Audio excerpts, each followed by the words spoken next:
Chapter 1. Self-Destruction of the Buddha's Wrath. Tang Lian, the direct interception of Tang San. In a land of abundance, the unparalleled Tang Sect, at the precipice known as Ghostly Despair. The sinister winds howled as Tang Xian's lifeless body was cast down by Tang San.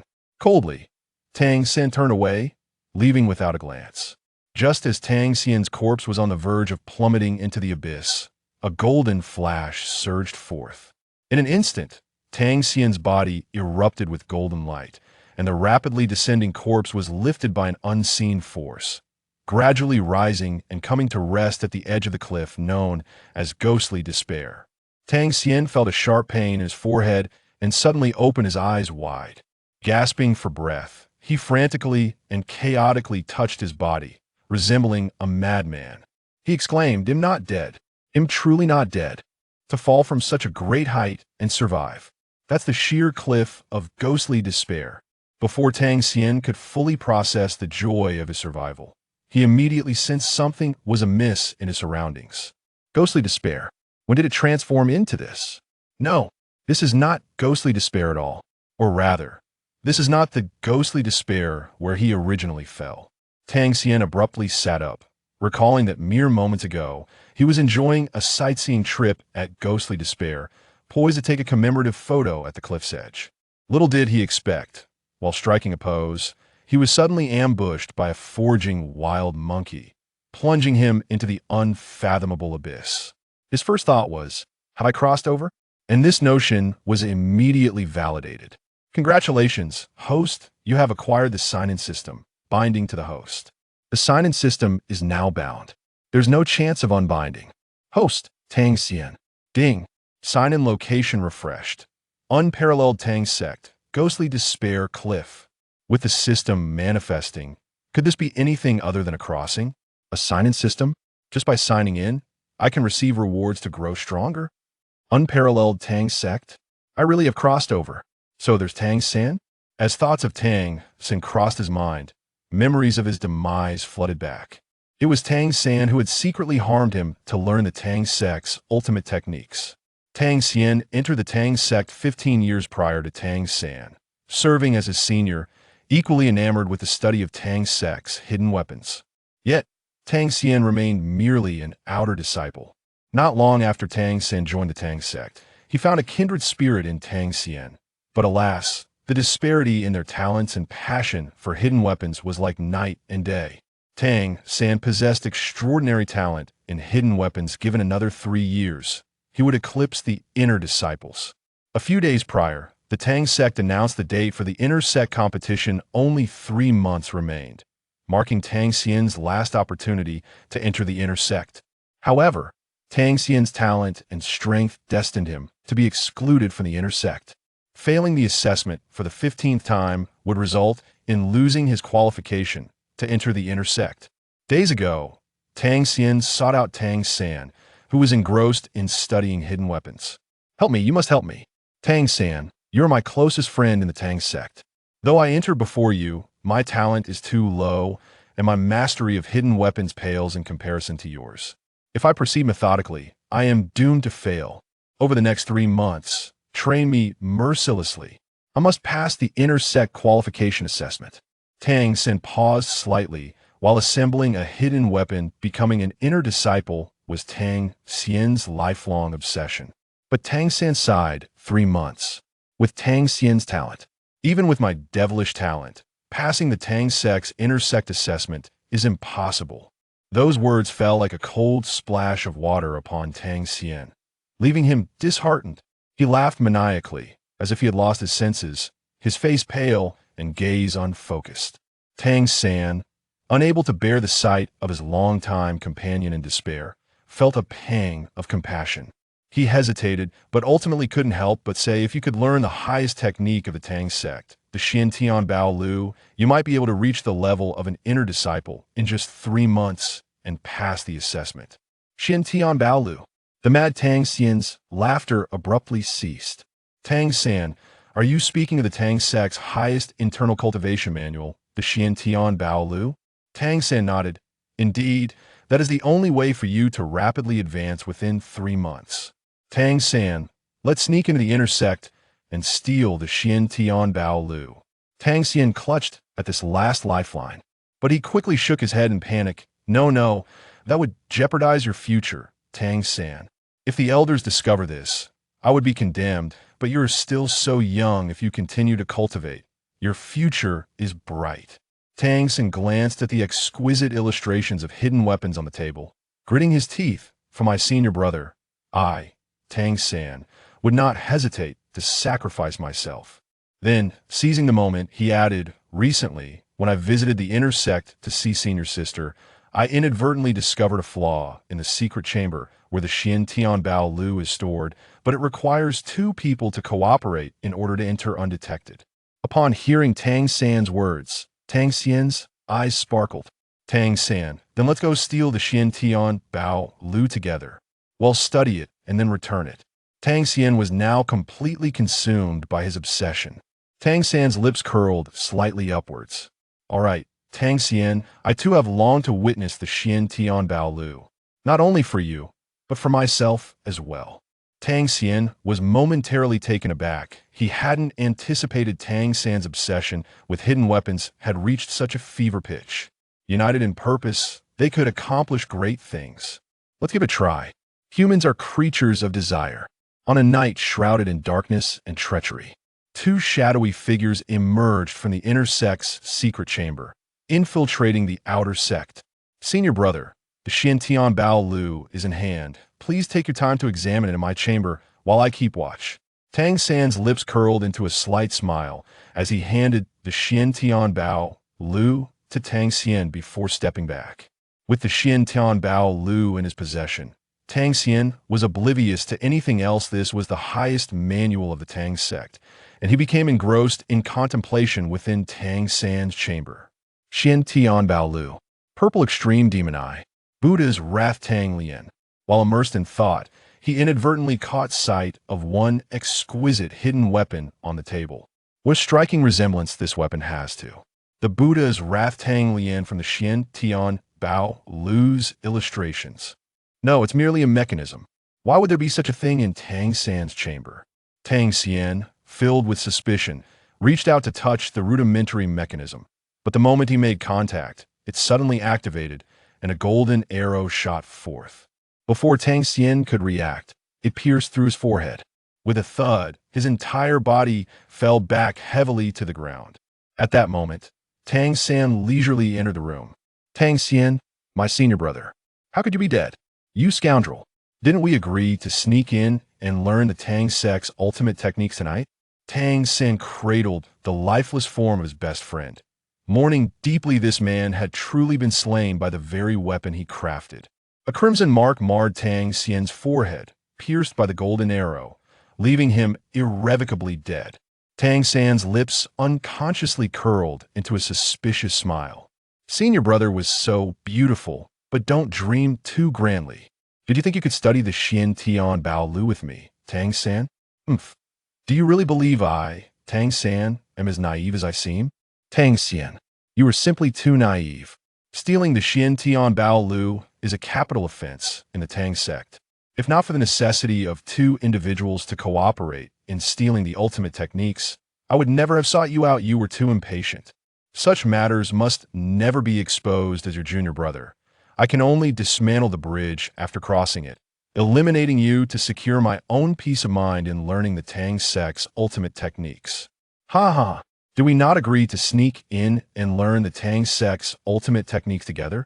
How could you die, my senior brother? Ha ha! Tang San seized the Xuantian Bao Lu tightly held in Tang Xian's grasp, overwhelmed with joy. The highest ultimate technique of the Tang Sect is now in my hands. Tang San smirked, gazing at the crimson mark on Tang Xian's forehead, his eyes cold and detached. Just seeing you makes my heart race. I can only dispose of your body at ghostly despair. Under the cloak of night, it was the perf Xuantian Bao Lu, Buddha's Wrath Tang Lotus.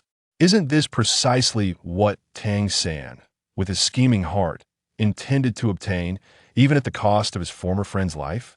Tang Xian effortlessly acquired it upon signing in at the Tang Sect's ghostly encounter. This is simply too easy. Tang Xian immediately realized the extraordinary nature of his sign-in system. The inner workings of the Xiantian Baolu instantly merged with Tang Xian's consciousness. However, the Xiantian Baolu requires cultivation, and at present, it offers no enhancement. There is no tangible sensation yet, but with the assistance of the sign-in system, the creation of the Buddha's Wrath Tang Lotus is surely just around the corner. Ha ha ha ha ha. I, Tang Xian, shall undoubtedly shine brilliantly in this otherworldly realm. What Tang Xian yearned for most was to traverse into another world. Being a laborer on Earth was far too arduous. Daily oppressed by his employer, he finally realized his wish during this prolonged trip that had been postponed for over half a year. He had genuinely crossed over. No, I cannot rejoice too soon, Tang San. That seemingly honorable gentleman is still present, and my current situation remains precarious. Nevertheless, I now possess the Buddha's Wrath Tang Lotus to rely upon. Tang Xian smiled faintly, gazing at the exquisite golden lotus that had manifested in his hand. It was indeed the Buddha's Wrath Tang Lotus. So beautiful, it was nothing short of a masterpiece. Even Tang Xian could not help but marvel. But how does one utilize this? Tang Xian grasped the stem of the Buddha's Wrath Tang Lotus, feeling a protrusion pressing against his palm. What is this protrusion? Curiously, Tang Xian pressed it with his finger. Crack! A crisp mechanical sound echoed. Accidental trigger of a mechanism. In the next moment, a flicker of flame reflected in Tang Xian's eyes, which then magnified, expanding. The flames swiftly engulfed Tang Xian. Then came the thunderous roar. The entire Tang Sect trembled violently. A mushroom cloud rose majestically from ghostly encounter. The earth shook and the mountain swayed. The summit of Tang Mountain was utterly leveled. Many structures near ghostly encounter collapsed outright. The ancestors of the Tang Sect, the sect leader, various elders, and stewards, all appeared at ghostly encounter. The ancestor of the Tang Sect gazed in disbelief at the flattened ghostly encounter, sensing the residual aura of the tremendous explosion. With a trembling voice, he uttered, "This is the aura of the Xuantian Baolu and the Buddha's Wrath Tang Lotus. Someone has actually refined it." The sect leader was equally astonished. Absolutely, I could sense it too. However, all the direct disciples of the inner sect who could access the Xuantian Baolu were present. They shook their heads in unison, indicating that none among them was responsible. The ancestor of the Tang Sect immediately realized. It appears that the Tang Sect's ultimate techniques have leaked. Mobilize all forces to investigate suspicious individuals. Execute without mercy. His voice was thunderous. The intent to kill was overwhelming. The Buddha's Wrath Tang Lotus and the Xuantian Baolu are the highest secrets of the Tang Sect. Even direct disciples must undergo incredibly stringent assessments to practice them. This is the foundation of the Tang Sect, as well as its bottom line. Crossing that bottom line, regardless of who it is, warrants execution without mercy.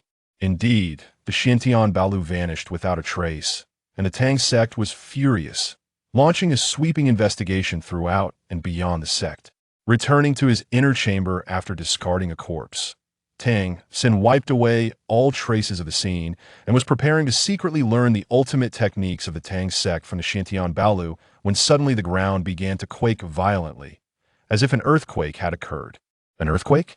However, no aftershocks followed, and Tang San paid it no mind. The most pressing matter was to cherish every moment to comprehend the Xuantian Baolu. Tang San was confident that with his talent for hidden weapons, given a year, he could surely unravel its mysteries. Inside his chamber, as Tang San opened the Xuantian Baolu, the door was thrust open. Tang San, what audacity you possess to dare to steal the highest secret of the Tang Sect, the Xuantian Baolu, without permission execute, without mercy. Caught red-handed while attempting to unlock the ultimate techniques of the Tang Sect, Tang San trembled in fear. The sect leader was about to strike him down when he was stopped by the ancestor of the Tang Sect. Tang San, I must ask you, have you refined the Buddha's Wrath Tang Lotus?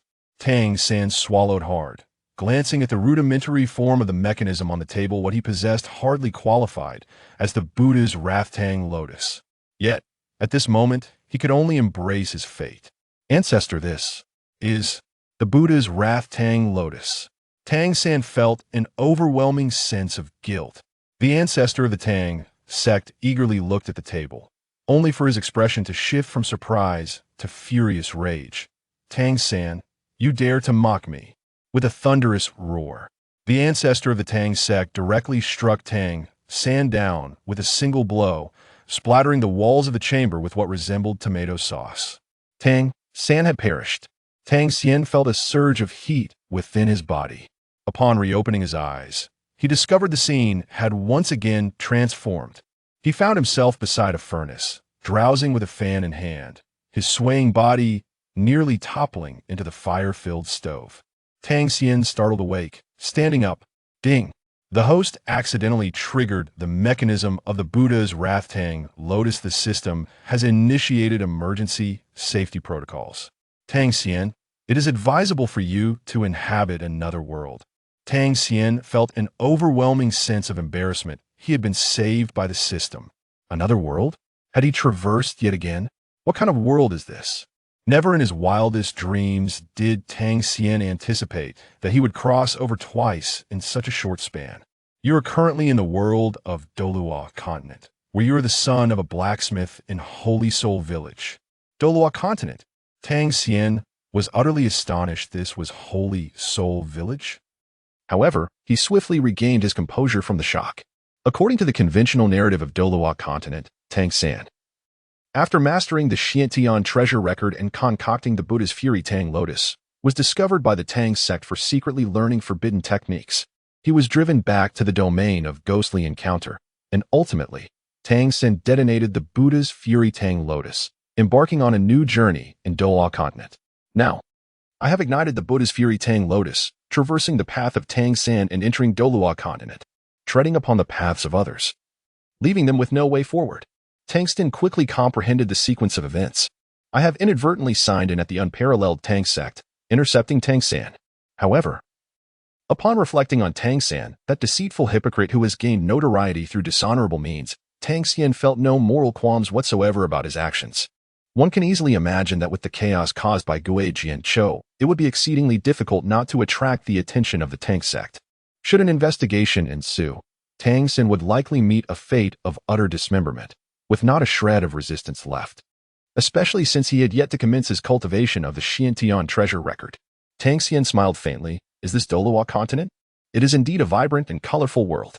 In Douluo continent, there is no Tang San, only I, Tang Xian. A new journey shall be embarked upon by me, Tang Xian. Chapter 2, with immense strength. Wielding the great hammer, shocking Douluo Tang Hao. Ding. The sign-in location has been refreshed. Saint Soul Village, blacksmith shop in Douluo continent. Ding. The number of sign-ins has been refreshed, remaining sign-in attempts, 1 time.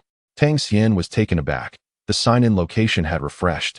Yet the sign-in system simultaneously provided a notification regarding the limitations on sign-in attempts. Is there a restriction on the number of sign-ins? Ding. The host's capacity is too low, currently permitting only 1 sign-in per day. It appears that yesterday's sign-in attempt had already been utilized for Tang Min's ghostly encounter with Worry. However, according to the sign-in system, the stronger one becomes, the more sign-in opportunities may increase. Given time, Tang Xian is destined to emerge as a formidable force. Tang Xian no longer pondered the matter. He surveyed his surroundings and discovered a dilapidated blacksmith shop. The blacksmith shop of Shenghan Village? Tang Xian's eyes flickered. There was but one blacksmith shop in the Holy Soul Village, the secluded abode of the titled Dueling, Haoyan, Tang Hao. And what of himself? Had he intercepted the original Tang San and taken over this body? Contemplating this, he pondered deeply. Tang Xian discarded the fan in his hand, curiously extending his delicate white hands to caress his still undeveloped body. He then took small steps towards the quenching pool at the blacksmith's workshop, using the reflection in the water to finally discern his appearance. He appeared to be merely a small child, no more than 4 or 5 years old, with his face smeared in dark soot and ashes. As he pondered his identity, the door of the forge creaked open, revealing a tipsy uncle reeking of alcohol. Tang Xian, this is not a place for you. Step outside and wait. You are still far from learning the craft of blacksmithing from your father. exclaimed Tang Hao. Tang Xian could not help but exclaim in astonishment. Tang Hao was momentarily taken aback. This little rascal had never before addressed him so impolitely by his given name, always referring to him as father. What had prompted such a change today? Was it merely because he refused to teach him the craft of blacksmithing? How unbecoming. He must not let anyone outside know that he is the son of Tang Hao. When your strength is sufficient to lift 100 kilograms, then you may come to me to discuss the matter of forging. How can one speak of blacksmithing when one cannot even wield a hammer? Tang Xian was overwhelmed by a ringing in his ears, as if something unclean had intruded within. To his astonishment, he had become Tang Hao's son. However, upon reflection, he had indeed intercepted Tang San, thereby naturally inheriting Tang San's original path in the world of Douluo. Nevertheless, Tang Xian's aspirations soared higher than those of Tang San, and his future appeared even more radiant. What is so remarkable about it? Is it merely a strength of 100 kilograms? I shall attain that soon enough. Tang Xian furiously rejected Tang Hao's words, yet the voice that emerged was surprisingly childish and tender. Tang Hao, upon hearing this, couldn't he help but smile slightly, dismissing the matter altogether as he prepared to cast him out. Tang Xian silently recited, "System check-in." A chime resonated, "Successful check-in at the blacksmith shop of Sacred Soul Village. Congratulations, you have received a level 1 reward. 100 June strength, elevating your power to 100 kilograms. Yet, Tang Xian sensed a subtle change within himself. However, no matter how he tried to perceive it, he could detect no trace of any aura. The next moment, he proceeded towards Tang Hao's position at the forge. Tang Hao's gaze sharpened as he casually remarked, "Do not squander your energy. That hammer is meant for your future practice, weighing a staggering 100 kilograms. You are unable to wield it at present." No sooner had he spoken than Tang Xian, with a single hand gripping the hammer's handle, let out a resounding shout. Up it goes. A 100-kilogram iron hammer. Even an adult would struggle to lift it, let alone swing it. In the next instant, the clang of metal echoed. The little prodigy, Tang Xian, had managed to lift the hammer, which was more than half his height, and was vigorously swinging it towards the iron block on the anvil. Yet, each attempt missed the target, lacking precision and control. However, this was not the focal point of concern. Tang Hao's attention was entirely consumed by the display of strength. When had this little rascal trained his muscles? That was a 100-kilogram hammer. How could he wield it so effortlessly? At his age, he could barely lift 50 kilograms. Could this truly be the saying, "Dragons beget dragons, phoenixes beget phoenixes, and the offspring of a mouse digs holes"? Tang Xian possesses a talent for blacksmithing that surpasses even that of his father. He is a natural gem, a raw stone that, with a little refinement, is destined to become a masterpiece. The sound of the hammer striking resonated loudly, jolting Tang Hao from his stupor. However, his thoughts quickly turned to his younger sister, and he shook his head. At this moment, he yearned for nothing more than a place to languish for the rest of his days. What worth is there in being ineffectual? Even if one possesses innate strength, what significance does it hold? Just leave me be. Tang Hao effortlessly seized the collar of Tang Xian's garment with one hand and flung him out the door, muttering incessantly, "What does a 5-year-old child know about forging? Go. Tomorrow, you shall ascend the mountain and return with 10 bundles of firewood. If you fail to bring them back, there will be no food for you." Oh dear. Tang Xian felt as though he were being held aloft by Tang Hao, akin to a small cat, and was unceremoniously cast aside. A pang of discomfort coursing through him, even with an enhancement of 100 kilograms of strength.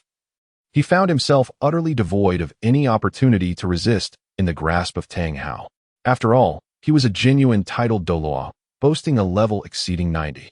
Although he had retired, he still labored daily at the forge, his physique nothing short of formidable. What sort of family was this? Tomorrow, they would be chopping wood. What? Then, would I consume today?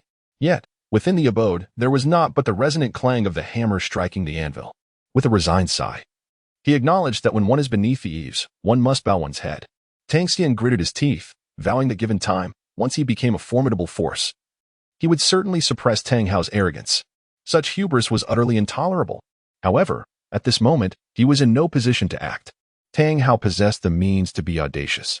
Even the spirit hall held a degree of trepidation towards him. Gurgle, gurgle. His stomach betrayed him, growling incessantly. Just as he was about to acknowledge his faults and seek sustenance, a voice from behind, that of an elderly man, echoed, "Little Xian, what trouble have you gotten into this time to be cast out by your father? Poor child, following a father who only indulges in drunkenness. And you cannot even fill your belly." Tang Xian turned around and beheld an elderly gentleman, frail and bent with age. Today, Grandpa Jack has hunted some game. Come along, little Xian, and dine at Grandpa's house. Following your father will leave you unsated. Upon hearing these words, Tang Xian realized that this was none other than the venerable village chief of Saint Soul Village, who had always shown considerable kindness to Tang Hao's family. The blacksmith shop, once capable of forging weapons for Soulmasters, was the sole establishment of its kind in Saint Soul Village. With Tang Hao's craftsmanship, they ought to have led a modestly prosperous life. However, the absence of any soul masters in the village, coupled with Tang Hao's decline, had rendered them impoverished. Tang Xian paid no mind to the details and cheerfully followed Old Jack. His motivation was not merely to indulge in the delectable game from Old Jack's abode, but rather to gather some information along the way. Delicious, truly exquisite. Little Xian, do take your time. There is plenty more at Grandpa's house. Tang Xian has already begun his journey. This marks his inaugural meal in the Douluo realm. Consuming the delicacies of Douluo continent signifies his integration into its populace. Villager Jack, do you happen to know when the soul awakening ceremony is set to commence? Old Jack smiled faintly, his heart filled with delight as he remarked, little Xian is already aware of the soul awakening. Tang Xian lifted his chin, exclaiming, indeed. I am a traveler from another realm, possessing knowledge beyond measure. However, what I truly wish to ascertain is my current age. This year. The soul awakening ceremony is set to take place in 3 months. Little Xian, you are now over 5 years old. If I reckon the days correctly, in 3 months you will turn 6. You will be able to participate in this year's soul awakening ceremony. Do give it a try? Tang Xian's eyes brightened. 3 months. That was ample time. Enough to sign in at Holy Soul Village over 90 times. After 3 months, he would venture into the world. The awakening of his martial soul? He pondered what it might truly be. Surely, it couldn't be blue silvergrass or the Xuantian hammer. He had no desire for either. Blue silvergrass was far too inadequate in the early stages, and the Xuantian hammer must not be exposed, lest he attract the pursuit of the spirit hall. Having satisfied his hunger, Tang Xian returned to the blacksmith shop and settled onto his rickety little bed. Beside him, the Xuantian Douluo resembled nothing more than a drunken man. Snoring thunderously, occasionally mumbling the names of his third sister and Ayin. Tang Xian naturally recognized her. Ayin, the human embodiment of the blue-silver emperor from 100,000 years ago, was the wife of Tang Hao and also his mother. The spirit hall discovered Ayin's identity as a soul beast from 100,000 years ago and relentlessly pressured her, ultimately forcing her to sacrifice herself for Tang Hao, leading to her tragic demise. This has always weighed heavily on Tang Hao's heart, and his current state is a direct consequence of this event. Tang Xian let out a sigh and gradually drifted into slumber. Once he gains strength, he will surely seek out the spirit hall to uncover the truth of the matter. A night passed in silence, and the dawn of a new day arrived. Tang Xian ascended the mountain early, seated on a massive rock at the summit, preparing to greet the first rays of the morning sun. The Xuantian Balu should now be incorporated into the cultivation process of the Sacred Soul Village. Ding. The sign-in attempts have been refreshed. Remaining sign-in attempts, 1. Chapter 3 rewards the Purple Extreme Magic Eye, astonishing Tang Hao with its precise forging capabilities. At the pinnacle of Sacred Soul Village, the horizon was sliced by a beam of golden light, heralding the descent of the first sunlight of dawn. This moment marked the optimal opportunity to cultivate the first level of the Xuantian Balu, the Purple Extreme Magic Eye. The Purple Extreme Magic Eye is a practice among the 6 techniques of the Xuantian Balu, demanding prolonged and persistent training to attain mastery. Tang San, a prodigy of unparalleled talent, was born with extraordinary gifts and dedicated himself tirelessly for 6 continuous years before achieving even a modest level of success. In stark contrast, Tang Xian has only just arrived in the Douluo continent, having spent the preceding 5 years devoid of any cultivation. Today marks his inaugural foray into the realm of training. Tang Xian widened his eyes and practiced the eye cultivation method from the Xuantian Balu, attempting to capture the elusive purple aura emerging from the golden light in the east. However, the brilliance of the golden light brought tears to his eyes, and he failed to perceive any trace of the purple aura. This left him in an awkward predicament. Was his talent truly so lacking? Where was the purple aura? As he watched the sun rise steadily, he realized he had missed the optimal moment for cultivation and wiped away his tears. His primary intention had been to gauge the disparity between his talent and that of Tang San, but the outcome was a painful revelation. Nevertheless, he remained undaunted. A lack of innate talent was inconsequential. After all, he possessed the sign-in system. Sign-in. Ding. Sign-in at the peak of Shanghan Village successful. Congratulations. You have received a first-level reward, successfully learning the eye cultivation method of the Xuantian Baolu, the Purple Extreme Demon Eye. Congratulations, your Xuantian Baolu has reached the first level. Note, the Xuantian Baolu consists of 9 levels in total. Is that all? Even if he missed the purple aura, what did it matter? Time was still on his side. There were over 3 months left, a full 100 days. One could only imagine how much stronger Tang Xian would be after signing in for 100 days at Shanghan Village compared to Tang San upon his departure. The moment he acquired the ability of the Purple Extreme Demon Eye, Tang Xian eagerly put it to the test. Focusing on a dense thicket, he activated it with fervor. Purple Extreme Demon Eye.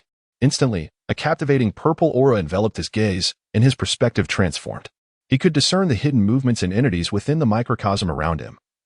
As if unveiled by his insight, he heard the faint crackling of sprouts breaking through the soil, the scuttling of ants, and the thunderous tremors of beasts stomping nearby.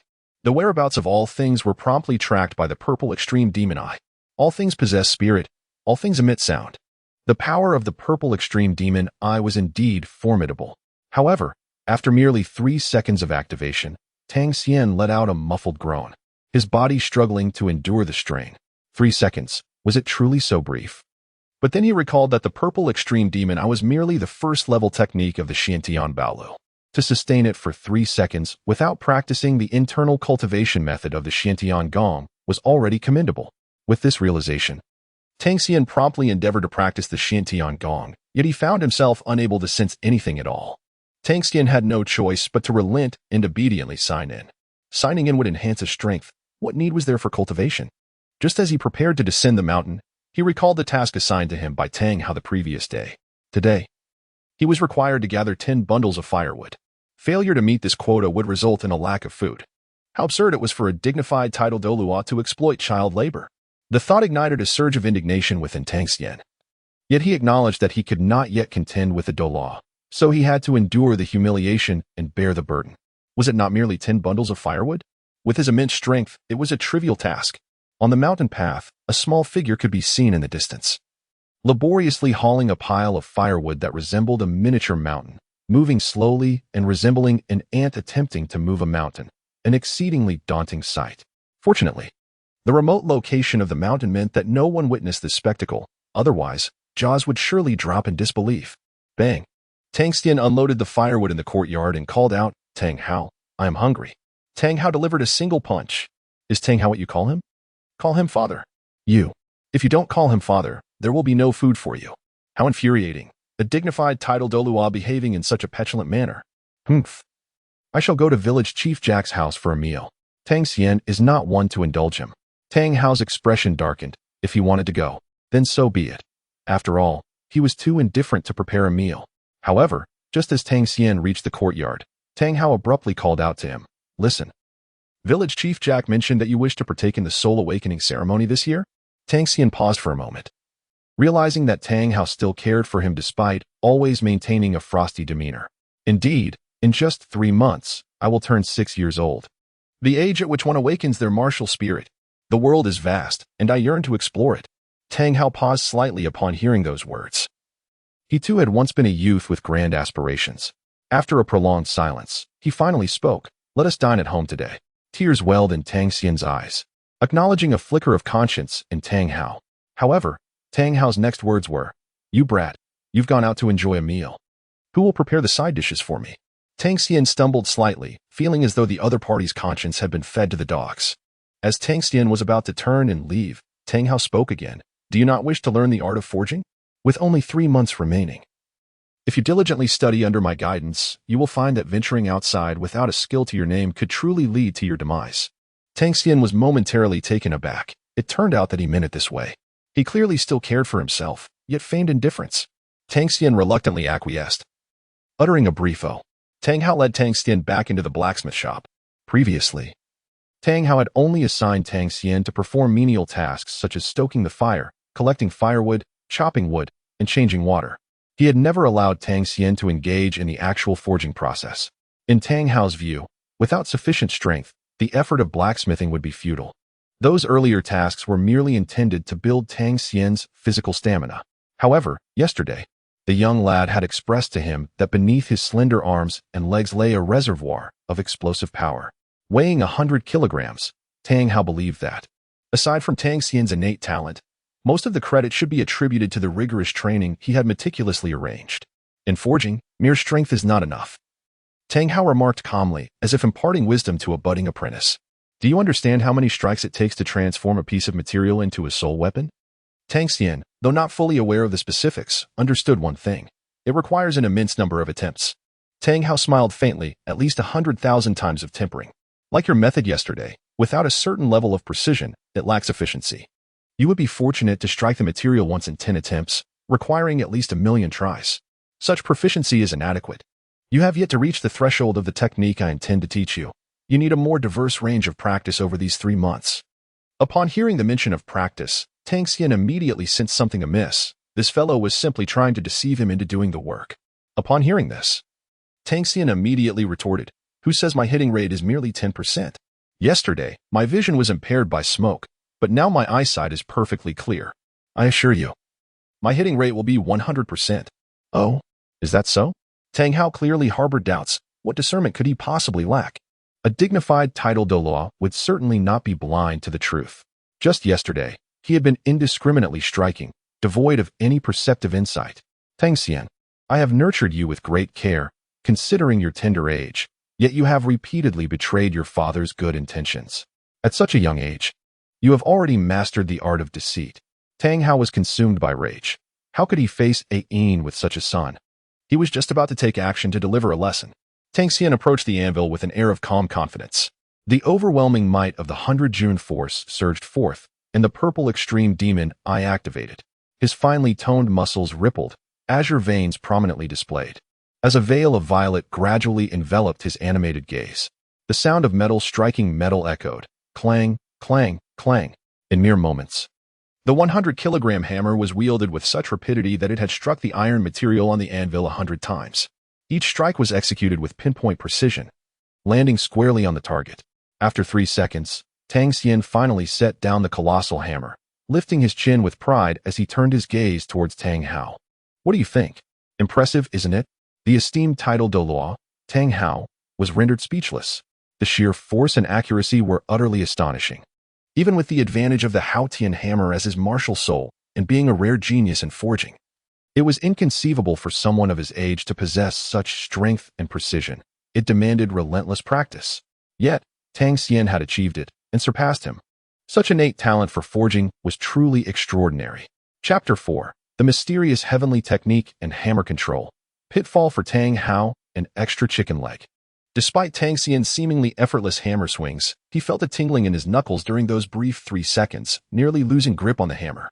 Although bolstered by the 100 June force and the purple extreme demon eye, allowing him to strike the iron block accurately over 100 times, the lack of the mysterious heavenly technique meant that he could not fully control his physical strength with his current mental power. The tremendous recoil almost caused Gu Qing's hand to shatter. Despite his proud demeanor as he flaunted his prowess before Tang Hao, the fervor within him surged, and his small hands trembled uncontrollably, flushed with a deep crimson hue. Tang Hao, having experienced numerous trials and tribulations as a titled Douluo, swiftly regained his composure from the earlier shock. His gaze inadvertently fell upon the small hand that Tang Xian had concealed behind his back. With a faint smile, he remarked, "It is merely a matter of brute strength and keen perception. Without a proper technique, no matter how exceptional your physical prowess may be, you could easily be overwhelmed by your own force." He then turned serious and commanded, "Reveal your hand." Tang Xian endured the excruciating pain. Just as he was about to retort, the ever-strict Tang Hao had already approached him, crouching down in front of him. He gently remarked, "Xianer has grown up, and now harbors his own secrets." Subsequently, he tenderly took hold of Tang Xian's trembling hand that was hidden behind him, revealing it with a gentle touch. Tang Xian's small hand had turned a deep shade of crimson, uncontrollably quivering in response. Upon witnessing this scene, Tang Hao felt a slight moisture welling up in his eyes.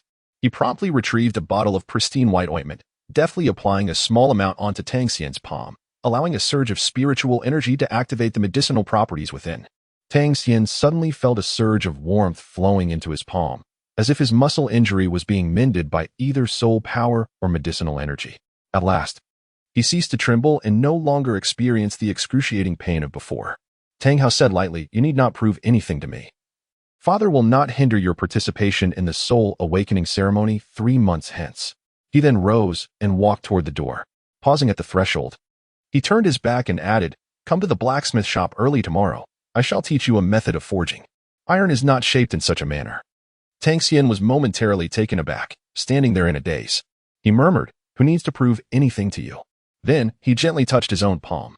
Indeed, Tang Hao was a person with a cold exterior but a warm heart. Tang Xian immediately recalled the words spoken by Tang Hao moments ago. Is Tang Hao's hammer technique the famed chaotic wind hammer technique? This is indeed Tang Hao's signature skill. Are you concerned that I might injure myself while forging? Tang Xian felt a warm surge flowing through his heart. In truth, even if Tang Hao did not impart to him the chaotic wind hammer technique, his 100 registrations in the Sacred Soul Village would still grant him mastery of this extraordinary skill. His injuries were merely a consequence of not having acquired the Xuantian art and Xin Yu hand. However, it was only the second day of registration. Gu Qing remained unhurried. Meanwhile, Tang Hao instilled in Tang Xian a faint sense of paternal affection. Before he became powerful in his own right, having someone like Tang Hao, the Haotian Douluo, to protect him was an unparalleled blessing. The dawn of the following day arrived quietly. Tang Xian decisively chose the system and checked in. Ding.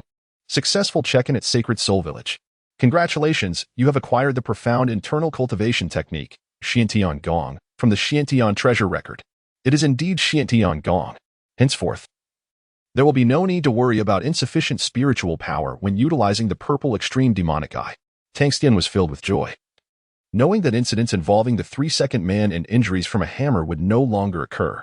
As Tang Xian entered the blacksmith shop, carrying firewood on his back, Tang Hao had already begun to fervently hammer away at his work. Tang Hao's expression returned to its usual demeanor. Although he typically appeared as a mere drunkard, solely devoted to his libations, the moment he grasped the hammer, he transformed into a figure of utmost seriousness, as if he were engaged in an extraordinarily solemn task. Tang Hao paused with the hammer in his hand, the rough iron on the forging table glowing a brilliant red. After being quenched in cold water, one could observe that all impurities had been hammered out, leaving behind a piece that had been transformed into fine iron. Tang Hao gestured for Tang Xian to come closer, while he himself pulled over a dilapidated chair to sit down. He pointed at the fine iron on the forge and inquired, "Do you wish to become a blacksmith?" Tang Xian curled his lips in disdain, reflecting to himself that he would never engage in the work of a mere blacksmith. However, he understood that the blacksmith to which Tang Hao referred was one who crafted soul weapons, a profession that would serve as the foundation for his future creation of Tang Sect's secret weapons. Tang Xian was uncertain about the rewards that the sign-in system might bestow in the future, yet acquiring more knowledge could only be beneficial. If one were to aspire, it would be to become a master artisan capable of crafting divine artifacts. Tang Hao was momentarily taken aback. The term divine craftsman. Tang Xian is also aware of it. This little fellow has indeed learned much about the world of Douluo beyond the confines of Sacred Soul Village from Village Chief Jack. He then remarked, "Creating a divine weapon is no simple task." Tang Xian scoffed. "What is so difficult about this? Materials are abundant. Divine-grade resources can be found in abundance. Although I have yet to acquire these through my current endeavors, the future is long, and I shall certainly obtain them in due time."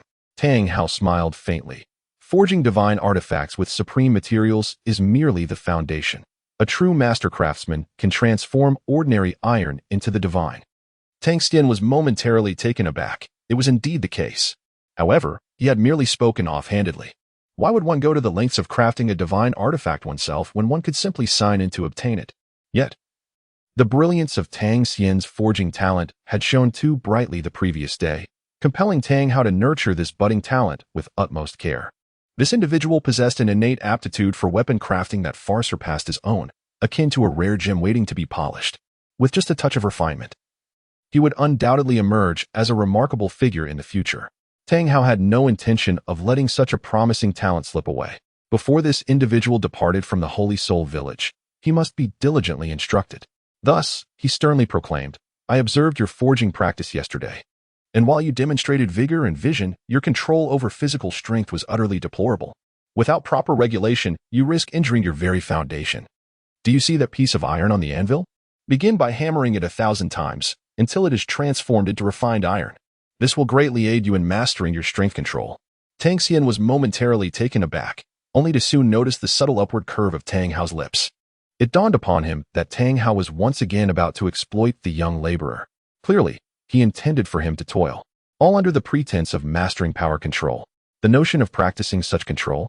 Utterly non-existent, absolutely non-existent. This morning, Tang Xian just signed in and received the Xuantian technique. The issue of power control has long been resolved. I no longer wish to forge, nor do I aspire to become a blacksmith. I yearn to visit Grandpa Jack's house and listen to stories. However, no sooner had he uttered these words than Tang Hao seized him and unceremoniously tossed him beside the Iron Mother. Today, if this block of raw iron does not transform into refined steel, thoughts of leaving the blacksmith's forge will be futile, and there will be no meal to partake in either. Tang Hao smiled faintly. Such a promising talent must not be squandered. He understood the principle that a strict teacher fosters exceptional students, and moreover, this young lad boldly proclaimed his intention to venture into the world in 3 months. This unique skill of his must not remain hidden. Ah, how exhilarating! Tang Xian was exasperated. It was clearly an exploitation of child labor. They even threatened him with starvation. A person is like iron and a meal is like steel. One misses a meal and hunger ensues. At this stage of growth, Tang Xian was particularly susceptible to hunger, leaving him no choice but to concede. It was merely a piece of raw material. In no time, he could transform it into refined steel. Tang Hao turned and exited, leaving Tang Xian alone in the forge. He settled himself at a stone table in the courtyard, where he took out a plate of drunken peanuts and a jug of aged wine, indulging in a moment of leisurely enjoyment. The rhythmic sound of hammering echoed from within, creating a melody of clanging metal. To purify the impurities from the raw material, one must strike it 10,000 times with precision and control over one's strength. However, for a novice, grasping the nuances of that power is quite elusive, necessitating at least 20,000 strikes. Tang Hao smiled faintly. Tang Xian was still too proud. What could innate divine strength and keen insight accomplish? It was essential to temper this young one's spirit first. Tang Hao was munching on peanuts, having consumed only half a jar of wine. Suddenly, the clinking sound within came to an abrupt halt. Tang Hao finished the wine in his bowl, shook his head with a faint smile, and remarked, "After all, he is still a little fellow. Has he already become weary after less than 5,000 strikes?" Just as his words fell, a loud bang echoed as Tang Xian forcefully pushed open the iron door. He cast a fleeting glance at Tang Hao in the courtyard, exclaiming, "This guy is truly exploiting child labor while indulging himself in wine. I demand food. Today, I want an extra chicken leg." Tang Xian shouted loudly at Tang Hao in the courtyard. Tang Hao continued to drink his wine without lifting his head, elongating his voice as he said, "Refined iron. Refined iron. Without refined iron, how can I sell it to buy chicken legs for you? If the work isn't completed today, there will be no food to eat." Clang. Tang Xian casually tossed the cold extracted fine iron onto the stone table. "One more chicken leg. Today's tasks are complete. I am off to visit Village Chief Jack's home to listen to stories." Tang Xian cast aside the refined iron and hurried towards the home of Village Chief Jack, leaving Tang Hao bewildered in the wind. Refined iron. Although Tang Hao had been drinking outside, he heard clearly, this little rascal, Tang Xian, had barely forged fewer than 5,000 strikes. Is it conceivable that one could transform a piece of iron or into refined iron with fewer than 5,000 strikes? For someone of his stature, a title Douluo, it would be a trivial task. Yet, Tang Xian is merely a novice. This is impossible. This cannot be. Tang Hao was astonished as he grasped the refined iron upon the stone table. When he turned around, Tang Xian had already sprinted several hundred meters away, playfully making faces at him. This refined iron had undoubtedly been pilfered by Tang Xian. Yet, despite his disbelief, it was evident that this piece of iron had recently been forged. Although it had undergone cooling, its residual warmth lingered. Given Tang Hao's profound familiarity with iron, it was clear that this was newly wrought. This implied that the little rascal, Tang Xian, had truly managed to refine a piece of impure iron into refined iron in less than 5,000 strikes. This process typically required over 10,000 strikes. Unless the little fellow had attained an astonishing level of control over his strength. Mastery over one's power could enable each strike to land with utmost precision, maximizing the efficacy of impurity removal with every blow. Achieving such a feat in under 5,000 strikes necessitated a harmonious blend of strength, vision, and control. In merely a day's time, had this little one made such tremendous progress? He had only given him a slight nudge, yet Tang Xian had advanced so remarkably. Tang Hao first experienced the disparity of talent, the unevenness among individuals. Chapter 5. With a single move of the profound Jade hand, He made Tang Hao call me father. Tang Xian did not allow Tang Hao the opportunity to exploit child labor. Instead, he hurried to the home of village chief Jack and engaged him in conversation for an entire day.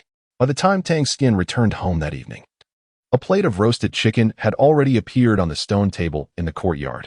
Tang Hao unexpectedly approached, swaying slightly while holding a jar of wine. Here, the chicken leg is yours.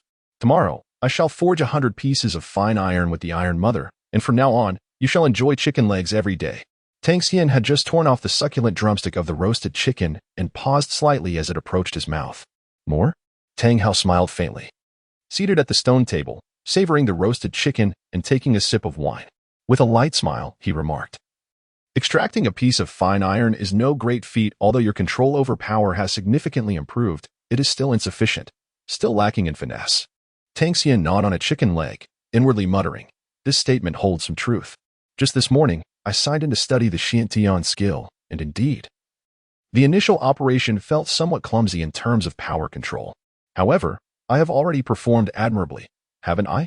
Tang Hao, noticing that Tang Xian had disregarded his words, firmly grasped Tang Xian's wrist with one powerful arm while gently removing the chicken leg from Tang Xian's other hand. Tang Hao, you promised to add a chicken leg. You deceiver. I never prevented you from eating. Tang Hao replied calmly, directing Tang Xian's attention to his own palm. Tang Xian withdrew his hand in confusion, gazing at his palm smeared with grease. How charming it is. What could possibly be? It seems a blister is about to form. Tang Hao was filled with indignation as he remarked, those who forge iron share a common affliction. Their hands develop calluses. You have only just begun. When your hands are covered in calluses, then you may be ready to venture forth. But does that not mean one must endure many blisters before calluses can form? I certainly do not wish to suffer needlessly. Tang Xian widened his eyes and instinctively glanced at Tang Hao's enormous palm. He then exclaimed with palpable anger, Tang Hao, you deceitful rogue. Your palm is undeniably smooth and devoid of any calluses from hammering iron. Tang Hao was momentarily taken aback upon hearing these words. As a distinguished title Douluo, he is certainly not comparable to ordinary blacksmiths. He merely replied, I have long since become an old blacksmith, and only through mastery can one work without leaving a trace. This requires an exquisite control over one's strength when swinging the hammer. There should be no excess force grinding against the iron. Thus, naturally, there will be no blisters, nor will any calluses form. Tang Xian suddenly realized and inwardly mused, truly, the title Douluo is deserving of its name. Such mastery over power is simply remarkable. Although he has acquired the Xuantian skill, his control still pales in comparison to that of a title Douluo. However, Tang Xian is not a child. He can clearly see that Tang Hao is employing these excuses to provoke him, hoping to inspire a serious dedication to the art of forging. Tang Hao has seemingly set his sights on his forging talent, having previously shown little interest in the past 5 years, and now he appears to be making amends. Recalling yesterday when Tang Hao mentioned teaching him a hammering technique, it is quite likely that it pertains to Tang Hao's renowned chaotic cloak hammering method. These intense training sessions may well be preparatory endeavors, especially considering that in less than 3 months, Tang Xian will be departing from the Sacred Soul Village. Tang Hao wishes to impart some extraordinary skills that will ensure his survival in the outside world. Although somewhat moved by this gesture, Tang Xian internally laments his situation. Tang Hao, there is no need for instruction. I possess a signing-in system. After registering for 100 days in the Holy Soul Village, what skill could I possibly fail to acquire? Such training is unbearably tedious and torturous. Why subject oneself to hardship when one can obtain rewards through signing in? However, Tang Xian found himself unable to express this to Tang Hao. If you manage to forge 100 pieces of fine iron without developing blisters or calluses on your palms, I shall call you father, Tang Hao declared with fierce bravado. How audacious for this young lad to dare engage in a comparison with him.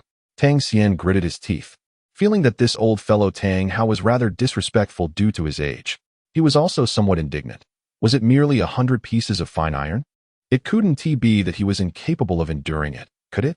I refuse to believe that you, Tang Hao, can accomplish this while I, the young prodigy Tang Xian, cannot.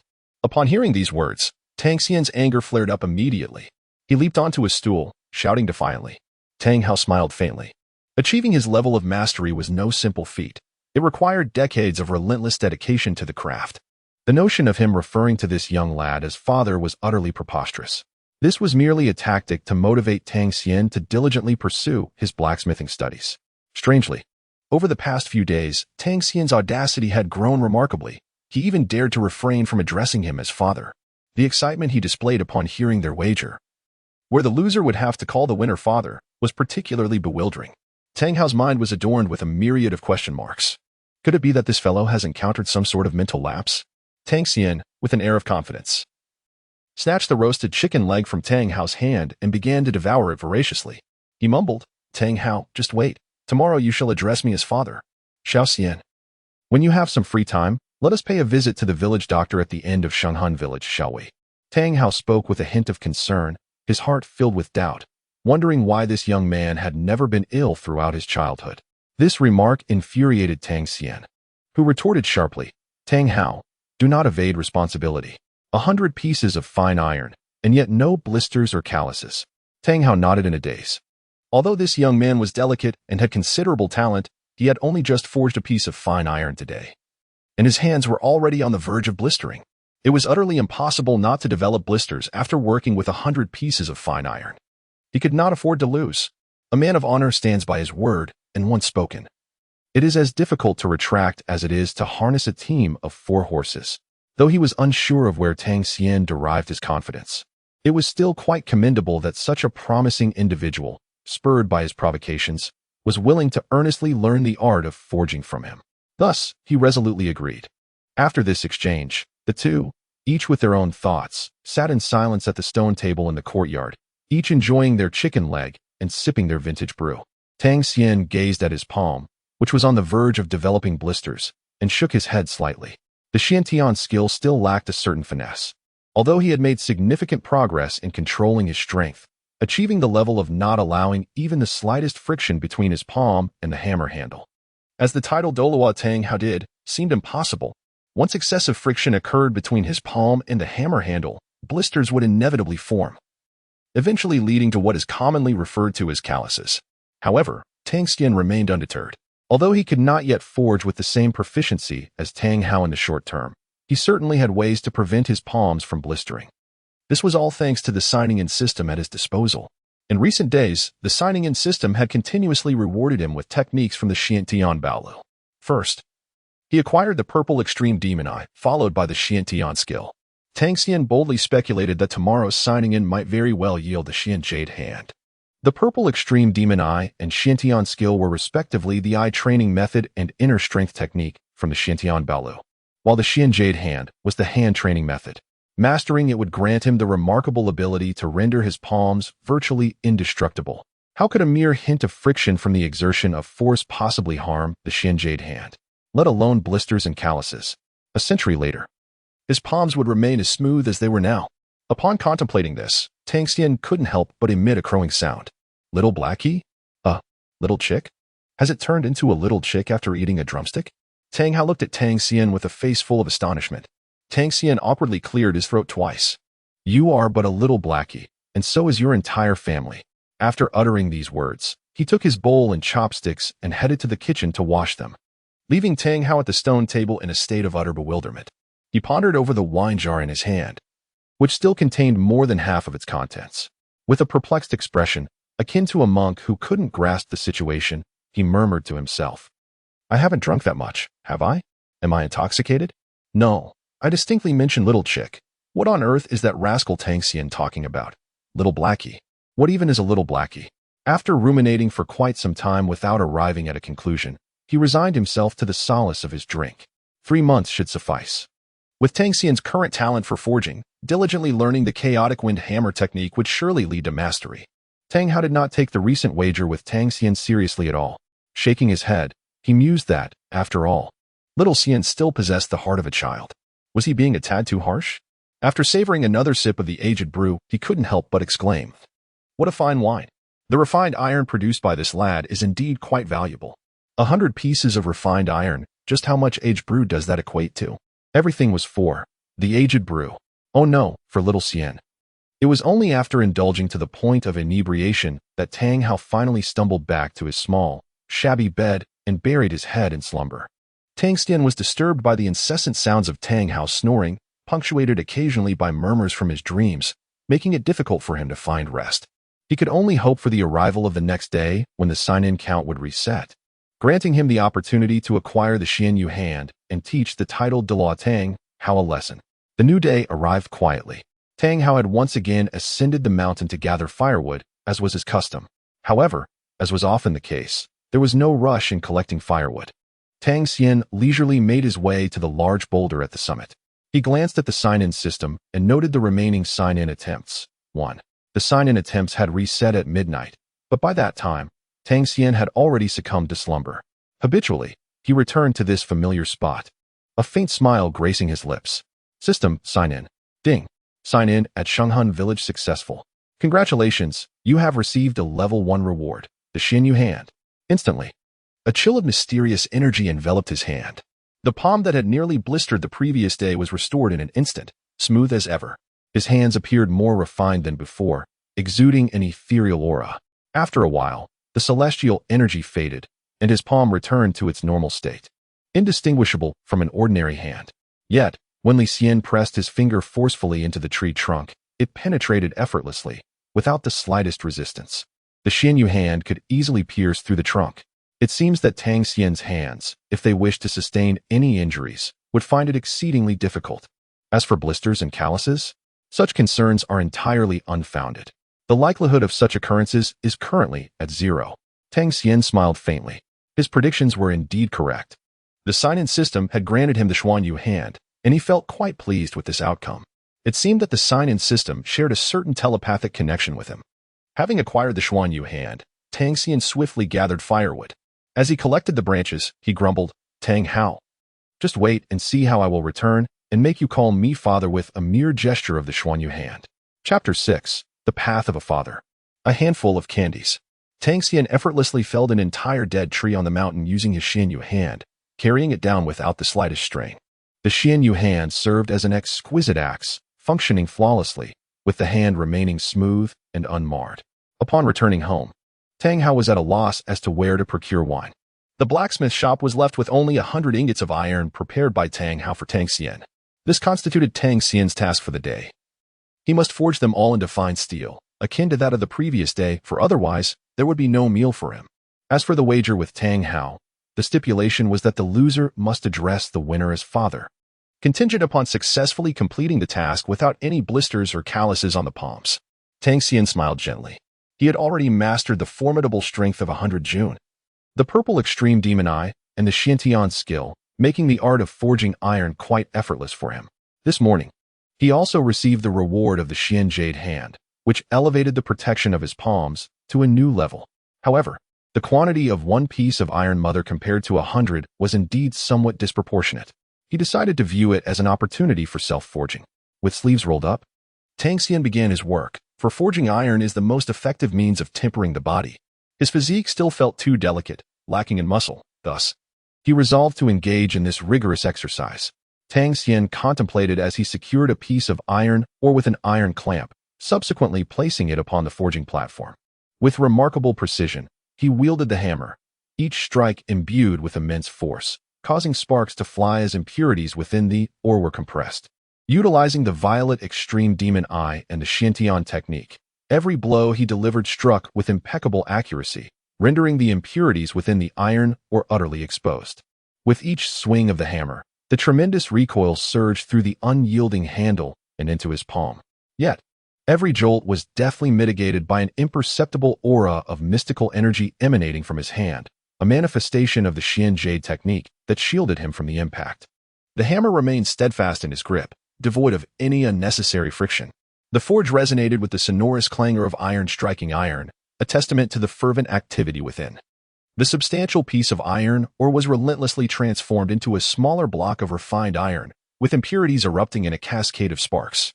Just the day before, it had taken approximately 5,000 strikes to produce a single block of refined iron. However, after a day of diligent practice, Tang Xian had honed his skill to the point where only 4,000 strikes were required for the same result. To forge 100 blocks of refined iron would necessitate a minimum of 40,000 strikes. At this juncture, Tang Xian was drenched in sweat, an indication of the body refinement taking place as his muscles steadily solidified. As evening descended, Tang Hao returned home, slightly inebriated, Yet the rhythmic sounds of forging persisted unabated. Tang Hao smiled faintly. 100 pieces of fine iron are not so easily obtained. Even at my age, it would not have been a simple feat.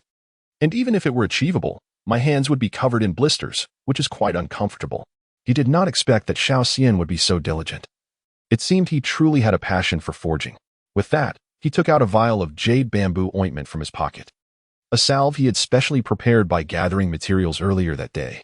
He then shook his head, realizing that Xiao Xian had been hammering away for an entire day. And his hands must surely be blistered by now. What a worrisome child he is. Nevertheless, Xiao Xian's perseverance was indeed surprising. He was a raw gem worthy of meticulous refinement. It was certainly not in vain that I went out of my way to gather materials to create this jade bamboo ointment for him. Tang Hao tucked the jade bamboo paste into his pocket and pushed open the door. As soon as he entered, a wave of warm air enveloped him. However, for a titled Douluo, this was hardly a concern. He sometimes spent 2 or 3 days in a blacksmith shop. Yet, such an environment was ill-suited for a child of 5 or 6 years. Clang, clang, clang. If you cannot manage, then perhaps it is best to let it go. 100 pieces of fine iron is indeed a formidable challenge for you. Do not injure yourself. It's down to 98 pieces now. Just wait and see. Tang Hao. Tang Xian exclaimed, her face flushed from the firelight, beads of sweat glistening on her forehead. Tang Hao furrowed his brow, gazing at the obstinate child before him. Tang Xian, this fellow, had indeed not rested for even a moment throughout the day, tirelessly laboring in the forge without a hint of idleness. A mere 98 pieces of fine iron. Wait, is it truly only 98 pieces? Tang Hao quickly realized that the forging speed was astonishing. He hurried to the side and, indeed, saw 98 pieces of pure iron on the table, devoid of any impurities. Have you gone mad, young man? Are you intent on hammering your palm to pieces? Tang Hao directly grasped Tang Xian's wrist. How old is Tang Xian? Such a vigorous clap may prove too much to bear. Consequently, I hastily retrieved the jade bamboo ointment from my pocket and applied it to Tang Xian. There. Do not be vexed. This is the jade bamboo ointment I prepared for you, which greatly aids in the recovery of muscle strain and the treatment of blisters. You have performed admirably, and you possess the makings of a fine artifact. Tomorrow, let us practice the chaotic wind hammer technique together. Here, take the jade bamboo ointment. It is imperative for a master craftsman to safeguard their palms. Tang Hao gazed intently into Tang Xian's large, bright eyes, earnestly advising him. He truly acknowledged Tang Hao's performance. The mention of 100 pieces of fine iron was merely a jest, yet he never anticipated that Tang Xian would actually follow through. Tang Xian widened his eyes as he looked at Tang Hao. Tang Hao. Little Xian, you should call me father. A child ought to possess a modicum of decorum. Tang Hao, are you trying to be unreasonable? Startled by Tang Xian's sudden shout. Tang Hao was taken aback. Unreasonable? He, a formidable titled Douluo, was a man of his word, never one to act unreasonably. Noticing the furious expression on Tang Xian's face, Tang Hao's gaze involuntarily fell upon the hand that grasped Tang Xian's. That small palm must be covered in blisters. You ought to stop pretending to be strong. With that, he took the iron hammer from Tang Xian's hand and pried open the fingers. As he did so, he shielded his eyes, unwilling to witness the ghastly sight of the blisters. This Yu ointment. What are you so afraid of? Open your eyes wide and take a good look. I have no blisters. Are you trying to be unreasonable? Upon hearing these words, Tang Hao smiled faintly. Even at this moment, little Xian was still being stubborn. So he focused his gaze on Tang Xian's palm. In an instant, he shuddered. The entire palm was smooth as jade, not a single blister to be seen. Even the marks from yesterday had completely healed. Where were the blisters? Where were the calluses? This was truly astonishing. How could it be possible? You keep this Yu ointment. You will surely find it useful one day. I wish to be alone for a while. Tang Hao, with an unwavering demeanor, prepared to flee without a hint of embarrassment or a racing heart. However, he was swiftly halted by Tang Xian, who grasped the hem of his garment. With an air of leisurely authority, he remarked, "Who was it that declared yesterday that the loser must address the winner as father?" Tang Hao's expression stiffened. "You little brat, have you grown wings? Do you need a spanking?" With that, he seized Tang Xian by the nape of his neck and proceeded to administer a thorough beating. "How dare you challenge your father's authority?" Tang Hao took the initiative, swiftly disciplining Tang Xian. Meanwhile, he couldn't help but wonder, how is it that his hands are so unscathed, not a single blister in sight?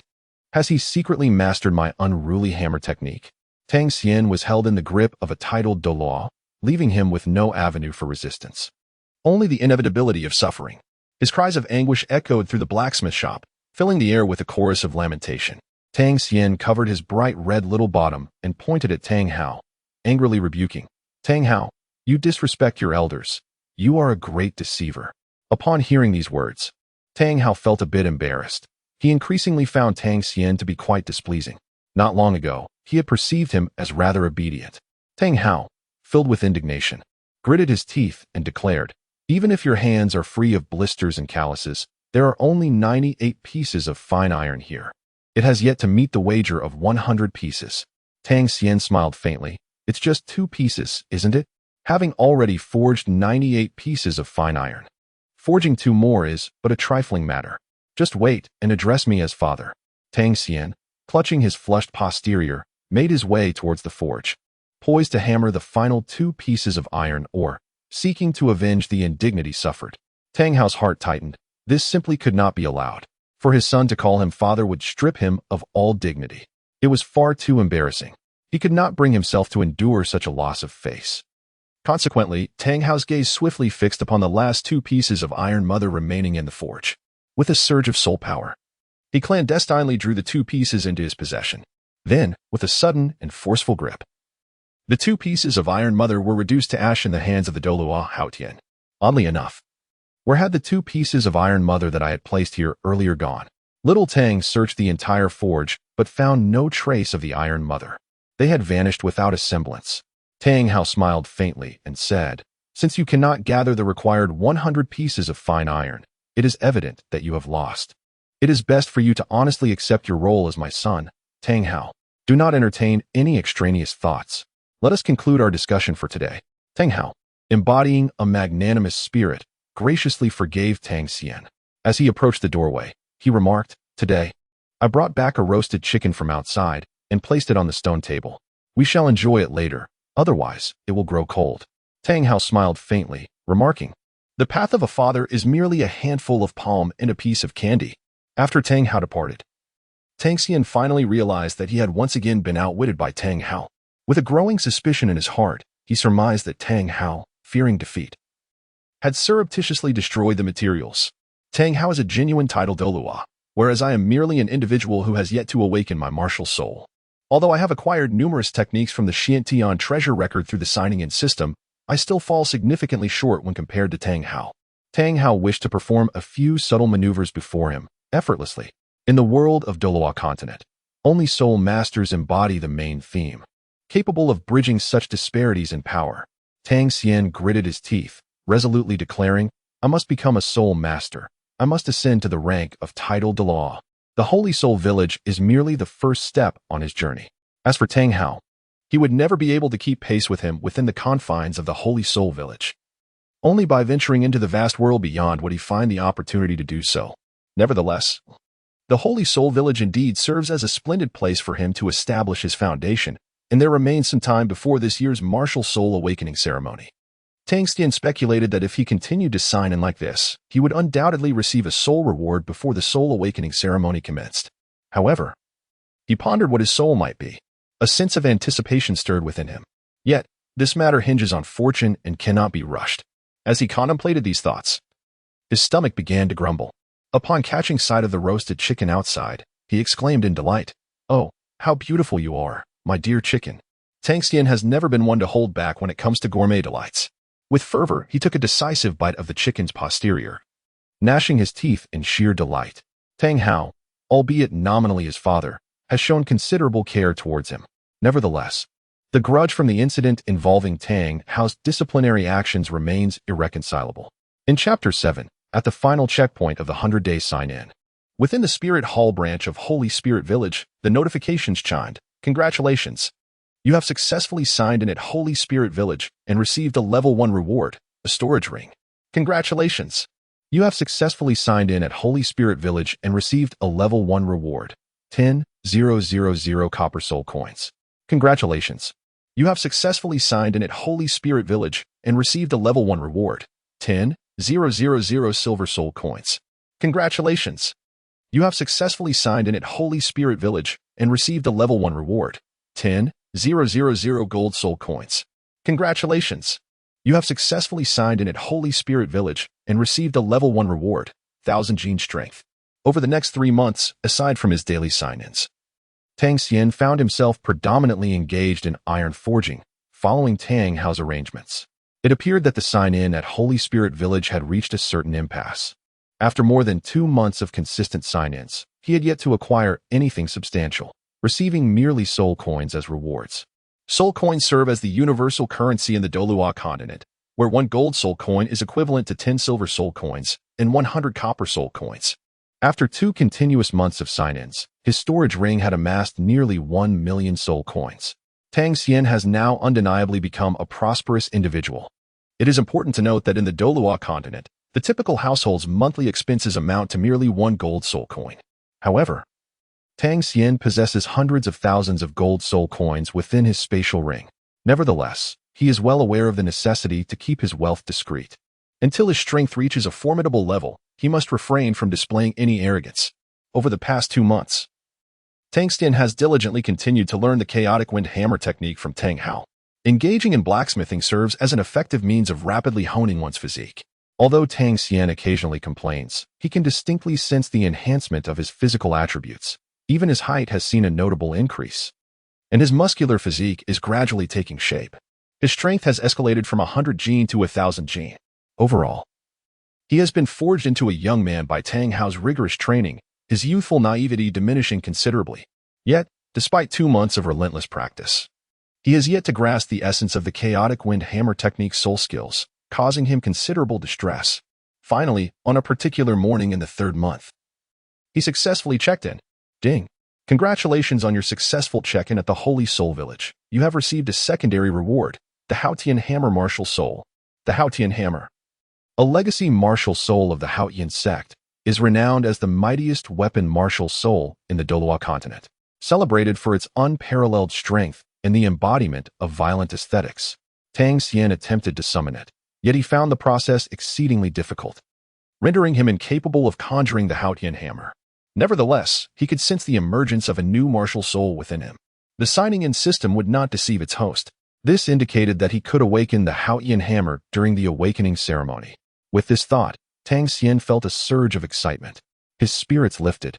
He approached his forge with renewed vigor, the rhythmic sounds of clanging metal resonating through the air. Clang, clang, clang. Tang Hao cast a sideways glance, a hint of surprise flickering in his eyes. Today, Xiao Xian's performance at the forge surpassed all previous instances by a considerable margin. Could it be that he experienced his first moment of enlightenment during these past 2 months? Tang Hao promptly offered guidance from the sidelines, realizing that such enlightenment comes with remarkable comprehension and rapid absorption. Xiao Xian, immerse yourself in the essence of your father's teachings. The chaotic wind hammer technique serves both forging and combat. It requires the execution of 81 strikes, each one drawing upon the strength of the preceding hammer, utilizing force to generate further force. Upon completion, the final strike culminates in the return to unity, potentially causing mental strain. The techniques of exertion can be categorized into 9 distinct forms. 1. Void, embracing all, echoing through the empty valley. 2. Seal, tension akin to a drawn bow, fortifying strength. 3. Penetrate, a seamless flow, stacking offensive momentum. 4. Transcend, harmonizing movement and stillness, piercing through surfaces. 5. Entangle, spiraling energy, where curves and straight lines give rise to one another. 6. Shock, utilizing force against force, creating a dynamic buffer. 7. Break, establishing a framework for strength, striking with swiftness. 8. Halt, gracefully evading, flickering in and out of visibility. 9. Collapse, like a meteor radiating, causing a landslide in its wake. This constitutes the 9 supremacies of Xuantian. Perhaps due to the acquisition of the Xuantian Hammer martial spirit, coupled with over 2 months of meticulous instruction from Tang Hao, even without the assistance of a sign-in system, Tang Xian instantaneously grasped the essence of the 9 supremacies of Xuantian. Gradually, he achieved harmony between man and hammer, each strike surpassing the last, unleashing a crescendo of 81 mighty blows. Tang Xian took a deep breath. Have I truly mastered the chaotic wind hammer technique? This is the first time Tang Xian has acquired a skill through his own diligent efforts. It fills him with immense joy. Tang Hao took a sip of wine by the side, feeling an overwhelming sense of satisfaction. Little Xian has truly grown up. Tang Xian smiled faintly and said with a serene expression, Indeed, I am determined to venture through the Douluo continent all on my own. Tang Hao was momentarily taken aback. Only a month remained until the awakening ceremony in the Holy Soul Village. Indeed, as Tang Xian had mentioned, he would soon embark on his own adventures beyond the village. But let us discuss this further once your martial soul has awakened. The outside world is fraught with peril. Tang Xian nodded slightly, acknowledging the truth in those words. In the Douluo continent, strength reigns supreme. Only by awakening one's martial soul and becoming a revered Soulmaster can one avoid being bullied. Indeed, even Tang Hao, a titled Douluo, was relentlessly pursued by the Spirit Hall, leading to the sacrifice of his wife and children. Without power, one cannot safeguard oneself, let alone protect those dear to them. Reflecting on the enmity between Tang Hao and the Spirit Hall, coupled with his recent acquisition of the Xuantian Hammer martial soul, Tang Xian realized that once this remarkable weapon is unleashed, it would be instantly recognized by those knowledgeable as belonging to his father, Tang Hao. Thus, it must not be carelessly revealed. Even Tang San had been cautioned by Tang Hao not to display this martial soul in the presence of outsiders, as it could invite calamity, an act of protection from Tang Hao towards Tang San. Tang Xian was well aware of the advantages and disadvantages at play. With only a month remaining, he pondered whether he would be able to sign in and acquire additional martial souls. Otherwise, being unable to utilize his martial soul while outside would render him utterly incapacitated. In the ensuing month, Tang Hao had largely ceased to impose strictures on Tang Xian, merely requesting that he prepare meals for him each day. Tang Xian found himself in a state of remarkable ease and contentment, diligently signing in at the Spirit Soul Village each day. However, he had nearly exhausted all the locations within the village for his sign-ins. With the exception of the formidable 1,000 June power, the countless soul coins, and the Xuantian Hammer martial spirit, the limitations of each sign-in location became evident. As his sign-in frequency increased, the rewards he could receive diminished correspondingly. Now, Tang Xian found himself ensnared in this predicament, and it appeared that he must venture beyond in search of new fortuitous locations for sign-ins. With merely 4 days remaining until the annual awakening ceremony hosted by the Spirit Hall, he was filled with anticipation for the upcoming event. The thought of the martial spirit awakening invigorated him, for after more than 3 months of sign-ins throughout the Spirit Soul Village, he had left his mark in nearly every corner, save for one. That singular location was the branch hall of the Spirit Hall within the village, where the martial spirit awakening ceremony took place, accessible only once a year. The fortune associated with this place was extraordinary, serving as a bastion of the Spirit Hall's enduring legacy scattered across the Douluo continent.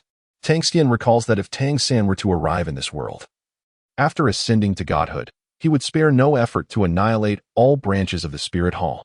Only the branch of the Spirit Hall in Holy Soul Village would be spared. This was also the place where Tang San once awakened his martial soul. And the convergence of this Spirit Hall with Tang San's extraordinary destiny is indeed remarkable. Tang Xian pondered that since he could not obtain any substantial rewards from signing in at other locations within the Holy Soul Village, it would be more prudent to accumulate his signing opportunities.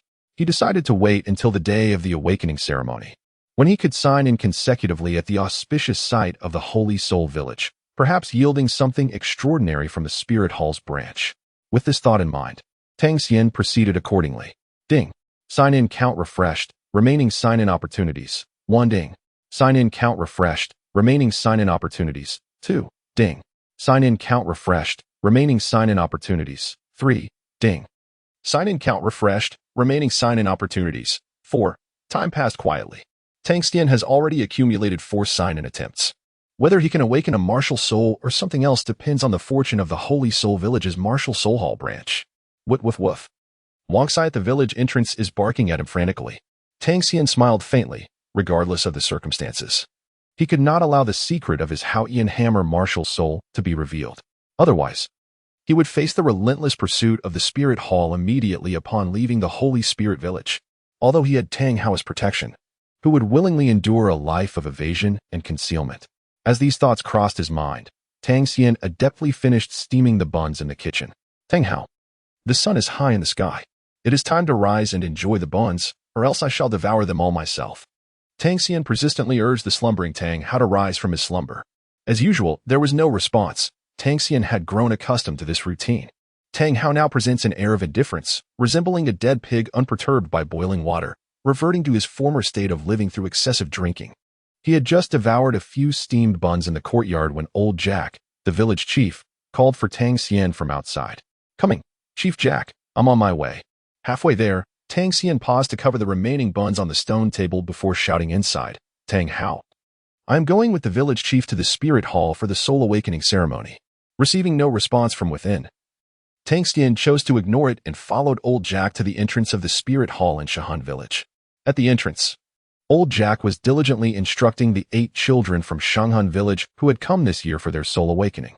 With a serious tone, he proclaimed, only by awakening your souls can you become the esteemed Soulmasters revered throughout the Douluo continent.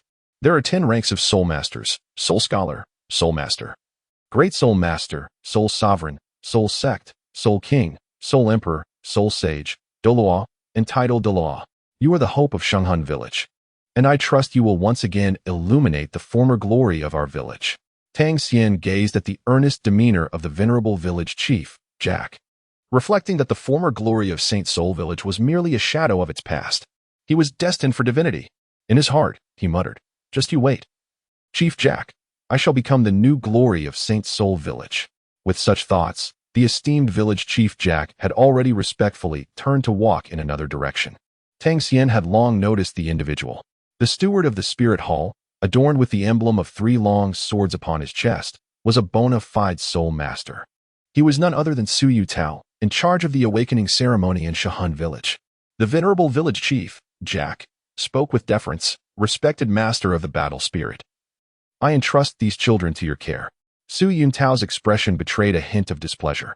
Having traversed 6 villages without encountering a single candidate capable of awakening their martial soul had rendered this task most ungrateful. Let us commence promptly, allow them to enter. I hope fortune favors us this time. Chapter 8. Awakening the 3 lives martial soul and joining the spirit hall, strategy for BB Dong. Su Yuntao, a patrolling steward of the spirit hall, visited various villages annually to assist children in awakening their martial souls. However, the number of those who could awaken a martial soul was scant, and those who manifested powerful martial souls were even rarer. The majority of individuals were either ordinary folk devoid of martial souls or awakened souls of little value, lacking the qualifications to become soul masters. Su Yuntao addressed the children with a calm demeanor. Children, please enter and form a line. Before we proceed with the martial soul awakening ceremony, it is essential that I introduce myself. He continued, I am Su Yuntao, your guide in the awakening of your martial souls. Now, let us begin. Tang Xian observed with great interest as Su Yuntao introduced a peculiar formation. He noticed that Su Yuntao had already arranged 6 hexagonal stones in the center of the awakening ground of the spirit hall's branch, holding a shimmering blue crystal orb in his hand. Subsequently, he instructed the children to stand one by one in the center of the hexagonal stone formation. Tang Xian, being the youngest, was the last to take his turn. Thus, he witnessed the entire process of Su Yuntao aiding the child in awakening. With a thunderous roar, Su Yuntao commanded, Lone Wolf, possess. In an instant, his dark hair transformed into a shimmering silver gray, and faint traces of werewolf fur began to sprout from his arms. A piercing azure light emanated from his pupils, exuding an aura of intimidation. Tang Xian felt a mixture of surprise and apprehension, for this was his inaugural encounter with the manifestation of a martial spirit. Su Yuntao's martial spirit took the form of a beast, and upon its embodiment, it exhibited certain characteristics reminiscent of a werewolf. Su Yuntao gestured for the children to remain calm as he commenced infusing soul energy into the hexagonal stone array. Subsequently examining the palms of the children, the results were disheartening. A scythe, devoid of soul energy, a wasted martial spirit. A hoe, devoid of soul energy, a wasted martial spirit. And blue silver grass, devoid of soul energy, a wasted martial spirit. In succession, 7 children displayed martial spirits that were entirely devoid of soul energy. Particularly striking was the blue silver grass of one girl, which epitomized the archetypal form of a wasted martial spirit. Tang Xian clicked his tongue, lamenting that if a person's martial soul were merely blue silver grass and they possessed no soul power, they would indeed be of no consequence. If it weren't for Tang San's awakening of the Haotian hammer in the novel, he too would be considered utterly useless. Su Yuntao's eyes shimmered with disappointment as he turned his gaze towards the last child. Child, why don't you come forward and give it a try? Tang Xian's heart raced wildly. Has it finally come to me? Tang Xian cautiously stepped into the hexagonal stone array. This place is the very essence of the spirit hall's fortune. Signing in here would surely yield bountiful rewards. Lone Wolf, manifest. Su Yuntao had already begun to channel his soul power into the hexagonal array, which emanated a warm golden glow, gradually enveloping Tang Xian's form. Tang Xian's heart stirred. Ding. Remaining sign-in attempts, 4. Without hesitation, he fervently declared within. System, sign in. Ding. Congratulations on successfully signing in at the Spirit Hall branch of Holy Soul Village. Earning a level 6 reward. The awakened spirit of the six-winged angel. The six-winged angel, indeed a spirit of the six-winged angel, Tang Xian recalled that Qian Douluo, Qian Xuanji, and Qian Rinxue also possessed the six-winged angel spirit. This is a legendary divine spirit, regarded as the pinnacle of spirits. The six-winged angel symbolizes the emissary of the angel god. The fortune of the Spirit Hall branch in Holy Soul Village is truly extraordinary. It has even yielded a divine spirit from the Spirit Hall. System, second sign-in. Ding. Congratulations on successfully signing in at the Spirit Hall branch of Holy Soul Village. Earning a level 6 reward. The awakened spirit of the radiant Holy Dragon. The Dragon God has 9 sons, with the radiant Dragon King at the helm. The radiant Holy Dragon is a magnificent being of light, representing the bloodline that is closest to the ultimate form of the radiant Dragon King, making it an immensely powerful existence among dragon spirits. Tang Xian radiated a golden light, his body adorned with faintly shimmering pure white dragon scales. Amidst the brilliance, a subtle aura of the divine emanated from him. System, I shall sign in for the 3rd time. Ding. Congratulations on successfully signing in at the Spirit Hall branch of Holy Soul Village, earning a level 4 reward of innate full soul power. Tang Xian, marvelous. System, I shall check in for the 4th time. Ding. Congratulations on successfully signing in at the Spirit Hall branch in Holy Spirit Village, earning a secondary reward of level 1 Peach Blossom Luck, which increases the probability of triggering Peach Blossom events. Ding. Remaining sign-in attempts, 0. Having consecutively checked in at the Spirit Hall branch in Holy Spirit Village 4 times, the overwhelming cascade of reward notifications echoed in Tang Xian's mind. Suddenly, he awakened the six-winged angel and the bright divine dragon spirit, both possessing innate full soul power, in addition to the previously awakened Haoyan hammer. Tang Xian now possesses the 3 lives martial soul, a terrifying power indeed. As for the final sign-in reward, level 1 Peach Blossom Luck, increasing the likelihood of romantic encounters, is somewhat overwhelming. What does the system mean by this? The literal interpretation. Tang Xian pondered inwardly, wondering if seizing the fortune of the Spirit Hall would attract the attention of Bibi Dong, Qian Rinxue, and Hu Laina. Such a stroke of romantic fate felt more like a calamity. While lost in thought, a sudden muffled sound erupted from Su Yutao, causing a momentary disruption in his soul power.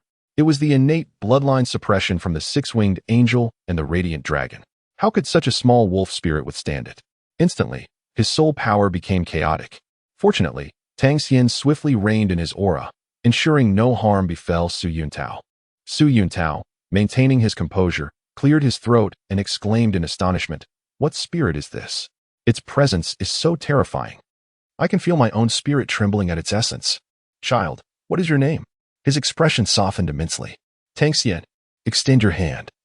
Let me see what spirit you have awakened. Su Yutao held his breath, an involuntary tension gripping him. That aura was simply extraordinary.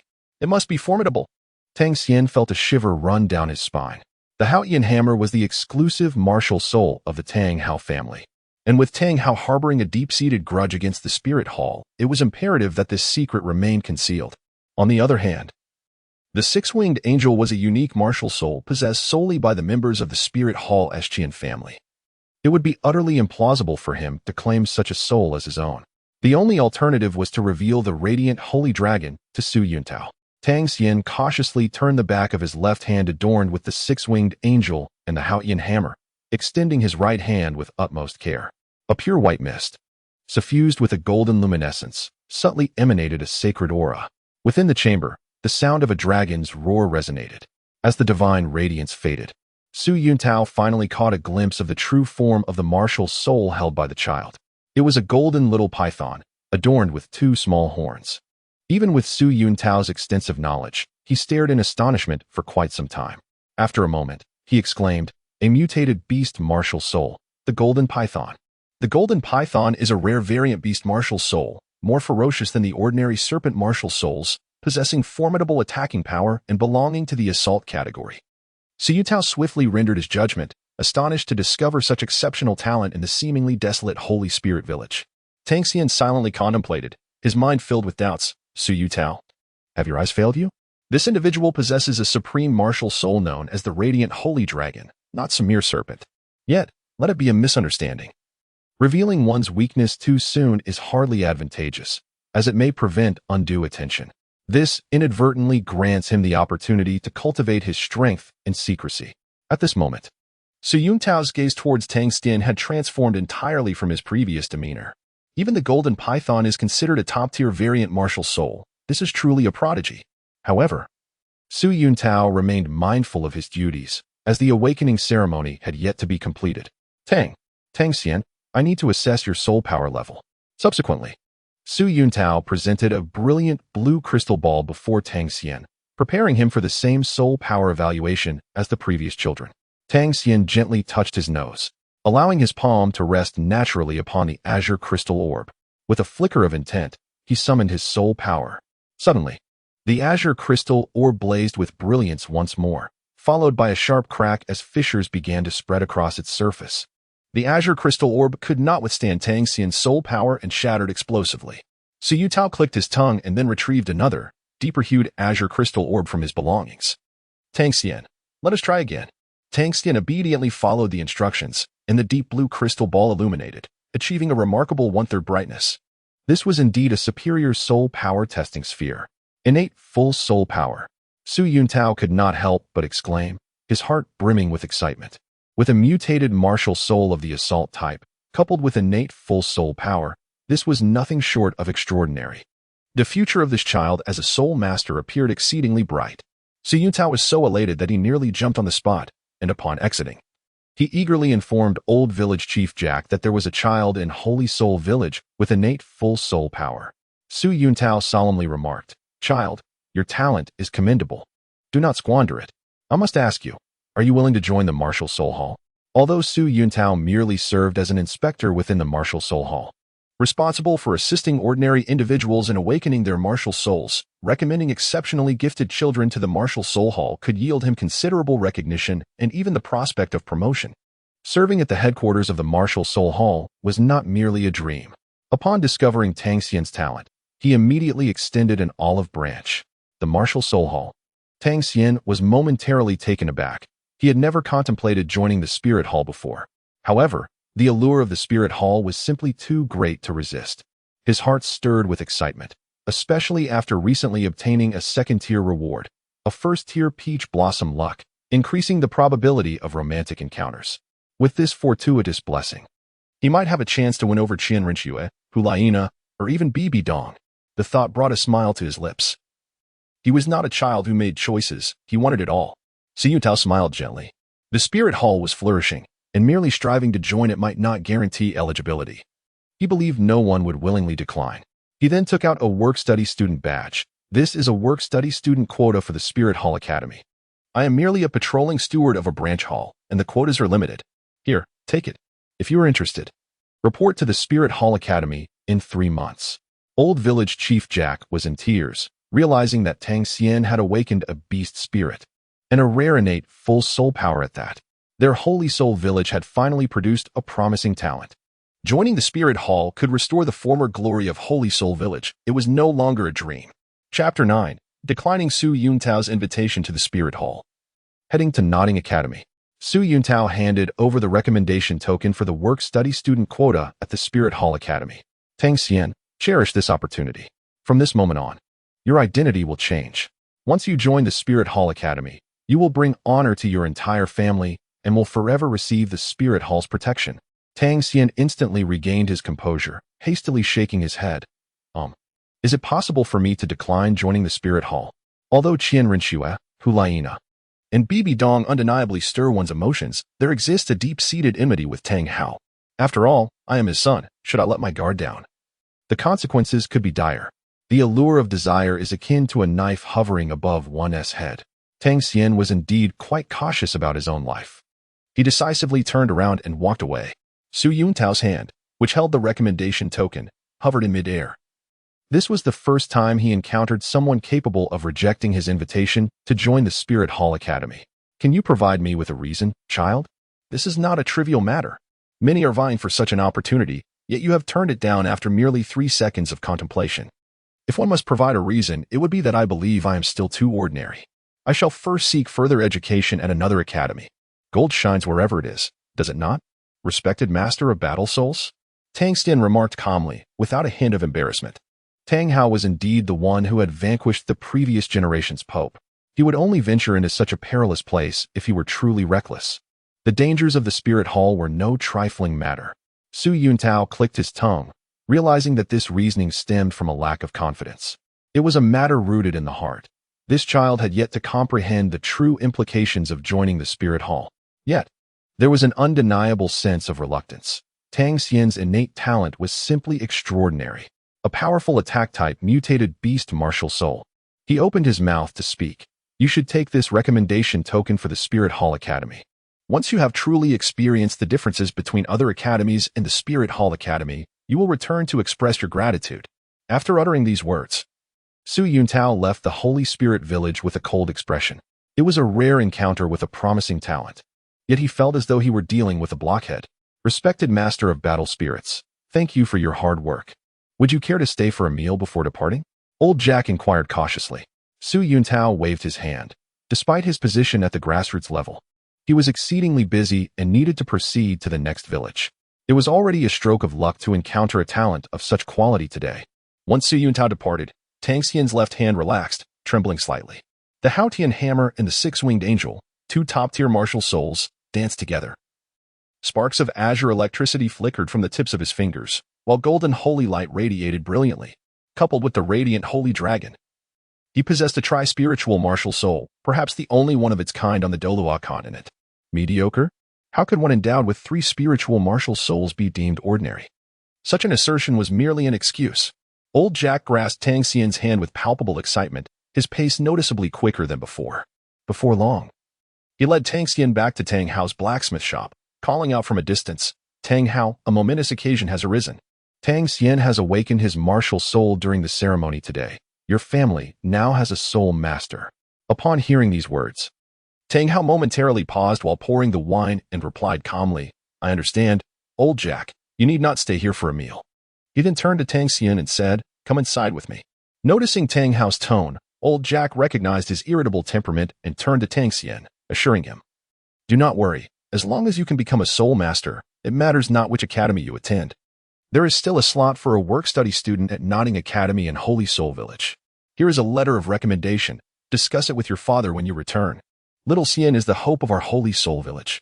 He will surely pass the admissions assessment of Nodding Academy. This opportunity is reserved solely for Tang Xian. Others possess useless martial souls. Tang Xian received the recommendation letter for the work-study program at Nodding Academy. He cast a glance at Tang Hao, who surprisingly displayed little reaction. Village Chief Jack awkwardly escorted Tang Xian to the door, after which Tang Xian entered the blacksmith shop. There, he found Tang Hao silently swinging his hammer. After a brief pause, Tang Hao let out a deep sigh and could not restrain himself from asking, Xiao Xian, what sort of martial spirit have you awakened? Tang Xian smiled faintly and said, Xuantian Hammer. Tang Hao was somewhat taken aback upon hearing this. Xiao Xian, you? And the radiant holy dragon. Tang Xian continued to speak. Tang Hao was suddenly engulfed by a ringing in his ears, doubting his own hearing. Duel martial souls? Fortunately, Tang Hao was not as well versed in the theoretical knowledge of martial souls as Master Yu Xiaogang. Otherwise, he might have begun to question whether the bond between himself and Ain was tainted by some other, peculiar entanglements. Tang Xian nodded and remarked, innate, full soul power. Tang Hao suddenly felt a parching dryness in his mouth, and, in a rare moment, he lifted Tang Xian entirely, examining him closely. Tang Xian felt a twinge of unease. For there was yet another soul weapon he had not disclosed, namely, the Six-Winged Angel. He was not merely a bearer of dual soul weapons, but rather possessed the rare gift of 3, having lived 3 lifetimes. He naturally understood the importance of keeping certain secrets. The first principle of the Xuantian Treasure Record states, never allow those whom you cannot completely trust to know the true extent of your abilities. In a certain sense, Tang Xian is no longer the original son of Tang Hao. Tang Xian has only been in this world for 3 months, and his feelings for Tang Hao remain somewhat ambiguous. During these 3 months, he has either been working for Tang Hao or preparing meals for him.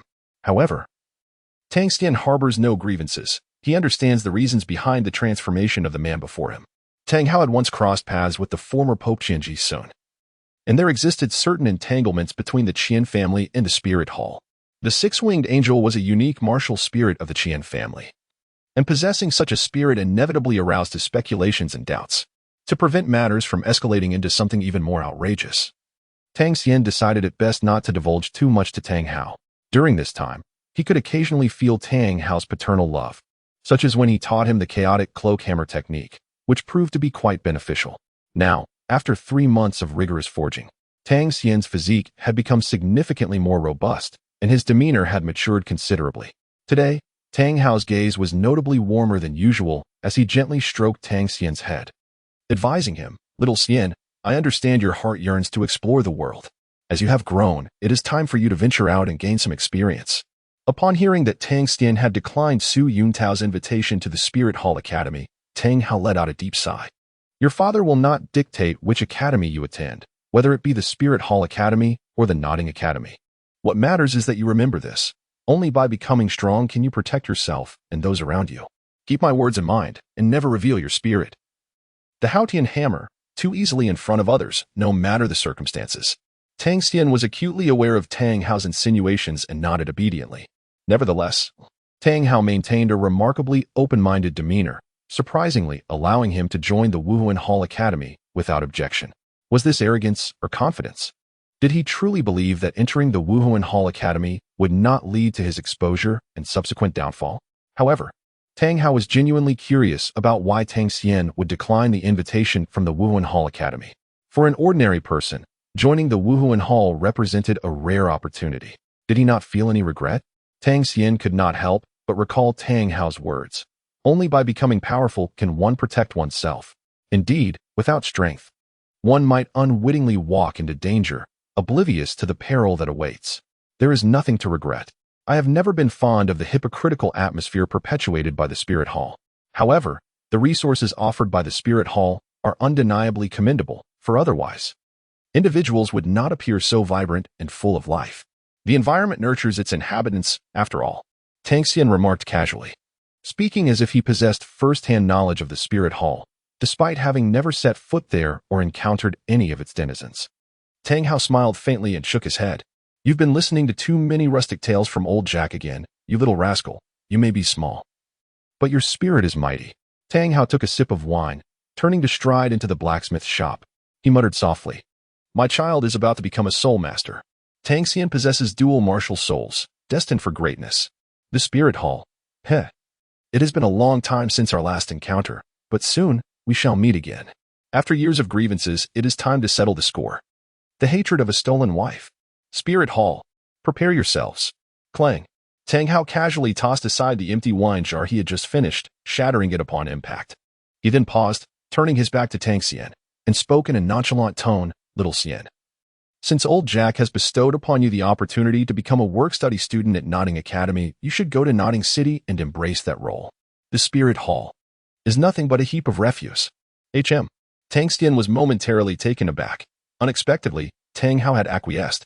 Initially, it seemed he was merely taciturn, but now he appeared to be ignited with fervor. What a revelation!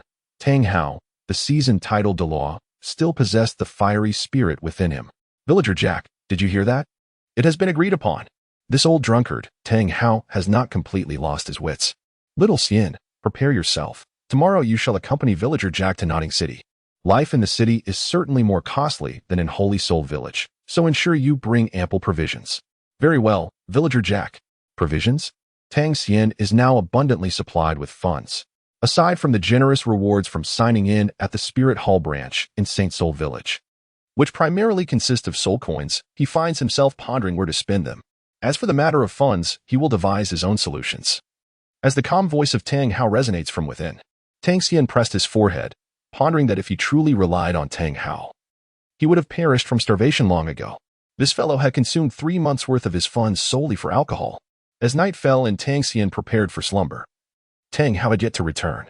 Lying on the wooden bed, he intently felt the 3 martial souls within him, the Holy Light Dragon, the 6-winged angel, and the Xuantian hammer. These would be his pillars of strength on the Douluo continent. As these thoughts swirled in his mind, Tang Xian's eyelids grew heavy. and he gradually drifted into sleep. In the early hours of dawn, a burly man clad in a black cloak, his face adorned with stubble, stood silently outside the window, observing intently. This man was none other than Tang Hao. Tang Xian turned over restlessly. The silhouettes outside the window had long since vanished, leaving only the shadows of trees swaying in the night breeze. Chapter 10. A fracas at Notting Academy. The master Yu Xiaogang shocked the following morning. Let us depart for Notting City. Tang Xian boarded a dilapidated horse-drawn carriage with old Jack, casting a glance back at the blacksmith shop. Tang Hao had not returned since last night. That fellow, Tang Hao, has likely gone in search of drink. Let us be on our way. He certainly will not come to see us off, old Jack remarked with a faint smile. Off we go, young one. With that, old Jack set the carriage in motion, heading towards the direction of Notting City. Tang Xian smiled faintly. Nottingham Academy, here I come. I wonder if Yu Xiaogang will recognize my radiant sacred dragon. Though others may not discern this martial soul, Yu Xiaogang, as a master of theory and hailing from the blue electric Tyrannosaurus family, whose martial soul is the formidable blue electric Tyrannosaurus, a dragon type with a subtle connection to the radiant sacred dragon, certainly cannot fail to recognize it. Tang Xian smiled faintly, eagerly anticipating the expression of Yu Xiaogang. Upon arriving in Notting City, old Jack guided Tang Xian towards Notting Academy, for they possessed little funds to squander on frivolous wanderings. As they approached the entrance of Notting Academy, they were abruptly halted by 3 burly men stationed there. Halt! Who do you beggars think you are? One of the men barked. Notting Academy is not a place for you to solicit alms. Be gone. Old Jack quickly donned a sheepish smile and offered apologies, explaining. We are not beggars. We hail from Holy Soul Village. This old man is escorting the child to register at Notting Academy. Register? Our esteemed Notting Academy does not admit just anyone. The men scoffed at them. Seeing their disdain, old Jack rummaged through his tattered bag and produced an enrollment certificate. We truly come to register. Here is the proof stamped by the Spirit Hall. There is one spot available for a work-study student from Holy Soul Village. The 3 young men reluctantly accepted the document, casting it a cursory glance, their expressions betraying their contempt. Oh, a mutated beast spirit of the assault type? And innate full soul power? Haha. Country bumpkins, how could such talent possibly arise from a place like that? It has been years since our academy has entertained the notion of a work-study student. I have every reason to suspect that your Spirit Hall certificate is either stolen or entirely forged. You are denied entry. You. Open your eyes and see clearly. You are the real bumpkins, and your entire family is composed of bumpkins. Old Jack, infuriated, trembled with rage, unleashing a tirade of insults. His face flushed crimson, and due to his advanced age, his breath became unsteady, almost causing him to faint from the anger. Tang Xian swiftly steadied the unsteady old Jack, subtly channeling a trace of Xuantian energy into his body. Gradually, old Jack's complexion began to regain its color. An uncouth simpleton is still an uncouth simpleton. What of it if you call me a beggar? Can a phoenix truly rise from a mere thatch? How disgraceful. Do not block the entrance. Take this lad and your shabby belongings and leave at once, lest we show no mercy. You worthless cur, merely a lapdog with a contemptuous gaze. You are nothing but a gatekeeper, wielding power through others. You are even inferior to beggars. As one of the youthful brutes stepped forward to drive them away, Tang Xian swiftly extended his left hand and struck the young man's abdomen. The youth's expression shifted slightly, and before he could react, another kick landed squarely on his midsection. Tang Xian swiftly pushed open the window to gaze at the moon, followed by a powerful kick akin to that of a rabbit's leap. The Xuantian skill, combined with an immense force, sent the young man crashing to the ground. Tang Xian lifted his chin, casting a disdainful glance at the 3 individuals before him. If you cannot even best a beggar, what manner of scoundrels are you? He continued with a menacing tone. Utter one more word of insolence, and I shall take your lives. What do you intend to do? This is Notting Academy. Those who come from the beggar village are nothing but brutes, resorting to violence after a mere exchange of words. You shall not set foot in Notting Academy today. Brothers, expel them.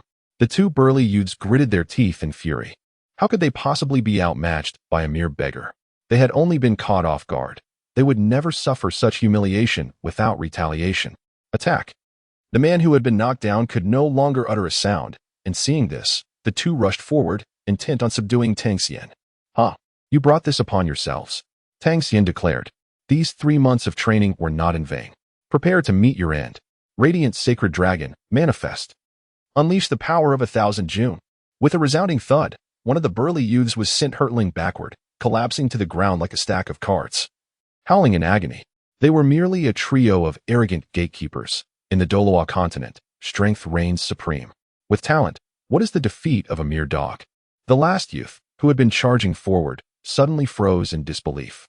Is that truly a powerful assault-type spirit beast? Such an overwhelming presence. Although the opponent appeared to be a mere child, he radiated an intimidating aura, emanating a brilliant light that commanded respect. Their leader had been sent flying by a single kick, leaving him in a predicament with no clear path of retreat.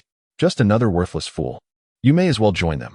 With a resounding crash, the final youth collided with the two already on the ground, eliciting a chorus of pained cries from beneath him.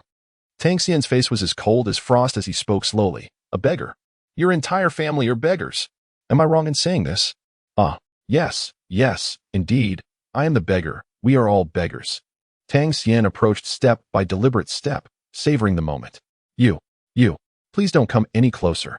Don't come any closer. No. The three young men, struggling to suppress their excruciating pain, managed to roll and crawl away, desperate to escape this perilous place. They felt as though they had encountered an insurmountable obstacle today. Remaining any longer would surely lead to their demise. They had to flee. They had to escape.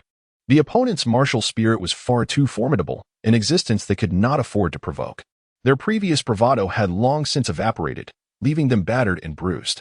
This youth was truly terrifying. Yet, before they could flee very far, Tang Xian casually picked up a few fallen leaves from the ground. Channeling his inner strength into them, the leaves soared through the air, striking the legs of the several young men with surprising force. Get down. At his command.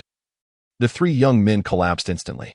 Recently, Tang Xian had acquired their secret techniques for using concealed weapons.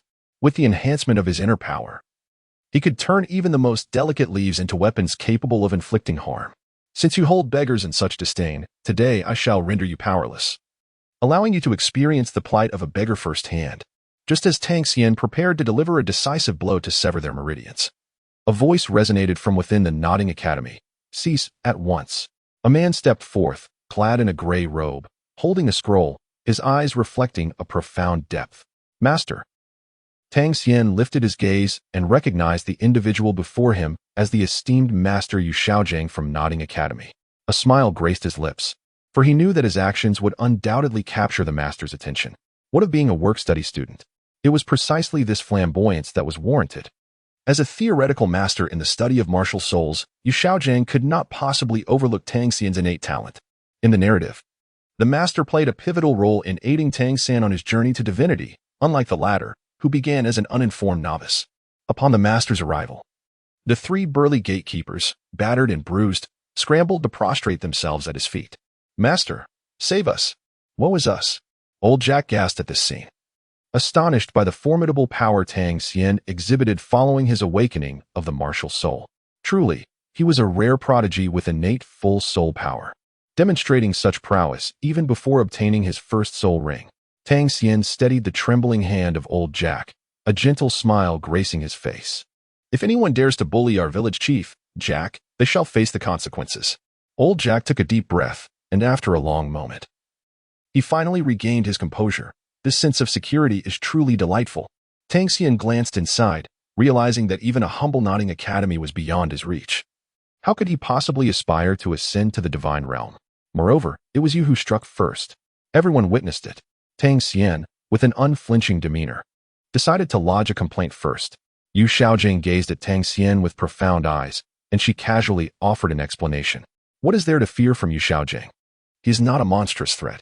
The master possesses a relatively gentle character, as long as one does not provoke his bottom line. He would not resort to violence over trivial matters. You few are utterly dispensable. The academy is a sacred place, and how can it allow such filth to exist?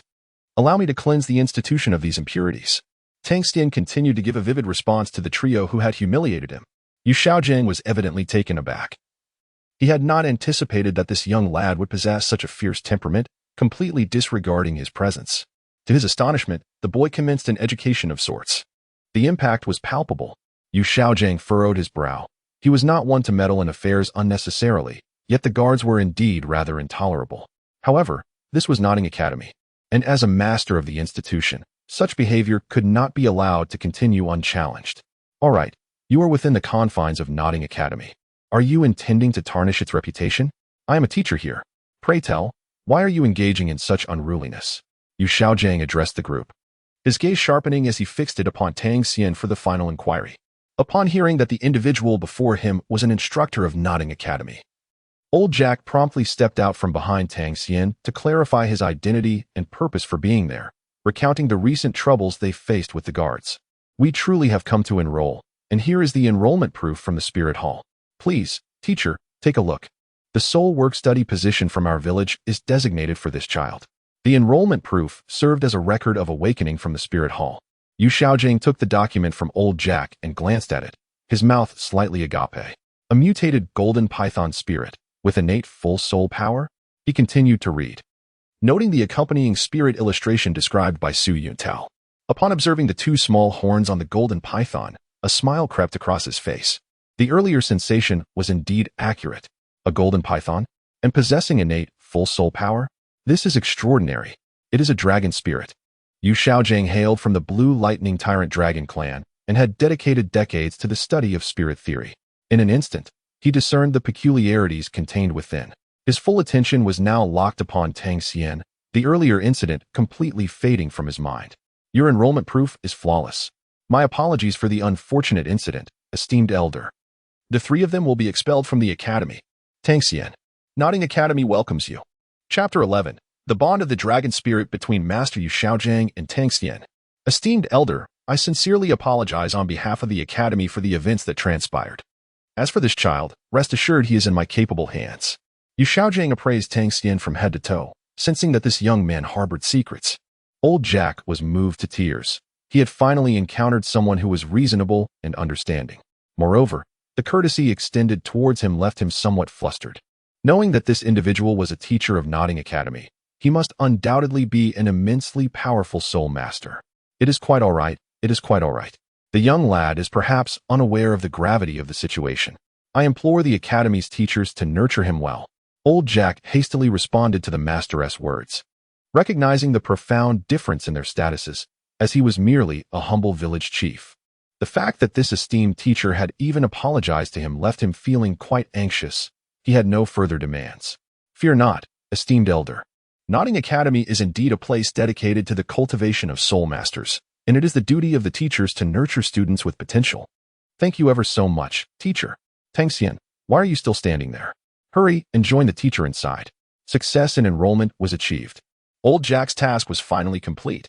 He quickly nudged Tang Xian forward. Tang Xian, behave yourself at school and temper your spirit. I shall return to Holy Soul Village now. All right, goodbye, Village Chief Jack. Tang Xian waved farewell to Village Chief Jack, who had accompanied him along the way. Tang Xian, is it?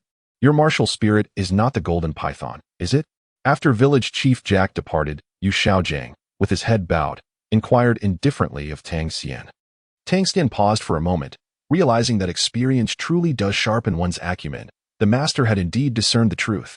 Yet, he maintained an air of calm and responded with the same measured tone. Your identity, I presume, is not that of an instructor at the academy?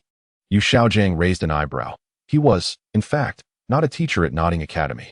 However, how could this youth have known that? Considering it was only his first day at the institution?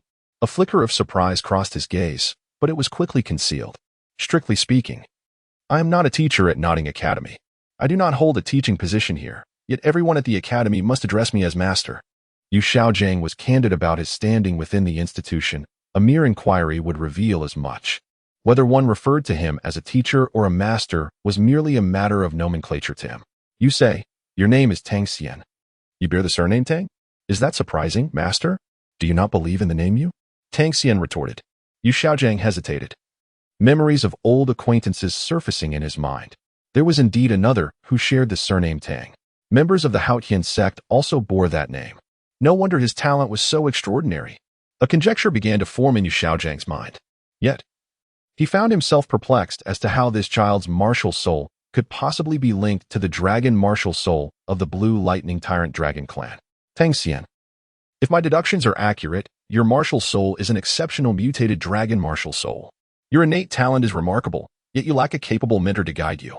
No one at Nodding Academy possesses a deeper understanding of martial souls, nor of dragon martial souls, than I do.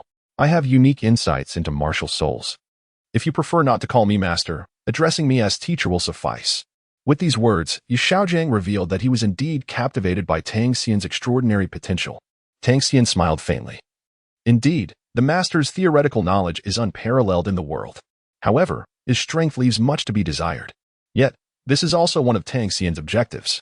His martial soul is rather unique, and with the assistance of a theoretical master, his rate of growth would soar exponentially. Teacher, Tang Xian was no mere child. Having lived 2 lives, how could he fail to discern the underlying meanings in Yu Xiaogangs words? Without hesitation, he performed the customary bow of respect, instantly acknowledging this esteemed mentor. After all, this was the very teacher who would aid Tang San in his ascension to divinity. Such an invaluable resource should not be squandered.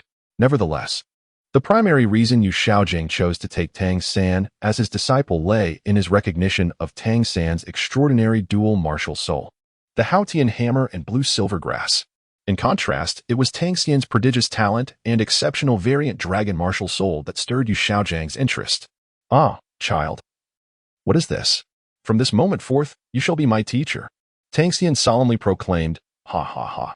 I, Yu Xiaogang, have a disciple now. How splendid. You truly are a remarkable child. All right, rise." A hint of moisture glistened in the corners of Yu Xiaogang's eyes, filled with a profound sense of gratification, while his gaze sparkled with added brilliance. "Tang Xian, this child possesses a remarkably unique martial soul and exceptional talent, with the potential for a dual martial soul. If I were to apply my lifelong theories of martial souls to him, when he rises to prominence in the Douluo continent, who would dare challenge my theories on martial souls?" Yu Xiaogang is in urgent need of an exemplary figure to validate his theories, a testament to his lifelong pursuit. In the master's view, Tang Xian's innate abilities can only reach their fullest potential under his guidance. No one at the Nodding Academy is more suited for this task than he. "Tang Xian, please accompany me to my office. Yu Xiaogang is eager to verify some matters." Tang Xian nodded and accompanied the master to the office. The master, with a hint of anticipation, said, "Tang Xian, may I request you to unveil your martial soul for me to observe?" Tang Xian did not refuse. His right hand slowly extended, revealing a radiant golden dragon with horns, a manifestation of the sacred light dragon martial soul. The master gasped in astonishment. This was indeed a rare and mutated dragon martial soul, and moreover, it was the sacred light dragon martial soul. Such a martial soul was incomparably more formidable than the blue electric Tyrannosaurus Rex martial soul. Upon witnessing this martial soul, the master was overwhelmed with excitement for a considerable time. His instincts and perceptions were undeniably correct. He then inquired, "You claim to possess innate full soul power? Surely, you must be concealing another martial soul, am I right?" Tang Xian smiled faintly. Before the soul master Yu Xiaogang, there was little to conceal. He slowly extended his left hand, revealing a pitch-black Haotian hammer, crackling with a hint of electric light. "You are correct. I possess another Haotian hammer," Tang Xian stated nonchalantly. Indeed, while innate full soul power is a rarity in the world, it is hardly surprising for 2 supreme martial souls to manifest such power. However, Tang Xian refrained from mentioning his other martial soul, the 6-winged angel, which is a triple life martial soul. He remained somewhat vigilant, understanding that at times, one must learn to mask their true strength. "Very well, Tang Xian, your radiant holy dragon is already formidable, and I did not anticipate such a delightful surprise from you. However, remember this, unless absolutely necessary, do not reveal the existence of the Haotian hammer. One must learn to conceal their talents." Tang Xian smiled lightly and replied affirmatively. He understood this principle even better than Yu Xiaogang and was well aware of Yu Xiaogang's concerns. "Speaking of which, there is a certain connection between my martial soul and yours." The master expressed a sense of nostalgia. Tang Xian was well aware of the situation. Yet he feigned curiosity and inquired, "What is the origin?" "Indeed, my esteemed teacher, I originally hailed from one of the 3 prestigious sects, the Blue Electric Tyrannosaurus Rex lineage. I was destined to inherit the Blue Electric Tyrannosaurus martial soul. However, fate has played a cruel trick on me. My martial soul underwent a malignant mutation, unlike yours. My mutation is inherently flawed, lacking the majestic aura characteristic of the dragon martial souls. Therefore, I must convey to you that although I have pledged to be your mentor, I can only offer you theoretical assistance within my limited capabilities. Alas, it seems that I shall never surpass the threshold of level 30 in this lifetime." Tang Xian was momentarily taken aback. He had not anticipated that the master would voluntarily share such thoughts with him. This was a profound expression of trust in him. Tang Xian softly remarked, "It is sufficient. The theories of the master are unparalleled in Douluo continent." The master felt a surge of satisfaction, elated that Tang Xian held such an opinion, not out of vanity, but because it was indeed true. "Luo Sanpao, come forth and experience the world." As he spoke, the master confidently summoned his martial spirit, which manifested as a deep blue creature with large, gentle eyes, short and stout limbs, a prominent bump on its head, and a plump, endearing appearance. It was incredibly lively, bouncing around with delightful energy. For some unknown reason, upon seeing Tang Xian, Luo Sanpao felt an overwhelming sense of familiarity, eagerly burrowing towards him and playfully nudging him with its large, pig-like snout, exploring every inch of Tang Xian's form. Tang Xian felt as if he were a great cabbage, being nudged by a pig. At that moment, Tang Xian suddenly recalled something. He had previously acquired a first-level peach blossom fortune, which increased the probability of romantic encounters. Wasn't that precisely what this was about? Feeling somewhat embarrassed, he instinctively shielded his vital areas and awkwardly inquired, "Teacher, does your martial soul possess a gender?"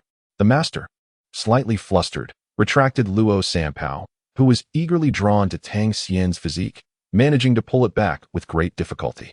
Luo Sanpao was not typically so forward. The master rubbed his nose, observing the flustered expression on Tang Xian's face. Perhaps it was due to their shared dragon martial souls. He could only rationalize the excessive affinity Luo Sanpao displayed towards Tang Xian in this manner. "Your martial soul differs from mine. Your soul mutation is evolving in a positive direction. Such an exceptional transformation can only arise from the fusion with the pure bloodline of the Blue Lightning Tyrant Dragon family. Little Xian, do tell your teacher honestly. How could your father have become involved with an ignorant maiden from the Blue Lightning Tyrant Dragon family?" Tang Xian was utterly astonished. Tang Hao has taken an interest in the women of the Blue Electric Tyrannosaurus family from the three great sects. However, he soon comes to realize that the master may have misunderstood something. Many of his theories regarding martial souls cannot be explained in relation to him. Tang Xian is indeed a person equipped with a sign and system. Tang Xian touched his nose and said, "Well, I'm not quite sure about that. I'm not well acquainted with the romantic histories of our forebears." "Ah, teacher, what does it matter? If it's true, wouldn't that mean our master-disciple relationship is further strengthened?" Tang Xian respectfully served a cup of steaming tea to the master. Yu Xiaogang was taken aback, finding the young man rather audacious. However, as memories of the past flooded his mind, he accepted the tea and took a sip. His gaze suddenly turned melancholic as he spoke. "But what of the Blue Lightning Tyrant Dragon clan? What of the three major sects? I, Yu Xiaogang, have long been cast out by my family, and my name has been erased from the family tree. What kinship remains?" Tang Xian suddenly recalled the background of Yu Xiaogang and interjected, "What is the Blue Electric Tyrannosaurus Rex? My radiant holy dragon is not derived from them. There are countless dragon martial souls of a higher echelon. It pales in comparison to the golden holy dragon. The purity of the Blue Electric Tyrannosaurus Rex is far too low. It should not even be mentioned in the same breath." Ha. As he spoke, Tang Xian cast a sidelong glance at the master's expression. The golden holy dragon was indeed a fusion technique of Master Lu Erlong and Flandra. He could hardly deny it. Chapter 12, Crushing the Seven Shelter King Saint, Encountering a Kick from Xiao Wu. Upon hearing the term Golden Holy Dragon, Yu Xiaogang visibly stiffened. It was a moment of reminiscence that could not be revisited, but he swiftly masked his emotions. "Tang Xian, you possess a second martial soul, do you not? May I have the privilege of observing it?" Yu Xiaogang inquired tentatively. The innate full soul power is not easily attained, according to his research. The probability of dual martial souls yielding innate full soul power is the highest, thus he held a conjecture in his heart. Tang Xian did not completely conceal his capabilities. Revealing the Hao-Ian hammer to his teacher posed no significant concern. However, regarding the six-winged angel, Tang Xian intended to keep it as a strategic secret. A card to play when necessary. "Teacher, what do you think this martial soul is?" At that moment, Tang Xian extended his left hand, and a pitch-black Hao-Ian hammer, shimmering with arcs of electricity, materialized in his palm. Yu Xiaogang's eyes widened in astonishment as he gasped. The Hao-Ian hammer, the inherited martial soul of the Tang Sect. "You, Tang. Ha, my guess was not wrong. You are indeed the child of that person." Yu Xiaogang's voice trembled with a mix of excitement and disbelief. He was thrilled that Tang Xian was indeed a child of dual martial souls, aligning perfectly with his aspirations for cultivation. This unique existence further validated his theories. Yet, he was also shaken. having not anticipated that person would allow their child to venture here alone. Tang Xian, this martial soul in your left hand must never be revealed to anyone lightly. Rest assured, teacher, I am aware. My father has already cautioned me. Tang Xian then retracted the holy light dragon and the Haoyan hammer back into his palm. Yu Xiaogang glanced out the window before pondering. Xiao Xian, your enrollment procedures have been completed. You should return to the academy's dormitory now. Focus on your cultivation. He added a final note of guidance. Tang smiled faintly as he bid farewell. Well then, teacher, I shall go find my dormitory. Go ahead, go ahead. Do not let conflicts arise with your roommates. Nurture the bonds of camaraderie among classmates. Upon hearing these words, Tang couldn't help but smile slightly. Nurturing feelings, is it? Ha ha. I wonder if Xiao Wu has arrived at school yet. He then took his leave from Yu Xiaogang, shouldering his luggage and making his way towards Dormitory 7 of the Nodding Academy. Indeed, I have intercepted Tang San. All of his fortune seems to be concentrated upon me. Even the dormitory assigned to me is the illustrious 7. The accompanying orientation manual contained a map of Nodding Academy, so there was no need for anyone to guide him. Tang effortlessly located the position of Dormitory 7 by following the map. Dormitory 7 is considered the least favorable accommodation within Nodding Academy, designated specifically for working students. Tang Xian had just stepped through the threshold of Dormitory 7 when a shadow suddenly barreled toward him. In an instant, he deftly sidestepped, causing a figure to be forcefully sent sprawling to the ground. It appeared to be another work-study student residing in the same dormitory. Ha! Are you convinced now? I, Wang Xing, am destined to be the future battle Soulmaster. Who dares to challenge my claim to the position of dormitory leader? Wang Xing exclaimed. Tang Xian suddenly realized something. It seemed they were vying for the position of the leader of Dormitory 7. How fortuitous that he had arrived at such a moment. Wang Xing effortlessly dealt with a new student, casting a disdainful glance around the dormitory before his gaze fell upon the newly arrived Tang Xian. Who is this beggar? Are you also a new work-study student? Newcomers ought to understand the rules. From now on, I, Wang Xing, am the boss of this dormitory. If you disagree, come and test your strength. You little beggar, what is your name? Before Tang Xian could introduce himself, he was interrupted by Wang Sheng. I don't care what your name is. Just call me boss and let me hear it. Tang Xian let out a cold snort, a wicked smile gracing his lips. Do you truly believe you are worthy? How dare such a lowly creature provoke me? It seems that King Sheng must indeed be taught a lesson. Oh, do you aspire to challenge the position of the boss? Then let us engage in a duel. This was the first time Wang Sheng had encountered such an audacious newcomer. With keen interest, he inquired, My martial soul is the battle tiger. As for you, what is your martial soul? Tang Xian disdainfully remarked, You are not yet worthy to witness my martial spirit. Arrogant. Today, I, Wang Sheng, shall teach you how to humble yourself in the dormitory. Tang Xian's nonchalance thoroughly infuriated Wang Sheng, leaving him, the leader of the 7th dormitory, stripped of dignity and authority. Tang Xian had barely set down his backpack when a ghostly figure appeared before Wang Sheng, moving with an ethereal swiftness. Without hesitation, the figure raised a hand and executed the 1000 Jin slash, a powerful downward strike. As Wang Xing began to channel his soul power, he was startled to find another presence before him, completely unaware of how the opponent had approached without any visible manifestation of martial spirits. Suddenly, an overwhelming aura surged toward him, and he felt an urgent need to defend himself. Otherwise, he would surely be cleaved in two. In a moment of dire urgency, Wang Sheng clenched his fists, intertwining his hands as he instinctively adopted a defensive stance. His soul power and martial spirit ignited in an instant, and behind him, the faint silhouette of a battle tiger emerged, lending him support. At that moment, the 1000 Jin slash descended upon him with ferocity. As their forces collided, a resounding boom echoed through the air. Wang Xing was propelled backward like a kite severed from its string, hurtling through the air before skidding along the ground for some distance. He finally came to a halt, crashing into the bed frame, struggling to regain his balance. It was a display of sheer dominance. Tang Xian casually withdrew his palm strike. Along the way, he had signed in numerous times, acquiring an array of skills. The ghostly shadow technique was merely one among them, and his overwhelming strength had grown significantly compared to before. Just now, he had only unleashed 30% of his power. Nevertheless, even so, it was more than sufficient to deal with a Wang Xing. Arrogant? Only the strong possess the right to be arrogant. The position of the leader of the 7th dormitory had now changed hands.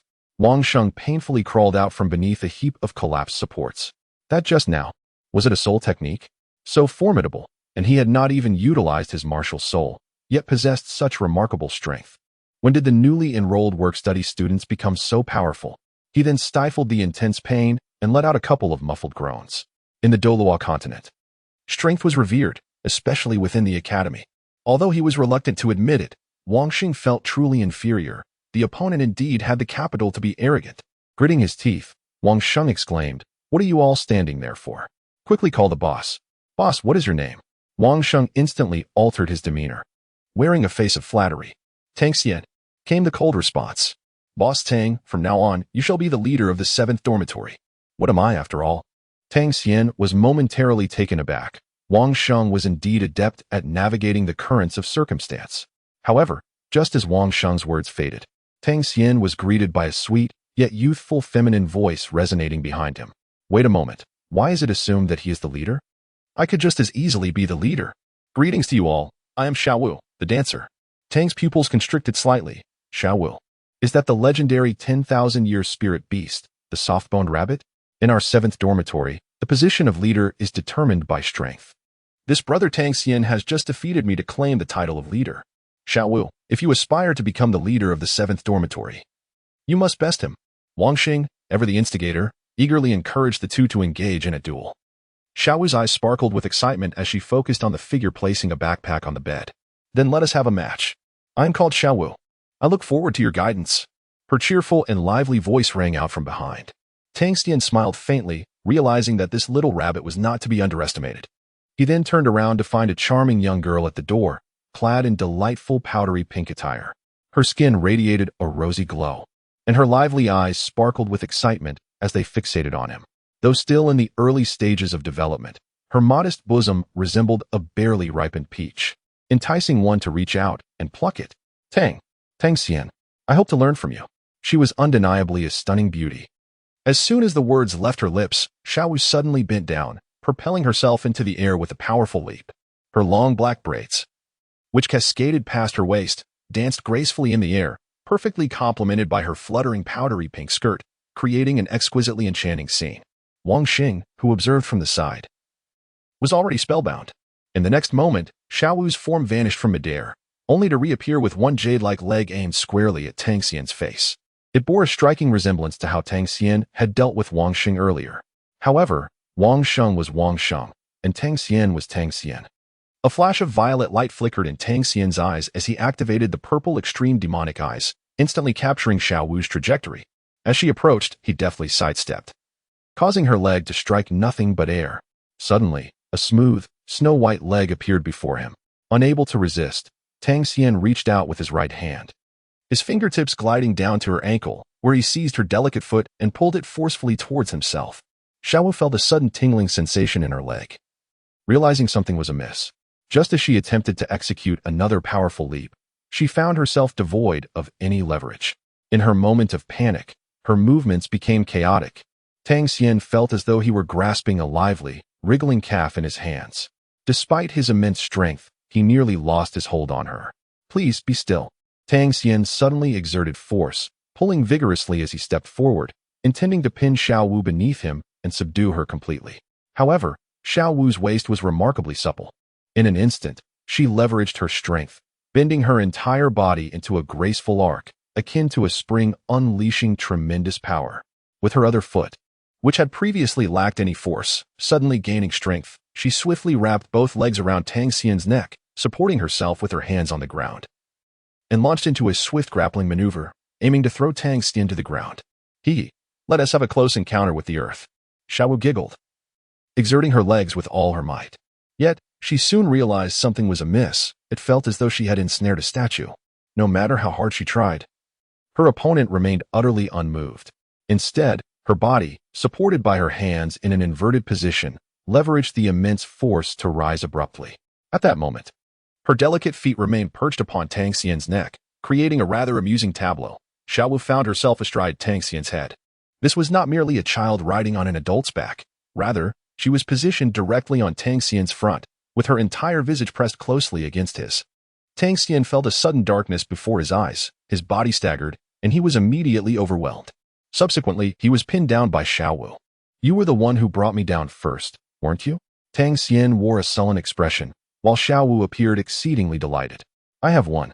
Look, I have one, she exclaimed, completely unbothered.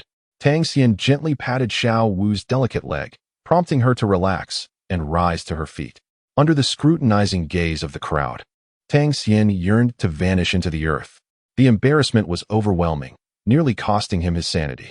Chapter 13. Astonishing. Fortune and Romance. Xiao Wu wishes to warm my bed. The humiliation of being bested by a striking youth was simply unbearable. Nonetheless, it did serve to highlight Xiao Wu's remarkable skills and agility. The outcome was determined in an instant. You have won. Henceforth, you shall be the leader of the 7th dormitory, Tang Xian declared generously, brushing off the dust from his attire. After all, being the leader of the 7th dormitory was merely akin to being the dorm master. Matters of internal affairs were hardly his concern. Having Xiao Wu assume the role of dorm master was quite fitting, as she possessed a natural aptitude for such responsibilities. Your strength is quite formidable. You've even hurt me a little. Although Xiao Wu emerged victorious, she glanced down at her ankle, where a faint red imprint lingered. As a soul beast with a lineage of 10,000 years, she found it perplexing that she was overpowered by her opponent. Are you all right? With your prowess? I had no choice but to exert some strength. Xiao Wu, unfazed by the competition, was elated by her victory. Yet she did not forget to express concern for Tang Xian, whom she had just pinned to the ground. It was evident that she possessed a genuinely kind-hearted nature. Tang Xian shrugged nonchalantly, declaring, I am perfectly fine. I can withstand another blow. It was merely my carelessness earlier that led me to not dodge. Tang Xian touched his nose, the lingering fragrance still present, and jested, You truly are a monster. Xiao Wu replied with a faint smile, I don't care. I just won. So from today onward, I shall be the leader of the 7th dorm. Xiao Wu was quite determined about this matter of leadership. Then I shall rely on you to look after the 7th dorm, Tang Xian said with a smile, seemingly unconcerned. Meanwhile, Wang Sheng and others, who were spectating, immediately rallied in unison, calling out to Xiao Wu, Boss. From now on, you are our leader. Xiao Wu was so delighted that she nearly leaped in joy, then said, There's no need to call me boss. My name is Xiao Wu. Just call me Sister Xiao Wu. Tang Xian returned to his bed, preparing to tidy up his belongings. Although the conditions were far from ideal, they were undoubtedly better than those in the blacksmith shop.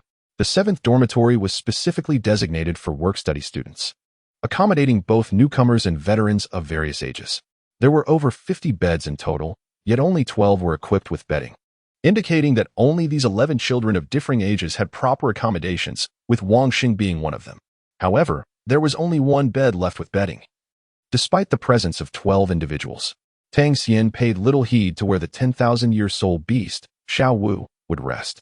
If there were no bedding, he could easily procure some from outside, given the abundance of vacant beds available. However, Xiao Wu headed straight for Tang Xian's spot, lying down on the very place he had just prepared. Xiao Wu, this is my bed. Tang Xian was momentarily taken aback and reminded, while Xiao Wu directly clutched the blanket of Tang Xian and refused to leave, exclaiming, What is yours or mine? As long as there is a blanket on this bed. And since I am the boss, naturally, this bed belongs to me. Tang Xian was utterly taken aback. This little dancer had become quite familiar. No way.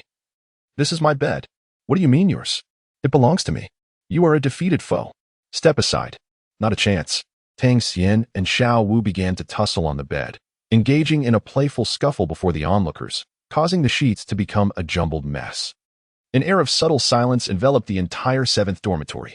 After an intense bout, Tang Xian managed to reclaim a pillow, realizing that when it came to snatching blankets, the girls had the upper hand.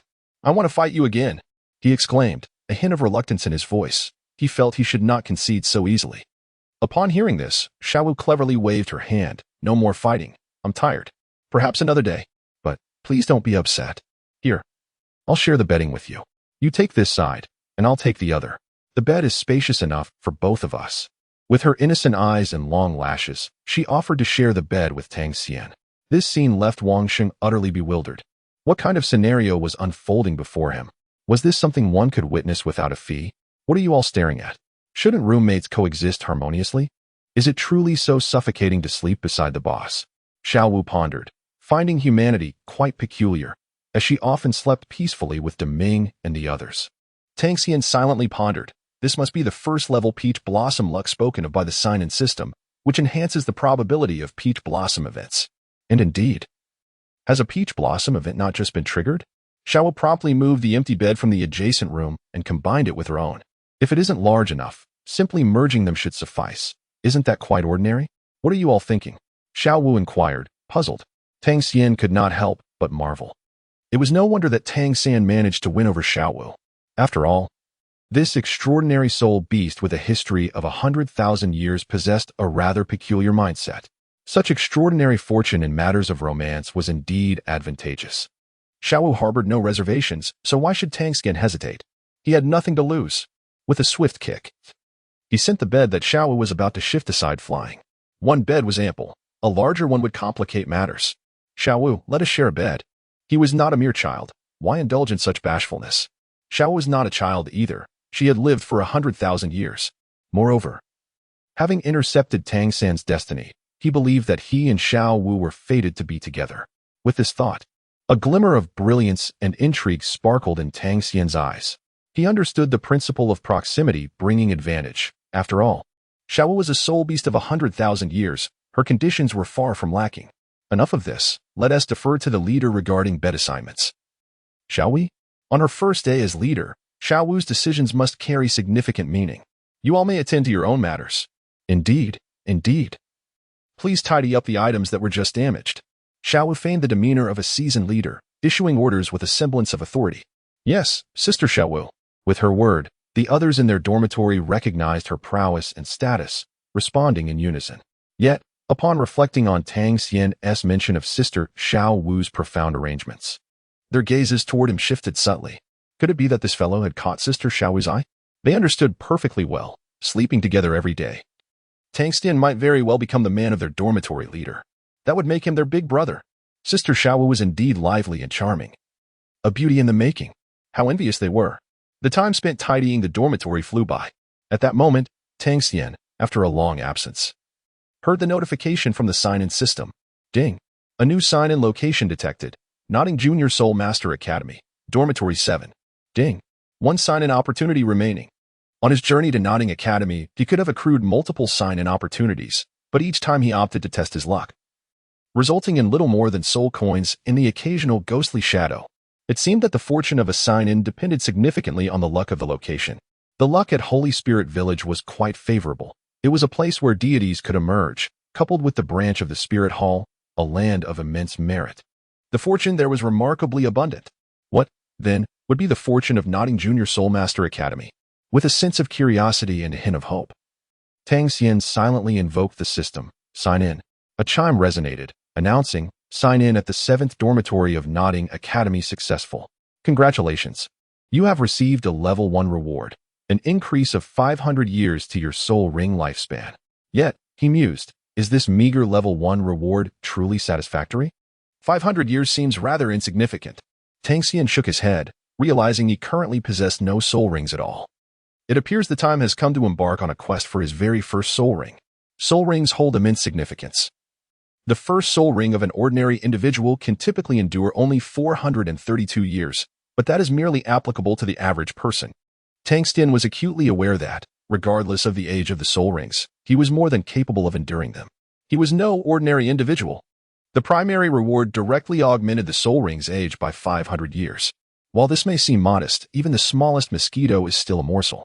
As days accumulated, no matter how youthful the soul rings he acquired, their age was not static. It could indeed be enhanced. Even if he were granted a first soul ring with an initial span of 10 years, he could potentially cultivate it into one of 100,000 years or even 1,000,000 years. Naturally, the initial age of a soul ring is preferable to be as high as possible. However, reaching such extraordinary levels, especially if fortune does not favor him, would require considerable time. As these thoughts crossed his mind, Xiao Wu had finished her bath and donned a pristine academy uniform, although her hair remained slightly damp. At that moment, she was kneeling beside the bed, using a white towel to dry her long black scorpion braid that cascaded down to her lower back. The residual droplets glistened as they trickled from her hair onto her porcelain skin, gliding down like the dewdrops resting upon a lotus leaf. Tang Xian, could you help me with my hair? I cannot manage it alone, Xiao Wu implored, handing him a white towel along with her lengthy braid. Tang Xian was momentarily taken aback. This young lady truly possessed an utter lack of caution. Nevertheless, he willingly accepted the towel and was quite pleased to assist the beautiful woman in drying her hair. As he wiped, he could distinctly perceive a subtle fragrance emanating from her. Indeed, beautiful women often exude an alluring scent. However, given that Xiao Wu was a soul beast, her ignorance of worldly affairs could lead to a blurring of boundaries if she treated everyone in such a manner. Tang Xian gently instructed, "Little dance. That is not permissible with others. There is a saying among humans. Men and women should maintain a respectful distance. Do you understand its meaning?" Little Dance paused, momentarily taken aback. The eloquent words were beyond her comprehension. "I don't know what respectful distance means. If you want to be close, then go ahead. It won't cost you an arm or a leg. But such intimacy cannot be taken lightly. If someone gets too close to you, it could lead to the possibility of childbirth. Do you wish to bear children?" In an instant, Little Dance recalled the many spirit beasts she had witnessed in the Star Do Great Forest, perishing due to complications during childbirth. She immediately shook her head, exclaiming, "No closeness. No closeness. Little Dance does not wish to die." Tang Xian was slightly taken aback. Wasn't the conversation supposed to be about childbirth? How did it veer into matters of life and death? The thought process of the soul beasts after 100,000 years was indeed intriguing. Yes, it was perilous. One could only be intimate with a beloved partner. That way, nothing would go awry. Tang Xian continued to weave his tale, insisting it wasn't so absolute. After all, he was not like anyone else. Is that truly the case? Why is it that a beloved partner remains unscathed? Xiao Wu inquired with wide eyes. Tang Xian found himself momentarily at a loss for words. What could possibly be the reason? Such deceiving nonsense is hardly convincing. However, the brilliance of Xiao Wu's thought process was truly remarkable, illuminating the moment. I must treat my bedside companion with greater care. Anyone capable of saving a life is undoubtedly a good person. You, resting beside my pillow, shall henceforth be my cherished companion, and I shall attend to you diligently. When the weather turns warm, Xiao Wu will provide you with a refreshing breeze, and when it grows cold, she will envelop you in warmth. Please, do ensure that I do not meet an untimely end." That sounds quite delightful. Xiao Wu is indeed adorable. Chapter 14. A taste of skill in the Academy cafeteria. Xiao Wu is mine. Xiao Wu declared her intention to warm the bed for herself. Upon hearing these words, Tang Xian smiled faintly, pondering that it was indeed feasible. Suddenly, a peculiar sound pierced the delicate air. Tang Xian glanced down to discover that it was Xiao Wu's stomach growling. Hee. Xiao Wu was hungry. It had been 2 hours since she last ate. Xiao Wu tucked away her enticing, long scorpion braid and half-knelt on the bed, feeling a bit bashful as she spoke. This little loli's playful charm was something Tang Xian could hardly resist. However, he too had not eaten for an entire day. "Shall we dine together?" "Absolutely," Xiao Wu exclaimed with enthusiasm at the mere mention of food. Wang Sheng, where is the cafeteria in Noting Academy?" Xiao Wu called out loudly. Upon hearing this, Wang Sheng, quick-witted, set down the items he was tidying up. "Boss, fret not. I, Wang Sheng, shall lead the way. It's just over there, follow me." Having witnessed the prowess of the two, Wang Sheng held them in utmost respect. He had never encountered work-study students of such formidable strength, especially the one named Tang Xian, whose palm strike had sent him flying several meters.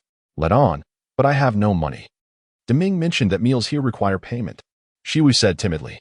Upon hearing this, Tang Xian raised an eyebrow. In the realm of Douluo continent, currency is represented by soul coins, and within his Shumi ring, the most abundant possession he held was indeed the golden soul coins, primarily acquired through sign and rewards. This predicament left him rather troubled. Although he was a student worker, he found himself quite affluent and no longer needed to toil for sustenance. He had been contemplating bestowing a few thousand as pocket money for Xiao Wu.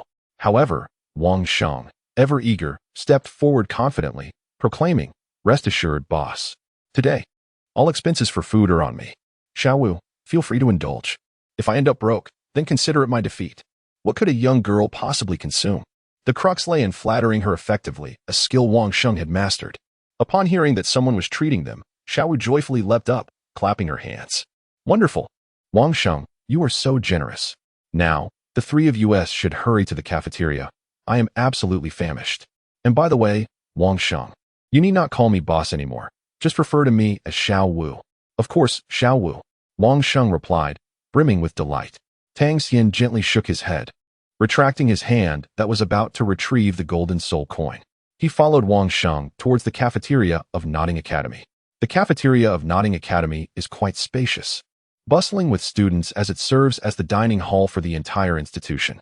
At this moment, during the evening meal period, it was filled to capacity. However, luck smiled upon Tang Xian and Xiao Wu, for they spotted an unoccupied table, ideally situated in the central area. Let us dine outside instead.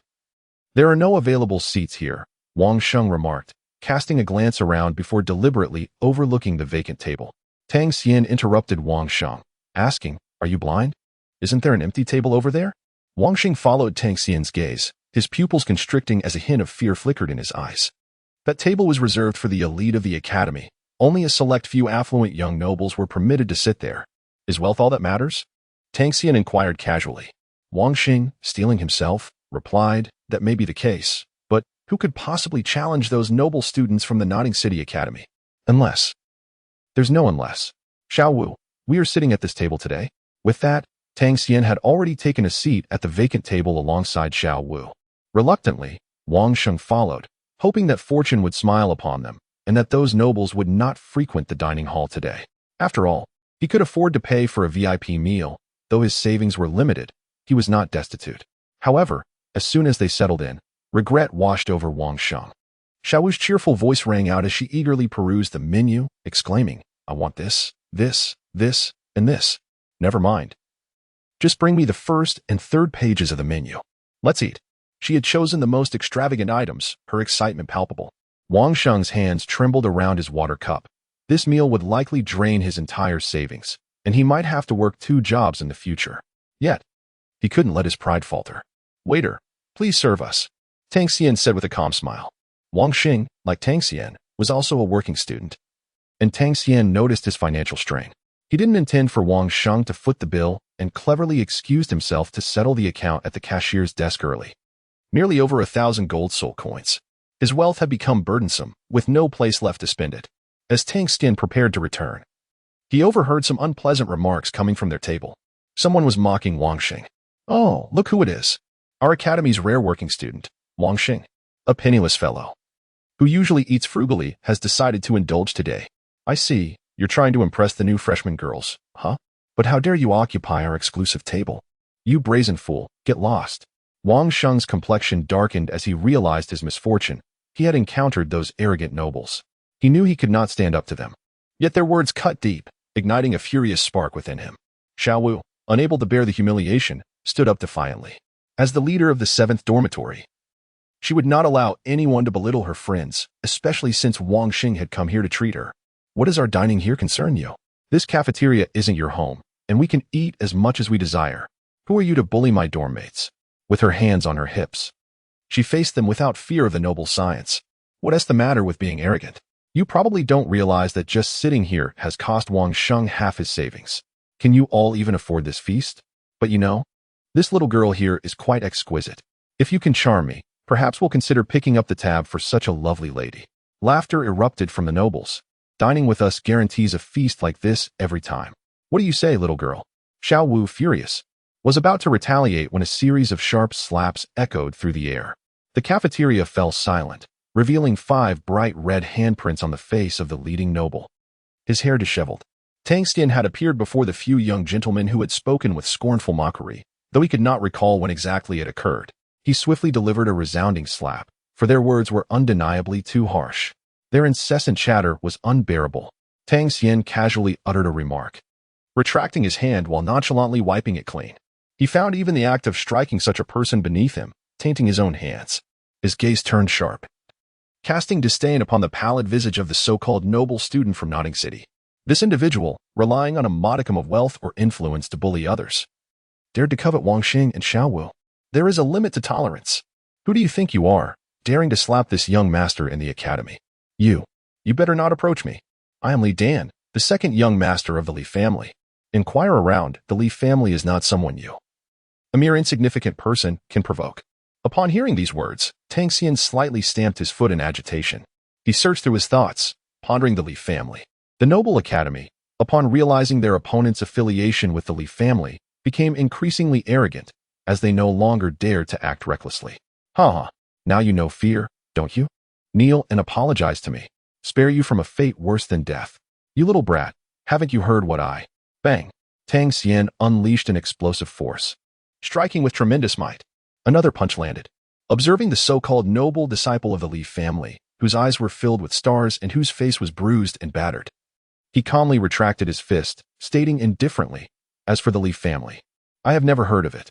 With a thud, the young master, who had just been arrogantly demanding Tang Xian and others to kneel and apologize, now found himself powerless, kneeling on the ground, utterly defeated. Tang Xian gracefully turned and returned to his seat, exuding an air of tranquility and composure. The stark contrast of this scene brought a profound psychological impact and shock to all the onlookers in the cafeteria. How infuriating it is that someone dared to ambush our leader. Brothers, let us show this brat a lesson. No food for him. Meanwhile, one of the more loyal subordinates seized the opportunity to showcase his prowess in front of the leader. Completely unaware that the brothers behind him had silently retreated 7 or 8 paces, leaving him standing alone. Tang Xian's presence was overwhelmingly formidable, exuding an air of mystique that left others hesitant to engage, revealing their inherent nature of fearing the strong while bullying the weak. However, one audacious junior was less fortunate. "Do not presume that we are incapable of overcoming you," he exclaimed, his voice resonating with defiance. "What are you afraid of? We are official students of Dueling Academy. With so many of us, how could we possibly be outmatched by a mere freshman?" Rallying his comrades, he urged, "Brothers, let us unite and unleash our martial spirits upon him. A freshman likely hasn't even awakened his martial spirit." Upon hearing these words, the previously retreating group found renewed conviction and advanced once more. Indeed, a freshman probably couldn't even release his martial spirit. With such numbers, they could easily overpower him, as their leader had merely been ambushed moments before. Let us teach him a lesson, instilling in him the humility to bow before his seniors in the future. As they prepared to unleash their martial spirits, their collective energy surged, reaching an astonishing level of power. Tang Xian calmly sipped from the tea on the table. With a casual motion, he picked up a pair of wooden chopsticks from the holder on the table and suddenly hurled them, exclaiming, "Silence! Kneel before me." The Tang Sect's secret weaponry unleashed its unparalleled prowess. Every fallen flower and flying leaf could serve as a weapon. With a resounding thud, wooden chopsticks struck the knees and thighs of those pampered individuals, unleashing their martial souls, causing them to kneel in unison. "Oh, the pain! My leg, my knee." A chorus of lamentations ensued. Official students? Pathetic, utterly feeble, their purity far too low. Such trash dares to provoke me? A cacophony of ineptitude. Chapter 15. The soul coins are at my disposal. The plan for acquiring the first soul ring commences. Bang, bang, bang. Tang Xian directly unleashed his innate full soul power, forcefully kicking the group of ruffians out of the dining hall. Even though they were official students, they were merely earlier arrivals without soul rings, and thus no match for Tang Xian, who possessed an innate full soul power. However, Tang Xian was confident that he could contend even with Soulmasters possessing soul rings. "Why don't you hurry and leave?" Tang Xian snorted coldly. The ruffians, sprawled on the ground outside, howled in distress. Upon hearing his words, they looked as if they had encountered a fearsome deity, their panic palpable. To them, Li Xian had become a formidable figure. With this, any trace of arrogance or authority vanished, and they fled in utter disarray. "Bravo! That's the spirit of our 7th dorm. Wang Sheng. Walk with a bit more swagger from now on. What is there to fear?" Xiao Wu cheered exuberantly. Wang Sheng, however, felt a surge of trepidation as he surveyed the wreckage within the dining hall. Just moments ago, Tang Xian and his companions had engaged in a brawl, damaging numerous tables and chairs. All of these belonged to the academy and would require compensation.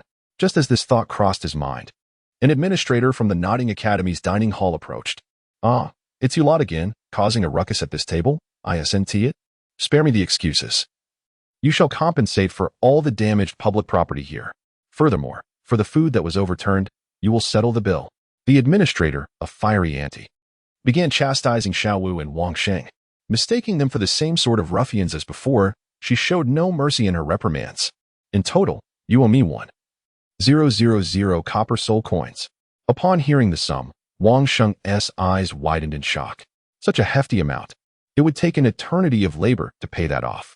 He turned to Xiao Wu, his face reflecting his distress. Xiao Wu shook her head. "I don't have any money either." The dining hall administrator's temper flared. "So you think you can dine and dash at the academy, do you? If you can't pay, then you'll stay here and wash dishes."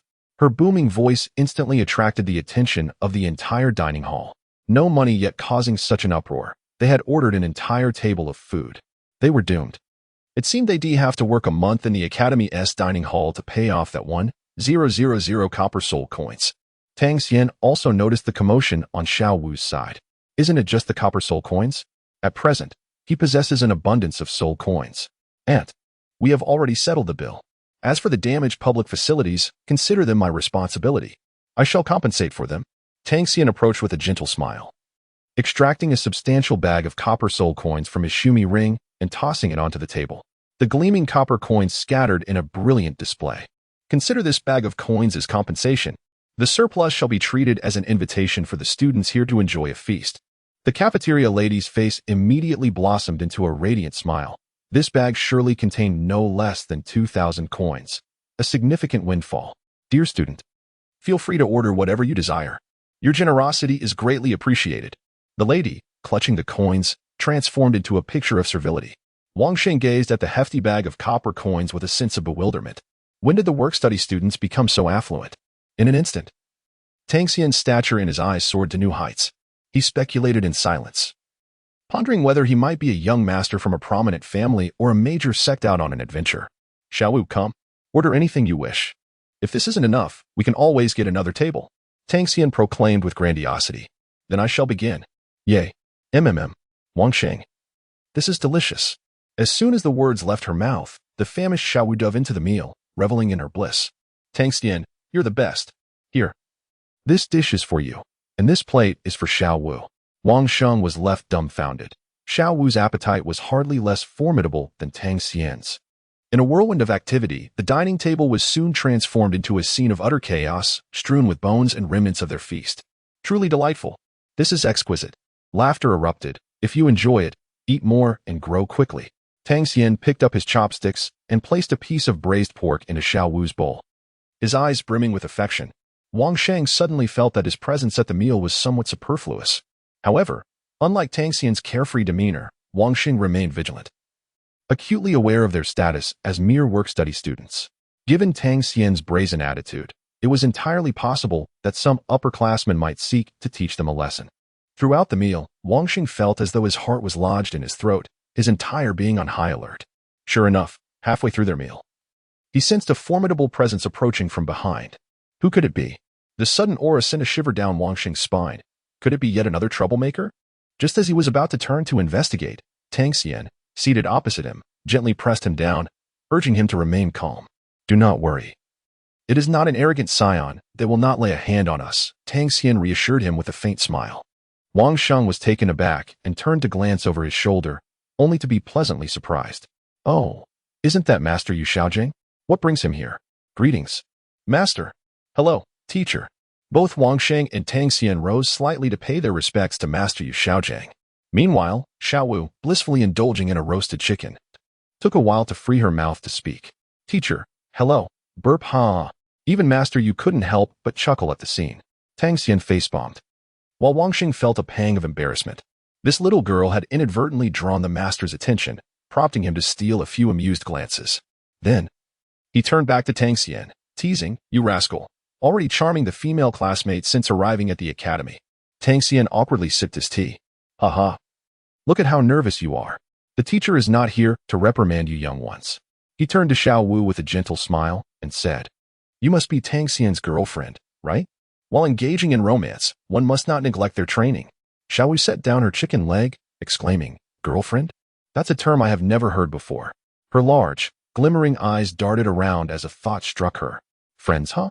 Ha ha, I get it. With a playful embrace around Tang Xian, she proudly patted his shoulder and replied, of course. I am Tang Xian's girlfriend, and that makes Tang Xian my boyfriend. Don't worry. Teacher, our cultivation will not be affected. At this moment, Tang Xian was momentarily taken aback. The girl's words were laced with a slow, cunning charm. However, he soon shrugged helplessly.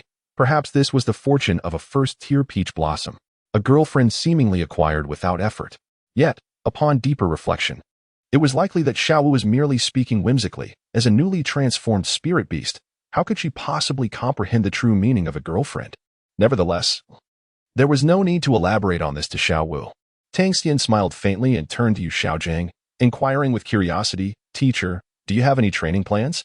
It's not exactly a training plan, he replied. Tang Xian invited Yu Xiaogang to dine together, and the four of them settled down once more. However, Wang Xing's mind was filled with unanswered questions. Wait, why can't I comprehend their conversation? Teacher, master, discussing Tang Xian's girlfriend, and the arrangements for cultivation? Could it be that the master has taken on a disciple? Wang Sheng gasped in astonishment. Who in the academy was unaware of the master? He had actually accepted a disciple. At that moment, Wang Xing regarded Tang Xian with a newfound sense of reverence. Yu Xiaogang paid no heed to Wang Xing's inner thoughts and calmly addressed Tang Xian. Although you have just enrolled, and were originally meant to cultivate within the academy, given your exceptional talents, your soul power is already at its peak, having reached a certain bottleneck. Further cultivation will yield no progress. I intend to take you on a hunt for soul beasts to obtain your first soul ring. Upon hearing this, Tang Xian suddenly realized that the teacher intended to help them acquire their first soul ring. Xiao Wu was momentarily taken aback. As she listened to Yu Xiaogang elucidate the purpose of hunting soul beasts, her expression became somewhat unnatural. Hesitantly, she stammered, Teacher, hunting soul beasts. I want to go. Yu Xiaogang raised an eyebrow. Tang Xian discerned Xiao Wu's peculiar demeanor. Asking a young girl to hunt soul beasts seemed rather unfair. Thus, he feigned surprise and inquired, could it be that Xiao Wu has already obtained her first soul ring? Xiao Wu immediately interjected, Yes. I have my first soul ring already. There's no need for me to hunt soul beasts. Only then did Yu Xiaogang appear enlightened. Then, let us proceed together, Xiao Xian. Wang Xing, you should also be ready to acquire your first soul ring, so come along. Yu Xiaogang casually glanced at Wang Xing, who had been sitting quietly nearby, adorned with the academy's insignia. Wang Xing was instantly elated. He had recently encountered a bottleneck in his quest for the first soul ring and had been contemplating how to obtain it. Accompanying a master of martial soul theory like Yu Xiaogang would undoubtedly lead him to a suitable soul ring. After confirming the departure time with Tang Xian, Yu Xiaogang began to eat right there. He was somewhat surprised by Wang Xing's considerable wealth. Wang Xing was filled with excitement. Once I obtain my first soul ring, I will truly become a soul master. I wonder how fortunate I will be. If I could acquire a high-quality soul ring, that would be splendid. Tang Xian offered a faint smile, acknowledging the profound impact that soul rings have on a soul master's strength, particularly in the later stages of their journey. The disparity in soul rings creates an insurmountable gap in power that cannot be easily bridged. While others possess the least formidable black soul rings, you are left with only a purple one. How can one possibly compete? Sister Xiao Wu, are you truly not coming with us? Wang Sheng inquired joyfully. Xiao Wu bit her lip in hesitation. She had just uttered a falsehood. She possessed no first soul ring at all. Her small hand beneath the table clenched tightly in anxiety, and Tang Xian swiftly grasped it, prompting Xiao Wu to regard him with a puzzled blink. Tang Xian, what is Tang Xian planning to do? Tang Xian smiled gently, leaning in to whisper softly in Xiao Wu's ear. Rest assured, I will accompany you with my presence. Any secrets you wish to keep from others will be well protected. Xiao Wu's entire body trembled, unsure of why Tang Xian was uttering such words. Did he know something? Yet, observing Tang Xian's calm demeanor, she suddenly realized an innate sense of trust towards him. Deep down, she believed that if he promised to keep her secrets, he would undoubtedly fulfill that vow. Very well. I shall join you, Xiao Wu finally declared, biting her lip. Tang Xian observed that Xiao Wu had agreed and turned to Yu Xiaogang to inquire, Teacher, may I bring my girlfriend along for the outing? Yu Xiaogang furrowed his brows. The forest inhabited by soul beasts was no place for frivolity. Danger lurked in every shadow. Wang Sheng chimed in. Sister Xiao Wu is the leader of our 7th dorm. Incredibly formidable. Relenting, Yu Xiaogang conceded. Very well. Having you both along poses no significant issue. It provides an excellent opportunity to impart some theoretical knowledge through practical experience. Xiao Wu, you should join us. Such chances are rare. Ultimately, Yu Xiaogang yielded, primarily swayed by the resolute determination reflected in Tang Xian's eyes, not to mention that he had partaken of their hospitality. Bringing them along would not be detrimental. After dinner, Tang Xian, Xiao Wu, and Wang Sheng excitedly returned to the 7th dormitory to prepare their belongings for the following morning. Yu Xiaogang would lead them to the soul-hunting forest of the Tiando Empire. However, upon their entry into the dormitory, a battered individual with a bruised face emerged from the shadows, observing Tang Xian and the others with a scowling countenance, his eyes filled with resentment. So, you are Tang Xian from the 7th dormitory, merely a new work-study student, thinking you can swagger around Nodding Academy due to a bit of talent? Just wait and see. Having provoked me, Li Xiao, You will eventually regret it, though I may not surpass you in strength. Do not forget that this is a gathering of geniuses at Xiaogang Academy. My brother should be returning soon. And you want to be able to prance around for much longer? Humph. I'll fetch my brother. You three unassuming brats will soon learn what it means to be outmatched. Li Dan, clutching his bruised cheek, uttered his threats before vanishing into the shadows. The following morning, Tang Xian gently nudged the peacefully slumbering Xiao Wu. Ding. The sign-in system has refreshed, leaving one remaining opportunity to check in. Tang Xian habitually checked his attendance records and smiled faintly, silently reciting, "System sign-in." Ding. Congratulations. You have received a level 1 reward, a clue regarding the Yaolong class soul beast, the nine-headed serpent. Tang Xian was momentarily taken aback. It was his first encounter with a reward that was not a complete item, but merely a clue. The name alone, nine-headed serpent of the sub-dragon soul beast, conveyed a sense of formidable power. Intrigued, Tang Xian delved into the information regarding this soul beast. The nine-headed serpent, categorized as a sub-dragon soul beast, possessed 9 heads, its appearance as terrifying as its notoriously cruel disposition. Endowed with an innate ability to control fire, it descended upon the world during the era of Yao, bringing untold calamities to humankind. The legendary archer, De Yi, was once tasked with eradicating the nine-headed serpent, bringing it perilously close to extinction. Clue: Tiando Empire, Soul Hunting Forest. Tang Xian was astonished. Was this not the very location where they were set to embark on their soul ring hunt today? The sign-in system had directly provided him with a clue regarding a subspecies of dragon soul beast. Could it be suggesting that he pursue the formidable nine-headed serpent as his first soul ring? However, Tang Xian shook his head. Such a draconic soul beast was far too powerful for him at present, rendering him incapable of confronting it. It was imperative that he personally hunt down the soul ring to derive any benefit from it. Even the mere act of attempting to capture a millennium-old nine-headed serpent would pose a considerable challenge. The rewards from this sign-in system were increasingly insipid. Could they not offer something of greater utility? With a resigned sigh, Tang Xian chose to set this matter aside, hoping that when the time came to traverse the Heaven-Do forest, he might encounter a more favorable opportunity. Little Wu, it's time to rise. Tang Xian directly pulled off Xiao Wu's blanket, for this little girl had stolen most of his covers last night, and the little bunny was quite restless in her slumber. Only then did Xiao Wu lazily rise to freshen up. Shortly after, Tang Xian, Xiao Wu, Wang Sheng, and their teacher, Yu Xiaogang, gathered at Xiaogang Academy, setting off together toward the soul hunting forest. At the outskirts of the soul hunting forest, an ancient woodland unfolded before them. As Tang Xian disembarked from the carriage, he immediately noticed that the entire perimeter of the soul hunting forest was encircled by a massive iron fence, accompanied by a 20-meter-high barrier adorned with sharp spikes. It was evident that entry to the soul hunting forest was restricted. Yu Xiaogang presented the token in his hand to the armored guards stationed at the entrance of the soul hunting forest for inspection.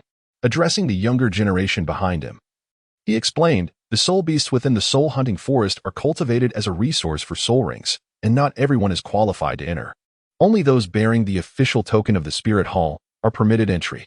Tang Xian expressed his disbelief, questioning how the Spirit Hall could impose such a prohibition in the Heaven-Do Empire, suggesting that the empire dared not utter a word of dissent. Tang Xian observed that the token in the master's hand was a third-grade insignia adorned with 3 totems, a sharp sword, a small hammer, and a dragon beast. This token undoubtedly originated from the blue electric Tyrannosaurus family, he mused. Tang Xian clicked his tongue, realizing that without this token, they would be unable to enter the soul hunting forest, let alone hunt soul beasts for soul rings. Such is the essence of resources. Yu Xiaogang, noticing Tang Xian's fixation on his token, chuckled softly, stating that there was nothing to be curious about. It was merely a hand insignia. The totems depicted the martial spirits of 6 titled Douluo. Tang Xian paused momentarily, contemplating that indeed, Tang Hao's martial soul was among them. Yet it had not been extensively discussed.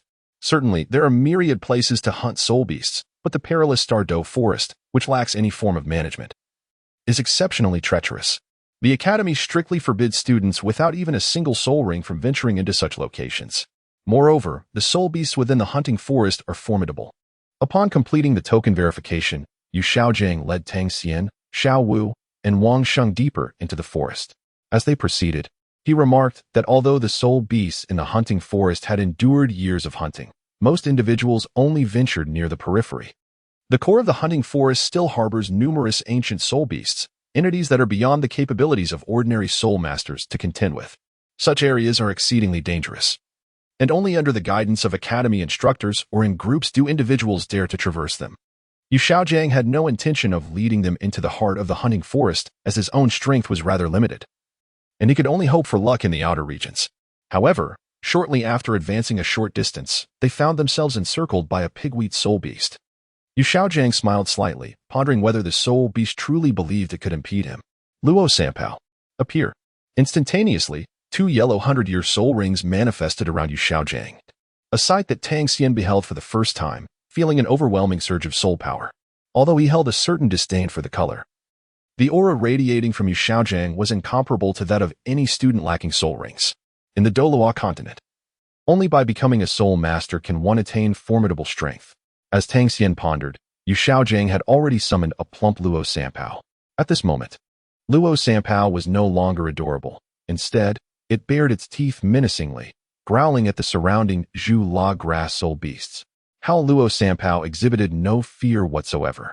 With a commanding voice, Yu Xiaogang declared, "First soul skill, explosive heaven and earth, Luo Sanpao, clear the way." A rich yellow aura emanated instantly from Yu Xiaogang's century-old soul ring, swiftly merging with Luo Sanpao's being. The fiercely aggressive Luo Sanpao leapt into the air with remarkable timing, precisely targeting the Zhu La grass soul beast that obstructed its master's path. With a thunderous bang, a vibrant, foul-smelling blast erupted. The surrounding weaker Zhu La grass soul beasts were immediately struck, their heads adorned with shimmering white halos. They were doomed.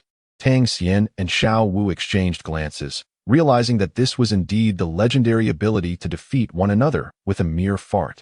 Truly, the master showcased his renowned skill, the explosive 3 cannons. Yu Xiaogang let out a cold snort, dismissing the small spirit beasts that dared to obstruct him, exclaiming, "You think you can withstand my prowess?" He then cast a proud glance at his 3 students, feigning indifference, enveloped in an air of superiority. Only Wang Xing appeared awestruck, as if he had never witnessed such mastery, while Tang Xian and Xiao Wu remained utterly unfazed. Yu Xiaogang, sensing the awkwardness, cleared his throat twice.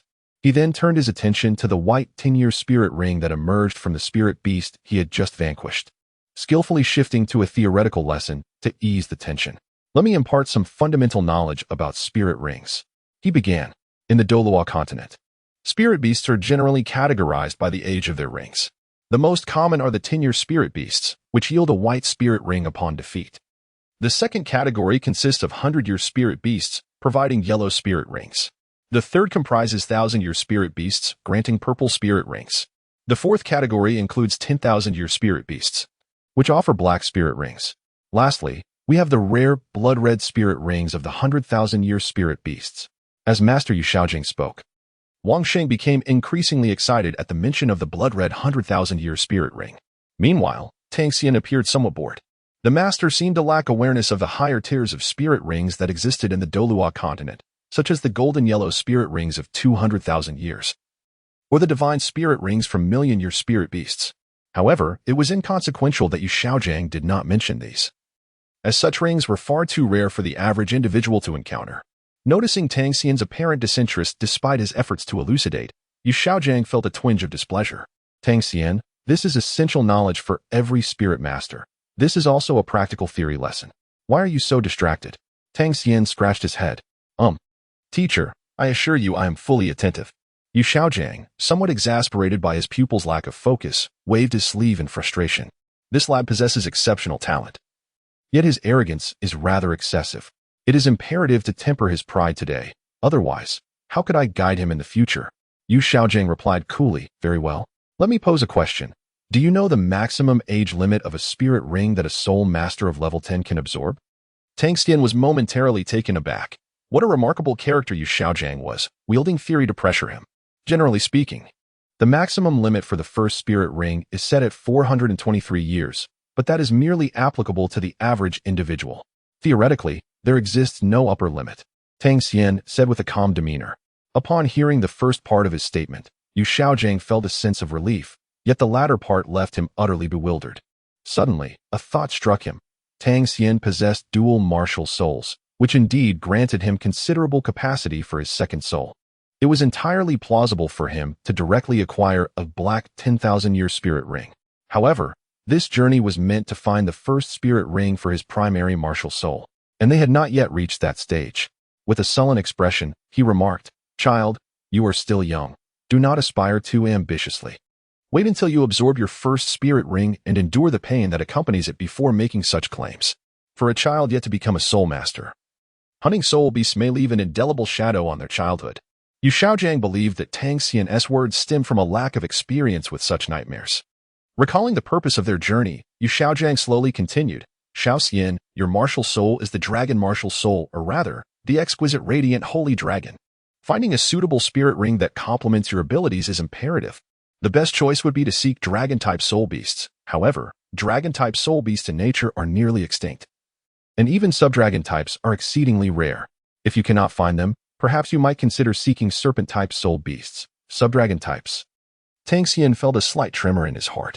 He had just received a reward, a clue to the soul beast of the dragon type, the 9-wu-tongue snake, located within the soul hunting forest. Could it be that he must venture into the core region? In Chapter 17, the left azure dragon and the right white tiger, Yu Xiaogang initiated the gathering. After two had fled, he remarked, "If you truly cannot find it, seek out a serpent-type soul beast instead." He then turned his gaze towards Tang Xian and Wang Sheng, stating, "The objective of this hunt is to acquire your first soul ring, ideally one of a higher age, at least a century old." Wang Sheng expressed mild astonishment. "Master, the teachers at the academy advise that for safety, it is generally better for children to obtain a first soul ring of a decade's age, a white soul ring." The difficulty of absorbing a century-old soul ring, Wang Sheng, unlike the prodigious Tang Xian and Xiao Wu, felt a twinge of apprehension. Yu Xiaogang smiled gently. "There is no need for such fear, Wang Sheng. You shall not be overwhelmed. Your martial soul is the battle tiger. While it may not compare to Tang Xian's radiant sacred dragon, it is still a formidable martial soul, and absorbing a century-old soul ring should pose no issue. As for you, Xiao Xian, your goal is to locate a soul beast whose age closely aligns with that of a first soul ring. Those under a millennium are viable for absorption. Remember, your martial soul is extraordinary. Do not set your sights too low." It was evident that Yu Xiaogang held Tang Xian in high regard and was encouraging him to transcend his limits. Tang Xian smiled faintly. Whether or not he could break through his limits was of little concern to him. However, hunting soul beasts was undeniably perilous, and he currently felt quite feeble, reluctant to provoke any formidable soul beasts. After all, who wouldn't cherish their life after having faced death twice? Moreover, the lifespan of soul rings was not his primary focus. With the signing-in system he possessed, he could extend the lifespan of his soul rings. Even if his first soul ring were merely a 10-year one, given sufficient time, he could continuously sign in to augment it, adding at least 500 years with each instance. It would not be an issue to elevate his first soul ring from a 10-year lifespan to one of 100,000 years. The crux of the matter lay in the compatibility of the soul rings. He needed to hunt a suitably matched soul beast. Yu Xiaogang advised that it would be best to target a sub-dragon-type soul beast. At the very least, a serpent-type soul beast would suffice. As he pondered this, Yu Xiaogang continued, "Xiao Xian, do not fret. Before our arrival, I sent someone to investigate. Sub-dragon-type soul beasts have nearly become extinct in the soul-hunting forest, but there are traces of a 543-year-old mandala snake in the middle periphery of the forest. Let us consider it as your target for the first soul ring." The mandala snake? Tang Xian was slightly taken aback, recognizing a name that was all too familiar. Was this not the first soul ring sought after by Tang San? Presently, Yu Xiaogang was still pressing upon him. Was the master's theory of martial souls universally applicable? He shook his head. The mandala snake, though a serpent-type soul beast with poisonous traits, had a certain compatibility with his radiant sacred dragon. Yet, its purity was far too low, starkly contrasting with the sub-dragon class soul beasts. The mandala snake was unworthy of being Tang Xian's first soul ring. He scoffed inwardly. "I shall seek the nine-headed serpent. System. Retrieve information regarding the nine-headed serpent's location within the soul-hunting forest." He already possessed clues regarding the sub-dragon class soul beast, the nine-headed serpent.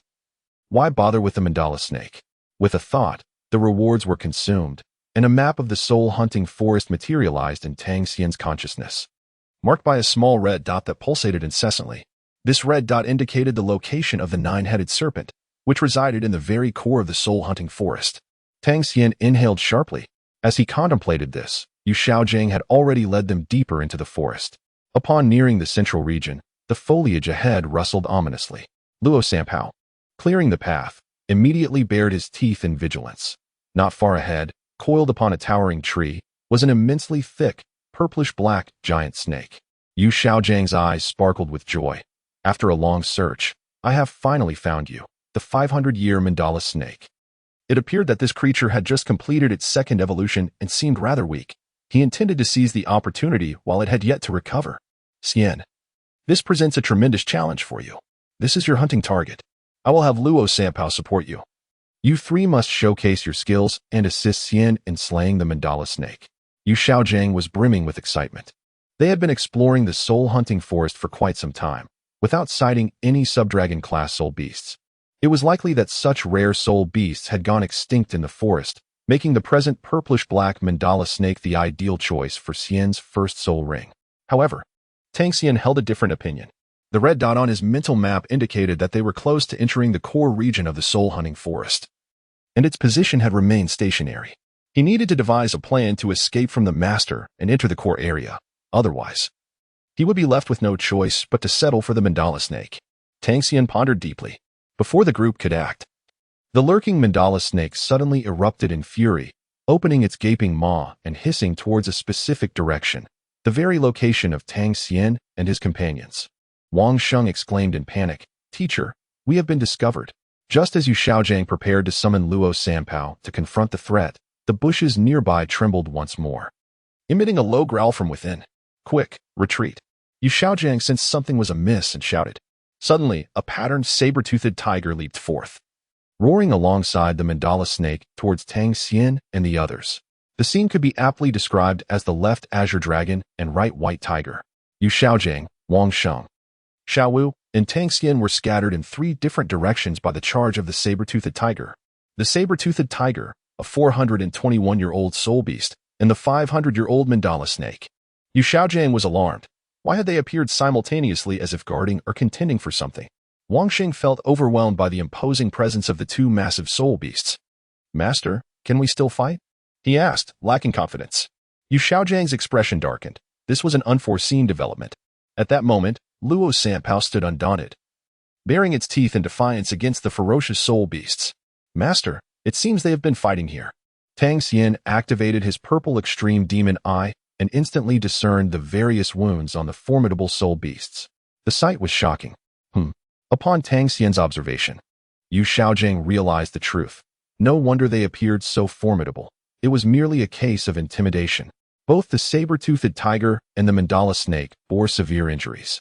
The saber-toothed tiger had two deep, dark imprints on its neck, likely inflicted by the mandala snake's venomous fangs, while the mandala snake's body was marked with claw marks that had torn through its flesh. The mingling of black, purple, and red made it difficult to discern the extent of their injuries at first glance. After such a long search, I have found a treasure that requires no effort to obtain. These two soul beasts seem to have been locked in a fierce battle over something significant, resulting in mutual injury. No wonder the saber-toothed tiger's presence is so feeble. It was merely a desperate struggle for survival. Yu Xiaogang was elated upon realizing this. Although he did not know what precious item they were fighting over, it was evident that the two soul beasts had turned their attention to the intruders, intending to eliminate them first. "What should we do, master?" Wang Xing gulped nervously. Yu Xiaogang, brimming with excitement, replied, "Do not let them intimidate you. They are merely at their last gasp." "Wang Xing, do you see that saber-toothed tiger? I will assist you. Together, we shall hunt it down as your first soul ring." A first soul ring over 400 years old. Wang Xing's spirits soared at the prospect. However, Yu Xiaogang was indeed correct. The saber-toothed tiger was remarkably suitable as his first soul ring. Wang Xing nodded slightly. "Martial soul, activate." Yu Xiaogang then turned his attention to Tang Xian's position, calling out, "Xian, prepare to work together. Your target is the weakened mandala snake." He then directed his gaze towards Xiao Wu. "Coordinate with them to encircle our foes." Xiao Wu's face turned pale, her brow furrowed in distress, struggling to find her voice. "Luo Sampao, charge forth. Martial soul, activate." Tang Xian furrowed his brow. After being dispersed by the saber-toothed tiger, he found himself positioned near the core area. Moreover, within his consciousness, he was aware that the subspecies dragon-type soul beast, the nine-feathered serpent, was not far behind him. Yet, inexplicably, despite the commotion surrounding him, the nine-feathered serpent remained utterly still. "No. Since he first stepped into the soul-hunting forest, the nine-feathered serpent had hardly moved at all. Tang Xian observed as the master and Wang Sheng coordinated to unleash their first wave of assault. Meanwhile, Xiao Wu had vanished without a trace, causing Tang Xian to grit his teeth in frustration. Could it be that the fierce struggle between the saber-toothed tiger and the mandala snake was somehow connected to the nine-headed serpent? Was it possible that the nine-headed serpent had also sustained severe injuries and thus remained inactive? If so, could there be an opportunity to seize the advantage? Tang Xian was suddenly struck by a surge of motivation. Where is Xiao Wu? Damn it, Xiao Xian, what are you waiting for? Hurry up. Yu Xiaogang urged fervently, as he was currently assisting Wang Xing in hunting a saber-toothed tiger. Originally, his plan was to pair up, with Xiao Wu naturally aiding Tang Xian in the hunt for the mandala snake.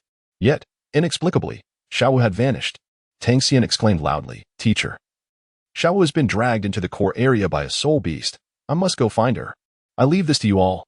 In an instant, Tang Xian had found an excuse to make his escape. Xiao Xian. Yu Xiaogang was taken aback. How could one engage in team battles without everyone present?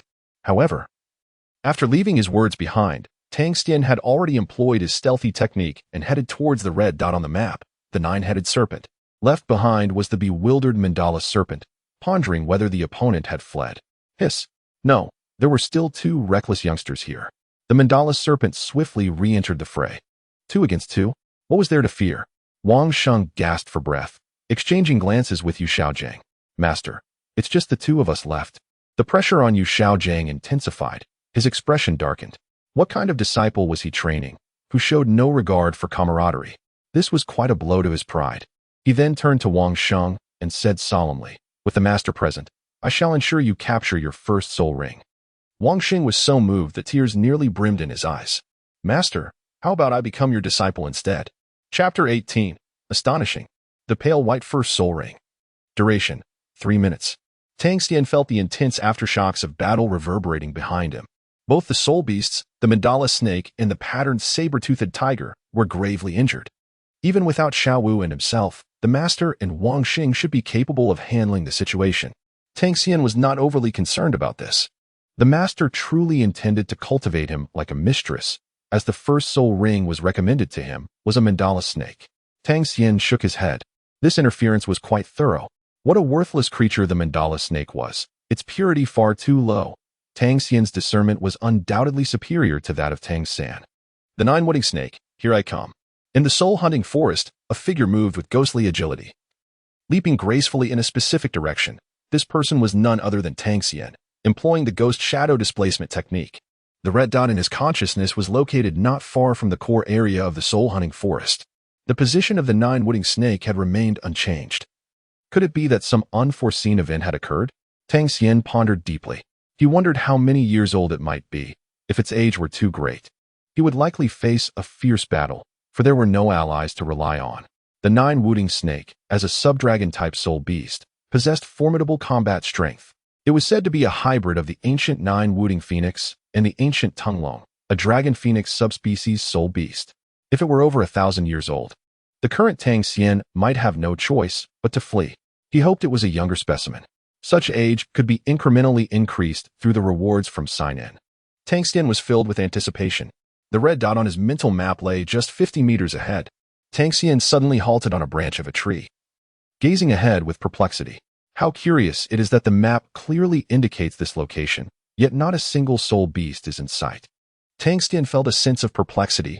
Although the vegetation ahead was lush, it concealed no soul beasts. He could only approach a little closer to take a look. Tang Xian leaped from the tree to the ground, landing amidst the towering vegetation, where every plant seemed to surpass his height.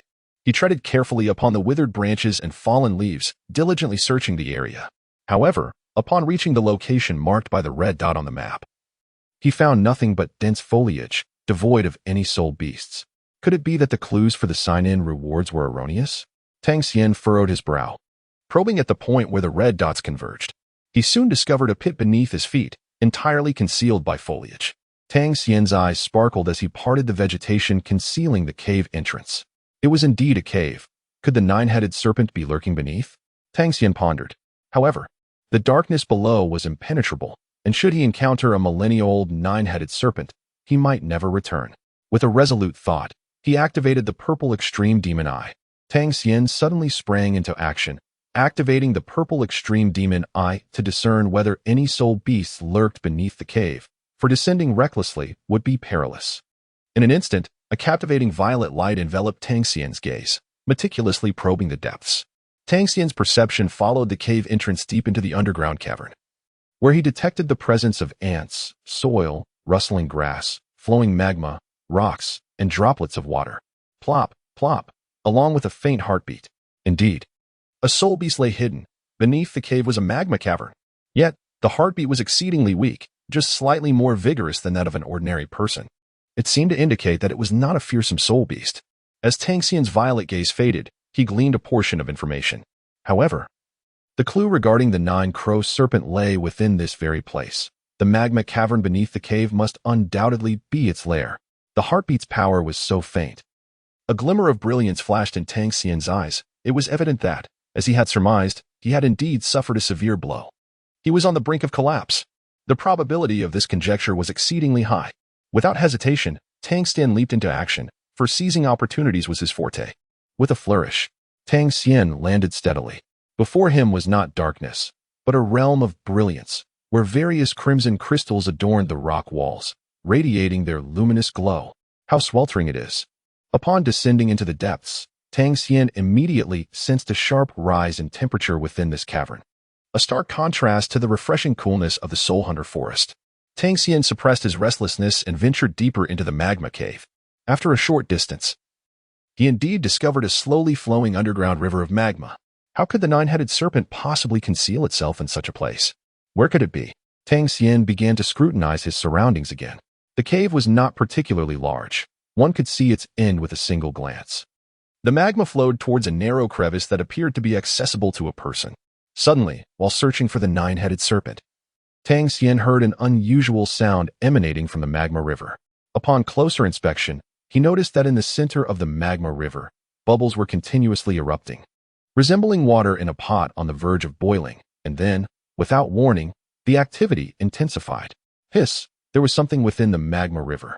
Tang Xian inhaled sharply, realizing that the temperature of the magma must be in the thousands of degrees. What could possibly survive beneath such molten heat? Could it be that the nine-headed serpent was indeed? Before he could finish his thought, a sudden splash echoed through the air. In the midst of the magma's subterranean river, a colossal egg, radiant with fiery crimson spots, emerged abruptly. Indeed, it was an egg. A massive, resplendent egg, completely enveloped in a vivid red hue, floated up from beneath the molten depths. Tang Xian felt somewhat bewildered. What kind of egg is this? It isn't even fully cooked? Suddenly, a crisp sound echoed. The surface of the eggshell, adorned with fiery red patterns, revealed a crack. In the serene underground magma cavern, the sound resonated distinctly. Tang Xian swallowed hard, his consciousness fixated on the incessantly flickering red, the egg of the nine serpent. Tang Xian suddenly realized that it was a soon-to-be-born nine-headed serpent. What is there to fear? Tang Xian rubbed his palms together. With a crack, the head of a small beast, roughly the size of a fist, broke through the first eggshell, its eyes suddenly widening, gleaming with a vibrant flame. Another crack, another head emerged. Crack, crack. With a flurry of movement, a fearsome dragon with 9 heads was born, soaring in the molten air from the moment of its birth. Hissing, it immediately detected the threat present and roared menacingly at Tang Xian. Tang Xian smiled faintly, remarking, "Your hostility is indeed quite intense, but what qualifications do you possess to challenge me, newly emerged?" Although the reality diverged from Tang Xian's expectations. For here lay not a feeble nine-wu-tang snake on the brink of death, but rather a freshly born creature lacking in combat prowess. Yet to him, the distinction was inconsequential. Age held no significance as long as it was compatible. "Little one, with such fierce hostility, you shall become my first soul ring." With a hiss.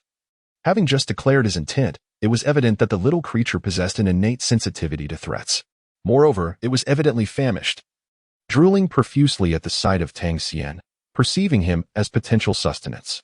With a furious roar, it boldly leapt towards Tang Xian, its eyes ablaze with a mesmerizing fire. Tang Xian was momentarily taken aback. Had he inadvertently allowed the soul beast to regard him with disdain? To think it would consider him as mere sustenance. How dare it? With a commanding gesture, he summoned the formidable power of the Xian Yu, exclaiming, "Descend upon me." Just then, The blazing nine-wu-tongue snake lunged toward him with unrestrained ferocity. Tang Xian suddenly activated the Xianyu hand, and in an instant, a chilling aura enveloped his palm. Coupled with immense strength, he forcefully yanked the nine-crow serpent down. The contact between the Xianyu hand and the nine-crow serpent emitted a sizzling sound, a clash of ice and fire. However, the newly emerged nine-crow serpent was exceedingly feeble, possessing no strength whatsoever. Tang Xian unleashed an overwhelming force, instantly inflicting grave injury upon the nine-wu-scaled serpent. With a resounding crash, the serpent was forcefully slammed against the rock, which shattered violently. If you were to mature over the course of a year or two, perhaps I would indeed find myself at a disadvantage. However, a mere fledgling, newly emerged, dares to consider me as prey. Such delusions are utterly absurd. Tang Xian let out a cold snort. He had indeed struck it rich this time. Unexpectedly, the nine-headed serpent was so formidable, even in its nascent state. The Xianyu was still somewhat perilous to handle. Yet, such power could only serve as a stepping stone for him. A piercing cry echoed as the nine-headed serpent sought to struggle and launch another assault. With a thunderous roar, Tang Xian exclaimed, "Die for me!" as he unleashed a powerful punch. Sparks erupted, and the nine-headed serpent was sent flying backward, leaving a long trail across the cavern floor. Though it attempted to rise once more, it ultimately collapsed heavily to the ground. Having just emerged from its shell, it fell victim to a cruel fate. Indeed, it must be the shortest-lived nine-headed serpent in existence. The nine-headed serpent has met its end, living merely 3 minutes. A nearly transparent pale white soul ring slowly floated from the lifeless body of the serpent hatchling. The soul ring of the nine-headed serpent. Tang Xian was filled with delight. However, upon observing the color of the soul ring, he felt a twinge of surprise. My goodness, this is exceedingly pale. A 10-year soul ring should be white. Yet this one appears less than a year old, merely a faint smoky white. Nonetheless, this was of little consequence. As long as it was the soul ring of the Azure Dragon class soul beast, the nine-headed serpent, the age was inconsequential. A slight smile graced Tang Xian's lips. He possessed the ability to augment the age of his soul rings, and at that moment, he still had a reward that could add 500 years to a soul ring's age, which he had yet to utilize. Once he absorbed this soul ring, he would apply it, instantly transforming it into a 500-year soul ring. With that thought in mind, Tang Xian quickly seated himself beside the vanishing soul ring. Absorbing the soul ring. Come forth, nine-headed serpent, as my inaugural soul ring. The pale soul ring gradually drew closer to Tang Xian, merging seamlessly with his radiant holy dragon martial spirit. In an instant, the fusion was successful. The low age of the soul ring presented no challenge whatsoever. It melded effortlessly. The first soul ring of the radiant holy dragon, the nine-headed serpent, was successfully absorbed. At that moment, a faint white soul ring manifested around Tang Xian, exuding a trace of sanctity and harmony with the characteristics of the radiant holy dragon. This pale soul ring was indeed a rarity within the realm of Soulmasters. While others typically absorbed soul rings starting from 10 years, Tang Xian had directly assimilated one that had just come into existence. But what did that matter? Utilizing the reward to enhance the age of the radiant holy dragon's first soul ring, the nine-headed serpent, by 500 years. Ding. Level 1 reward consumed. Successfully added 500 years to the first soul ring, the nine-headed serpent. The current total age of the first soul ring, the nine-headed serpent, is now 500 years. Haha. How delightful it is to have a sign-in system, an immediate addition. In the future, it can be increased to 100,000 years. Tang Xian was utterly exhilarated. Chapter 19. Reveal your first soul ring for the master to behold. Ding. The current total age of the first soul ring, the nine-headed serpent, is 500 years. Tang Xian was filled with unparalleled excitement as he instantly felt his radiant holy dragon empowered by the enhancement of the soul ring, its strength becoming even more formidable. It was exhilarating. He directly augmented the first soul ring by an astonishing 500 years. This increase in longevity carried absolutely no risk, allowing him to revel without concern for his own capacity to endure. Tang Xian could hardly contain his excitement as he unleashed his soul ring. First soul ring, manifest. Instantly, an enigmatic aura enveloped him, and a circular soul ring, radiating both warmth and purity, gradually ascended. A 500-year soul ring. Wait, something is amiss. Why does the color of the soul ring remain a pale white? Tang Xian's eyes widened as he gazed at his soul ring. It had not transformed into the golden hue of a 100-year soul ring.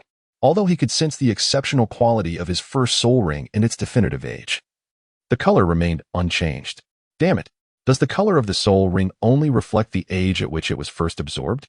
This pale white first soul ring is utterly conspicuous. Tang Xian pressed his forehead, not out of fear of attracting too much attention, but rather out of a sense of embarrassment. The pale white first soul ring, with a mere year of age, was inferior even to a decade-old soul ring. In future competitions, his intimidation factor would be halved. However, Tang Xian quickly came to terms with it. The color and appearance were inconsequential. What truly mattered was the essence. Who could foresee the terrifying potential of a seemingly pale white soul ring in the future? Furthermore, as he currently lacked any significant abilities, it was wise to remain low-key and endure until he became the strongest. Heaven did not give birth to me, Tang Xian. I shall endure like the eternal night. Let the pale white ring be pale. Masquerading as a pig to consume the tiger was not without its merits. Yet, he feared explaining this situation to Yu Xiaogang would be rather troublesome. Tang Xian found this quite troublesome. However, one must confront what is inevitable. So he steeled himself to engage in a whimsical discourse on the theory of martial souls with his teacher. With this thought in mind, Tang Xian retracted his first soul ring and, after clapping his palms together, soared towards the entrance of the cave. This subterranean magma cavern, concealed within the heart of the soul-hunting forest, remained exceptionally secretive. Had it not been for his possession of the 9 Wu Tongue Snake's map, he might never have located this extraordinary place. Should an ordinary person stumble upon this enchanting sight by chance, the tongue snake dragon egg, hidden within the depths of the magma river, would remain elusive and undetected. Tang Xian has indeed encountered great fortune on this journey. Had he delayed even a moment longer, the 9-headed serpent might have emerged, soaring through the heavens and departing from this soul-hunting forest. Suddenly, as he appeared at the cave's entrance, Tang Xian detected an unusual sound emanating from the core area. The heavy breaths of a monstrous beast were drawing near. It seems the aura released by the awakening of the 9-headed serpent has roused the formidable soul beast within the core region. Tang Xian felt a shiver run down his spine upon sensing the presence of the soul beast. Flee. This was the foremost thought that crossed his mind. In an instant, he activated the ghost shadow technique, vanishing from the spot. As Tang Xian's figure vanished, a colossal paw of a soul beast descended from the heavens, striking the ground where he had just stood and creating a deep indentation in the earth. Tang Xian felt a chill running down his spine, fortunate to have escaped swiftly. The soul beasts in the core area are at least a millennium old, with some even reaching 10,000 years. The aura of that soul beast he just encountered was utterly terrifying. It would surely be a formidable foe. If captured, he would be reduced to nothing more than a puddle of flesh. Tang Xian swiftly headed towards the direction where Master and Wang Xing were engaged in battle. Suddenly, upon escaping the core area, a series of violent sounds erupted before him, residual shockwaves from their fierce confrontation. Excellent, Wang Xing. Your efforts have not been in vain. You have successfully slain the gravely injured patterned saber-toothed tiger. Quickly, take a seat and absorb this 421-year-old soul ring. You wretched creature, behave yourself. If it weren't for the fact that I, Yu Xiaogang, must personally hunt the soul beasts to absorb their soul rings, I would have already crushed you, Mandala Snake. With a single palm, I have spared your life. But once my disciple, Xiao Xian, returns, I shall put an end to you. Yu Xiaogang panted heavily, perched atop the nearly lifeless body of the massive Mandala snake. His attire was disheveled, a clear indication that hunting 2 soul beasts, each several hundred years old, had proven somewhat taxing. Fortunately, Yu Xiaogang was well versed in the fatal weaknesses of each soul beast, and since these two had previously engaged in a fierce battle, they had sustained significant injuries, allowing him to barely overcome them. The saber-toothed tiger had been successfully hunted by Wang Sheng, while the Mandala snake, already on the brink of death, was sustained by a small healing elixir Yu Xiaogang had administered. This was reserved for Tang Xian. He held great regard for this young man. Tang Xian's talent was exceptional, and the celestial holy dragon, an exquisite martial soul, found it challenging to procure a compatible soul ring like that of the Mandala snake. At that moment, Tang Xian hurried back. Xiao Xian, all you do is chase after your girlfriend. If it weren't for my capabilities, you would have surely brought about your own demise. Yu Xiaogang glared at Tang Xian, who had just returned from the core area, a mix of irritation and understanding in his gaze. After all, he was young, a trait to be comprehended, but the hunting soul forest was exceedingly wild and fraught with danger. Tang Xian coughed awkwardly a couple of times. He had done nothing wrong, merely venturing to hunt his target, the first soul ring. As for Xiao Wu, He had not laid eyes on her. She was intimately familiar with the forest and should be in no peril. Master, Tang Xian intended to plead his case, to engage in a bit of banter. Enough of this. Let us not squander any more time. The mandala serpent is on its last breath, specifically preserved for you. Slay it, for it has lived for over 500 years. It is the most fitting choice for your first soul ring. Do not waste my sincere efforts. The master admonished, exuding an air of disappointment. This is meant for me? Tang Xian found himself bewildered. He had just absorbed his first soul ring and did not particularly require the mandala serpent anymore. The mandala serpent emitted a pained groan. Wishing for a moment of respite, desperately hoping for a chance to prolong its existence. What kind of individuals had it encountered? Humanity was truly fearsome. Yu Xiaogang, witnessing the scene, was filled with urgency. Tang Xian, what are you waiting for? The mandala serpent can hardly endure any longer. Delay it, and it will be too late. One must personally hunt the soul beast to acquire its soul ring. With a sudden burst, the mandala serpent could no longer hold on and spewed forth a jet of black blood. Is tormenting me not enough? You wish for me to become a human soul ring? Over my dead body. This serpent shall perish first. With a flick of its tongue, the mandala serpent resigned itself to its fate without a trace of hesitation. Yu Xiaogang's heart sank sharply. What a futile endeavor. Tang Xian, you have deeply disappointed me. Yu Xiaogang lamented, feeling a sense of helplessness toward his ineffectual disciple. Tang Xian scratched his head, pausing momentarily before speaking. Their essay saying, I'm uncertain whether it's appropriate to mention it. Yu Xiaogang gasped softly. I have already acquired my first soul ring. Hiss. Yu Xiaogang inhaled sharply, then glanced at the core area behind Tang Xian. Could it be that you, little Xian, have hunted the mandala snake of a higher age? Tang Xian shook his head at Yu Xiaogang's eager gaze. No, it is not the mandala snake. It is a subspecies of dragon-type soul beast, the nine-wooding snake. Yu Xiaogang's eyes sparkled with excitement, his entire being trembling with anticipation. This lad, without uttering a single word, had bestowed upon him an extraordinary surprise. Quickly reveal your first soul ring for me to see. Chapter 20, Yu Xiaogang and Tang San, two of a kind, utterly repugnant. Hurry, do unveil your first soul ring. Yu Xiaogang exclaimed with immense expectation. Tang Xian, in a state of resignation, ceased to feign modesty. After all, the troublesome daughter-in-law would inevitably encounter her mother-in-law. The first soul ring, manifest. A pale white soul ring materialized before Yu Xiaogang's eyes.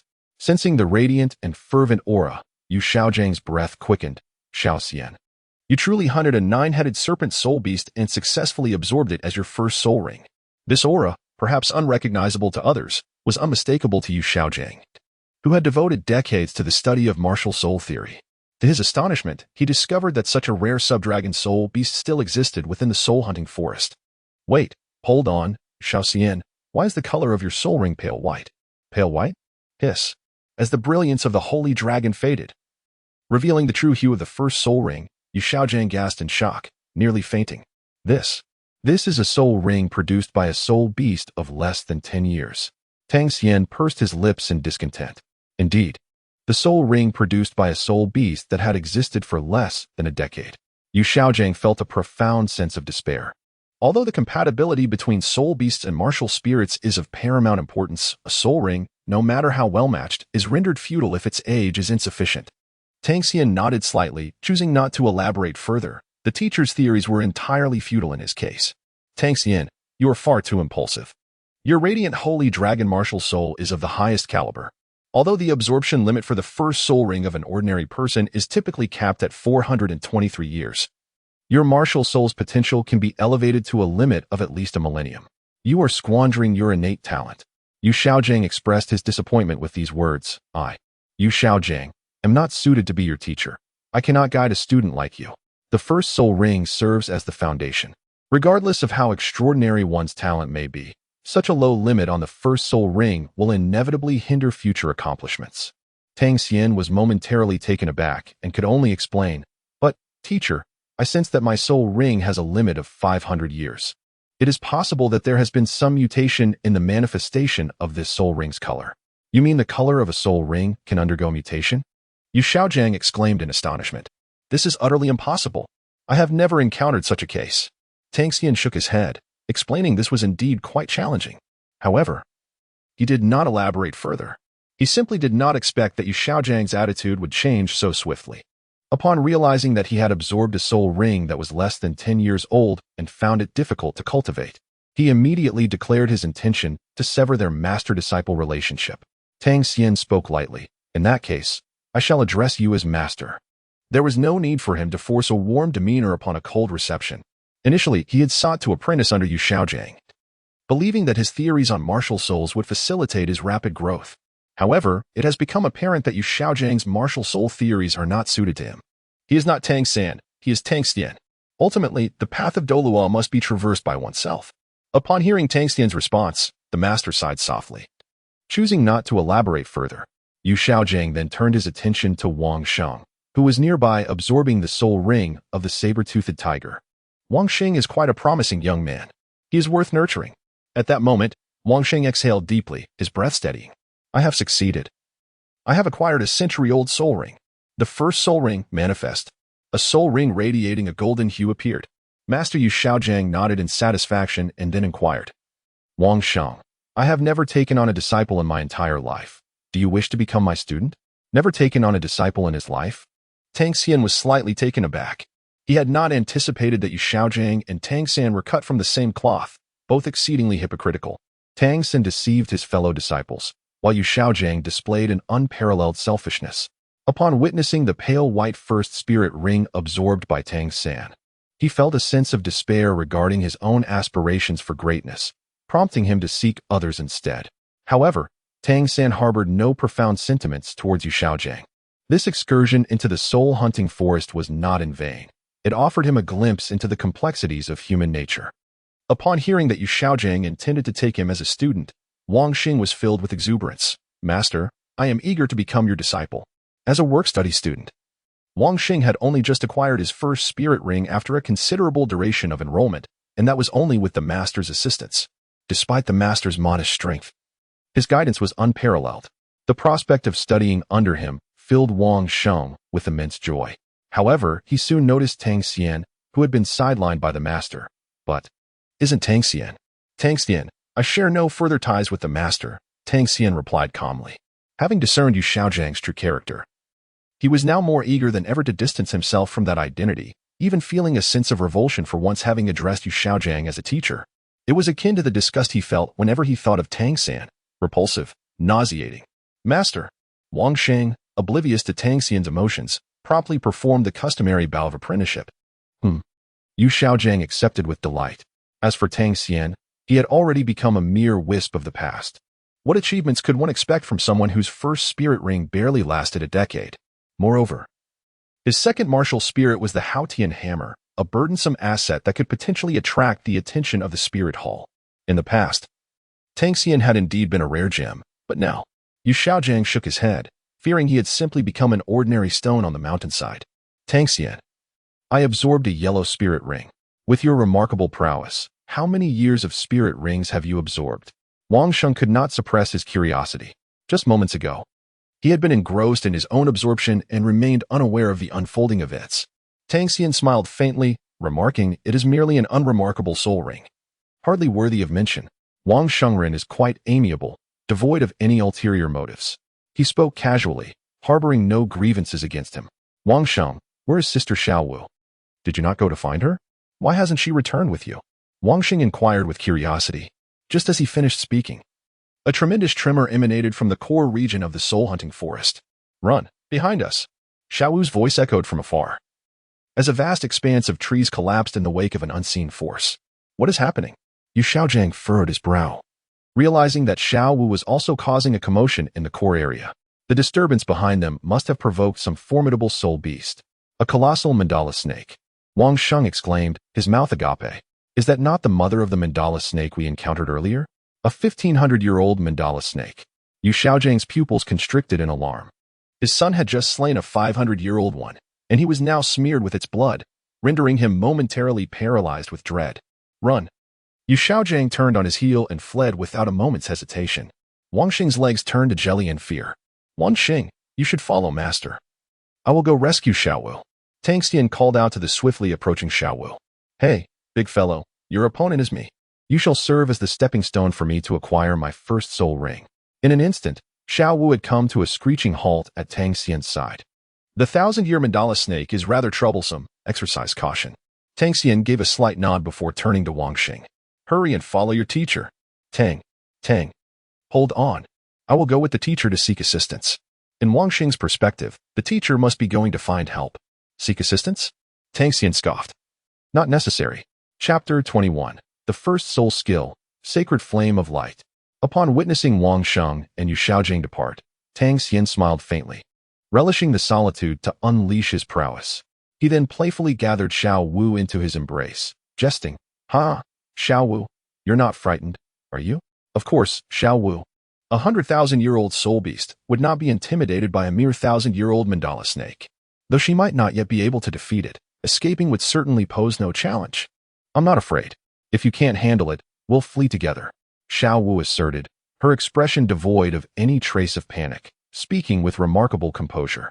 "Rest assured, with me here, this 1,500-year-old mandala snake is in my hands. Allow me to demonstrate the true might of Tang Xian." As he spoke, Tang Xian's aura surged with remarkable intensity, stepping forward with determination. With a flick of his left hand, he summoned the Xuantian hammer, a colossal weapon emanating dark hues interlaced with arcs of electricity, firmly grasped in his hand. An overwhelming presence radiated from Tang Xian, embodying the essence of an ultimate weapon soul. This pressure expanded outward, enveloping the surroundings in an instant. Yet, he was far from finished. Tang Xian bellowed. "Sacred Dragon of Light, manifest!" With the fusion of an ultimate weapon soul and an ultimate beast soul, a formidable force enveloped Tang Xian, instilling within the gargantuan mandala snake an immediate sense of suppression from a superior bloodline. The creature hissed ominously, releasing a threatening cry. Could it be that Tang Xian truly possessed the ability to vanquish this 1,500-year-old mandala snake in an instant? Xiao Wu mused, a hint of disbelief coloring her thoughts. Was her leader's boast truly justified? Is this the true extent of Tang Xian's power? Xiao Wu pondered in astonishment. True power? I am far from finished.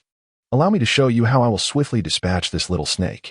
Tang Xian disdainfully remarked, tightly gripping the Xuantian hammer as he strode forward. A pale white halo abruptly materializing beneath his feet. A pale white 10-year soul ring. Even Xiao Wu understood the significance of a pale white soul ring. She gazed at the scene with incredulity, her lips slightly parted. However, she soon sensed an anomaly in the aura emanating from Tang Xian. Something was amiss. It was at least a 500-year soul ring, yet it appeared pale white. Furthermore, this soul ring exuded a primordial essence, a bloodline of formidable strength. Xiao Wu quickly discerned its origin. Could this be a soul ring produced by the nine-headed serpent? Tang Xian, when did you absorb such a soul ring? Ha. Just a moment ago. Isn't it rather unique? Although it is a pale white soul ring, when it is bestowed upon Tang Xian, it possesses an aura not inferior to that of a purple 1,000-year soul ring, even subtly overshadowing it. His entire presence surged once more, brimming with vigor. This was merely the addition of 2 martial souls and 1 soul ring. If he were to incorporate the 6-winged angel, it would be utterly exhilarating. Nonetheless, this current momentum was already more than sufficient. The mandala serpent, initially poised for a fierce attack, now felt a profound sense of threat, involuntarily retreating a few steps. What had once been a gaze of hostility was now tinged with a hint of fear and hesitation. The 1,000-year soul beast, possessing considerable intelligence, could naturally perceive the aura within that seemingly unremarkable pale white soul ring. It was a suppression of a superior bloodline. A disdainful gaze from the higher realms upon the lower. Though it was merely 500 years, its intimidation was undeniable. Tang Xian understood the situation at hand. Although the Nine-Wu-Tongue snake was merely an inferior dragon-type spirit beast, it certainly held a higher bloodline status compared to the mandala snake. Moreover, it was said that the Nine-Wu-Tongue snake fed on various serpent spirit beasts, with the mandala snake being but one of its many prey. Upon encountering its nemesis, the mandala snake naturally felt fear. With this line of thought, Tang Xian approached the trembling mandala snake step by step. "Big fellow, weren't you just very imposing? Why do you tremble now?" As soon as the words left his mouth, Tang Xian leaped into the air, and the Xuantian hammer in his hand suddenly magnified several times.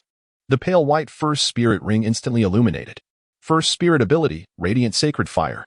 With a whoosh, the enormous dark Xuantian hammer was enveloped in a blazing inferno of golden flames, radiating a pure golden light. The pale white first spirit ring flickered incessantly, releasing a wave of heat that spread outwards from Tang Xian's position.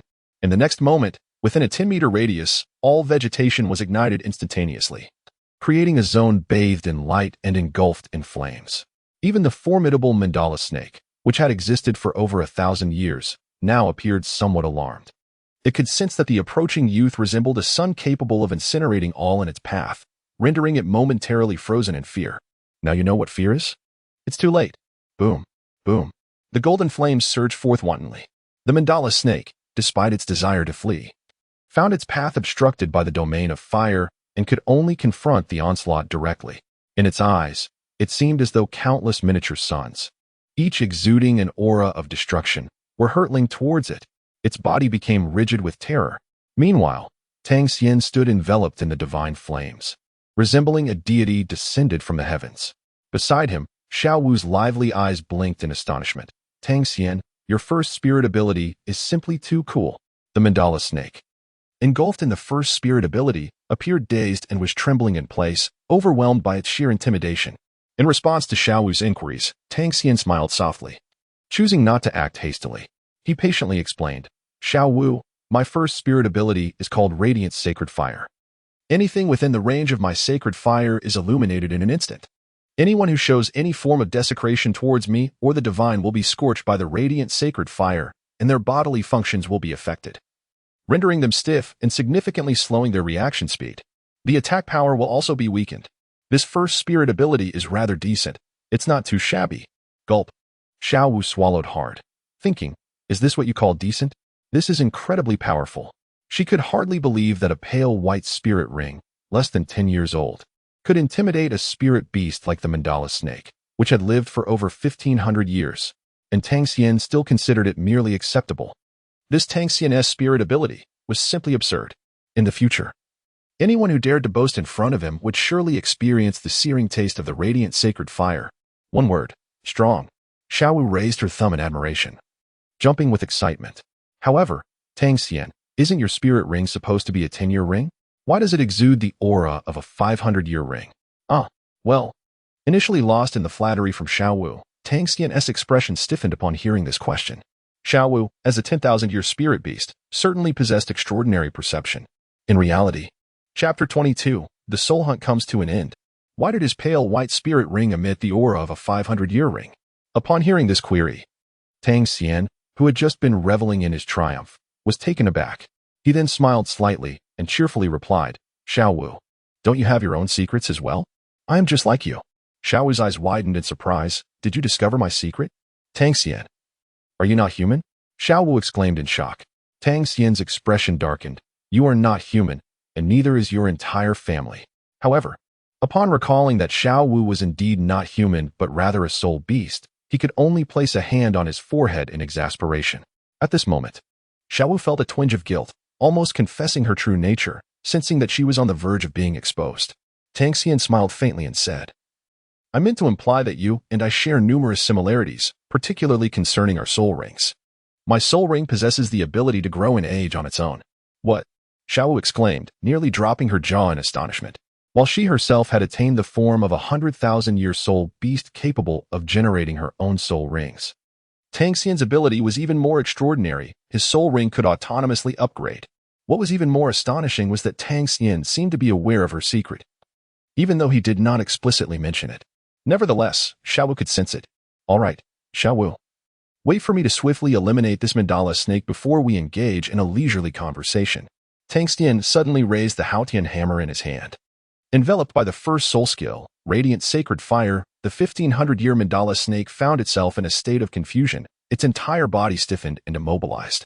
Xuantian hammer, vast. Chaotic cloak hammer technique. Xuantian 9 absolutes.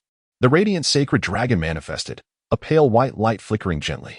The pitch-black Xuantian hammer was entwined in the flames of the golden crow, transforming into a brilliant golden hue, dramatically enlarging. A hammer capable of overshadowing the colossal mandala snake descending from the heavens. With a single strike, the immense mandala snake was jolted awake from the overwhelming sense of peril. Yet its speed had already been curtailed by the first soul skill, Radiant Sacred Fire, leaving it to endure the blow head-on. Boom! A thunderous roar erupted. The hoarse cry of the giant beast echoed mournfully, but the mandala snake was only slightly injured. It immediately twisted its massive body, attempting to flee. Bang! The second strike fell, even more terrifying than the first. The third strike, the fourth. Boom, boom. Within the 10-meter radius enveloped by radiant sacred fire, explosive flames erupted skyward incessantly. The Xuantian 9 absolutes grew increasingly formidable with each blow. Bang! After executing the chaotic cloak hammer technique's 9 strikes, the mandala snake could finally bear no more. Its colossal form, bloodied and mangled, crashed to the ground. It was directly struck down by Tang Xian's Xuantian hammer beneath his feet. An instant kill. Tang Xian gazed triumphantly in the direction of Xiao Wu, who was already entranced. Tang Xian is truly remarkable. She even believes that she is a soul beast transformed into a human, just like herself. Not to mention a soul ring that is less than 10 years old, which is an absurd notion. Upon witnessing this, Xiao Wu could not contain her excitement, repeatedly praising Tang Xian's prowess. Believe me, how could my soul ring possibly be one that is less than 10 years? It is currently of the 500-year variety, and it may grow even stronger in the future, Tang Xian declared with pride. Xiao Wu nodded vigorously, acknowledging. Although it is merely a 500-year soul ring and not exceptionally high in age, it possesses immense power when associated with you. However, Tang Xian, that pale white first soul ring of less than 10 years is rather conspicuous. It could easily attract the attention of others. Tang Xian was also troubled by this issue. The sign-in system was rather ostentatious, indeed. Yes, it seems we must contemplate alternative solutions, perhaps even altering the color of the soul rings. Tang Xian gently placed his hand on Xiao Wu's shoulder and said, "Let us return. Master and Wang Sheng have already departed. Remaining here serves no purpose. We should head back to the academy and devise a plan." Xiao Wu obediently nodded in agreement. Meanwhile, Tang Xian directly inquired within his consciousness system, "Is there a way to alter the color of my soul rings? The pale white color is far too mundane." The system responded with clarity, "Host. The check-in system offers rewards that can change the color of soul rings. I wish you good fortune." Tang Xian was immediately filled with delight. However, his quota for signing in had been exhausted, leaving him to await future opportunities. For the time being, he had to accept the reality that his first soul ring was of a pale hue. Nevertheless, with the presence of the 500-year 9-headed serpent, only Tang Xian had consciously restrained his aura, rendering it rather indistinct. To the untrained eye, distinguishing between a 10-year and a 500-year soul ring could be quite challenging. Just like before, Yu Xiaogang, the theoretical master, had failed to discern the difference. "Tang Xian, how have you managed to allow your soul ring to mature automatically?" Xiao Wu could not help but feel a surge of curiosity. Tang Xian shrugged and retorted, "How did you acquire the Millennium Soul Ring, Xiao Wu?" Instantly, Xiao Wu felt a pang of guilt. How could Tang Xian know everything? "Shoo, don't speak carelessly, mind your own business. And you must refer to me as Sister Xiao Wu," she huffed indignantly. Tang Xian placed his hands directly on Xiao Wu's shoulders and forcefully pushed her against the trunk of a nearby tree, a mischievous smile playing on his lips. "All right, Xiao Wu, I trust you to keep my secret."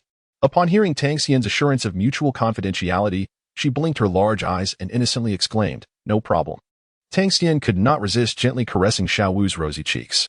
Subsequently, he took her hand and ventured toward the outskirts of the soul-hunting forest, where they soon reunited with Yu Xiaogang and Wang Sheng. Yu Xiaogang was taken aback by how effortlessly Xiao Wu and Tang Xian had evaded the pursuit of the mandala snake, instinctively attributing their escape to sheer luck. However, upon seeing them safe and sound, he let out a sigh of relief. After all, he was responsible for escorting the academy students, and failing to return them safely would have posed considerable complications, even for a master of Nodding Academy. "Let us return to the academy. Everyone has successfully obtained their first soul ring," he proclaimed. "Wang Sheng, dedicate yourself to rigorous training and enhance your soul power. I have great faith in you." The master then patted Wang Sheng on the shoulder. As for Tang Xian, he was merely an ordinary student of Nodding Academy, and thus he boarded the carriage alone, setting off ahead. The expedition in the soul-hunting forest had been remarkably fruitful for Wang Sheng, as he not only absorbed a 421-year-old soul ring from a saber-toothed tiger, but also successfully became a disciple of Yu Xiaogang, an unparalleled source of joy. Tang Xian, the teacher's theories are truly practical. I feel that the saber-toothed tiger's soul ring suits me perfectly. Look how formidable my battle tiger martial spirit has become," Wang Sheng exclaimed, eagerly demonstrating his martial spirit before Tang Xian, revealing teeth that had become extraordinarily sharp, exuding an astonishing aura of intimidation. Tang Xian gently shook his head. The master's theories were indeed impressive, Yet they proved utterly impractical for the average individual. Perhaps it was a wise decision for Wang Sheng to study under the master. He then mused, could it be that Wang Sheng is destined to become a substitute for Tang San? Ha ha ha, without Tang San, Yu Xiaogang has no choice but to accept Wang Sheng. Chapter 23. Once again suppressing Wang Sheng. Tang Xian gazed at Wang Sheng's yellow soul ring, showing little concern. Its purity was simply too low. Wang Sheng remained exceedingly curious about the nature of the soul ring that Tang Xian had absorbed. Previously, in the soul-hunting forest, Tang Xian had merely described it as an inconspicuous soul ring. However, for a talent like Tang Xian, it was implausible for his soul ring to be subpar. Brother Xian, could you please show me just a glimpse? I wish to broaden my horizons. Wang Sheng could no longer contain his intense curiosity.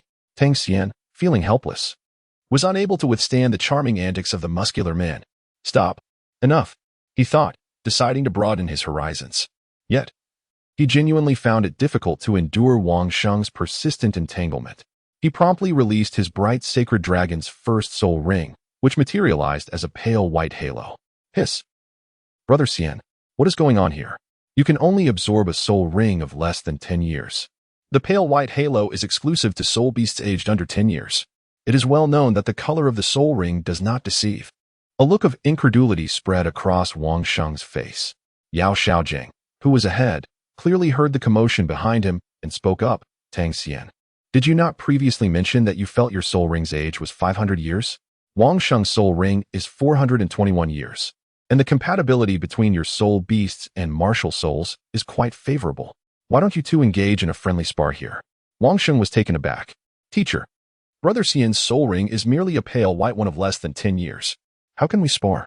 Wang Sheng had spent considerable time at Xiao Academy, and he was well aware of how profoundly the age of the first soul ring impacts a Soulmaster's strength.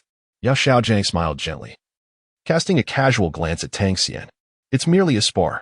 Had it not been for the dangers in the soul-hunting forest earlier, I would have suggested this sooner. Had he already made plans? Wang Sheng gazed at his master in astonishment. Tang Xian found himself somewhat bewildered. What was the master intending to do? Surely, it could not be that he would take advantage of his disobedience to suppress him. Meanwhile, Xiao Wu, overhearing the mention of a spar, became immensely excited. A spar was nothing but a fight, and she relished such spectacles. A spar. I, too, wish to see who among Brother Xian and Wang Sheng possesses greater prowess. Let us set a wager. Whoever loses in the upcoming spar must sleep on the floor tonight, regardless of the availability of a bed. Xiao Wu was thoroughly entertained by the unfolding drama. The little girl's voice brimmed with enthusiasm, and Wang Sheng's eyes sparkled. On the first day Tang Xian arrived at the 7th dormitory, he had subdued Wang Sheng. But now, things were different. They had both grown. Wang Sheng was eager to test whether he could triumph over Tang Xian. Yet, recalling Tang Xian's pale white soul ring, he hesitated, pondering the necessity of such a challenge. Tang Xian shrugged, declaring, if it is merely a spar, I have no objections. Indeed, this was an assertion of confidence. In terms of martial spirits, soul beasts, and experience, Tang Xian surpassed Wang Sheng by several tiers. It was entirely within his capability to control his strength so as not to injure Wang Sheng. He held no reservations about Yu Xiaogang's proposal. Yu Xiaogang then spoke slowly. Tang Xian, your innate talent is remarkable. Although your first soul ring has only a 10-year age limit, your martial spirit is exceptionally powerful, classifying you as a fierce attack-type Soulmaster. I have arranged this spar with Wang Sheng, whose martial spirit is the Battle Tiger, also an attack-type Soulmaster. This encounter will allow you to acclimatize to the disparity between your 10-year soul ring and that of other soul masters, preventing future setbacks. However, you mentioned your soul ring possesses a 500-year limit. Thus, utilize this battle to absorb some combat experience and techniques. Yu Xiaogang spoke with a calm demeanor. He then turned to Wang Sheng. You have just acquired your first soul ring. You require a liberating battle to discover your combat style. It is a rare advancement for an attack-type soul master to develop a unique style. Understood, Master. I shall accept this spar. Both Wang Sheng and Tang Xian responded in unison. The Master was indeed correct. Not only Wang Sheng but even he himself needed to cultivate his own combat style. Since the Master wished to instill confidence in his new disciple, he had no qualms about shattering that confidence completely. Let us begin. This location is safeguarded by the Martial Spirit Hall, ensuring that we will not disturb the soul beasts in the soul-hunting forest, nor will any unforeseen incidents occur. Yu Xiaogang led them to a more spacious area. Commence, Wangxing, Tang Xian. In the next moment, the two, standing a distance of 7 to 8 meters apart, simultaneously unleashed their martial spirits. A yellow soul ring emerged beneath Wang Sheng's feet, while a pale white soul ring floated around Tang Xian. The violent waves of soul power collided, creating a shockwave that swept through the air. Xiao Wu's skirt was instantly lifted, and Yu Xiaojiang's gaze sharpened. The intensity of this martial spirit fluctuation, could it be that it surpassed Wang Xing's? Yu Xiaogang was taken aback. Was it possible he had misjudged? This could not be merely a 10-year soul ring, but rather a 500-year one. Boom! A resounding explosion echoed as Wang Sheng surged forward, closing the distance to Tang Xian with remarkable speed. Fierce tiger ascending the mountain. Yu Xiaogang nodded slightly. As an attack-type Soulmaster, Wang Xing was right to seize the initiative, closing in on his opponent. In encounters between attack-type Soulmasters, the aggressor often possesses the advantage of momentum and powerful impact, while a weaker opponent can only evade the onslaught. Come forth. Phantom shadow steps. In the next instant, a thunderous sonic boom erupted as Tang Xian advanced rather than retreating, meeting the challenge head-on. Bang! The two collided with a tremendous crash. Tang Xian remained steadfast, while Wang Xing found himself unable to withstand the force, staggering back 5 or 6 meters before finally regaining his footing. Incredible. His pale white soul ring is problematic. Wang Sheng coughed a couple of times, recovering from the earlier impact. Wang Sheng, unleash your first soul skill and demonstrate your true strength, Tang Xian stated calmly. Wang Sheng immediately wiped away his previous arrogance. First soul skill, frenzied killing intent. With a roar, a tiger's cry reverberated through the air. Tang Xian suddenly felt as though he was being targeted by a ferocious beast. However, that was the extent of it. First soul skill, radiant sacred flame. With a flourish, the overwhelming intent to kill was instantly shattered. A circle of sacred fire enveloped both Wang Xing and Tang Xian. Tang Xian thrust his fiery fist forward, directly shattering the overwhelming intent to kill. As the flames dissipated once more, his hand firmly halted before Wang Xing. The aura of annihilation instantaneously suppressed Wang Xing. Wang Xing, do you yield? Indeed. The moment Wang Xing chose to launch a fierce attack, he had already succumbed to defeat. The disparity between them was not merely one of magnitude. I concede. Wang Xing gritted his teeth, fully acknowledging his loss, just as he had been subdued back at the 7th dormitory. Witnessing this scene, Yu Xiaogang was greatly astonished. Is this the true extent of Tang Xian's power? Chapter 24. Farewell, Su Yuntao. Observing Wang Sheng being subdued by Tang Xian, Yu Xiaogang paused momentarily, then addressed both Wang Sheng and Tang Xian with a gentle smile. Every individual experiences moments of defeat. However, the victors should not grow overly complacent. Even a single victory does not define one's worth. Very well, let us conclude this sparring session. I hereby declare Tang Xian the victor. How? Brother Xian is magnificent. Upon hearing the announcement of the victor, Xiao Wu exuberantly leaped in joy, feeling an urge to challenge Tang Xian herself.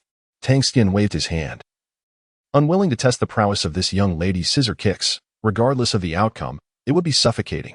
Yu Xiaogang patted Wang Xing on the shoulder and gazed toward the jubilant Xiao Wu, whispering to himself, could it be that I have truly misjudged? Of course. Yu Xiaogang did not forget to console Wang Xing. Do not be disheartened. Sparring is not a genuine contest of life and death. Your full effort may yet prove a match for her. Take this opportunity to learn and reflect on your combat experience. The master's words ring true. Tang Xian echoed in agreement, offering similar comfort to Wang Xing. Perhaps there was indeed a significant gap between them, yet among his peers, Wang Xing was not lacking. After all, Wang Sheng's talent was far superior to that of Tang Xian. Achieving this level was quite commendable. I am not discouraged. I will strive to cultivate diligently. Tang Xian, master. Wang Sheng harbored no feelings of defeat, nor did he experience much disappointment. The encouragement from his companions bolstered his confidence, instilling a firm belief in a promising future. Master Yu Xiaogang nodded slightly and then stated, all right, it is time for us to return. Upon our return to the academy, I will take you to the Spirit Halls branch to undergo the Soulmaster identity assessment. Upon hearing this, Wang Xing's eyes brightened. They had successfully absorbed their first soul ring and had officially become first-ring Soulmasters. Once they attained the Soulmaster status and completed the assessment at the Spirit Hall, they would be eligible to receive the monthly stipends provided by the Spirit Hall. This would be a favorable income for both him and Tang Xian, who were working students. The thought of this brought Wang Xing great joy. As for Tang Xian, the mention of a stipend did not pique his interest. What he lacked the least at present was spirit coins, as his storage ring was brimming with an abundance of them. Tang Xian reflected inwardly, hoping that the fortunes at Nodding Academy would not be too dismal, for he no longer desired to collect soul coins. As he spoke, Yu Xiaogang, Tang Xian, Xiao Wu, and Wang Xing took their seats once more in the carriage, returning to Nodding Academy. Yu Xiaogang did not intrude upon their thoughts. Instead, he encouraged them to diligently cultivate their skills in pursuit of obtaining their second soul ring before allowing them to return to Dormitory 7. This journey consumed a total of 3 days, during which Tang Xian had accumulated 3 unused sign-in opportunities. The act of signing in holds significance only in places rich with fortune. Doing so along the way is akin to squandering those opportunities. Remaining sign-in opportunities, 3. Upon returning to the 7th dormitory of Nodding Academy, Tang Xian's first order of business was, of course, to check in. This was indeed a splendid location for signing in. System check-in. Ding. Congratulations on successfully checking in at Nodding Academy's 7th dormitory. You have received a primary reward, an increase of 1,000 years to your martial soul's lifespan. Ding. Congratulations on successfully checking in at Nodding Academy's 7th dormitory. You have received a primary reward, an increase of 1,000 years to your martial soul's lifespan. Ding. Congratulations on successfully checking in at Nodding Academy's 7th dormitory. You have received a primary reward, a level 5 soul power enhancement. With 3 successful check-ins, he had directly augmented his martial soul's lifespan by 2,000 years, in addition to achieving a level 5 soul power. Currently, the bright sacred dragon martial soul's first soul ring boasts a lifespan of 2,500 years, while his soul power level stands at level 15. Tang Xian felt a surge of joy within. Xiangu, after absorbing the soul ring of the saber-toothed tiger, my soul power level has actually risen by 4 levels. I am now a level 14 Soulmaster. Wang Sheng exclaimed with immeasurable delight, leaping from his bed. He reveled in the sensation of his enhanced soul power. Such an elevation was exhilarating. Xiangu, what is your current level of soul power? Wang Xing inquired with a face full of curiosity. Tang Xian touched his nose, feeling somewhat embarrassed as he said, "It's nothing much, merely a Soulmaster of the 15th rank." Hiss. Wang Sheng gasped in astonishment. Tang Xian, you truly are a prodigy. It's unfathomable. Comparing individuals can be infuriating. Curiously, he turned to Xiao Wu and inquired, "Sister Xiao Wu, what about you? What rank is your soul power?"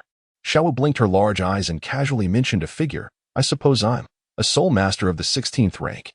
Wang Xing exclaimed, "2 prodigies have emerged in our class."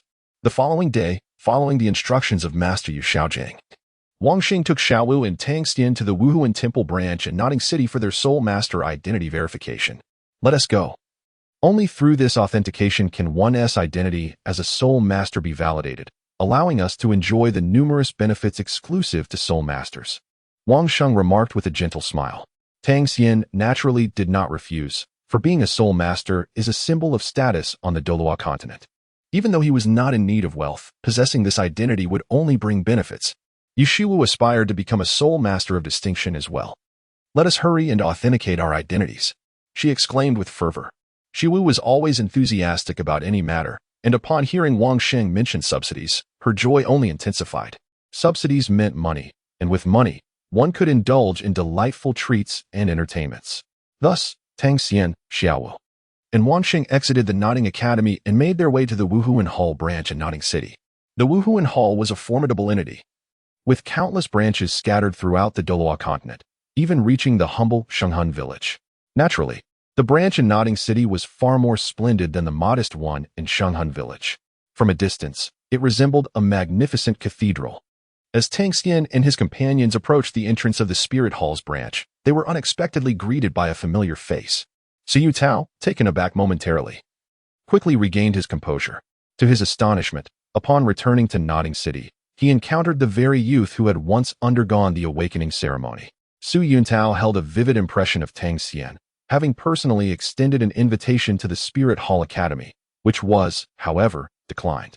Presently, a beaming smile adorned Su Yuntao's face as he cheerfully addressed Tang Xian, exclaiming, "Ah, your innate talent is indeed remarkable. With full innate spirit power, becoming a Spirit Master is an inevitability. You have come for the Spirit Master identity verification, I presume?" In Su Yuntao's perspective, Those who visited the Spirit Hall branch typically fell into a few categories, and seeing these youths led him to conclude they were there for identity verification. Furthermore, these three young men had already acquired their first spirit ring, officially entering the ranks of spirit masters. Su Yuntao couldn't help but reflect on how brief the time since their last meeting had been, marveling at how the boy had already absorbed his first spirit ring. Recalling his own past, he sighed, lamenting the disparity in innate talent. "Respected Master Zhanhuan, you flatter me," Wang Xing replied with deep respect, bowing to Su Yuntao, who was indeed a steward of the Spirit Hall branch. Meanwhile, Tang Xian merely nodded slightly towards Su Yuntao, showing little inclination for further conversation. Chapter 25. Once again declining Matthew's invitation to the Spirit Hall, Su Yuntao, unfazed by Tang Xian's dismissive demeanor, one he had grown accustomed to, recalled the pride that had emanated from the boy when he had personally witnessed Tang Xian's spirit awakening. It was not an impolite arrogance. Rather, the boy was simply reserved, displaying a commendable understanding for someone so young. Nevertheless, Su Yuntao remained perplexed as to why Tang Xian had declined the invitation to the Spirit Hall Academy, which far surpassed Nodding Academy in prestige. Ultimately, it was a personal choice, leaving Su Yuntao with a sense of regret. Pondering silently, Su Yuntao encouraged, "You three young gentlemen may proceed inside. Master Matthew awaits to conduct your Spirit Master identity verification." "Thank you for your guidance, esteemed Master Zhanhuan," Wang Xing replied, his politeness evident, which pleased Su Yuntao immensely. With Su Yuntao's directions, Tang Xian, Wang Sheng, and Xiao Wu swiftly entered the interior of the Spirit Hall branch in Nodding City. Master Matthew, an elderly gentleman, was actually Su Yuntao's mentor. Although Su Yuntao possessed considerable talent, certain earthly entanglements during his youth had delayed his cultivation. The trio approached Master Matthew's desk and politely stated, "Grandfather Matthew, we are here for our Spirit Master identity verification." Master Matthew regarded the three youths with warmth, commenting on their politeness. "There is no need for nervousness. Grandfather Matthew will conduct your verification. Now, I require you to undergo the advanced assessment," he said, fixing his gaze upon Tang Xian. "You must be the talented child Su Yuntao mentioned. Step forward for your assessment." As he spoke, Master Matthew took Tang Xian's hand, guiding him unsteadily into the inner chamber of the Spirit Hall branch, where a specialized laboratory for spirit advancement assessments awaited. The walls of the laboratory were crafted from a unique black stone, reminiscent of the six-pointed star formation used during the awakening ceremony in Holy Soul Village. The floor bore a massive emblem of a longsword, invoking a sense of insignificance upon stepping upon it. At the center of the room lay another six-pointed star pattern.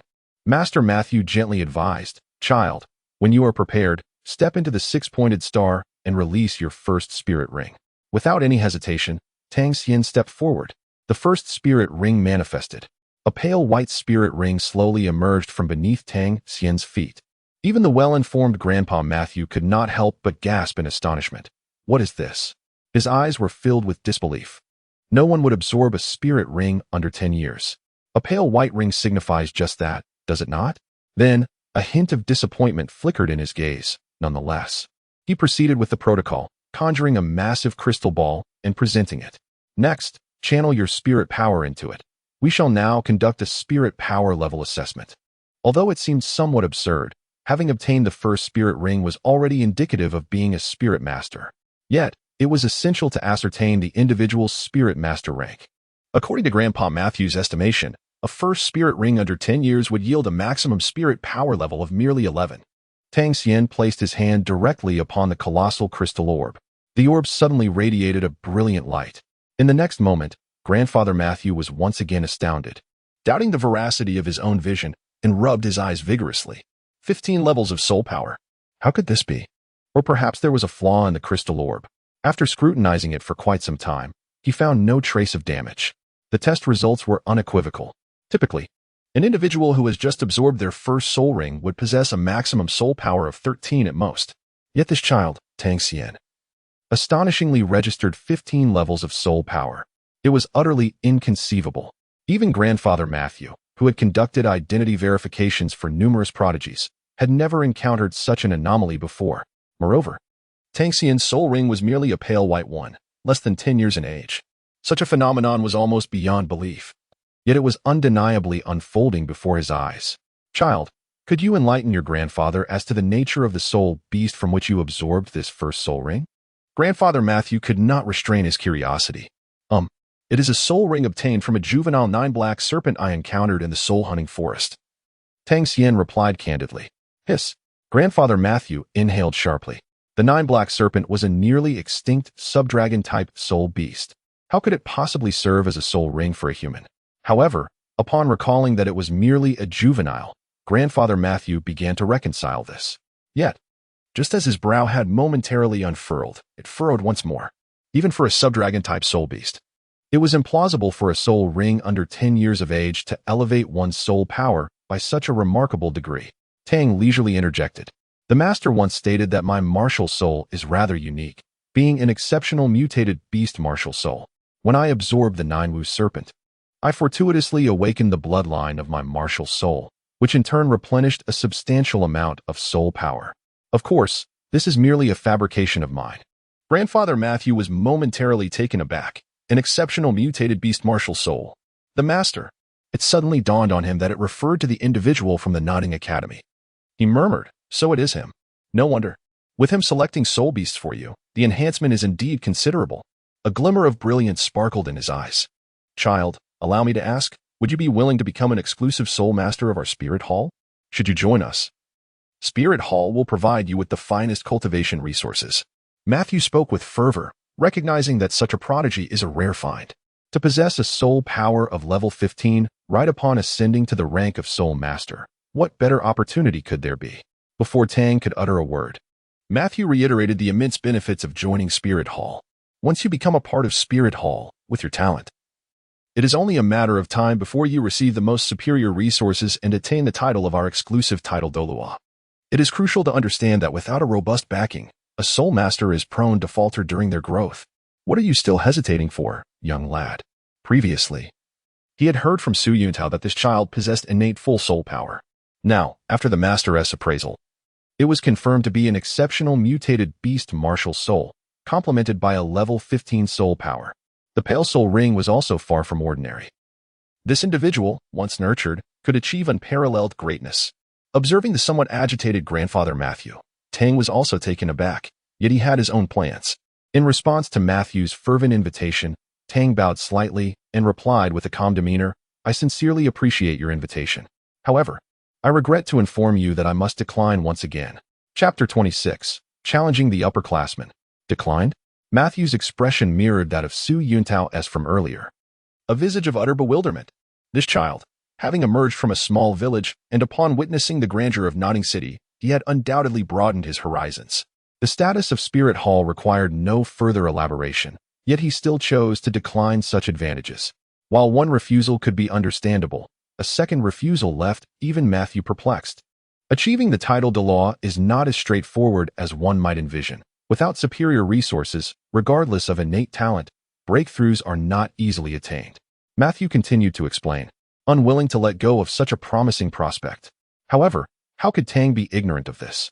After Matthew's earnest entreaty, Tang remained unmoved, displaying an apologetic expression while maintaining his resolute stance. Perhaps the young lad would disappoint the elder's good intentions. Firstly, I have now become a student of Nodding Academy and it would be inappropriate for me to join Spirit Hall. Secondly, my friends and my girlfriend, Xiao Wu, are at Nodding Academy, and I cannot bear to leave her. Tang Xian quickly invoked Wang Sheng and Xiao Wu as his shields. Matthew was momentarily taken aback. This young man was indeed a charming rogue.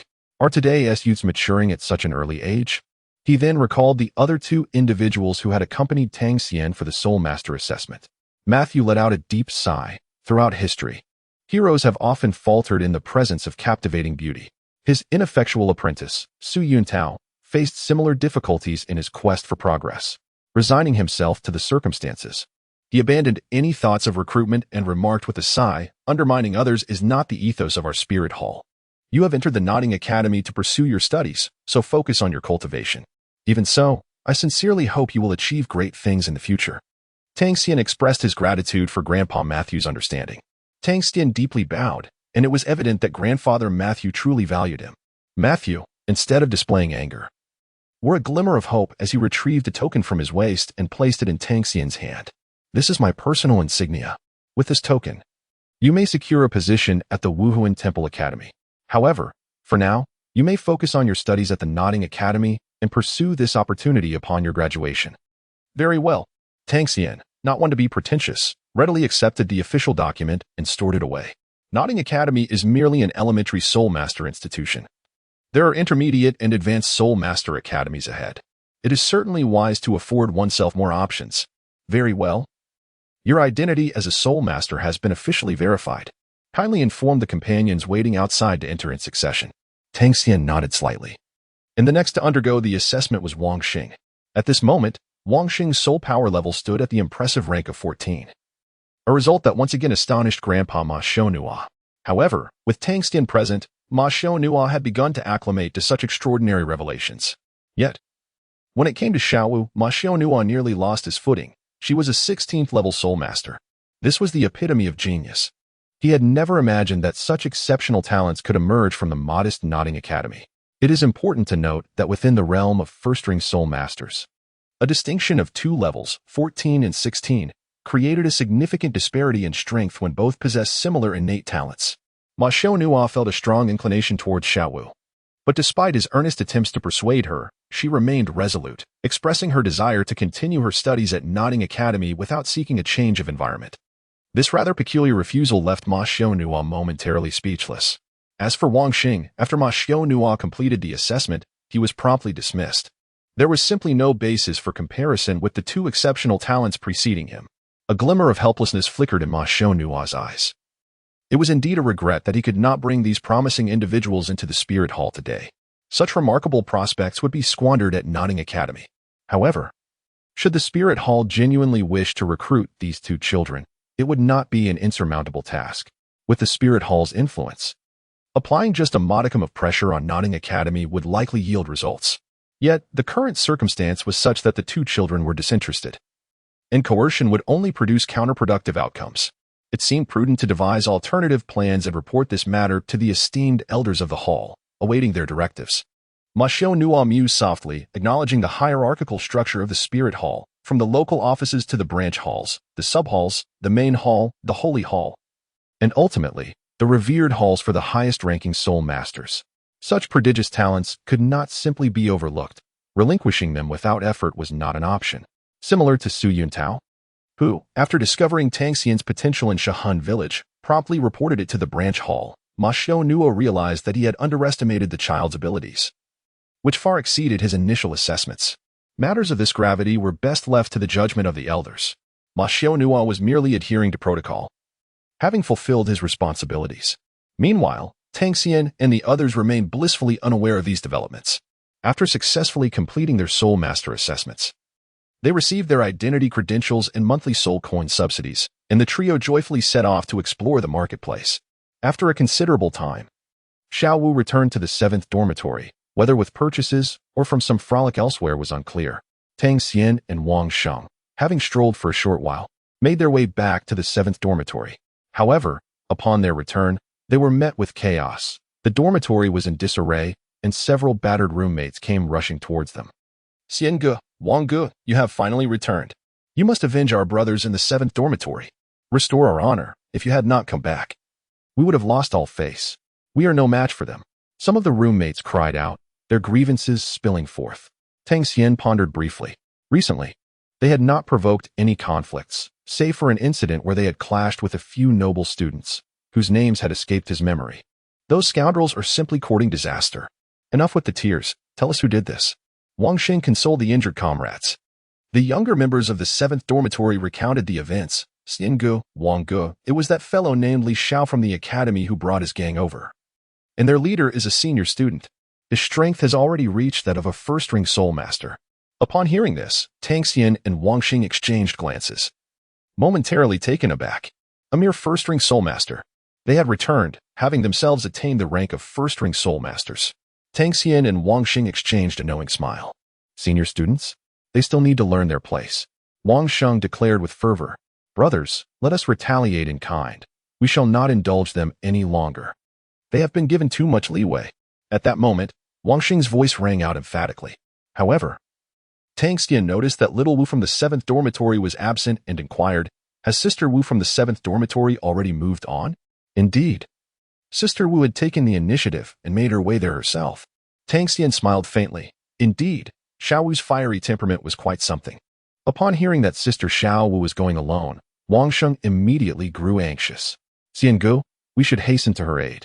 It is likely that one person alone cannot contend against many. Tang Xian smiled gently and said, since that is the case, let us go and put on a show. Yes, Brother Xian. The brothers from the 7th dormitory were filled with newfound confidence. Meanwhile, Xiao Wu had already located the so-called senior students who had been bullying her dormitory in the martial arts arena. Ha ha ha, little lowly. I hadn't noticed before, but it seems you are quite slender. Xiao Chunyu remarked playfully, observing the fierce little girl who had come to seek revenge. The underlings beside Xiao Chunyu, noticing their leader's interest in the diminutive figure, immediately chimed in, Junior sister, being noticed by our leader is a great fortune. It is rare for ordinary people to have the chance to serve him, so cherish it well.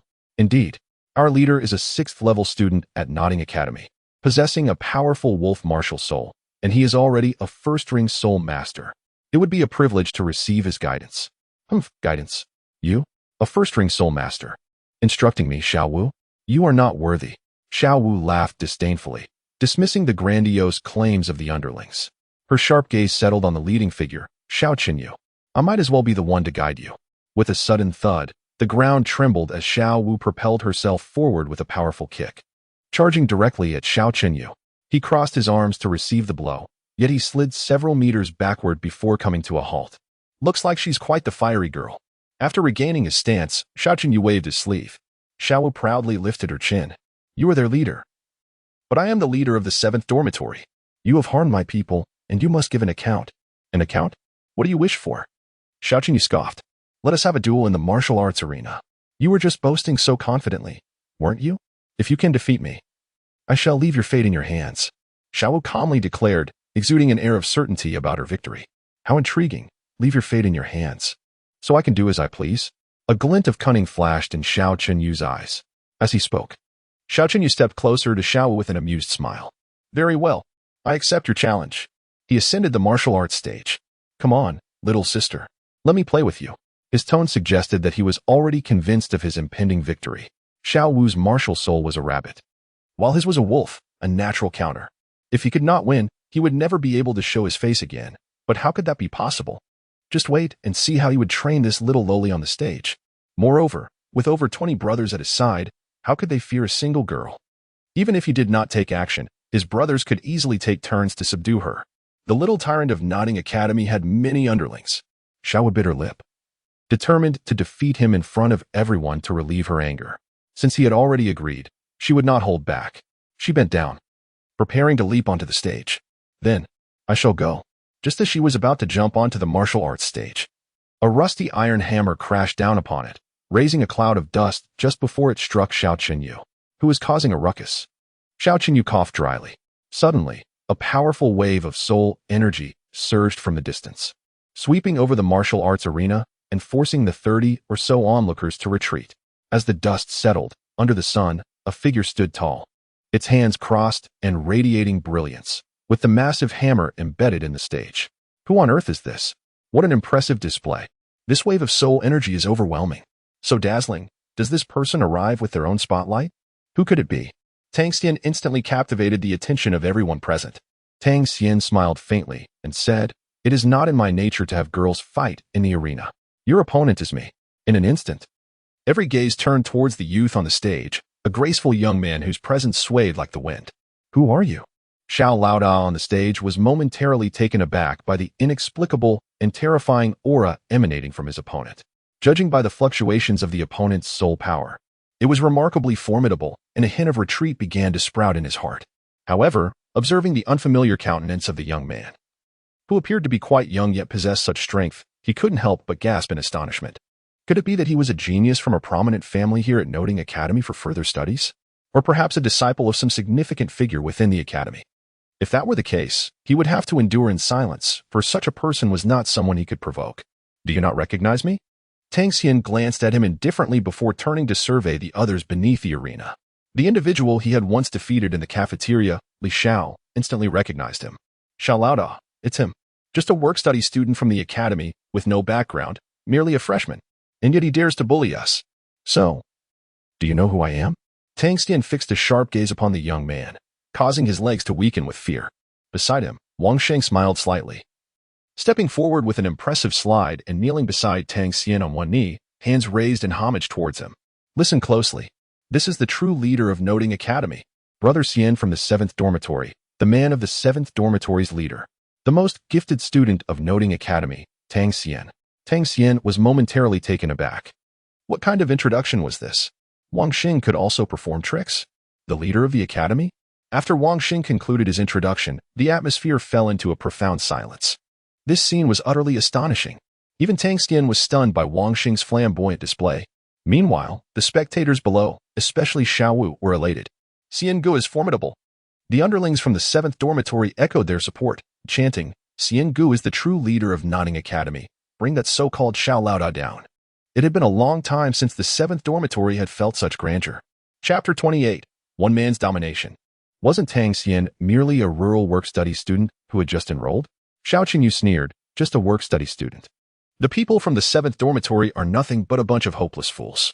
Even if Tang Xian is strong, with so many underlings here, they could wear him down to nothing. So what if he was a work-study student? He could still bring you down. Tang Xian casually pulled out a rusted heavy hammer that he had found in the storeroom of Noting Academy, aiming it directly at his opponent. Hearing Tang Xian's audacity, Xiao Qinyu's expression darkened, his gaze turning menacing. You just claimed he's the most talented student at Noting Academy. I wonder if such a talented individual can defeat all of us here. Ha ha ha. Xiao Qinyu could distinctly sense the exceptional soul power of his opponent and intended to engage in a direct confrontation, planning for his underlings to exhaust Tang Xian before making his grand entrance to crush him. The plan was well crafted. However, before he could continue his provocation, Tang Xian turned and surveyed the crowd around the arena, raising his massive hammer and sweeping it across. Let's talk. It's rather dull to take you on one by one. Why don't all of you come at me at once? Huh. I've never seen someone so arrogant. Xiao Lao and his underlings were momentarily stunned. Clearly, Tang Xian was aware that he was being baited, yet he not only refused to evade but boldly declared his intent to sweep everyone present. Is this what you dare to say, freshman? A subtle smile crept onto Xiao Qinyu's lips. Even he would not utter such grandiose claims. Yet, if the other party sought death, he would oblige. He clenched his fists tightly, fierce soul power surging forth. Don't say I didn't give you a chance. Tang Xian barked coldly. Seeking death, brothers, come forth. Xiao Qinyu was enraged. As a senior brother of Noting Academy, he had been disrespected by a mere freshman. This battle could not be lost. With a command from Xiao Lao, over 20 underlings from the audience rushed onto the stage, surrounding Tang Xian. Xiao Qinyu assumed a fighting stance, ready to strike. Xiao Qinyu, 6th grade, level 16 Soulmaster, Wu Huan, Diamond Wolf. In the next moment, a ferocious black gold wolf spirit manifested behind him, accompanied by a yellow soul ring that emerged from beneath. The gigantic diamond wolf let out a fearsome roar, exuding an overwhelming presence. The audience, including Wang Xing, turned pale. Xiao Lao had already broken through to become a level 16 Soulmaster, and his wolf spirit was more powerful than ever. Even Wang Xing feared he might not be a match. Is it really all right for us to just watch? He anxiously asked Xiao Wu. Xian Gu is in a precarious situation. Ha ha ha ha, just watch closely. Tang Xian is incredibly strong. He will bring them all down. Xiao Wu confidently replied, having witnessed Tang Xian defeat a millennium-old mandala snake. Does Tang Xian need our help? Absolutely not. Xiao Wu delivered a punch to Wang Xing, who shrank back, returning his gaze to the arena, though concern lingered in his eyes. On the stage, seeing that his opponent had revealed their name and strength, Tang Xian decided to adhere to the rules as well. He swiftly assumed a stance, summoning his Wu Huan and Soul Ring in front of everyone. Tang Xian, 1st year. Level 15 Offensive Soulmaster, Wu Huan, Radiant Holy Dragon. A pale white soul ring appeared beneath him. Radiant Holy Dragon. A pale white soul ring under 10 years. How can this be? Apart from Wang Xing and Xiao Wu, Xiao Qinyu and his underlings, along with the supportive students from the 7th dormitory, exchanged bewildered glances. How could a freshman already be a level 15 Soulmaster, yet possess such a low-grade soul ring? The first soul ring was so lowly? What kind of power could it possibly provide? But what puzzled them more was that his soul power had already reached level 15, just one level below the 6th grade Xiao Lao. What kind of monstrous student was this? The crowd collectively gasped. Humph, put away those ignorant gazes. A pale white soul ring can still crush you. Others might not understand, But Tang Xian was well aware that his first soul ring had long surpassed the initial 10-year mark. It had now reached a limit of 500 years, though the color of the soul ring remained unchanged. Boy, don't get too complacent. Today, let me show you what it means to be the #1 genius of Nodding Academy. Xiao Qinyu shouted fiercely, launching his attack, closing the distance instantly. Faced with Xiao Qinyu's formidable assault, empowered by his Wuhuan, Tang Xian did not even activate his own Wuhuan. He simply pointed his rusted heavy hammer at his opponent's direction, showing no regard. Do you think you are worth my attention? I merely do not regard you at all. Tang Xian gazed at the century-old soul ring of brilliant yellow adorning his opponent, shaking his head slightly. With such prowess, did they truly believe he would resort to embodying the holy light dragon? Tang Xian casually lifted the hefty hammer he had discovered in the supply room, swinging it gently. My apologies, but it was utterly unnecessary. With a resounding crash, the heavy hammer descended, producing a thunderous sound as Xiao Qinyu immediately sank to the ground. Crack! The ethereal manifestation of his martial spirit shattered instantaneously, and the earth beneath him could not withstand the immense pressure, yielding and causing him to kneel on one knee. Get down, he commanded, Titan's hammer. In but a brief moment, Xiao Qinyu found himself spitting blood, crushed into the ground by the weight of the hammer. Embedded upon the martial arts stage, just as his underlings prepared to rush forward, they were left dumbfounded halfway through their charge. Boss Xiao? Is he truly being subdued by a mere newcomer? Yet, before they could fully comprehend the situation, Tang Xian had already turned slowly to face them once more. Raising the hammer anew, "You shall not escape," he declared. "What? Is this the level of the first soul skill of your boss Xiao? How dare you claim to be the greatest talent of Nodding Academy? Allow me to demonstrate what a true first soul skill looks like. One deserving of the title of leader at Nodding Academy." Tang Xian smiled faintly. "Since you wish to witness my prowess, as you desire." Was that not the first soul skill? No, do not approach me. If that was not the first soul skill, then how could their leader, Xiao, have been reduced to this state? How could they possibly endure it? In an instant, the courage of the younger brothers dissipated. To flee? This is a formidable opponent. If struck by his first soul skill, it would surely be disastrous. However, it was evident that Tang Xian had declared his intention to sweep them aside single-handedly, and he would not so easily let them escape. Enough with the barking. If you wish to leave, it shall not be so simple. First soul skill. Holy fire of light. Remain here. Kneel. Boom. Chapter 29. 6 years, the youth grows. It's a massacre. Help. As Tang Xian unleashed his first soul skill, the actions of all were instantly curtailed, struck down by Tang Xian's colossal hammer. Within a 10-meter radius, cries of anguish echoed throughout, including Xiao Qinyu. None were spared from the dust and despair. They were either lamenting their plight or pleading for mercy. Some of the younger brothers were drenched in sweat, their faces etched with terror. In their eyes, Tang Xian of the 7th dormitory was no mere newcomer. He was unmistakably a harbinger of death. Under his hammer, they could not withstand even a single blow. Perhaps only those second-ring Soulmasters among the senior students could contend with this Tang Xian. Tang Xian leaped down from the training platform, reintegrating his breath. He had not truly exerted his full force, as they were merely classmates from Nodding Academy. A lesson was sufficient. After this encounter, it was unlikely that any upperclassman would dare to provoke their 7th dormitory again. Tang Xian was making a show of strength, for the disturbances he would face at Nottingham Academy were far too numerous. This was not merely an exhibition of bravado or a fleeting moment of pride. If you dare to trouble our 7th dormitory again, it will not merely result in some minor suffering. Upon hearing Tang Xian's declaration, Xiao Qinyu and his followers no longer dared to provoke the 7th dormitory. Moreover, they understood that they not only should refrain from causing trouble but also should. In an instant, all the brothers came to a unified realization, rising to their feet and turning towards Tang Xian. In the next moment, they collectively bowed at a perfect 90-degree angle, exclaiming in unison, "From now on, you shall be our leader." Hail to the leader. Tang Xian was momentarily taken aback. Yet a profound sense of satisfaction surged within him. In the realm of Douluo continent, strength reigns supreme. The powerful remain ever formidable. Even the once arrogant Xiao Qinyu had no choice but to concede, struggling to rise from the rubble. Walking before Tang Xian, he lowered his head in deference, proclaiming, "Tang Xian, you have bested me. Henceforth, you shall be our new leader." He then kicked one of his inexperienced subordinates, instructing them to apologize individually to the brothers of the 7th Division. The members of the 7th Division were left in utter bewilderment. Their standing had suddenly ascended from the lowest rung at Nodding Academy to the pinnacle.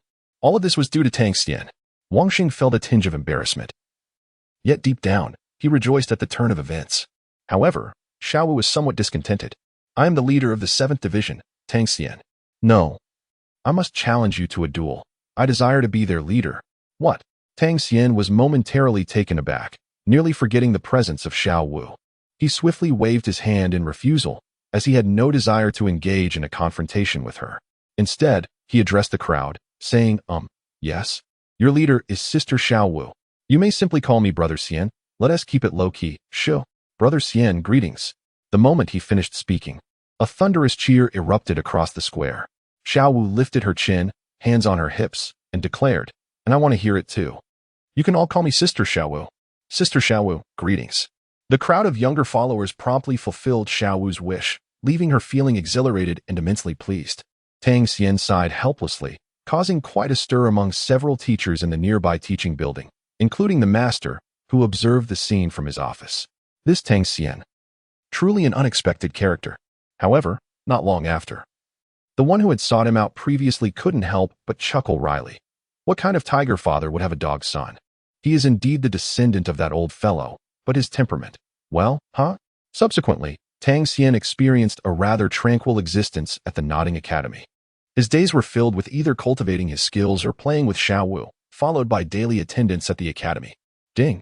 Successful check-in at Nodding Academy. Soul Spirit age increased by 500 years. Ding. Successful check-in at Nodding Academy. Soul Spirit age increased by 400 years. Ding. Successful check-in at the Soul Hunting Forest.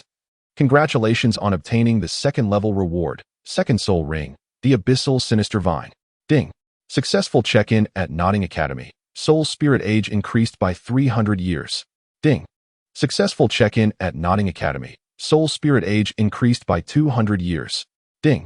Successful check-in at the Soul Hunting Forest. Congratulations on obtaining the 2nd level reward, 3rd Soul Ring. The 8-legged Demon Centipede. Ding. Successful check-in at Nodding Academy. Soul Spirit age increased by 100 years. Ding. Successful check-in at Nodding Academy. Reward, 1,000 gold soul coins. Ding. Successful check-in at Nodding Academy. Obtained 2nd level reward. Ability to change soul ring color at will.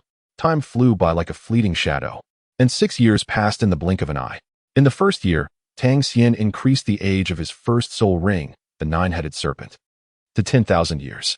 In the second year, he ventured into the soul hunting forest for a check-in and astonishingly received a 2nd level reward, granting him the Abyssal Sinister Vine as his 2nd soul ring. Although its initial age was 0 and its color a pale white, after the final check-in at Nodding Academy, the age was raised to 10,000 years. In the 4th year, Tang Xian's soul power level broke through to 30. And upon returning to the soul hunting forest for another check-in, he acquired the 3rd soul ring, the 8-legged Demon Centipede. Like the 2nd soul ring, its initial age was also 0 and its color pale white, yet after the final check-in at Nodding Academy, its age was similarly increased to 10,000 years. Fortuitously, Tang Xian also received the ability to alter the color of his soul rings, granting him the freedom to switch among hues beneath the soul ring age, such as white, yellow, purple, and black. Without utilizing this newfound power, however, the colors of his 3 soul rings would remain pale white, and pale white, an absurdity. In reality, the colors of his 3 soul rings were black, and black. Moreover, the potential for the age of these soul rings to continue to exceed, advancing toward 100,000 years.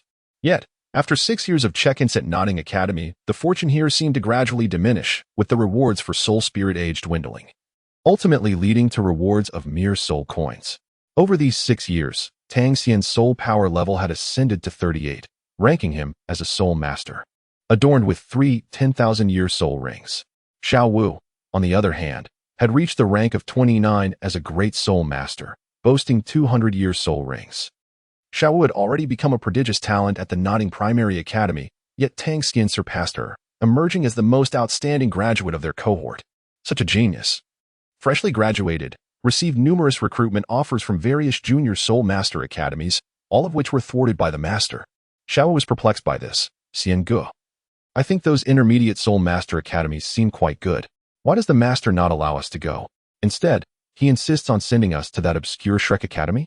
Tang Xian smiled faintly, acknowledging the profound intentions behind the master's arrangements without elaborating further. Indeed, it was time for a change of scenery for the sign-in location. Shrek Academy would be an excellent choice. He gently moved Xiao Wu, who was sprawled across him, and rose from a field of flowers, stretching lazily. Xiao Wu, you cannot afford to be idle.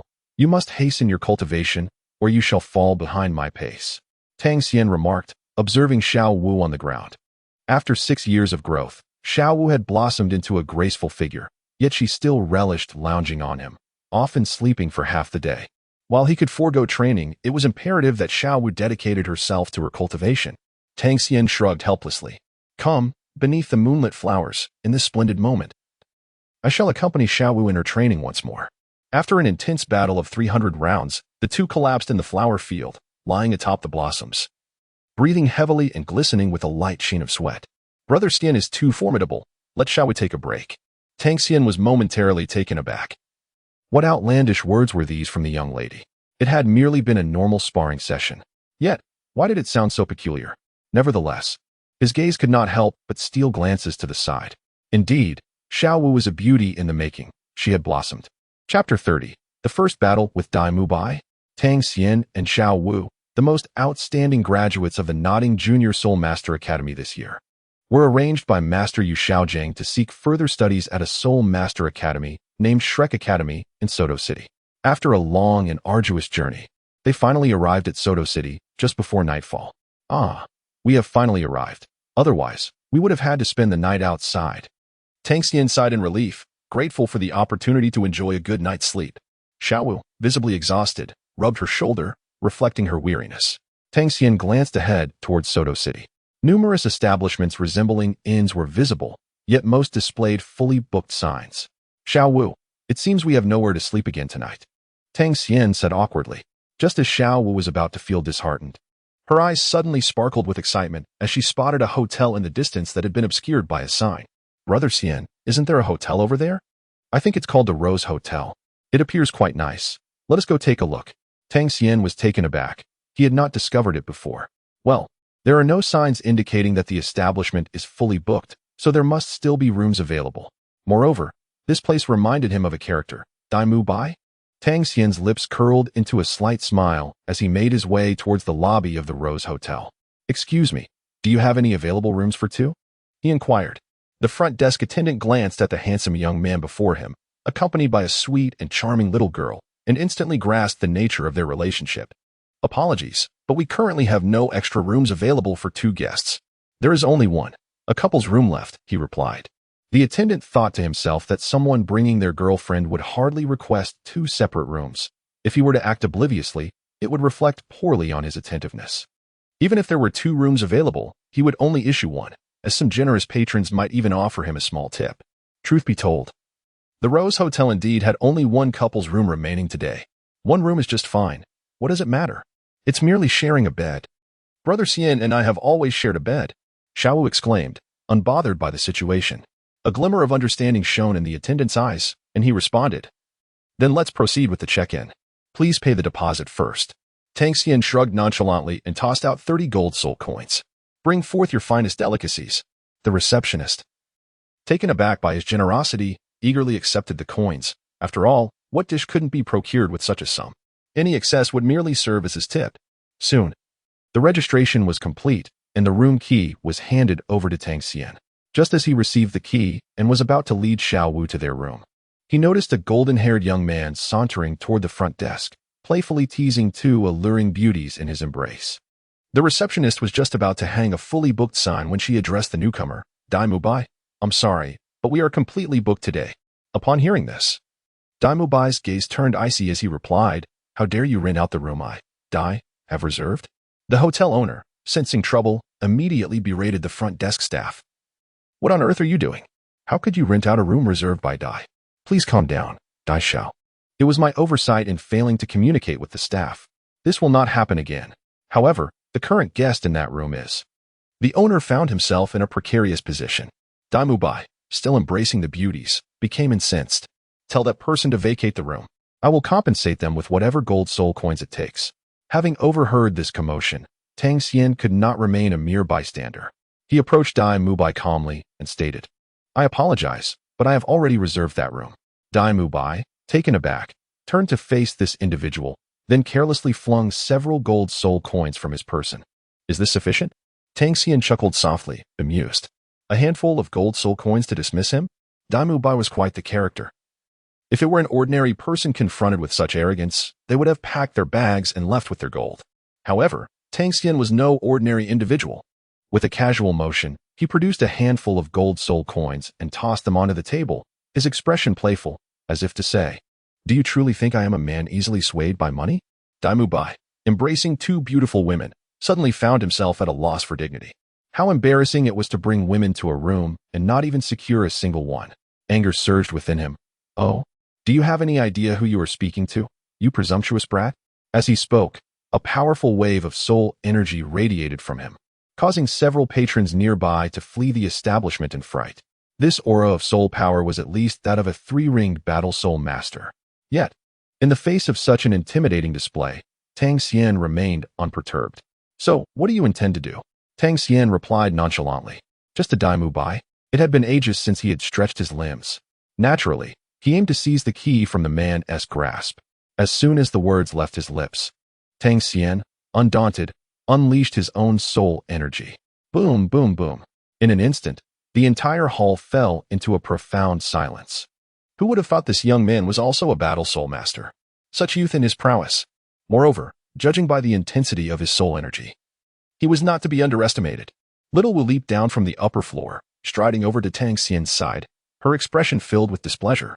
"We arrived first, and even paid a deposit. Why should our room be given to you? Brother Xian, don't waste your breath on this unreasonable fellow regarding the order of arrival. Just teach him a lesson to remember. If you can endure, I cannot. If you want to take action, I shall." Humph. Tang Xian gently ruffled Xiao Wu's hair, feeling somewhat exasperated by her personality. However, her words were not without merit. Xiao Wu, observing from the side, would certainly not allow herself to be left to roam the streets tonight. Dai Mubai, witnessing this scene, felt a twitch at the corner of his mouth. When had he ever endured such humiliation in Soto City? He then let out a cold laugh, saying, "Very well. It appears you are also a soul master, so do not blame me for bullying the ordinary. Today, I shall show you why the flowers bloom so vividly." In the next moment, Dai Mubai's eyes shimmered with unusual colors as he suddenly lunged towards Tang Xian, raising his right fist to deliver a powerful strike to Tang Xian's chest. Tang Xian smiled faintly, truly embodying the essence of Dai Mubai's style. Actions speak louder than words. Faced with such a fierce onslaught, he did not retreat in the slightest. He spread his feet apart, adopting a bow stance, and simultaneously opened his arms in a welcoming gesture. At the very moment Dai Mubai's fist struck towards his chest, a layer of milky white luminescence enveloped his hands. As he utilized the Xuantian technique, preparing to meet the blow with his Xianyu hand, the immense force of the impact reverberated against his Xianyu hand. Yet it failed to budge him even slightly. Indeed, there was a modicum of strength present, but if he could withstand one punch, what of the second? Thud, thud. Dai Mubai unleashed a relentless barrage of strikes, yet Tang Xian's palms remained steadfast, overlapping as phantoms of his movements flickered into existence. Each punch was met with precision by Tang Xian's Xianyu hand. Were he an ordinary soul master, merely receiving Dai Mubai's punches would have resulted in shattered bones. However, Tang Xian emerged unscathed. Dai Mubai took a step back, a flicker of surprise in his eyes. Chapter 31. A Clash of Dragons and Tigers. As the sounds of their clashes echoed, Dai Mubai's expression shifted slightly. What soul skill is this kid employing? All of my formidable strength feels as though it is landing upon cotton, utterly powerless. Yet, Tang Xian had no intention of remaining on the defensive. An assertive offense was his true style, controlling the crane and capturing the dragon, the phantom shadow's elusiveness, having already retreated to create distance. Dai Mubai was suddenly drawn in closer by Tang Xian. Tang Xian executed a move known as the Mystic Jade Palm, striking decisively upon Dai Mubai's right shoulder. What appeared to be a feeble touch unleashed an overwhelming force, as if a colossal hammer had descended upon him. Dai Mubai found himself staggering uncontrollably, struggling to maintain his balance. In the next instant, Tang Xian had employed the ghostly shadow step, swiftly maneuvering to Dai Mubai's rear, leaving only an ephemeral afterimage in his wake, and delivered a swift kick. Though Dai Mubai sensed the presence behind him, it was too late. He lunged forward, nearly losing his footing in the hall, taking several steps before finally regaining his composure. His expression darkened, filled with a mix of disbelief and indignation. How could this be? How could he be so strong? A sense of oppression and mockery loomed over him. Yet he was a battle spirit sovereign. The immense frustration ignited a fury within Dai Mubai that he could no longer contain. Do not blame me. I shall summon my soul rings now. At that moment, a tremendous surge of soul power erupted from within Dai Mubai, the previously suppressed energy finally breaking free. 3 soul rings gradually materialized beneath his feet. 1 yellow, another yellow, and a purple ring. The 3-ring battle spirit sovereign stood ready for the confrontation. Tang Xian raised an eyebrow slightly, unable to suppress the urge to reveal his true prowess. Dai Mubai's talent was indeed commendable. Through sheer dedication, he had already attained the rank of a 3-ring Soulmaster, truly deserving of the title bestowed upon the monsters of Shrek Academy. Initially, Tang Xian had intended to engage in playful banter, yet he realized he had underestimated him. Dai Mubai slowly uttered these words, but his current aura had transformed drastically from before. Upon finishing his statement, he unleashed a thunderous roar. Evil Eye White Tiger, manifest. Instantly, his eyes morphed into alluring pupils, while a formidable white tiger phantom emerged behind him, roaring through the forest. Dai Mubai, a 37th level Soul Master, wielding the Evil Eye White Tiger as his martial spirit, requested guidance. At this moment, any trace of disdain he previously harbored for his opponent had vanished. The ability to effortlessly withstand his powerful strikes and maintain such composure suggested that Tang Xian was no ordinary adversary. Thus, he proclaimed his identity, eager to engage in a duel between soul masters. No sooner had the words left his lips than Dai Mubai, empowered by his martial spirit, surged towards Tang Xian with great speed. Very well, if that is the case, I shall indulge you.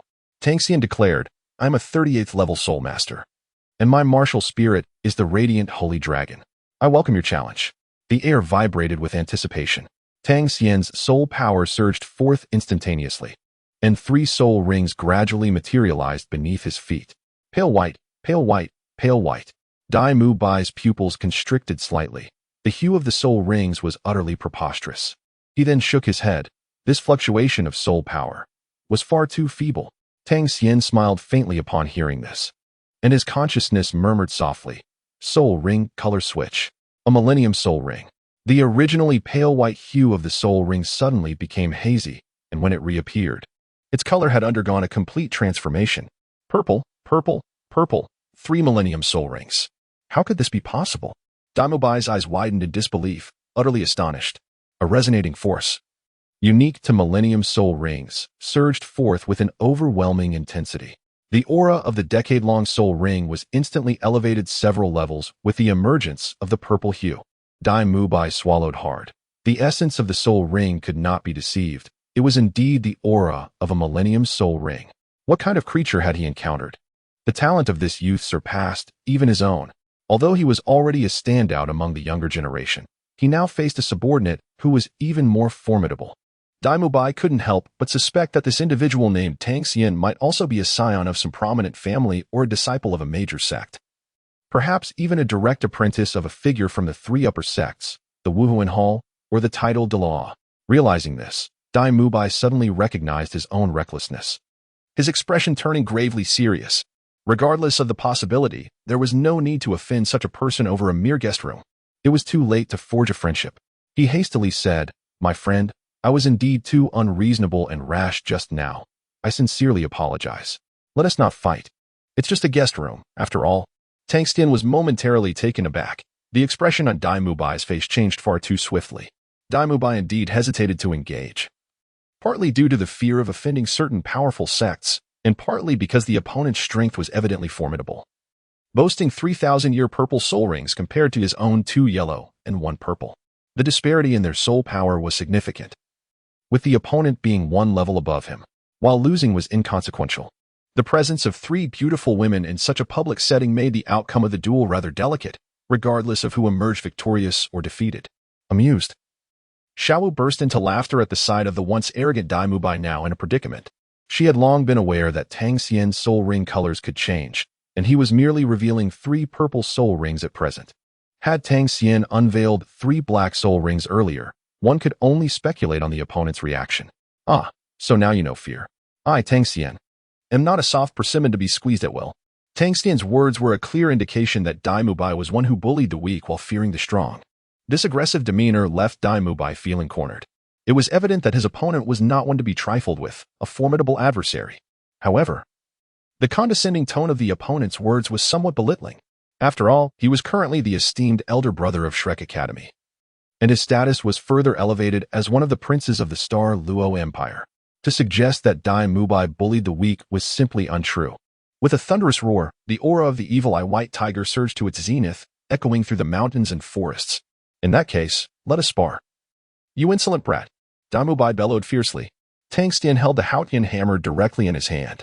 At this moment, the Xuantian hammer, devoid of any infusion of soul power, appeared no different from an ordinary blacksmith's hammer. Tang Xian merely perceived the Xuantian hammer as a commendable and well-suited weapon.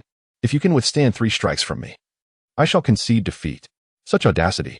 Should you manage to triumph over me, Dai Lauda, I shall acknowledge you as the leader.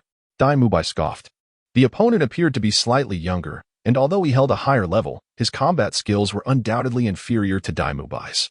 3 strikes. In Dai Mubai's eyes, it was a foregone conclusion. Radiant Holy Dragon, manifest! With a resounding sound, the brilliance of light surged forth as holy flames ignited and enveloped the Xuantian hammer. Tang Xian gripped the Xuantian hammer firmly, resembling a deity of war, his eyes glimmering with a chilling light. Chapter 32. 2 hammers are sufficient. The searing flames instantaneously elevated the temperature in the grand hall of the Rose Hotel by several degrees. Dai Mubai immediately sensed a wave of heat sweeping over him, beads of sweat subtly forming on his forehead. Tang Xian stood majestically like a war god, wielding a colossal hammer in midair.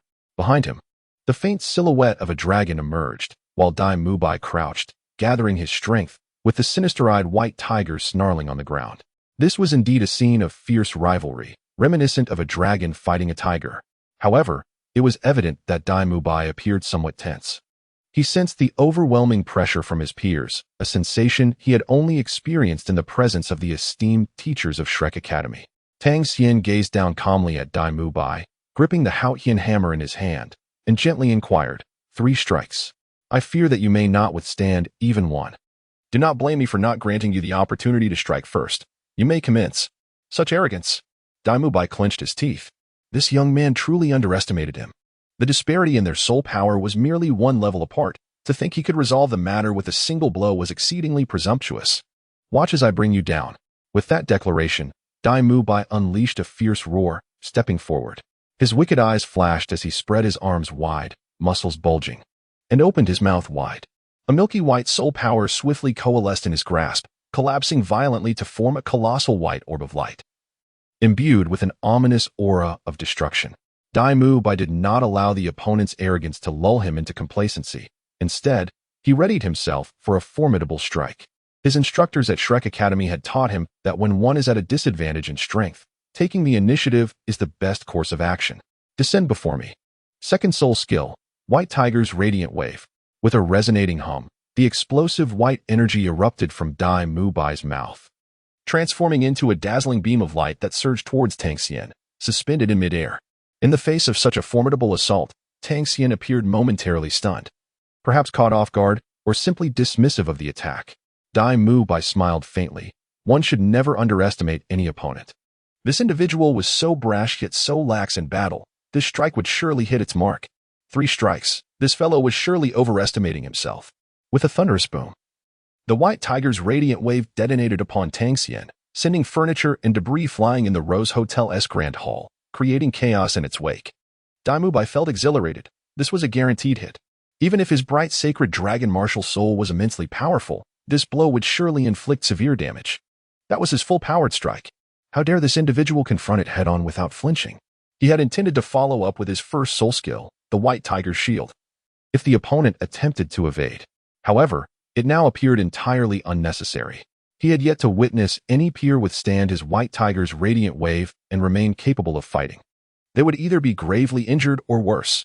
Dai Mubai looked at the epicenter of the explosion, glowing brilliantly, and smiled slightly. I'm sorry, but it seems you won't even have the chance to unleash a single strike. You shall fall beneath my hand. This duel, you have certainly lost. However, before Dai Mubai could finish his sentence, an unexpected turn of events occurred. The white explosion was abruptly shattered by a surge of flames, golden fire instantly consuming the white tiger's radiant wave.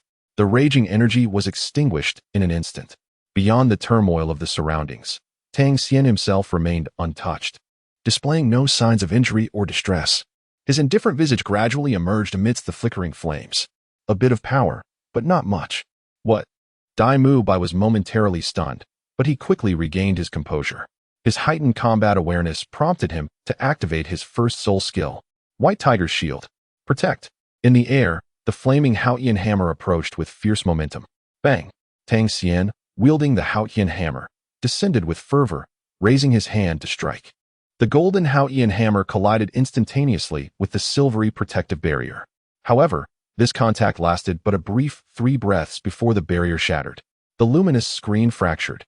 Dai Mu Bai was propelled backward by the immense force, skimming along the ground for several meters before crashing against the counter, only managing to come to a halt with great difficulty. Cough, cough, cough. Dai Mu Bai clutched his chest, emitting a muffled groan as the blood surged within him. How formidable! It is you who are too feeble. His expression darkened considerably. How could this be considered weak? Presently, he possessed only 3 soul skills. The first, White Tiger's Protective Barrier. The second, White Tiger's Radiant Wave. And the third, White Tiger's Diamond Edge. His second soul skill, White Tiger's Radiant Wave, was undoubtedly his most potent offensive move. The first and third skills were primarily focused on enhancing his physical form, serving defensive purposes. If this is weakness, he found himself utterly speechless, especially as his opponent had effortlessly withstood the assault, while he struggled to endure even a single blow. Tang Xian once again raised the Haotian hammer, directing it towards Dai Mu Bai. I apologize, I overestimated you earlier. You need not withstand 3 strikes. If you can endure my second blow without falling, I shall concede defeat. Upon hearing this, Dai Mu Bai's expression darkened, yet his demeanor grew exceedingly solemn. Come on. A true warrior never surrenders. I wish to give it a try. Dai Mu Bai stepped forward once more, gritting his teeth. His claws poised upwards as 3 soul rings ascended gracefully. The third, a purple 1,000-year soul ring, instantly radiating a brilliant violet light. He harnessed his soul power to its utmost, channeling it entirely into himself with no reservations, his aura surging to unprecedented heights. He was now at his pinnacle. With a thunderous roar, he unleashed his third soul skill, the White Tiger's Diamond Transformation. In an instant, his once human nails transformed into the lethal claws of a white tiger, his muscular frame bursting forth from his attire like a ferocious beast. With the strike, Dai Mu Bai will undoubtedly withstand it. Bring it on. Observing the transformed Dai Mu Bai, who resembled a wild tiger, Tang Xian's lips curled into a smirk. He raised the Haotian hammer once more and leaped into the air. Very well, as you wish. The Haotian hammer, which had been modest in size, suddenly doubled in magnitude within Tang Xian's grasp. The holy flames enveloping its surface ignited again, burning even more fervently than before. With the might of 10,000 tons. Line up before me, all warriors. With a resounding boom, the blazing hammer, infused with ferocious power, descended. Bang! In the state of the White Tiger's Diamond Transformation, Dai Mu Bai swung his hands, unleashing a colossal white net of light that surged upwards to meet the hammer. The 2 forces collided instantaneously. In the blink of an eye, the razor-sharp net, woven from light, shattered like a spider's web encountering flames. Dai Mu Bai crossed his arms to shield his head. White Tiger's Shield, White Tiger's Diamond Transformation. Hold strong. Bang! The massive hammer crashed down. Dai Mu Bai trembled violently, the explosive force obliterating his clothing in an instant. The tiles beneath his feet could scarcely endure the impact, collapsing suddenly. Dai Mu Bai could no longer withstand the onslaught and fell with a thunderous crash. Chapter 33. Dai Mu Bai has met his match. Tang Xian slowly stowed away the Haotian hammer, which was suspended in midair. Meanwhile, in the vast pit ahead, Dai Mu Bai lay unconscious on the ground. Having finished the task, Tang Xian clapped his hands and cast a glance towards Xiao Wu. She came soaring towards him with exuberance. Brother Xian, that was incredible. From now on, I shall call you my boss. Wait, why isn't he moving? You haven't killed him, have you? Xiao Wu clung to Tang Xian, her gaze fixed on the prostrate Dai Mu Bai. Upon hearing the word dead, the 2 beautiful sisters accompanying Dai Mu Bai rushed forward in a flurry. Their voices tinged with urgency. Dai Xiao, Dai Xiao. Meanwhile, the hotel owner, who had been hiding beneath a cabinet, lamented aloud. Oh dear.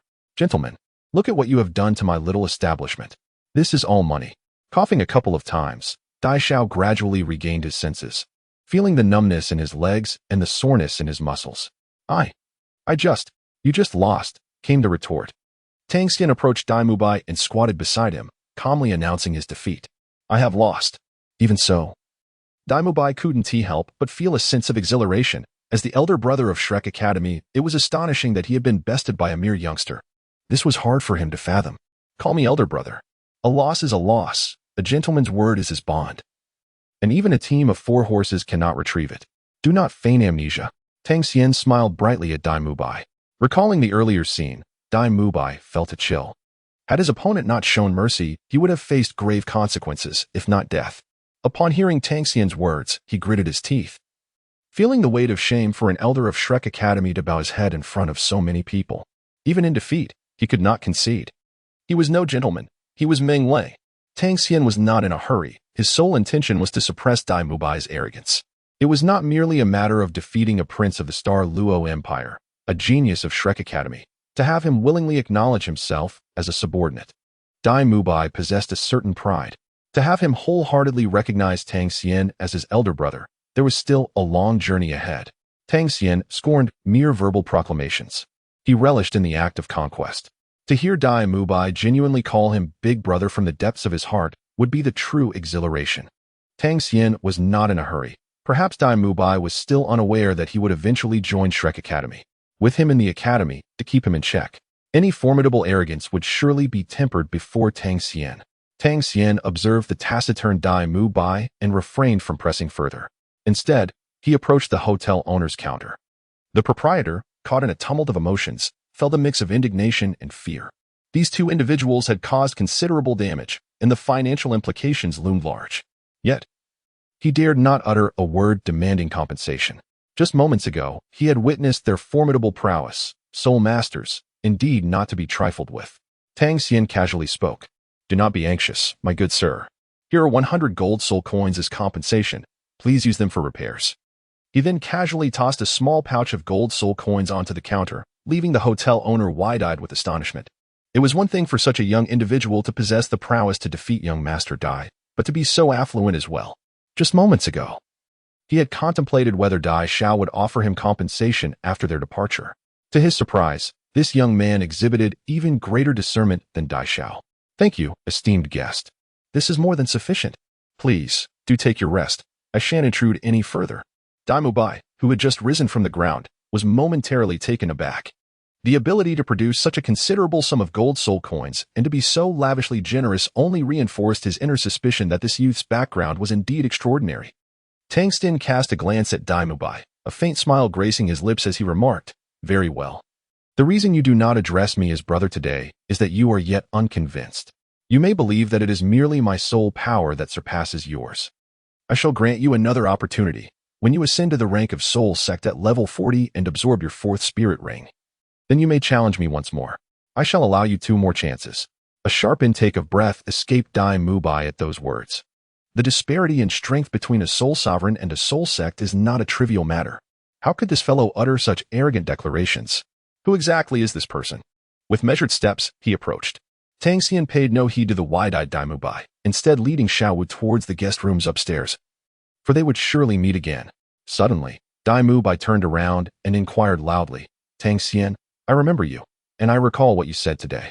I am Dai Mubai of Shrek Academy, and next time, I hope to witness your true strength. True strength, you say? Ha ha, that could be fatal. Tang Xian casually waved his hand in dismissal. Huh, what do you mean by could be fatal? Dai Mubai was momentarily bewildered. This fellow's words were rather unconventional. He had anticipated Tang Xian would respond with something along the lines of, we shall meet again soon. Leaving him somewhat at a loss. Tang Xian halted mid-stride, suddenly pausing as he spoke with a calm demeanor. Moreover, we shall meet again soon. Is it not true that your Shrek Academy only admits monsters? We shall enroll tomorrow. Dai Mubai inhaled sharply. For although he had expressed a desire to witness the true strength of his opponent, the implication that the latter intended to join Shrek Academy before he himself attained the rank of Soulmaster filled him with trepidation.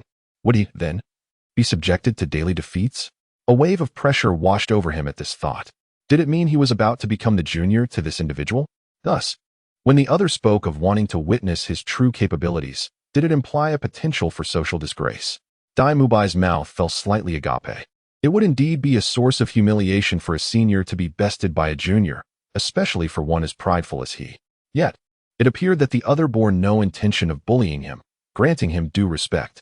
Reflecting on the earlier restraint shown, coupled with the mysterious background and prodigious talent of this newcomer, Dai Mubai considered that this individual was not of the arrogant sort but rather possessed a commendable character, making him a worthy companion. Consequently, Dai Mubai pushed aside the two young women beside him, lifting his gaze toward Tang Xian, his eyes gleaming with determination. This newfound resolve startled those around him. Could it be that another confrontation was imminent? However, in the midst of the crowd's scrutiny, Dai Mubai executed a deep 90-degree bow, proclaiming loudly, Dai Mubai acknowledges defeat. I have encountered Brother Tang. A profound silence enveloped the hall. No one could have anticipated that a proud and haughty Soulmaster of the Third Ring, hailing from nobility, would bow in submission to a mere youth and address him as brother. What an astonishing revelation this was. Tang Xian's figure paused slightly, and then a faint smile graced his lips as he softly remarked, Not bad. The young one is indeed teachable. However, the other party remained oblivious, blissfully uttering words typically reserved for a mentor. Dai Mubai, at Shrek Academy, awaits Brother Tang. Let us speak of it later. Chapter 34, Shrek Academy. Dai Mubai, at Shrek Academy, awaits Brother Tang. As Dai Mubai gazed at Tang Xian's retreating silhouette, his resolve grew ever firmer. With this individual at Shrek Academy, the younger generation's aspirations would undoubtedly require a reevaluation. He now possessed a figure to aspire toward, Tang Xian. As a four-ring Soulmaster, I shall not find myself in such a disheveled state again. Dai Mubai clenched his fists tightly, his heart ignited with newfound motivation to pursue his ambitions. Tang Xian and Xiao Wu spent a delightful night at the Rose Hotel. The following morning, Tang Xian took out the map marked by Master Yu Xiaogang and led Xiao Wu towards a rather secluded village outside Soto City. They soon arrived at their destination. Which academy could possibly be located in such a remote corner? Brother Xian, I have an unsettling premonition, Xiao Wu said timidly, pulling on Tang Xian's arm and gazing into the distance. As they entered the small village, they were greeted by a dilapidated stone archway that read Shrek Academy. A small, worn table at the entrance bore the words enrollment, confirming that they had indeed arrived at the academy highly recommended by Master. However, despite its remote location, a significant number of students and parents were queuing up to register. Before Tang Xian and Xiao Wu could approach to inquire about the enrollment procedures, the registration table was soon surrounded by a throng of parents. This academy is a scam. I demand a refund. My son possesses remarkable talent. He is among the top students at the Junior Soulmaster Academy, yet here he is deemed unqualified. Refund. Scammers. Several parents angrily pounded the table. However, the lazy-looking man behind the registration desk did not lift his head and calmly replied, Refunds are not possible. Unqualified means unqualified. Scammers. You must provide us with an explanation. One parent shouted. The indifferent man continued, Your son exceeds our age limit. As for your daughter, she indeed shows some talent for her age, but her soul power level has not met our minimum standard for Shrek Academy. You either exceed the age limit or fail to meet the soul power requirements. Unqualified. The apathetic man uttered these painfully blunt truths, though he too felt disheartened. He had been recruiting for several days without signing on a single qualified student. He had grown accustomed to the fury of parents, as such incidents were a regular occurrence during enrollment. Some parents, driven by their aspirations for their children, pleaded, Teacher, your standards at Shrek Academy are too high. At the ages you mentioned, how can anyone possibly exceed a level 21 soul power? You won't be able to enroll any students this way. Indeed, Shrek Academy is so shabby, yet the standards are so high. It clearly aims to swindle our registration fees. A single registration costs 10 gold soul coins. That's utterly unscrupulous. Refund. The lazy man in charge of recruitment at Shrek Academy felt his patience wearing thin as he listened to the complaints, and he said with irritation, Shrek Academy only accepts monsters. As for the registration fee, it is non-refundable. He then stood up and proclaimed, Let me reiterate our enrollment standards. Those who believe they do not meet them should not bother applying, lest you accuse our academy of swindling. First, Shrek Academy. Also known as the Monster Academy. A monster is not an ordinary person. The age must not exceed 13, and the soul power must be at least level 21. If you do not meet these criteria, do not waste our time. Upon hearing the old man's enrollment rules, many parents who had come to register their children gasped in shock. They questioned, with such bizarre enrollment standards, even if you recruit for a month, you may not find a single qualified individual. It seems your academy has no intention of enrolling students and is merely scamming for fees. Refund. The apathetic man replied again. Secondly, Shrek Academy prefers quality over quantity and will not lower its enrollment standards. Refund. Refund. Scammers. It's a miracle if you find any talent. A multitude of parents, previously eager to try their luck, were now incensed. Move by. Since there is a disturbance, clear the area. The lazy man casually instructed as he gestured towards Dai Mu Bai, who was lounging atop the archway. With a thud, Dai Mu Bai leapt down from the stone arch, landing squarely among the parents, creating a din in the ground. We're leaving. Don't act recklessly. The once arrogant parents suddenly shrank back, intimidated by the evident power of this Soulmaster. Seeing their fear, Dai Mu Bai showed no mercy and displayed his 3 soul rings, the ethereal form of a white tiger manifesting behind him. With a fierce roar that echoed through the trees, he coldly declared, "If you wish to contest this and seek a refund, simply defeat me, Dai Mu Bai, and I will return double the amount." The parents who had been clamoring for refunds were now struck with awe. Despite their earlier doubts, witnessing Dai Mu Bai's prowess firsthand was truly shocking. Could it be that the academy was indeed filled with such extraordinary beings? The rumors were not unfounded. They were undertaking a novel teaching approach. Is it possible? Perhaps our children could become like him. Maybe we should offer more money and try again. They seem quite impoverished. Perhaps it's not impossible to gain entry. However, under Dai Mu Bai's imposing presence, silence quickly enveloped the crowd. No longer did anyone clamor for refunds. Instead, thoughts turned to how they might bribe the lazy man at the registration desk. Useless. Next. No refunds. Useless. Next. No refunds. The man behind the desk shook his head slightly, glancing at the long line. These people were merely wasting his time. Gradually, he rose from his seat and stepped into the midst of the queue. I will say this once more. Shrek Academy does not accept the inept. I advise you to possess some self-awareness. Shrek Academy recruits only monsters. With that declaration, the lazy man's demeanor shifted dramatically as he took a step forward, his soul rings instantly materializing beneath his feet. 1, 2, 3, 6. A white, a yellow, 2 purple, and 2 black rings, 7 in total. A dark red staff appeared in his hands, swirling with energy, and with a gentle flick, he carved a deep trench into the ground. The registration teacher was, in fact, a Soul Emperor of the 6th ring. A Soul Emperor merely responsible for registrations? Chapter 35, Ning Rongrong's Conquest. A 6th ring Soul Emperor? Even from a distance. Tang San and Xiao Wu watched in astonishment, their pupils narrowing in disbelief. Xiao Wu's eyes widened further. Master's recommendation was indeed spot on. The teachers here are incredibly powerful. Tang Xian offered a subtle smile. The illustrious reputation of Shrek Academy was not without merit. Those parents attempting to exploit the chaos and infiltrate the academy were immediately repelled by the formidable aura of the 6th-ring Soul Emperor. No longer did anyone cling to a glimmer of hope. Those who realized they could not enroll sighed in resignation, leading their children away from the registration line. Yet, many parents remained, intrigued and gathered in clusters, pondering the existence of such extraordinary prodigies. Tang Xian turned to look at Xiao Wu and said, "Let us go over there." However, just as they took their first step, a chorus of astonished gasps erupted from behind them. What beauty! Such an exquisite woman! Is this a celestial being descended to the mortal realm? Tang Xian turned his head, and beside him stood an ethereal lady adorned in a flowing blue gown, her long chestnut hair cascading down to her waist. With bright eyes and a graceful demeanor, she approached with an air of elegance, exuding a charm that captivated all who beheld her. "Greetings," she said politely. "I have come to enroll in Shrek Academy. My name is Ning Rongrong. Teacher, please accept me." The registrar's expression stiffened. Her words were rather bold. Ning Rongrong, Tang Xian mused, momentarily taken aback by her breathtaking beauty and unique allure.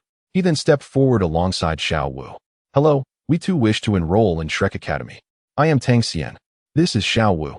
Teacher Li, equally astonished, had just emphasized that only monsters would be accepted, yet here were 3 applicants. As customary, he conducted tests for bone age and spirit power. Ning Rongrong, 12 years old. Spirit power level 26. She meets the admission criteria. Teacher Li stated her results nonchalantly, though a flicker of doubt danced in his eyes. How could he not recognize Ning Rongrong's esteemed lineage? She hailed from the 7 Treasures Glazed Tile School, a prestigious sect, and he had not anticipated such nobility seeking admission to their academy. Concerned yet quickly reassured, He concluded that if they could successfully nurture her talents, the Seven Treasures Glazed Tile School would likely provide financial support to Shrek Academy. After all, they were among the wealthiest of families. Accepting Ning Rongrong would be a boon. Indeed. Very well, you are a promising candidate. As long as you pass the subsequent 4 rounds of testing, you shall become a student of Shrek Academy. However, you must await the results of the other candidates. Not a problem. Ning Rongrong smiled sweetly, naturally positioning herself next to Dai Mubai, who couldn't help but steal a few glances at her. With a slight lift of her chin, Ning Rongrong regarded Dai Mubai. She was the most gifted heiress of the Seven Treasures Glazed Tile School, and passing the assessments was well within her capabilities. Her eyes gleamed with pride as she became the first to meet Shrek Academy's admission standards. Dai Mubai rubbed his nose and remarked, "Just wait, at Shrek Academy, true monsters abound." Ning Rongrong raised an eyebrow, feeling a twinge of defiance. She was eager to see who among her peers could rival her. Dai Mubai turned his gaze to Tang Xian and Xiao Wu, causing Ning Rongrong to pause. Teacher Li held the test results for Tang Xian and Xiao Wu, his hands trembling slightly with excitement. His voice rang out, filled with exhilaration. Tang Xian, 12 years old, 38 level battle spirit. He meets the admission criteria. Xiao Wu, 12 years old, 29 level great spirit master, also meets the admission criteria. Initially, Teacher Li thought he had misread the results, for it indicated that Tang Xian possessed 3 white spirit rings. Such a phenomenon was unheard of. What kind of spirit master could absorb 3 soul rings, each under 10 years, and yet attain the impressive rank of 38 level battle spirit at such a tender age? I have never witnessed anything so absurd. This is simply not normal. Isn't a monster defined by its deviation from the norm? Tang Xian replied calmly. Teacher Li became even more animated. Indeed, here at Shrek, we only accept monsters. You are indeed peculiar. Child, may I see your martial spirit? Without uttering a word, Tang Xian promptly unleashed 3 pale white soul rings along with the exquisite beast martial spirit, the radiant holy dragon. These 3 pale white soul rings appeared to possess extraordinary qualities. Upon witnessing this, Teacher Li's eyes widened in astonishment. He immediately seized Tang Xian and led him to the registration desk. My dear child, you have been accepted into Shrek Academy. You need not participate in the subsequent tests. Teacher Li exclaimed with immense excitement. A 38th level battle spirit with the radiant holy dragon as a martial spirit. Such prowess nearly rivals that of Dai Mubai even before enrollment. What more could one ask for? This is a direct admission without the need for testing. A prodigy, indeed, is what such an individual embodies. And it is precisely this kind of talent that Shrek Academy seeks. Remarkably, the individual in question is merely 12 years of age. In an instant, Tang Xian found himself the center of attention, with even Ning Rongrong widening her eyes in disbelief. 38 levels, the same age as her. Was this truly real? Tang Xian felt somewhat taken aback, not anticipating that entry into Shrek Academy would be so effortless. He then turned his gaze toward Xiao Wu. If this friend of mine, Xiao Wu, can pass the upcoming practical assessment just like the recently mentioned Ning Rongrong, she will surely be admitted to Shrek Academy. Xiao Wu clenched her fist and declared loudly, "Don't worry, I won't hold us back. I will definitely pass the practical assessment." She then moved to stand beside Ning Rongrong. At this moment, all of Teacher Li's attention was focused on Tang Xian, his eyes revealing unmasked admiration for him. This scene unfolded before the eyes of the previously proud and self-satisfied Ning Rongrong. Tang Xian suddenly felt an intensely scorching gaze fixated upon her. How could someone as extraordinary as she be overlooked? Ning Rongrong felt a surge of indignation. Humph. As the esteemed heiress of the Seven Treasure Glazed Tile Sect, she had never endured such humiliation. Consequently, an inner desire for conquest began to blossom within her. She envisioned captivating the other party with her beauty. Turning to face him at the moment, he could no longer resist, ensuring he would be utterly entranced. Then, with her wealth, she would charm him into submission beneath her skirt. Tang Xian turned around, and in such close proximity, he could behold the exquisite beauty of the other party's countenance. Observing the 2 women as they converged, he also noticed the flicker of brilliance that danced in Ning Rongrong's eyes. Hello, you must be Tang Xian. I am Ning Rongrong, and it is a pleasure to make your acquaintance. Ning Rongrong took the initiative to engage in conversation. Greetings, he replied. I wish to participate in the practical assessment as well. He then coldly addressed the instructor. The registration teacher nodded slightly, choosing not to elaborate further. Yet feeling a sense of satisfaction, This young man did not exhibit arrogance despite his gifts and was eager to partake in the evaluation, a true talent indeed. It is worth noting that sometimes one's temperament is as significant as innate ability. Otherwise, rigidity may lead to downfall. Chapter 36. The Iceberg Beauty, Zhu Zhuqing. Not one to shy away from Ning Rongrong's attention, Tang Xian courteously extended his hand. Hello, my name is Tang Xian. Before Ning Rongrong could fully react, he had already grasped her delicate hand suspended in midair. Tang Xian mused inwardly, I am certainly no paragon of restraint. Ning Rongrong was immediately startled by Tang Xian's audacious action, her heart racing. Could it be that she had unwittingly wandered into a lion's den? However, when she lifted her gaze to meet his, the clarity in his eyes suggested otherwise.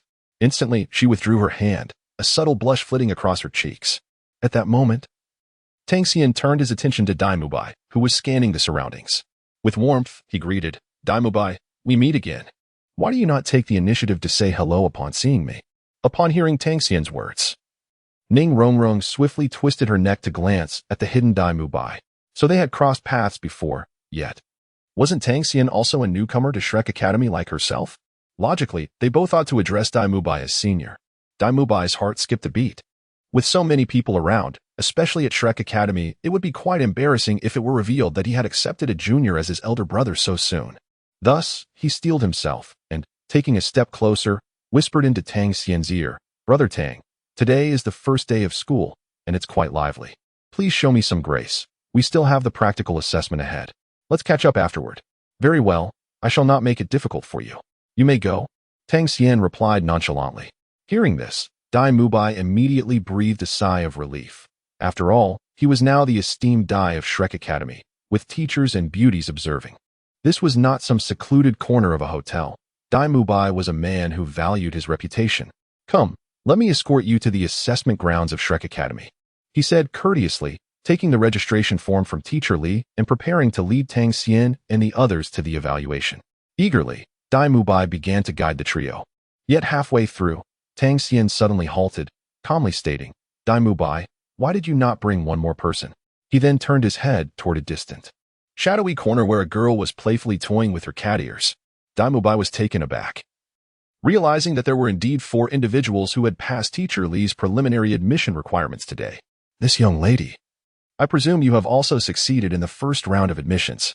We have a practical assessment ahead, and it is essential for us to collaborate effectively. Let us proceed together, Tang Xian said with a composed tone. Upon hearing this, the girl in the shadowy corner gracefully stepped out, moving with a feline elegance. Bathed in sunlight, her alluring silhouette was accentuated by a slender waist and flowing hair, her figure possessing a fiery allure that belied her age. Clad in fitted black attire, she exuded an enchanting charm, while her fair complexion and emotionless gaze imparted an air of cool detachment. Tang Xian's gaze fell upon the cat ears adorning the young woman's head, and he had already discerned her identity in his heart. This enigmatic and frosty beauty was none other than Zhu Zhuqing.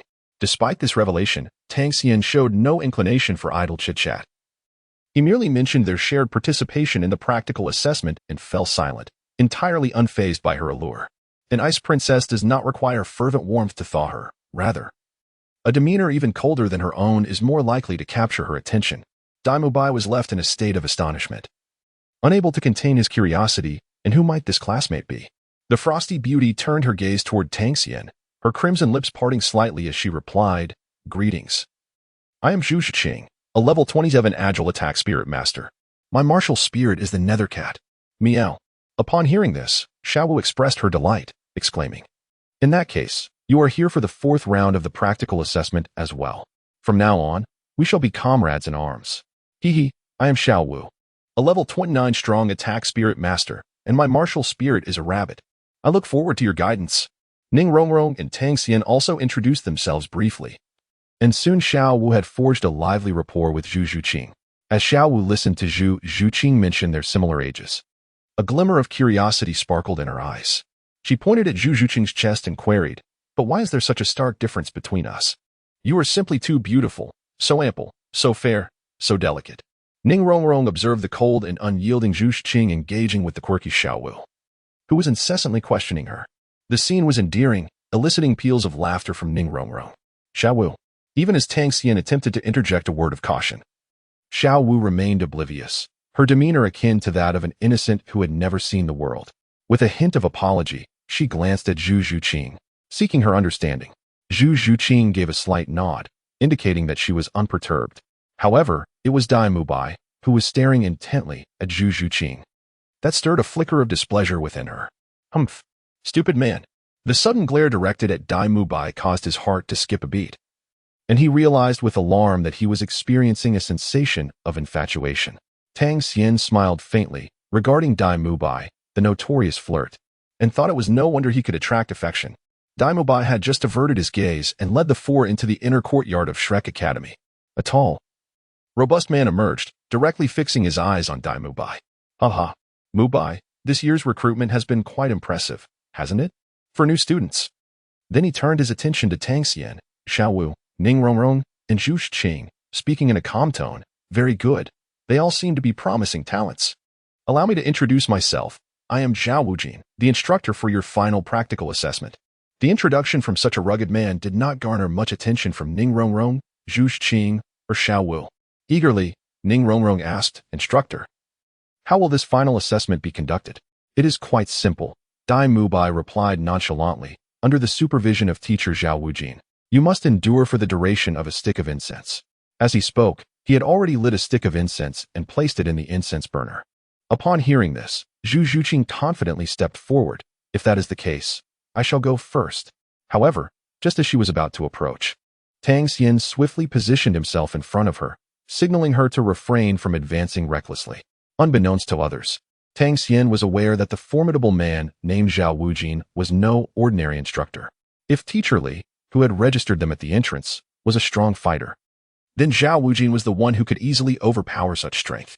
Xiao Wujin was significantly stronger than Teacher Li, who was merely a 6th ring Soul Emperor, while Xiao Wujin was a 7th ring Soul Sage.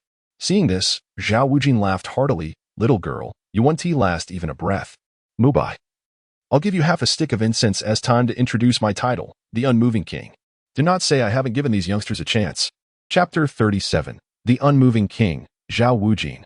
A stick of incense as time was afforded, and yet half was already leniently granted. However, Dai Mubai did not perceive Xiao Wujin as arrogant. Rather, he deemed it only reasonable. If Xiao Wujin had shown no leniency at all, it would have been exceedingly challenging for anyone to pass this trial. Dai Mubai then began to introduce, the guardian you will face is Xiao Wujin, our esteemed instructor at Shrek Academy, a formidable 76th level attack type soul sage, with the martial spirit of the mighty Diamond Bear. His title is the Unmoving King. Upon hearing Dai Mubai's words, Ning Rongrong, Zhu Zhuqing, and Xiao Wu collectively inhaled sharply. Tang Xian finally stepped aside from in front of Zhu Zhuqing, who, in turn, no longer acted recklessly. Her cold expression finally revealed a hint of unusual change. A soul saint of level 76, she had just considered taking on the challenge alone. How audacious. Dai Mubai then remarked. This trial not only tests each individual's abilities, but, more importantly, assesses our collective combat prowess and teamwork. Upon hearing this, the others stared at Dai Mubai as if he were a fool. Did he really need to state the obvious? The opponent was a soul saint. Among them, none possessed even the strength of a 4-ring Soulmaster. Facing such an adversary alone would be tantamount to seeking death. Without a united front, they had no hope whatsoever. Dai Mubai, slightly embarrassed, signaled discreetly towards a nearby incense stick, as if to say, am I merely filling the air with unnecessary words to buy you some time? Even if all 4 of them were to engage together, it would be an arduous task. Not even half the time it would take to extinguish an incense stick would suffice. After all, they were up against a soul saint, a being more formidable than a soul emperor. Even if Teacher Zhao intended to go easy on them, they were still in for a grueling battle ahead. The group exchanged knowing glances, suddenly grasping the gravity of their situation, and fell into silence. However, at that moment, Tang Xian boldly declared, there is no need for such despondence. We 4 are, after all, rare prodigies among millions. What is there to fear from a soul saint? Everyone's spirits were lifted, and Xiao Wu eagerly responded, Brother Xian, you take charge of the strategy. We will follow your lead. Tang Xian scanned the crowd and spoke nonchalantly, strategy? Just coordinate with my main assault. Xiao Wu and Zhu Zhuqing, you shall execute random ambushes, while Ning Rongrong provides support. As he concluded, a shadowy dragon silhouette emerged behind him, and in his hand materialized a pitch-black Xuantian hammer, crackling with arcs of electric brilliance. Dual spirit? Ning Rongrong and Zhu Shiqing gasped in astonishment. No wonder he spoke with such audacity. He indeed possessed formidable backing. Ning Rongrong was taken aback by Tang Xian's commanding presence. As the sole heir of the Seven Treasure Glazed Tile School, she had always been a natural support character. Yet throughout her life, who dared to command her? Now, however, she found herself under the authority of a mere youth. Yet, she had never disclosed her spirit to him. How could he possibly know that she was best suited for the role of support? Tang Xian, a person shrouded in mystery. Yet, how could she easily succumb? Beside her, Zhu Shiqing gazed at Tang Xian's face in a daze, taken aback by the youthful vigor emanating from her. Zhu Shiqing believed that with her own talent, coupled with her relentless efforts, she could surpass any man. However, the individual before her, merely 12 years of age, had already attained the rank of 38th level Soulmaster, possessing the exceptionally rare dual martial spirits. For the first time, Zhu Shiqing felt a stir of emotions within her heart. Tang Xian, in terms of both temperament and innate abilities, is someone I can only admire from afar. Well done, Tang Xian. You have successfully captured my attention, Zhu Shiqing. Tang Xian stepped forward, directing his colossal hammer towards Xiao Wu, who was leisurely resting with his eyes closed. Teacher Xiao, let us begin. In response, Xiao Wu positioned herself to the left of Tang Xian, while Zhu Shiqing naturally took her place on his right. Meanwhile, Ning Rongrong stood behind, preparing her techniques. Upon hearing these words, the usually composed Xiao Wu slowly opened his eyes and let out a hearty laugh. It appears you possess quite a bit of confidence. Excellent. For confidence is indeed a form of momentum. However, here at Shrek, your self-assurance will be subjected to relentless trials and transformations. As soon as he finished speaking, a tremendous wave of soul power radiated from Xiao Wu, causing the surroundings to be engulfed in chaos. A colossal shadow, resembling a bear and almost tangible, materialized behind him, furiously pounding its chest. Xiao Wu and Zhu Shiqing exchanged grave glances. The aura was overwhelming. Merely releasing this soul power was enough to make it difficult for them to keep their eyes open, let alone lasting for a short while. Merely withstanding one attack would be a remarkable achievement. Sister Shiqing, let us support Brother Xian. I have faith in him, Xiao Wu declared, and immediately she sprang forward with the agility of a rabbit, swiftly closing the distance. Tang Xian nodded slightly at Zhu Shiqing and softly said, "There is no need for concern. I shall take care of everything." Zhu Shiqing bit her lip gently, stating, "Let us first deplete Teacher Xiao's soul power."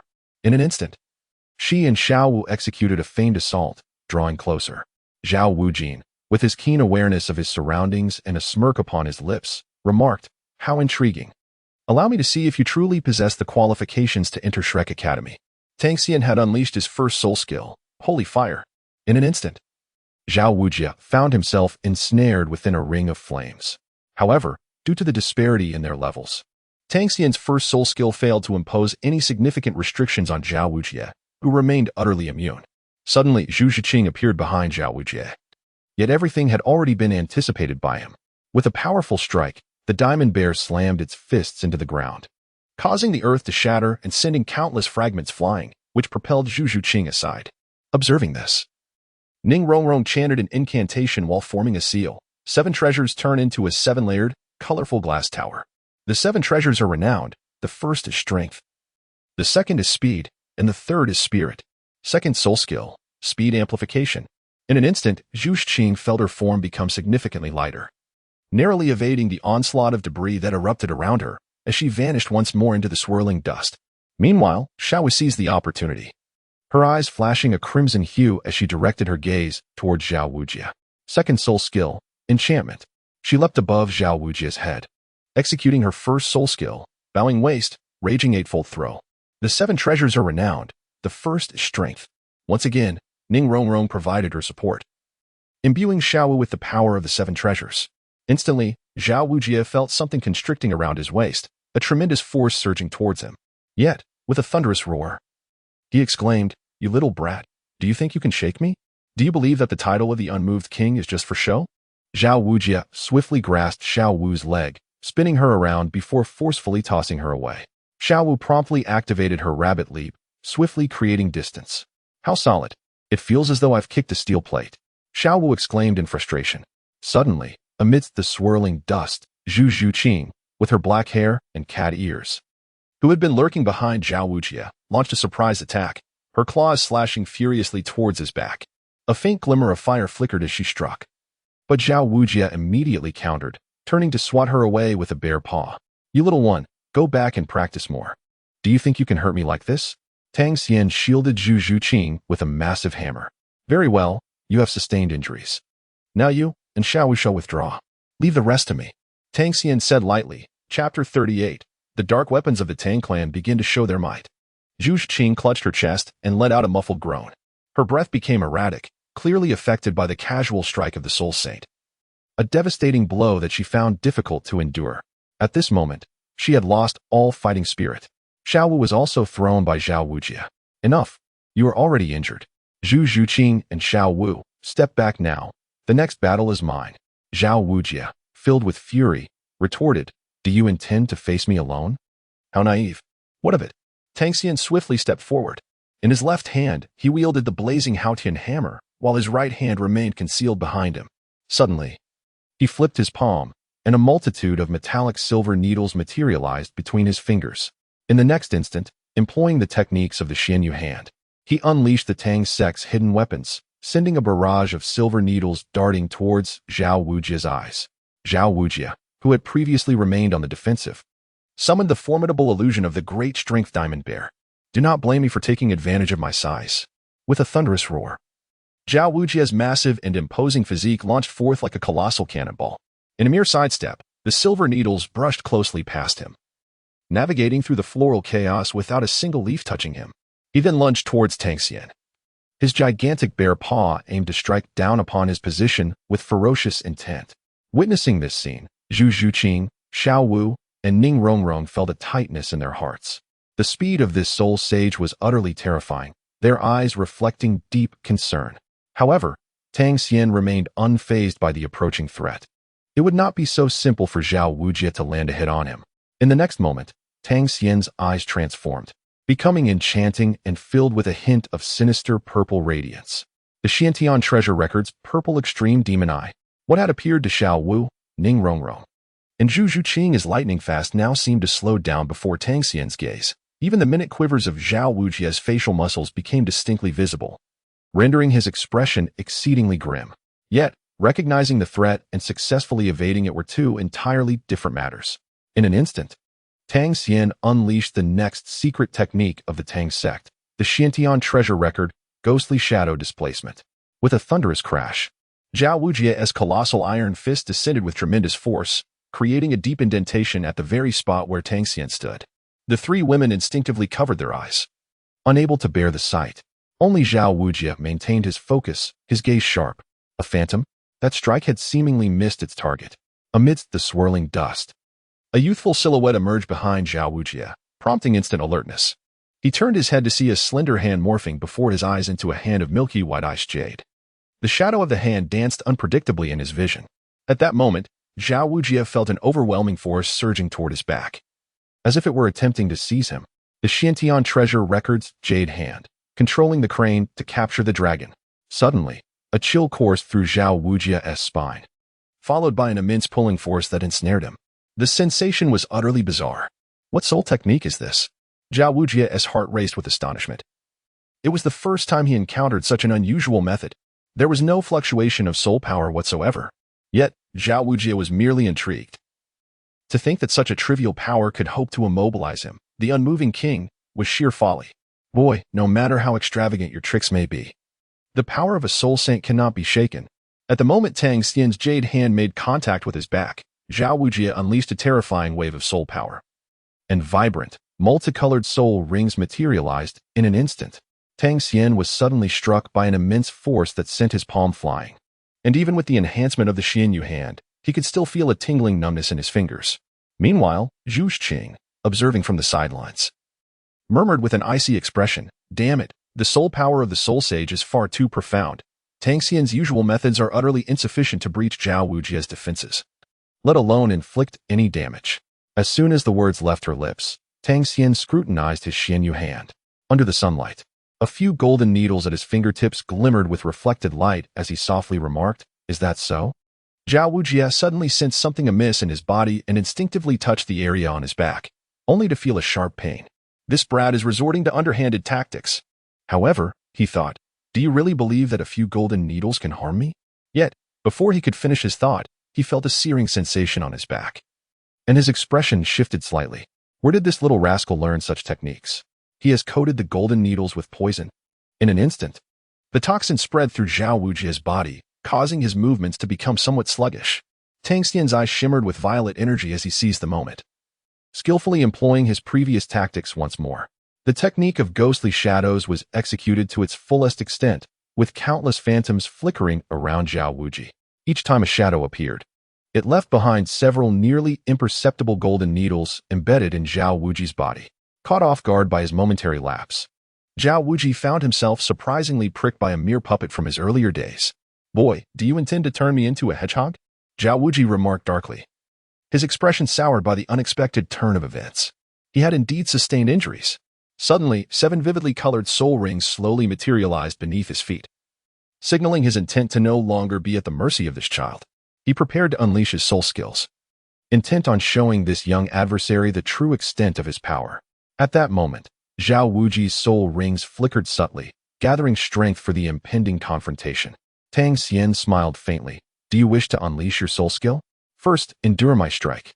With a swift motion, he activated his Sumi ring, a secret technique of the Tang Sect, unleashing a torrent of intricate hidden weapons that rained down like an unrestrained tempest. The piercing sound of projectiles slicing through the air echoed relentlessly in Xiao Wuji's ears, sending shivers down his spine. The unmoving king was compelled to defend himself, becoming a mere target in the fray. Witnessing this, Ning Rongrong was taken aback. Such prowess seemed beyond the capabilities of someone from an unknown family. Yet she had never heard of any clan possessing such mastery. Zhu Zhuqing, too, was engulfed in curiosity. From which lineage did this Tang Xian emerge, wielding such extraordinary techniques? Xiao Wuji let out a suppressed roar, his predicament painfully evident. He was momentarily subdued by a junior. In that instant, he felt the sting of over a dozen dragon whisker needles piercing key points on his body, a sharp agony radiating throughout him. What once seemed inconsequential now truly pained him. "Impressive, young one. You were the first to compel me to employ my soul skills during a practical assessment," he declared. Fifth soul skill, gravitational compression. The needles were forcefully expelled from Xiao Wuji's body. Fourth soul skill, target tracking. Suddenly, his fourth soul ring shot forth, pursuing Tang Xian's elusive figure. "You cannot evade me." "Halt!" Xiao Wuji bellowed, unleashing his second soul skill, the mighty Vajrapalm. A flurry of soul skills cascaded forth. Ning Rongrong, Zhu Zhuqing, and Xiao Wu felt a tightening in their hearts. "Tang Xian, be cautious," they warned in unison.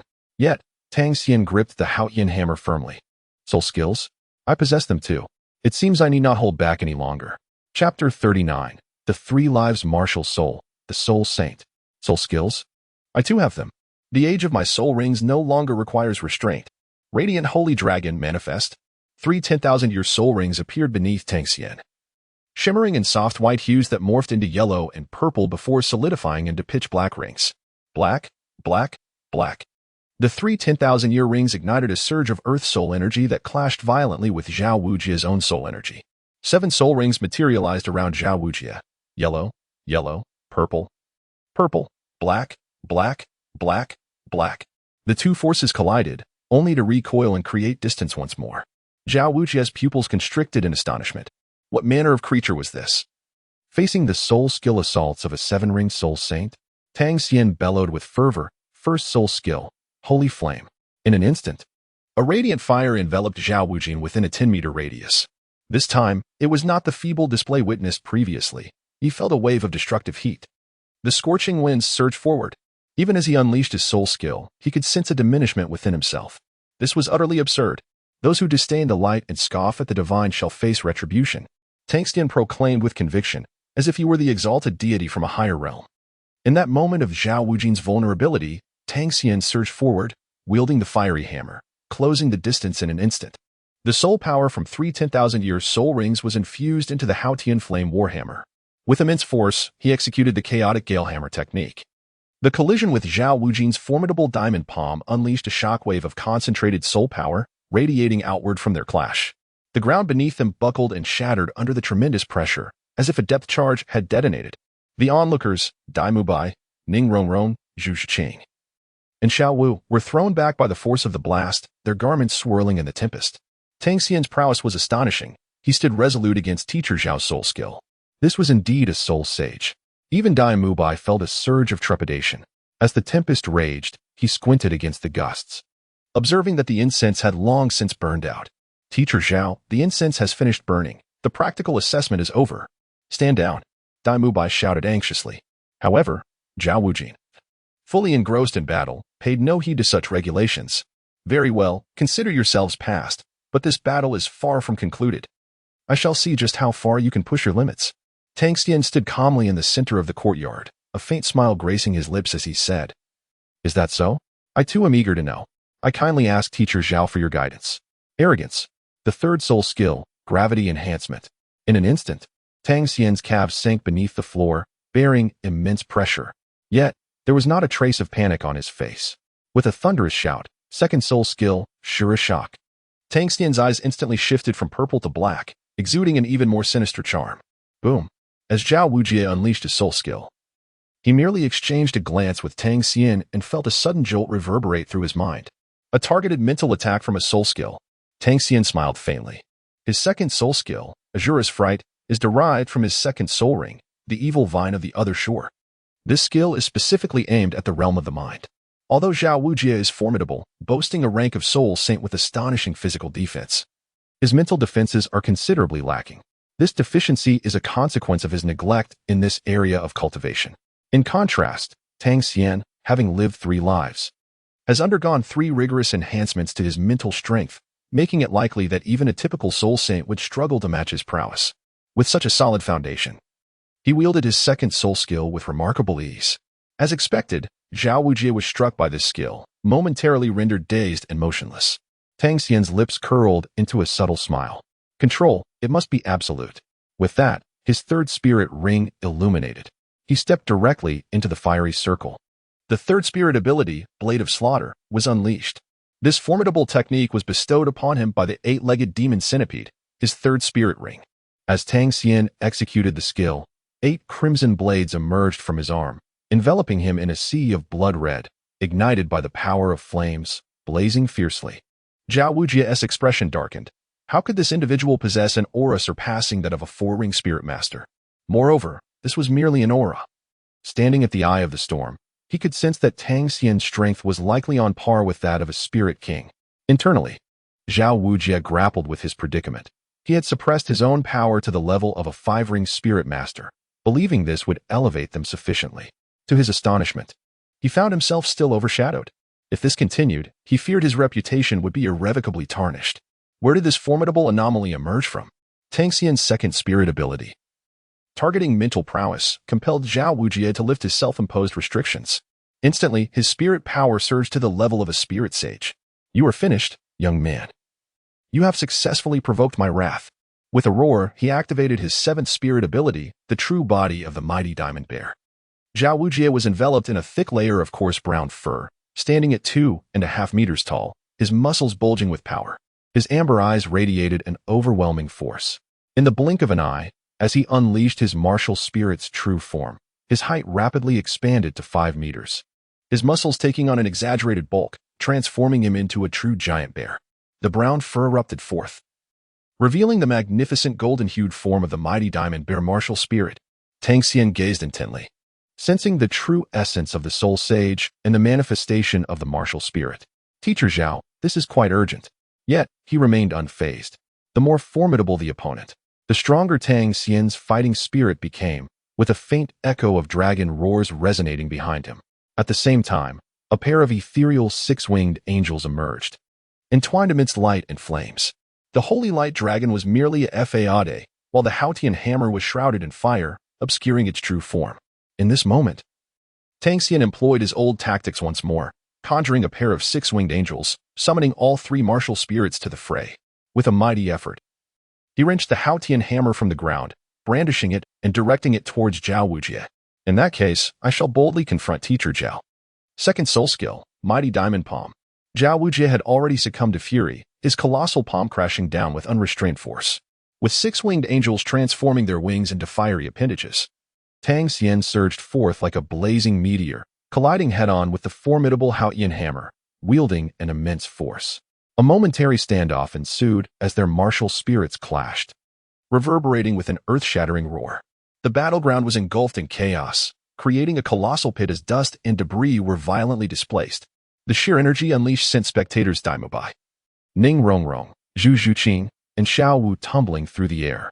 The fierce entanglement of the fiery hammer and palm shadow energies culminated in a resounding explosion, propelling Tang Xian away as his soul power depleted under the overwhelming force of the giant king palm.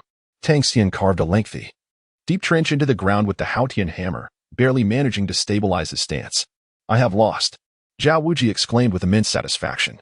"Young man, you have every reason to take pride in yourself," Tang Xian murmured, a subtle smile gracing his lips. Chapter 40, Oscar's Grand Sausage. "I concede." Tang Xian clutched his chest, letting out a muffled groan. At this moment, not only was his soul power depleted, but his internal organs had also sustained some injuries, rendering his expression exceedingly weak. Meanwhile, Zhao Wuji was not in a much better state. He had lost the vigor he initially possessed and appeared quite disheveled, with several dragon whisker needles still embedded in him. These needles were tainted with the poison Tang Xian had applied, and the recent exertion of his soul power had only exacerbated the toxicity within him. Observing the dire situation, Daimubai, momentarily shaken, called out towards the inner courtyard of Shrek Academy, "Oscar, bring some sausages." Instantly, a youth clad in simple gray attire rushed out from the inner courtyard. He had neatly cropped hair and large, expressive peach blossom eyes. His features were striking, with a refined visage that exuded a sense of depth when silent. Sporting a playful grin, he resembled a dashing nobleman. Yet, he was indeed a vendor of sausages, always present wherever there was business to be had. Upon hearing Daimubai's call for sausages, Oscar hurried out, exclaiming, "I'm here. How many sausages do you need?" Daimubai, exasperated, pointed towards the disheveled group in the courtyard. "No time for chatter. Each person gets one. Teacher Zhao and these new students are injured." Oscar's eyes brightened at this, but narrowed in concern upon seeing Zhao Wuji. "Goodness, what happened? Even Teacher Zhao is hurt?" Zhao Wuji shot him a fierce glare, as if to say that failure to produce the sausages would result in dire consequences. Oscar, sensing the urgency, immediately activated his first soul ring and began chanting his soul incantation. "I possess a great sausage." With a flash of golden light from his soul ring, Oscar conjured several sausages in his hands. Ning Rongrong, Zhu Zhuqing, and Xiao Wu, witnessing such a peculiar soul incantation for the first time, felt a wave of nausea at the sight of the sausages and instinctively covered their mouths and noses. After Daimubai provided a lengthy explanation, Zhu Zhuqing, with an expression of indifference, reluctantly took a bite of Oscar's sausage, while Xiao Wu remained silent, and Ning Rongrong outright rejected it, exclaiming how utterly revolting it was. Tang Xian received the sausage conjured by Oscar, his expression dark as coal. Nevertheless, he gritted his teeth and, with eyes closed, consumed it. His mind raced back to the pertinent information regarding Oscar. Oscar, a food-type auxiliary Soulmaster, was indeed a rare talent among auxiliary Soulmasters, possessing an innate full soul power that had not been seen in a millennium. Although the soul curse of his sausage was rather repulsive, its flavor was surprisingly pleasant. Once consumed, a warm current surged within him, replenishing the soul power he had just expended and visibly accelerating the healing of his injuries. He promptly activated his Xuantian technique, and before long, Tang Xian's demeanor returned to normal. Oscar, feeling awkward, glanced at Zhao Wujia and inquired, "Teacher Zhao, would you care to sample my sausage?" At that moment, Zhao Wujia, afflicted by poison, had lips darkened and tongue numb, muttered in a slurred voice, "I've been poisoned. Hurry and conjure some sausages." Without hesitation, Oscar began to chant his soul curse. "I have a small sausage, and I have a large sausage." Zhao Wujia, with no qualms, consumed it, alleviating much of the toxins within him. Ning Rongrong, witnessing the extraordinary capabilities of a soul master for the first time, marveled at how a food-type soul master could possess a first soul skill that fully restored and a second soul skill that expelled toxins. Truly, Shrek Academy was a hidden treasure trove of talent. Oscar confidently patted his chest and proclaimed, "Though my martial spirit is peculiar, it is undeniably practical. The effects are commendable." "Aren't they?" "Indeed. Quite splendid," Tang Xian responded, giving Oscar a thumbs up. Oscar's previously awkward expression brightened considerably. It was rare for anyone to disdain his martial spirit, and compliments were even scarcer. Hearing Tang Xian's words, his eyes sparkled with delight. Having recovered, Tang Xian approached Zhao Wujia, who still bore several acupuncture points inflicted by the dragon whisker needle, ranked 8th among the hidden weapons in the Tang Sect's Xuantian Treasure Record, which had yet to be removed. This left Xiao Wu in considerable discomfort. Despite his Soul Sage rank, he found himself unable to extract them all. With a hint of apology on his face, Tang Xian spoke, "Teacher Xiao, I was rather inconsiderate just now. Allow me to remove the remaining dragon whisker needles from you." Xiao Wu nodded slightly, feeling somewhat uncomfortable. Tang Xian approached, employing the Xian Yu hand technique with deft skill as he navigated around Xiao Wu, soon discarding more than a dozen dragon whisker needles onto the ground. The sight made Xiao Wu's scalp tingle. How many needles had this young lad embedded in him? Fortunately, the toxicity of these needles was not particularly potent. Had it been a ruthless individual like the poisoned Douluo, he would have likely met his demise long ago. At this moment, Xiao Wu joyfully bounded forward, exclaiming, "So, Teacher Xiao, does this mean we have successfully passed the 4th practical assessment?" Although Xiao Wu felt a twinge of resentment towards Tang Xian, he could not deny the remarkable talent displayed by these youngsters, particularly Tang Xian, who was extraordinary beyond measure. In response, he merely nodded in silence. Ning Rongrong and Zhu Zhuqing cast appreciative glances at Tang Xian, for without his impressive performance, the three of them might have struggled to endure even half a moment under Xiao Wu's scrutiny. At this juncture, radiant smiles adorned everyone's faces. "All right, Daimu Bai. Oscar, I leave these newcomers to you. Tang Xian, remain behind to clean up the battlefield. There are sharp hidden weapons scattered everywhere. It is best you handle it to avoid any accidental harm from the poison," Xiao Wu stated impassively before departing. Today had been exceedingly embarrassing for him.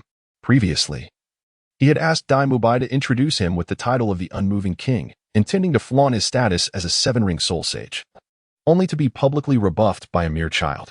Had Tang Xian's soul power not been inferior to his own, he feared he might have faced utter defeat today. Once the assessment concluded, Xiao Wu could not bear to linger any longer. He turned and left in a huff. Observing this, Daimu Bai chuckled quietly. So even Teacher Xiao has his moments of humility. He teased, adding, "Teacher Xiao is merely the guardian of the 4th gate. He is not truly fearsome. Just a bit strict. Please do not take it to heart." With that, he escorted Tang Xian and the others to their accommodations. At this moment, the long-awaited notification from the sign-in system finally chimed. Ding. Sign-in location refreshed. A sign-in point detected at Shrek Academy. Remaining sign-in attempts, 1. Tang Xian could not help but inwardly exclaim. System. Sign-in. Chapter 41. Tang Hao's night visit to Shrek. Ding. Successful sign-in at Shrek Academy. Congratulations. You have received a level 2 reward, resulting in an enhancement of your soul power level. Congratulations. Your soul power level has reached level 40. A wave of soul power emanated from Tang Xian's body. Zhu Zhuqing, Ning Rongrong, and Xiao Wu, who had just tidied up their dormitory, immediately sensed this surge. Who was making a breakthrough? It is coming from the direction of Tang Xian's dormitory. Wow, Brother Xian has broken through again, the three women exclaimed, astonished that a true prodigy had taken residence in Shrek Academy. Daimu Bai, equally surprised, rushed to the door of the dormitory. Tang, brother, you've broken through already? Tang Xian gently nodded, having broken through his bottleneck during the battle with Teacher Xiao. Of course, this was merely an excuse he casually concocted. Daimu Bai swallowed hard. How could one possibly survive such a situation? As night fell over the back mountain of Shrek Academy, a robust man, appearing to be around 50, stood before Xiao Wu. His chin protruded slightly, cheekbones were broad, and his flat face was framed by a pair of black, square crystal glasses perched on his hawk-like nose, giving him an oddly peculiar appearance. Dean Flander, these children performed quite admirably today, Xiao Wu reported to the head of Shrek Academy regarding the assessment results. Oh. At Xiao Wu's words, even Dean Flander was somewhat taken aback.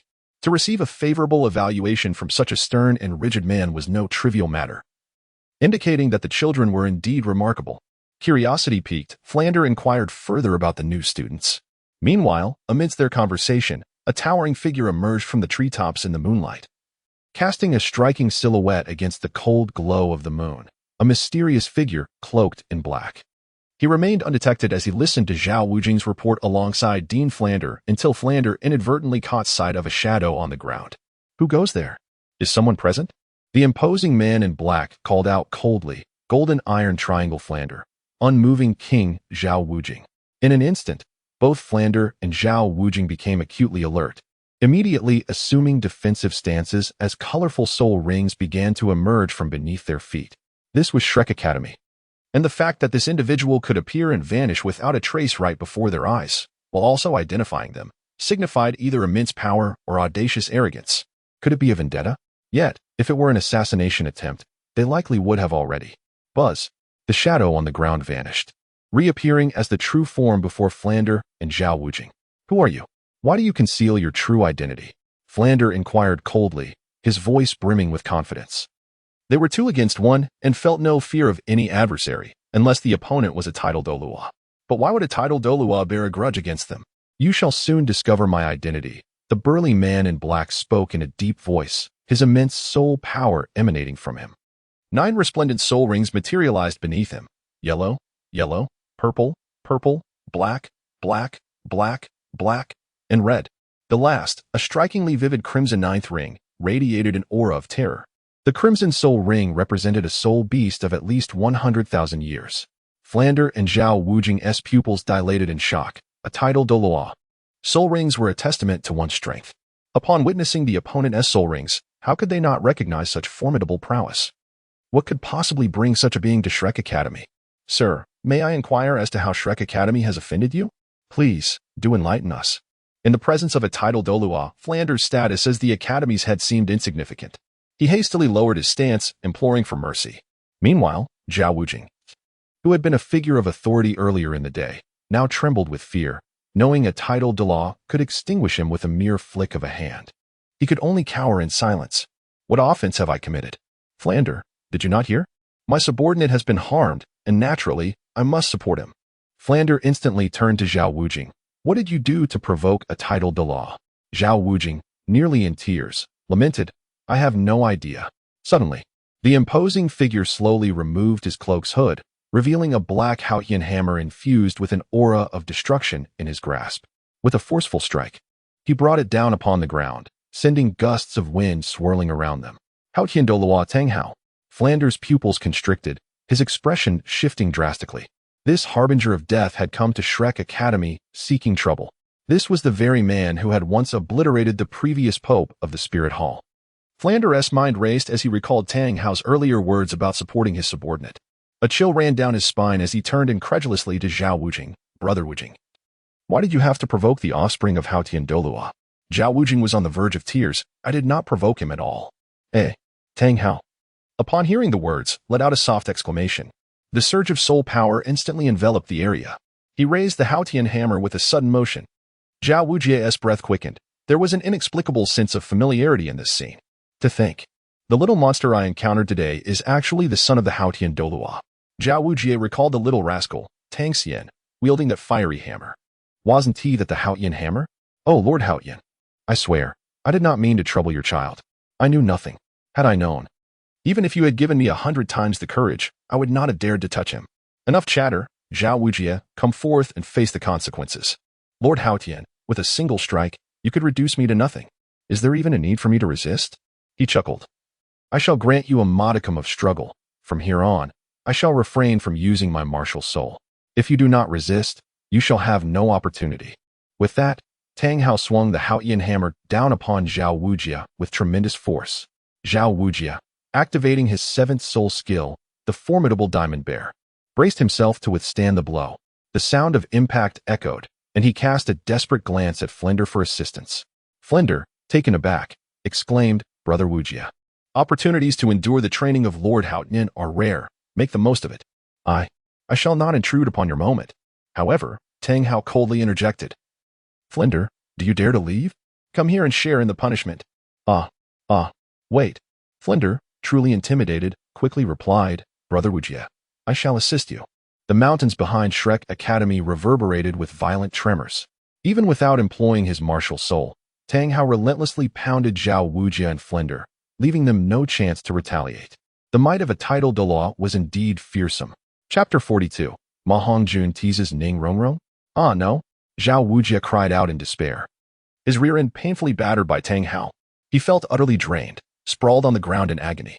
Yet, regardless of his suffering, Tang Hao remained unyielding, continuing his onslaught. Xiao Wu felt as though he was living a fate worse than death. Only after his desires were sated did Tang Hao relent. despite the torment he endured. Xiao Wu showed no signs of defiance. Instead, he remained fearful. Lord Haotian, have I endured this trial enough? Surely you wouldn't wish to slaughter the innocent? With tears of frustration, Xiao Wu lamented, having failed to contend with the little monster, only to be overpowered by an even greater one. While Tang Xian had spared him much suffering, this imposing figure was a genuine title Douluo. Even without utilizing his martial soul, his training felt akin to childish play. After merely half an hour of torment, Xiao Wu felt as if his very bones were crumbling. Humph, I shall spare your life this time, Xiao Wu but... Flinder, you must promise me one thing. Flinder, having witnessed Xiao Wu's humiliation, felt a shiver run down his spine. He was keenly aware of the gravity of the situation.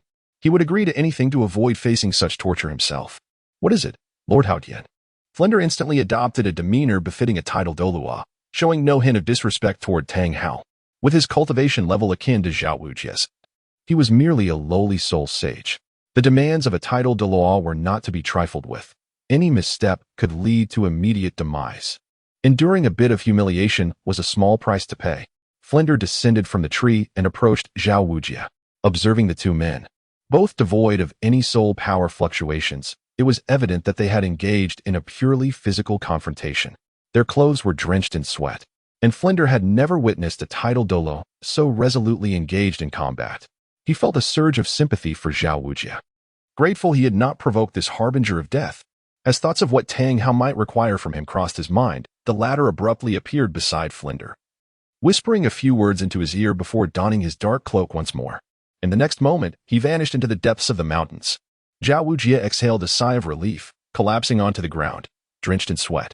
The pressure Tang Hao exerted was overwhelming. Even his mere presence was suffocating. Finally, this formidable being had departed. Was this truly the power of a title Douluo? Flinder, how could you be so unkind? Help me up. Once Tang Hao had left, Xiao Wu began berating Flinder. The latter awkwardly assisted him to his feet, allowing him to lean on his shoulder. Brother Wu, how can you say such a thing? You've emerged from this ordeal with your life, and the chance to be personally trained by Lord Haotian is a rare fortune. Fortune? What fortune? Why don't you experience it yourself? Xiao Wu fumed. Yet, soon he was reduced to a whimper, covering his rear as he limped toward Shrek Academy.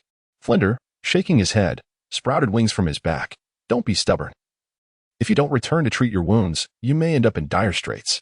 He swiftly lifted Xiao Wu and soared away from the mountains. In the fleeting moment after they departed, Tang Hao's figure reappeared atop a tree in the moonlit woods. He murmured, "Stin, we shall soon reunite, my son. I will seek you once I have concluded my unfinished business." As the clear sunlight streamed through the window of the Shrek dormitory, Tang Xian turned over, instinctively reaching for a hug, only to find emptiness. Upon opening his eyes, he realized that Xiao Wu had already moved to a separate dormitory. Indeed, she had grown up. Such casual sleeping arrangements were no longer appropriate. Tang Xian stretched lazily, and after a brief wash, donned his coat, ready to seek out Xiao Wu's dormitory. He had made plans with Ning Rongrong and Zhu Shiqing the previous day to venture out for some essential supplies. However, just as he was en route, he witnessed an unfortunate scene. Was this perhaps the first time Ning Rongrong had been harassed on the street? Tang Xian gazed in astonishment at the unfolding drama. Before him stood a chubby young man with fiery red hair, who was not merely flirting, but rather brazenly teasing Ning Rongrong. The red-haired youth clutched Ning Rongrong's delicate hand, his expression betraying an impatience that was palpable. Tang Xian immediately recalled the identity of this individual. Ma Hongjun. Born in an ordinary small village where the inhabitants possessed commonplace martial souls, experienced a transformation when his martial soul mutated into the formidable evil fire phoenix. However, due to the malevolent fire coursing through his veins, he has been compelled to engage in intimate relations with women to release the pent-up evil fire since his awakening at the tender age of 6. Consequently, he developed a rather libertine disposition, often toying with virtuous maidens.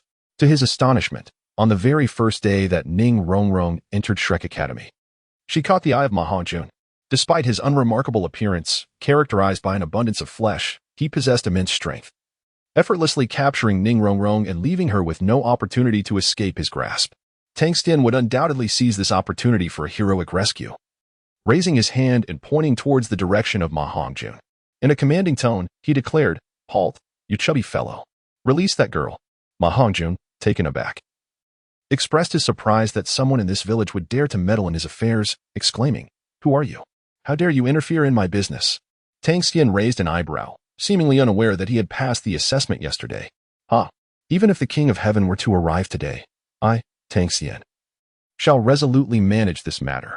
Ning Rongrong immediately cast a pitiful glance his way. Tang Xian, save me. It was evident that Ning Rongrong had previously resisted Ma Hongjun, now disheveled with remnants of ash staining her fair complexion. She was no match for Ma Hongjun. Ma Hongjun turned his gaze. Do you know him? He wouldn't happen to be your little lover, would he? You. I advise you not to bring trouble upon yourself. Release this young lady at once. Ning Rongrong pouted with indignation. Chapter 43. Tang Xian's woman, Ning Rongrong? Little fatty. I strongly suggest you refrain from courting disaster and let this young lady go. Ning Rongrong insisted with a playful tone. In an instant, she summoned her strength, breaking free from Ma Hongjun's grasp, and hurriedly ran to Tang Xian, anxiously linking her arm with his. Tang Xian, how fortunate you arrived in time, otherwise I. She bit her lip, as if she had just endured a tremendous grievance, evoking a sense of deep sympathy. Upon witnessing Ning Rongrong's actions, Ma Hongjun's expression darkened. So, she is your girlfriend? Ha, splendid. You wish to defend your girlfriend, do you? Today, I shall make you understand the consequences of provoking my evil fire phoenix. Having already expended considerable effort in pursuing this beauty, his mood was already sour, and with this new turn of events, Ma Hongjun's anger surged. In an instant, he summoned the evil fire phoenix, his eyes swirling with malevolent flames, engulfing his form in a torrid blaze, as a fiery phoenix, exuding an aura of destruction, emerged behind him. Ning Rongrong, witnessing this, felt a wave of trepidation and instinctively shrank behind Tang Xian, who too sensed the oppressive heat approaching, his expression shifting slightly. However, he did not retreat in the slightest. Ning Rongrong softly murmured, Tang Xian, I shall assist you. Help me teach a lesson to this scoundrel who dares to harass this young lady. Upon hearing this, Tang Xian gently shook his head. Ning Rongrong's heart tightened, thinking that Tang Xian was afraid of provoking trouble. Just as she was about to release her grip on his arm, Tang Xian smiled faintly and said, Such matters need not trouble a fair maiden. Leave it to me. As he spoke, he lightly patted Ning Rongrong's shoulder. Ma Hongjun exuded a menacing aura. Yet he was surprised that his intimidation did not faze the opponent opposite him. Intrigued, he remarked, Kid, you must be new here. You are unaware of the notorious reputation of my evil fire phoenix. Your aspirations to impress your girlfriend will likely come to naught. Repeatedly referring to Ning Rongrong as girlfriend caused her cheeks to flush, yet she found herself unable to refute him. I, Ma Hongjun, am not one to act without reason. If you can defeat me, I shall concede your girlfriend to you. I will not pursue you further. However, should you lose, you must allow my phoenix to unleash its fire. Upon hearing this, Ning Rongrong was instantly filled with fury. If glares could kill, Ma Hongjun would have been pierced by 1,000 daggers from her eyes. You lecherous fool, be silent. First and foremost, Rongrong is an innocent girl and is not my girlfriend. Moreover, she is certainly not yours. If you wish to lay claim to Rongrong, you must first seek my permission. With that, he glanced at Ma Hongjun's proud, evil fire phoenix, a hint of a smirk gracing his lips. Just a mere little fire crow. Holy light dragon, manifest. In an instant, Tang Xian was enveloped in a radiant golden light, and behind him emerged an ancient soul beast, exuding a presence far more formidable than Ma Hongjun's evil fire phoenix. As the light shimmered and receded, a magnificent golden holy light dragon soared into the air behind Tang Xian. With the evil fire phoenix on one side and the holy light dragon on the other, the scene became a stunning spectacle of dragon and phoenix, swirling amid a tumult of dust and debris. Yet, the superiority of the holy light dragon over the evil fire phoenix was abundantly clear. Ning Rongrong could not contain her laughter, exclaiming, Little fatso, you claim your martial spirit is a phoenix, yet it pales in comparison to a true phoenix. Before the holy light dragon, it is scarcely better than a common hen, a mere hen that cannot even control itself, always consumed by base desires. What sort of phoenix is that? Tang Xian added, delivering a cutting remark. Upon hearing these words, Ma Hongjun could no longer suppress the fury boiling within him. Not only had his plans been thwarted, but he was also subjected to public humiliation. To say his phoenix was inferior to a hen was intolerable. Such a sharp tongue. I hope your strength is as keen as your words. Even in the face of the imposing holy light dragon, Ma Hongjun chose not to relent. Summoning his soul rings, they appeared beneath his feet. First soul skill, Phoenix Fire Line. A searing flame erupted from Ma Hongjun, shooting forth with incredible intensity. Rongrong, You watch from the sidelines while I teach this lecherous scoundrel a lesson." Hearing this, Ning Rongrong quickly stepped aside to watch. She had great faith in Tang Xian's abilities. After all, he was one who dared to confront even a soul sage directly. Flames you say? I have those too. First soul skill, Holy Light Fire. Instantly, dragon and phoenix manifested, both engulfed in a circle of fire. Surprisingly, the flames of the evil fire phoenix seemed to cower before the holy light fire unleashed by Tang Xian. Tang Xian swiftly employed the elusive technique of ghostly shadows, manifesting the Xuantian hammer in his grasp, which suddenly expanded, enveloped in sacred flames, and charged forward with unyielding force. The colossal fire hammer collided with the phoenix fire line in an instant. To Ma Hongjuan's astonishment, his tried and true phoenix fire line was effortlessly severed by the opponent's mighty hammer. Alarmed, he immediately abandoned his earlier complacency. In the blink of an eye, Tang Xian had lunged into close proximity with Ma Hongjun, the massive hammer descending slowly. As the saying goes, what seemed a delay was, in fact, a rapid maneuver. Ma Hongjun gritted his teeth, bewildered. How could he be so fast? He promptly unleashed his second soul skill. Second soul skill, Phoenix rising from the ashes. Yet, in mere moments, the opponent's enormous hammer loomed ominously above his head. Should it strike down, he would be reduced to mere pulp. Ma Hongjun swallowed hard, pondering the nature of this formidable adversary. Had even the formidable Dai Mubai not possessed such prowess? Could it be that his opponent had already attained the Soul Ancestor rank? Beads of sweat trickled down Ma Hongjuan's forehead in a torrent. The immense commotion had already captured the attention of Dai Mubai from Shrek Academy, who rushed over, only to witness this dramatic scene unfold. Goodness, this rotund fellow dares to provoke anyone, and now he has entangled himself with the god of death, Tang Xian. Ma Hongjun, with wide eyes, realized that even Dai Mubai referred to him as Big Brother, truly indicating that he had stirred up a hornet's nest. Be Big Brother. My earlier behavior was indeed disrespectful. I shall promptly apologize to the young lady. Upon hearing this, Tang Xian slowly withdrew the Xuantian hammer from Ma Hongjuan's crown. Dai Mubai, relieved, swiftly kicked Ma Hongjun aside. Ma Hongjun immediately dashed towards Ning Rongrong, his demeanor earnest as he loudly apologized. Sister-in-law, I am truly sorry. It was a case of mistaken identity. I had no idea you were my brother's woman. Just then, Xiao Wu, who had rushed over to join the commotion, happened to witness this scene. Tang Xian nearly choked on his own saliva upon hearing those words, especially when Xiao Wu, with a mischievous glint in her eyes, inquired. You too. Ning Rongrong's ears flushed crimson as she scolded playfully. You little chubby one. What are you babbling about? Xiao Wu. It's not what you think. Chapter 44. Xiao Wu takes Ma Hongjun as her little brother. Ning Rongrong's cheeks grew even warmer as she playfully chided. You little chubby one. What are you saying? Xiao Wu, it's not like that. Amused by Ning Rongrong's flustered expression, Xiao Wu erupted into laughter, teasingly stating, Sister Rong, why are you blushing? Let me tell you a secret. Brother Stin seems to have a penchant for someone like you. Shoo. Meanwhile, Tang Xian facepalmed, shaking his head slightly. Dai Mubai and Oscar hurried to Ma Hongjuan's side, although a bit frustrated with his lack of composure. Oscar conjured a large sausage and handed it to Ma Hongjun to help him regain his soul power and composure. Dai Mubai, once the leader of Shrek, solemnly apologized once more to Ning Rongrong. She, biting her lip, cast a glance towards Tang Xian. Tang Xian smiled gently and said, Rongrong, let us spare this little chubby one this time. Should he dare to harass you again, I shall sever his kuan. Dai Mubai hurriedly explained to Tang Xian and Ning Rongrong, Brother Tang, Rongrong. This time, it was Ma Hongjuan's indiscretion. Please do not hold it against him. He is not usually like this. Were it not for the mutation of his martial soul, he would not be so lecherous. Only then did Ning Rongrong, feeling aggrieved, lightly nod her head in acceptance of Ma Hongjun and the other's apologies.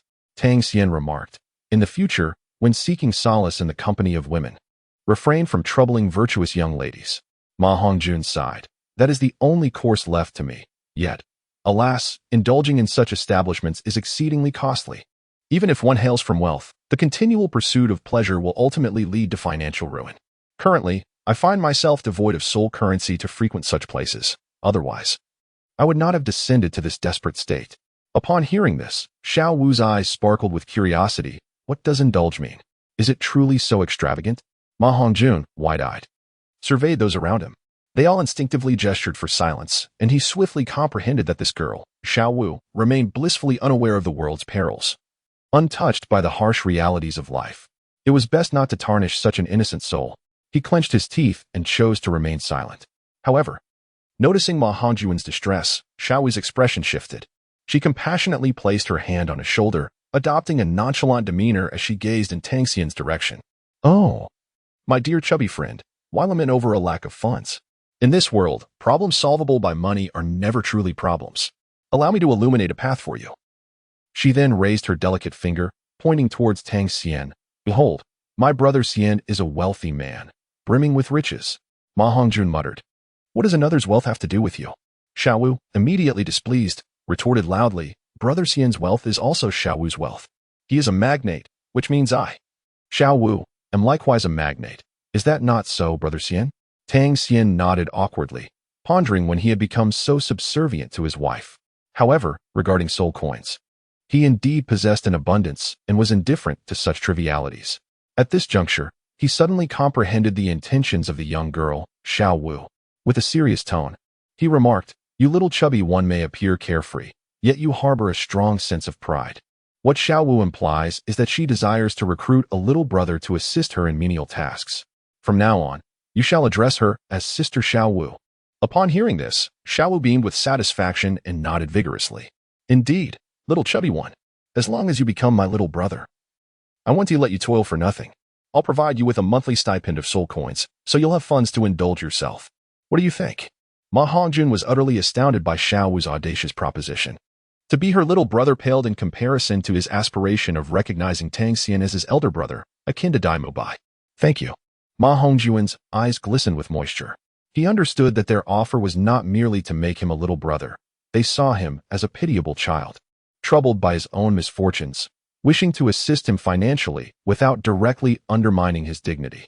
Thus, they cleverly disguised their generosity as a recruitment for a little brother. With a slight bow, Ma Hongjun expressed his heartfelt gratitude, silently exclaiming, "Sister Xiao Wu, Brother Tang." Tang Xian bore no resentment. He acknowledged that Ma Hongjun possessed considerable talent, and accepting him as a younger brother was not out of the question. Nevertheless, he maintained an air of indifference, appearing to fulfill Xiao Wu's wishes alone. As the elder brother, he understood the necessity of embodying the demeanor befitting such a role, consistently displaying the composure and calm expected of him. Even Dai Mubai took a deep breath, reflecting, "This Ma Hongjun truly knows his place. He is indeed remarkable." Oscar, intrigued, glanced at Tang Xian. Although their interactions had been limited, Tang Xian exuded an enigmatic aura that instilled a sense of pressure. Now, even Ma Hongjun and Dai Mubai referred to him as Big Brother. Despite being a newcomer, he had achieved such recognition. It seemed that Oscar, too, would soon have to alter his address. "Xiao Ao, stop dawdling. Quickly greet our new big brother." Dai Mubai chided as he nudged Oscar, who was lost in thought, displaying a lack of awareness. If even he, the esteemed Dai, was calling someone Big Brother, how could Oscar remain unchanged? Tang Big Brother," Oscar stammered, still adjusting to the title. Tang Xian paid little heed, placing a reassuring hand on Oscar's shoulder, and the weight of leadership descended upon him, enveloping the group. "All right, everyone. No time to waste. Today marks the first day of new student orientation at Shrek Academy, and the headmaster has arranged a mandatory training session. Let us gather quickly," Dai Mubai announced. "Rongjia, let us hurry. Come on, Brother Xian," Xiao Wu exclaimed, her anticipation palpable at the thought of the headmaster's training. "Chubby, why are you still standing there? Aren't you a Shrek student too? Hurry up." "Yes, Sister Xiao Wu." Ma Hongjun promptly followed, clearly relishing his new role as a devoted follower. Witnessing this, Dai Mubai's typically stern expression softened into a warm smile. And even Oscar felt a sense of joy from Ma Hongjun. This fellow had previously rebuffed their offers of gold spirit coins with great pride, but now he accepted his new role without hesitation. It's different now, Dai Mubai reflected. Ma Hongjun is seeking to earn his keep through his own efforts, not through handouts. His pride is far greater than ours. It seems our previous approach may have lacked consideration. Dai Mubai, don't overthink it. We, the brothers of Shrek, genuinely wish to assist Ma Hongjun. He understands our intentions, Oscar reassured him, patting Dai Mubai on the shoulder. Let us move on, Dai Mubai nodded, recalling how he and Oscar had often tried to help Ma Hongjun by discreetly offering him money, only to have it returned each time. The root of the issue lay in his pride. Chapter 45, The Outburst of the Little Witch, Ning Rongrong. At the entrance of the village where Shrek Academy is located, Dean Flander had been waiting for quite some time. Upon the arrival of Dai Mubai and the others, he bellowed, "New students arriving late on the first day of assembly. Punishment is in order. I hereby command you to run 30 laps from Shrek Academy to the nearest town. If you fail to complete this task before sundown, you will not be allowed to eat." Ning Rongrong and Oscar, as support-type Soulmasters, were only required to run 10 laps. "All right, Dai Mubai, have you understood? Let the training commence." At these words, Tang Xian, Ning Rongrong, Xiao Wu, Zhu Zhuqing, and the others fell silent. Even the seasoned students like Dai Mubai felt a sense of helplessness. This was Dean Flanders' customary practice. He believed that new students must first experience the harshness of his training to establish his authority. Dean Flanders was convinced that only through such rigorous and excruciating training could he instill the necessary respect and authority. After all, every individual who entered Shrek Academy was a proud and exceptional talent if he did not demonstrate his strength. It would be challenging for him to command their respect in the future, especially in light of the unconventional training methods that lay ahead. Thus, it was customary for him to temper the arrogance of these prodigious talents from the very first day. Dai Mubai, Oscar, and Ma Hongjun understood Dean Flanders' intentions and were accustomed to his extreme training methods. Without further ado, they took the lead and began to run. Tang Xian was not averse to this. For the average individual, it is only through diligent and arduous training that one can gradually grow stronger. The Shrek Academy possesses a unique pedagogical approach. Several new students began to run alongside Tang Xian, thinking to themselves, "Isn't it merely 30 laps? If we cannot accomplish this, how can we aspire to become titled Douluos in the future?" Xiao Wu and Zhu Zhuqing nodded slightly in agreement and joined in. Meanwhile, at the end of the line, Ning Rongrong hesitated for quite some time before finally making her move. However, the little enchantress harbored a growing discontent towards Shrek Academy. Beneath her seemingly gentle exterior, her translucent eyes shimmered with traces of indignation. Internally, she lamented, "What kind of institution is Shrek Academy? Not only is its location remote, but its facilities are also decrepit.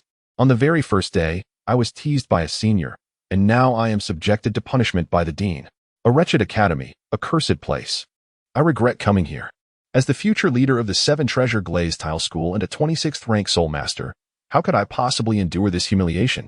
Naturally, Tang Xian, running ahead, sensed the shift in Ning Rongrong's disposition. After all, Ning Rongrong was a pampered heiress. Having been cherished like a treasure in the 7 Treasure Glazed Tile School, how could she initially withstand such a stark contrast? "Brother Xian, what's wrong with you? If you don't run faster, you will fall behind Mubai and the others." "I'm coming right away," she replied. Tang Xian did not intervene much. For this was the first step of a sheltered flower into the harsh reality. It was likely that after today, Ning Rongrong's mentality would plummet into the depths of despair. Yet, such trials are essential for one's growth. This little sorceress, accustomed to adoration from the masses, would only receive the label of a good person from Ning Rongrong herself. It would be more prudent to wait until her tears had dried, when she felt hopeless and wished to give up entirely, before offering her a metaphorical umbrella in the rain or coal in the snow. With this thought, Tang Xian ceased his inner turmoil and directly joined the throng running forward. By evening, all were exhausted and crawled back like dogs, only to find Ning Rongrong's figure at the finish line. Clearly, she had given up halfway through the training task. At that moment, Flanders' voice, cold and laced with fury, chastised her. "Ning Rongrong, if you look down upon our Shrek Academy, then return to your 7 Treasure Glazed Tile School. We do not accept students who refuse to obey discipline." Upon hearing this, Ning Rongrong clenched her small fists. Her face filled with defiance. She was not one to yield easily. She retorted, "What kind of monstrous academy is this? It is clearly a den of perversion. As a support-type Soulmaster, you expect me to train my physical abilities? This is absurd. You are merely seeking to punish us." Flinder erupted with an unassailable authority. "The teaching methods of Shrek Academy are not for you to question. This training is designed to hone your survival skills. Running is an essential ability to master on the battlefield. In the race against life and death, every moment spent running increases your chances of survival. For someone like you, who is lazy in their training, it is not about running the fastest, but rather about dying the quickest. If you cannot accept this, then please withdraw from Shrek Academy." Flinder's tone was uncompromising as he uttered the last sentence and turned to Dai Mubai. "Mubai, please clear out this young lady's belongings." Yes, Dai Mubai understood Flinder's temperament all too well. His resolute tone left no room for negotiation. This scene made Oscar extremely anxious. After all, He had finally met a fellow support-type Soulmaster, only for her to face expulsion on her very first day. Seeing this, Enrolling could no longer contain herself. The little sorceress's true nature erupted forth. "Flender, think carefully. I am the pride of the 7 Treasure Glazed Tile School, and you dare to expel me? This insignificant place, were it not for my family's scrutiny, I would not have come to this little corner at all. You are merely a lowly soul sage. Even if you wish to instruct me, you must first consider whether I am interested." Her true nature could no longer be suppressed, and as she spoke, her face flushed with indignation, disregarding even the soul sage. Each word pierced the hearts of the onlookers, who could not help but feel a chill of sweat for Enrolling. The usually gentle and refined Enrolling revealed a rebellious spirit within. Yet, Tang Xian appeared unfazed, as if this was only to be expected. "Mobilize, see her off." In the face of Enrolling's threats, Flender showed no concern for the prestige of the 3 great sects and issued an expulsion order without hesitation. Indeed, how could a mere soul sage instruct the pride of the 7 Treasure Glazed Tile School? "So please, depart from our Shrek Academy." A collective intake of breath echoed through the crowd as Flender's words resonated with unwavering strength. Tears welled in Enrolling's eyes as she bit her lip. "Flender, are you serious? This is not the 7 Treasure Glazed Tile School. Once a prideful gem, you now see me as nothing more than an inferior fool." Flender's words struck her heart like daggers, and tears cascaded down her cheeks. "You lie. I am not the worst. You are lying." The term "the worst" exploded in her mind like thunder. "Indeed, you are the worst." Flender responded coldly. Tang Xian now possesses a soul power of level 40 and is but 1 soul ring away from becoming a soul lord. Without unforeseen circumstances, he is destined to become a paragon among title Douluos. You are leagues behind him. Daimubai had also reached level 37 as a Soulmaster, while Xiao Wu and Zhu Zhuqing had both attained level 29. Though Ma Hongjuan's evil fire phoenix had its flaws, it remained a top-tier beast martial soul, and he possessed a far superior spirit. His future achievements would undoubtedly surpass yours. Enrolling, in the presence of these Shrek monsters, how can you claim not to be the worst? Flender's every word was like a knife, driving deeper into Enrolling's heart, each sentence reiterating her lack of nobility and highlighting her mediocrity. If she did not strive to improve, she would amount to nothing. Flender continued, "Even if you are the sole heir of the 7 Treasure Glazed Tile School, your talent and disposition fall woefully short compared to Oscar, who is a rare natural talent among support-type Soulmasters with his innate full soul power. If the battle Soulmasters like Daimubai intimidate you, then what do you think you are among support-type Soulmasters?" Enrolling retreated a few steps, the realization that she truly was the least among them crashing down upon her. Flender's words cut deeply, and tears fell uncontrollably as she collapsed to the ground. "Let us go." With a command, Flender dismissed the others back to their dormitories, leaving Enrolling alone to weep. Daimubai, feeling at a loss, quietly inquired, "What about her dormitory? Should we keep it for her? If she cannot come to terms with this tonight, there's no need to hold it," Flender replied indifferently. The others could only depart under Flender's directive, and as the sunset cast its glow, Enrolling felt utterly abandoned. As night fell, the chilling wind dried Enrolling's tears by the lakeside. Yet, she could not help but sob, "Damn Flender. That wretched Flender. All are villains. I will certainly seek justice for my grandfather and the others. How dare a mere soul sage order the sole heir of the 7 Treasure Glazed Tile School to withdraw?" Enrolling remained true to her nature, tossing stones into the lake to vent her frustration. Flender's words had wounded her pride profoundly. Even if the accusations held a grain of truth, he should have shown her some respect. Never had she endured such humiliation, chastised by a soul sage. She could not accept it. This night was particularly cold, and despite her long venting, no one came to console her. Was this truly her fault? Had she really erred? Doubt began to creep into Enrolling's mind. Oscar, draped in a cloak, gazed from afar at the solitary figure of Enrolling by the lakeside. Enrolling has been alone for so long. She must have thought things through. It's freezing tonight. Should I bring her a jacket? This is a perfect opportunity to win her favor. With a surge of determination, Oscar encouraged himself, ready to approach her. However, just as he prepared to advance, another figure had already arrived at Enrolling's side. Tang Xian casually removed his coat and draped it over Enrolling's shoulders. "Tang Xian, go. It's you," Enrolling exclaimed, gently touching the fabric on her shoulders. Her eyes widening in surprise as she turned to face the first person who had come to console her. "How did you end up here? I must seem utterly pathetic right now, don't I?" she continued, her voice still tinged with soft sobs. In response, Tang Xian silently offered her a handkerchief. Who says that? Your talent is still quite remarkable. A profound silence enveloped them, broken only by the rustling of leaves in the breeze. Until Ning Rongrong shattered this tranquility. Humph, Tang Xian, are you mocking me? She retorted, snatching the handkerchief from his hands and tossing it back at him, her heart still brimming with resentment. Tang Xian did not pay much attention to it. After all, it is quite normal for a girl to throw a tantrum. A little coaxing would suffice. Thus, he bent down to retrieve the handkerchief, standing before Ning Rongrong with a gaze as clear as crystal, sincerely stating, "Insult? If one possesses sufficient strength, how can the words of others shake one's inner self?" Upon hearing this, Ning Rongrong stubbornly bit her lip. She understood the reasoning but had never endured such humiliation. Observing this, Tang Xian realized that Ning Rongrong had come to terms with her feelings. She merely required an opportunity to gracefully step down. All right, everyone is eagerly awaiting the return of our talented beauty. Do not be upset, training alongside us. It is only a matter of time before your innate gifts surpass ours. Tang Xian gently reassured her. You. The previously furious Ning Rongrong felt her heart race at Tang Xian's words. Talented? Beauty? Please do not speak so recklessly. Her ears flushed crimson as she recalled how Ma Hongjun had referred to her as Tang Xian's girlfriend earlier that day. Could it be that Tang Xian had been secretly observing her all along? Touching the coat draped over her shoulders, she felt a flicker of self-worth. After all, someone did care for her. Her spirits lifted considerably. Oscar, who had arrived a moment too late, could only retract his cloak and silently depart from the scene, taking slow, deliberate steps, aware that he might have missed his opportunity. As for Oscar's presence, Tang Xian had long anticipated it. Who could compete with him when it came to charming a girl? Only children make choices. He desired it all. In moments of vulnerability, one is most easily drawn in. And how could Tang Xian allow such an opportunity to enhance his rapport to slip away? Perhaps it would even grant him a chance to sign in at the Seven Treasures Glazed Tile School in the future. The fortune of the upper three sects could not possibly be lacking. Moreover, at this moment, there was no romantic connection between Oscar and Ning Rongrong. So he bore no psychological burden in his pursuit. On the Douluo continent, where there are few formalities, one must seize joy wherever it arises.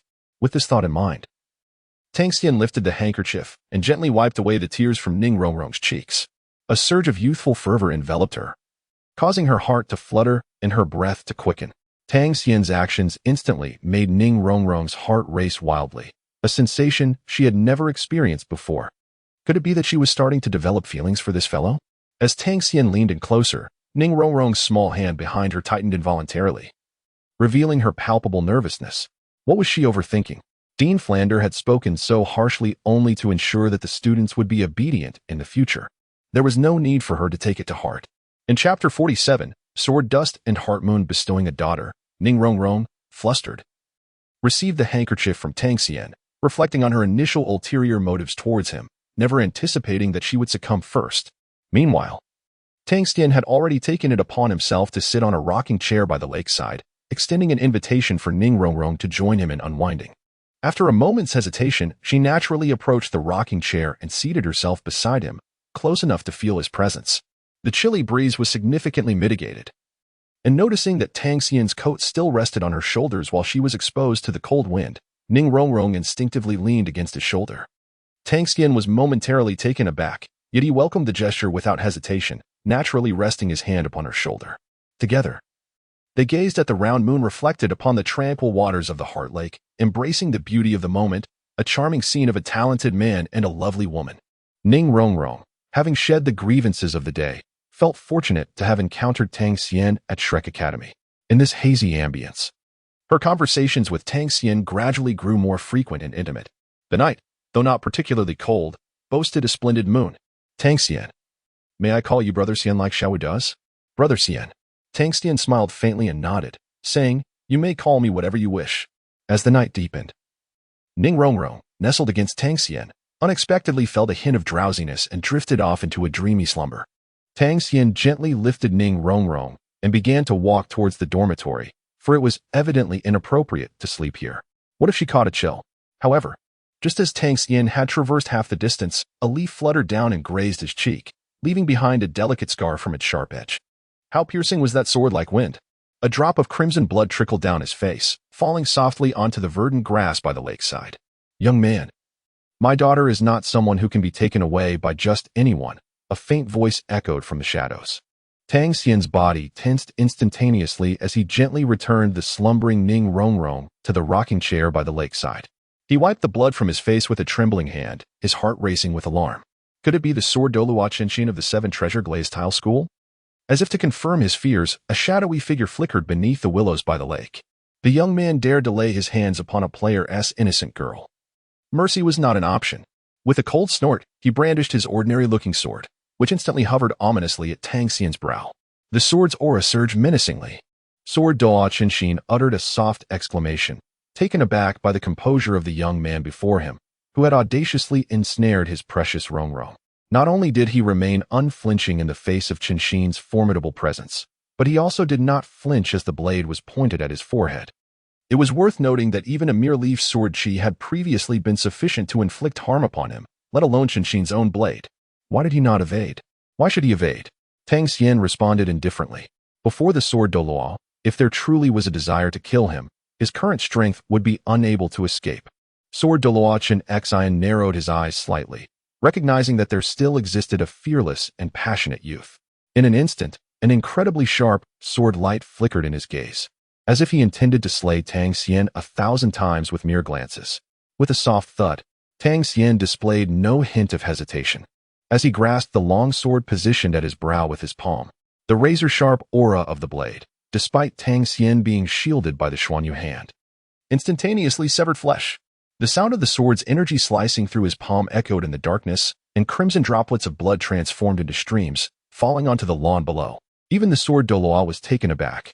If you harbored intentions to kill me, I would have perished countless times over. I merely stand guard over Rongrong for you. You wouldn't wish for her to come to harm, would you? Tang Xian smiled lightly without a trace of pain. Do you know my identity? Jianshun felt astonished once again. Tang Xian nodded. Though your gaze is fearsome, it is the purity of your sword's essence that speaks to me. I can sense from your sword energy that you harbor no intent to kill. I surmise you must be an elder from the Rong family. Tang Xian mused inwardly. If he could not deduce the identity of the individual before him, he might as well accept his fate. This person was none other than the sword grandfather spoken of by Ning Rongrong, a title Douluo, known as the sword Douluo, wielding the martial soul of the seven-killing sword. As for the temperament of this Douluo, Tang Xian had a degree of understanding, which accounted for his earlier demeanor. Sure enough, upon hearing his words, the other party revealed an expression of appreciation, subsequently dissipating his sword aura and casting a few more glances at Tang Xian. Young man, what is your name? Sword Qianxin inquired, his interest piqued for the first time. Tang Xian, the youth replied. Excellent. A youth of such character at this age is commendable. What is your martial soul? It must be a weapon-type martial soul, I presume. Sword Qianxin speculated, though he sought confirmation. Moreover, it must be an exceptional weapon martial soul. Otherwise, how could Tang Xian perceive the murderous intent of his sword aura? At this age, only someone with a weapon martial soul could achieve such a feat. In response, Tang Xian shook his head slightly. He certainly could not reveal the Haotian hammer to Sword Qianxin at this moment, yet he had no intention of concealing his capabilities. When the time came to showcase his talent, he would do so. He promptly unleashed the martial souls of the Holy Light Dragon and the Six-Winged Angel, simultaneously releasing his soul power at level 40. Sword Qianxin gasped in astonishment. His eyes widened at the sight of the Six-Winged Angel and the Holy Light Dragon. The surprise did not end there. This young lad had already reached level 40 at such a tender age. And within the fluctuations of his soul power lingered the aura of a 10,000-year soul ring, a quality so rare in the world. Tang Xian smiled faintly. The perceptive abilities of the title Douluo were indeed remarkable, even before he revealed his spirit ring. The other party was able to ascertain so accurately from the fluctuations of his soul power. Jian Qianxin was deeply intrigued by the origins of the Six-Winged Angel martial soul and wished to inquire about Tang Xian's lineage. However, Tang Xian remained silent, exuding an air of inscrutable mystery, which deterred Jian Qianxin from pressing further. Soon, with a gentle smile, he remarked, "Ah, young lad, I shan't pry too deeply. Your talent and disposition are exceptional. If you and Rongrong share a genuine connection, I would wholeheartedly support your union." Upon hearing this, even Tang Xian stumbled momentarily. What was this Qianxin Douluo scheming? Such amiability was unexpected. He had yet to do anything substantial, and already the man was considering him as a potential son-in-law of the Seven Treasure Glazed Tile School. Senior, Rong and I are still merely ordinary friends, and it has yet to develop into something more. Tang Xian quickly clarified. However, Jian Qinshin waved his hand dismissively, unperturbed. My boy, I'm not rushing you. From the way Rong regards you, it seems that the relationship will naturally progress in due time. I was initially concerned that she might lack friends upon arriving here. Now that you are by her side, I entrust her to you. You both should nurture your feelings over these years. He continued. Should I ever witness Rong facing any grievances at Shrek Academy, do not blame me if my sword unleashes its fury. With that, Dueling cast a glance at the slumbering Ning Rong, feeling somewhat reassured, before producing a token. Whenever you have the chance, bring Rong back to the 7 Treasure Glazed Tile School for a visit. Yes, senior. Tang Xian accepted the token with a smile, finding yet another place to sign in. Do not call me senior. It sounds so distant. Just refer to me as Jian Grandpa, alongside Rong. With that, he vanished by the lakeside. Chapter 48. Soul Arena Sign-In. Reward, Soulbone. After Jian Qinshin departed, Tang Xian remembered to carry Ning Rong back to the dormitory, but upon turning, he discovered that she had already awakened. Did you hear everything? He inquired. Yes, Ning Rong replied shyly, nodding her head. Tang Xian smiled lightly as he deftly diverted the conversation. All right. Grandfather Jian is also concerned about you, so stop overthinking. You must be tired, right? Hurry back to your dormitory and rest. Tomorrow, join us in training and demonstrate to Flan that you too are a little monster. All right. Ning Rong's tone was filled with unwavering determination, as if she had discovered a source of support. She swiftly made her way toward the dormitory.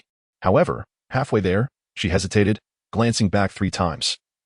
Her heart fluttering as she cast anxious looks at Tang Xian. Tang Xian continuously waved at Rong, reassuring himself that it was nothing to worry about. The wound inflicted by the sword was of little consequence. Once Rong departed, he grasped the item given to him by the sword Douluo, securing it carefully. In due course, this would serve as his passage to the 7 Treasure Glazed Tile School. However, the notion of becoming the son-in-law of that esteemed institution was utterly implausible. Nevertheless, he harbored no objections to the idea of Rong marrying him. With these thoughts in mind, Tang Xian returned to his dormitory, for he had yet to utilize today's sign-in opportunities. Thus, he silently intoned, System sign-in. A chime echoed, confirming, sign-in at Shrek Academy successful. Congratulations.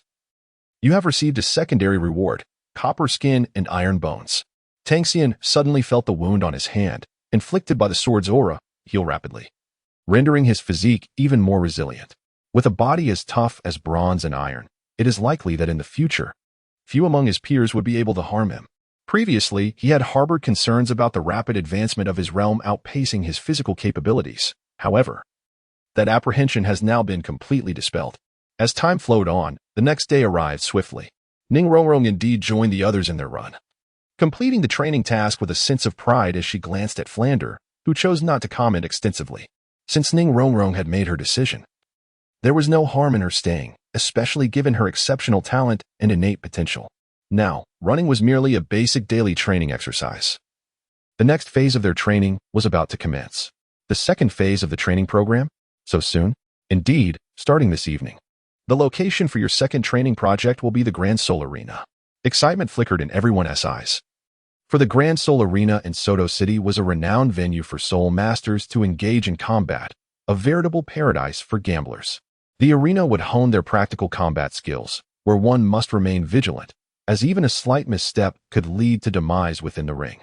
Flander promptly led everyone to the registration office of the Grand Soul Arena, instructing Daimubai to assist them in acquiring their identity tokens for the arena. Tang Xian held the iron token in his hand and smiled slightly. Is it mandatory to accumulate points and upgrade to a silver token? Wearing the silver battle emblem on my chest to graduate? Hearing this, Daimubai patiently explained, indeed, every newcomer registered at the Battle Soul Arena wears an iron battle emblem. Only through duels can one earn points. Winning a match grants 1 point, while losing results in a deduction. It is only upon acquiring the silver battle emblem that one can graduate from Shrek Academy. Everyone was filled with immense anticipation for the challenges ahead.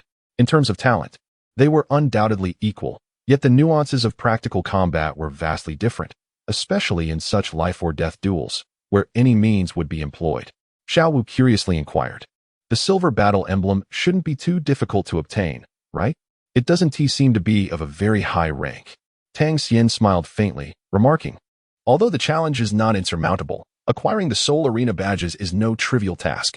The badges are classified into 8 distinct tiers: Iron Soul Badge, Copper Soul Badge, Silver Soul Badge, Gold Soul Badge, Purple Gold Soul Badge, Sapphire Soul Badge, Ruby Soul Badge, and Diamond Soul Badge.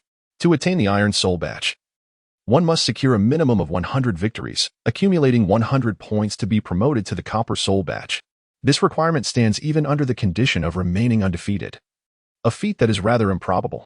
Thus, ascending from Iron to Copper necessitates at least over 100 matches, not to mention the subsequent advancement to the Silver Badge. Flander nodded slightly in acknowledgement. Now that you are all familiar with the rules, let us refrain from idle chatter and strive to reach your target points promptly. I shall take my leave. After uttering these words, Flander departed with an air of nonchalance, perceiving this arena as a battleground for these young ones for quite some time. He had ample opportunity to return and observe their progress. Once Flander had left, Tang Xian promptly completed the registration formalities for the Soul Arena, and a notification from the check-in system resonated within his consciousness. Ding! Check-in location refreshed. Soul Arena. Without a moment's hesitation, Tang Xian proceeded to check in. Ding! Congratulations on successfully checking in at the Soul Arena. You have received a level 3 reward, the next Soul Ring absorption, along with an additional reward of a Soul Bone. A Soul Bone. Remarkably, it was a rare Soul Bone reward. Tang Xian felt an overwhelming sense of joy. The external Spirit Bone was an exceedingly rare treasure in the realm of Spirit Masters, cherished countless times more than even the Spirit Bone itself. Now that his spirit power had reached the formidable level of 40, he had been diligently signing in, eagerly anticipating the reward of a new Spirit Rings. Yet he had yet to obtain his 4th Spirit Ring. To his astonishment, the system had bestowed upon him a delightful surprise. The next time he absorbed a Spirit Ring reward, it would come with an external Spirit Bone, a grand windfall indeed. Tang Xian could not help but feel a surge of anticipation, eagerly awaiting the moment he would sign in to acquire his 4th Spirit Ring. If he could obtain an external Spirit Bone of 100,000 or even 10,000 years, his strength would soar to unprecedented heights. At that moment, Ning Rongrong had also completed her registration procedures, while Oscar excitedly wished to team up with her. However, Ning Rongrong deliberately distanced herself from Oscar, knowing that 2 support-type Spirit Masters teaming up would likely lead to a disastrous outcome. She then turned her gaze towards Tang Xian and sweetly inquired, "Brother Xian, may I form a duo with you? I will assist you while you focus on offense." Upon hearing this, Tang Xian was momentarily taken aback but quickly nodded in agreement. He had already reached the pinnacle of Soulmaster rank, and his matched opponents would undoubtedly also be at that level.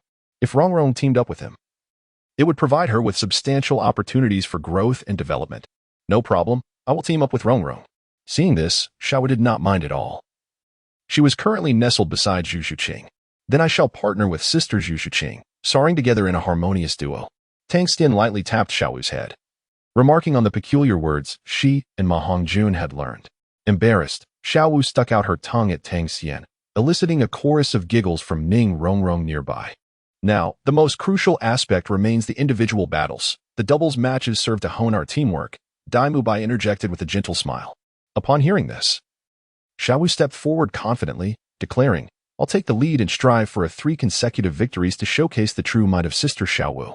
The Shrek team members, who had yet to witness Xiao Wu's actual prowess, were instantly intrigued and quickly made their way to the audience seats, eagerly anticipating the commencement of the first soul battle match among Shrek students.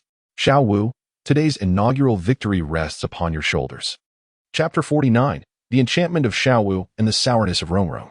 The arena was alive with the vibrant sounds of the crowd. Tang Xian and the others settled down, while Ma Hongjun expressed considerable curiosity about Sister Xiao Wu's strength. Xian Gu, that individual named Qing Bao, is Xiao Wu's upcoming opponent, possessing the martial spirit of the Iron Horned Bull. Do you think Sister Xiao Wu will be able to handle him? Tang Xian raised an eyebrow and remarked, "It's merely a small insignificant creature. You surely have no idea how formidable my sister Xiao Wu's rabbit kick can be. She could easily bend iron with it." Ha ha ha. Ma Hongjun was instantly amused by Tang Xian's words. However, a hint of curiosity lingered. Everyone knew that Xiao Wu's martial spirit was a rabbit, seemingly delicate and gentle. The thought of her being able to bend the Iron Horned Bull was truly beyond imagination. Seeing this, Tang Xian's eyes sparkled with a hint of brilliance. "Little chubby, if you trust me, stake on Xiao Wu to win. The winnings are yours, and the losses are mine." Upon hearing this, Ma Hongjun immediately pulled out his only 100 gold soul coins and wagered them all. Even if he lost, he wouldn't suffer any loss. Ma Hongjun was well aware of the gambling world, and this was a bet that held no risk.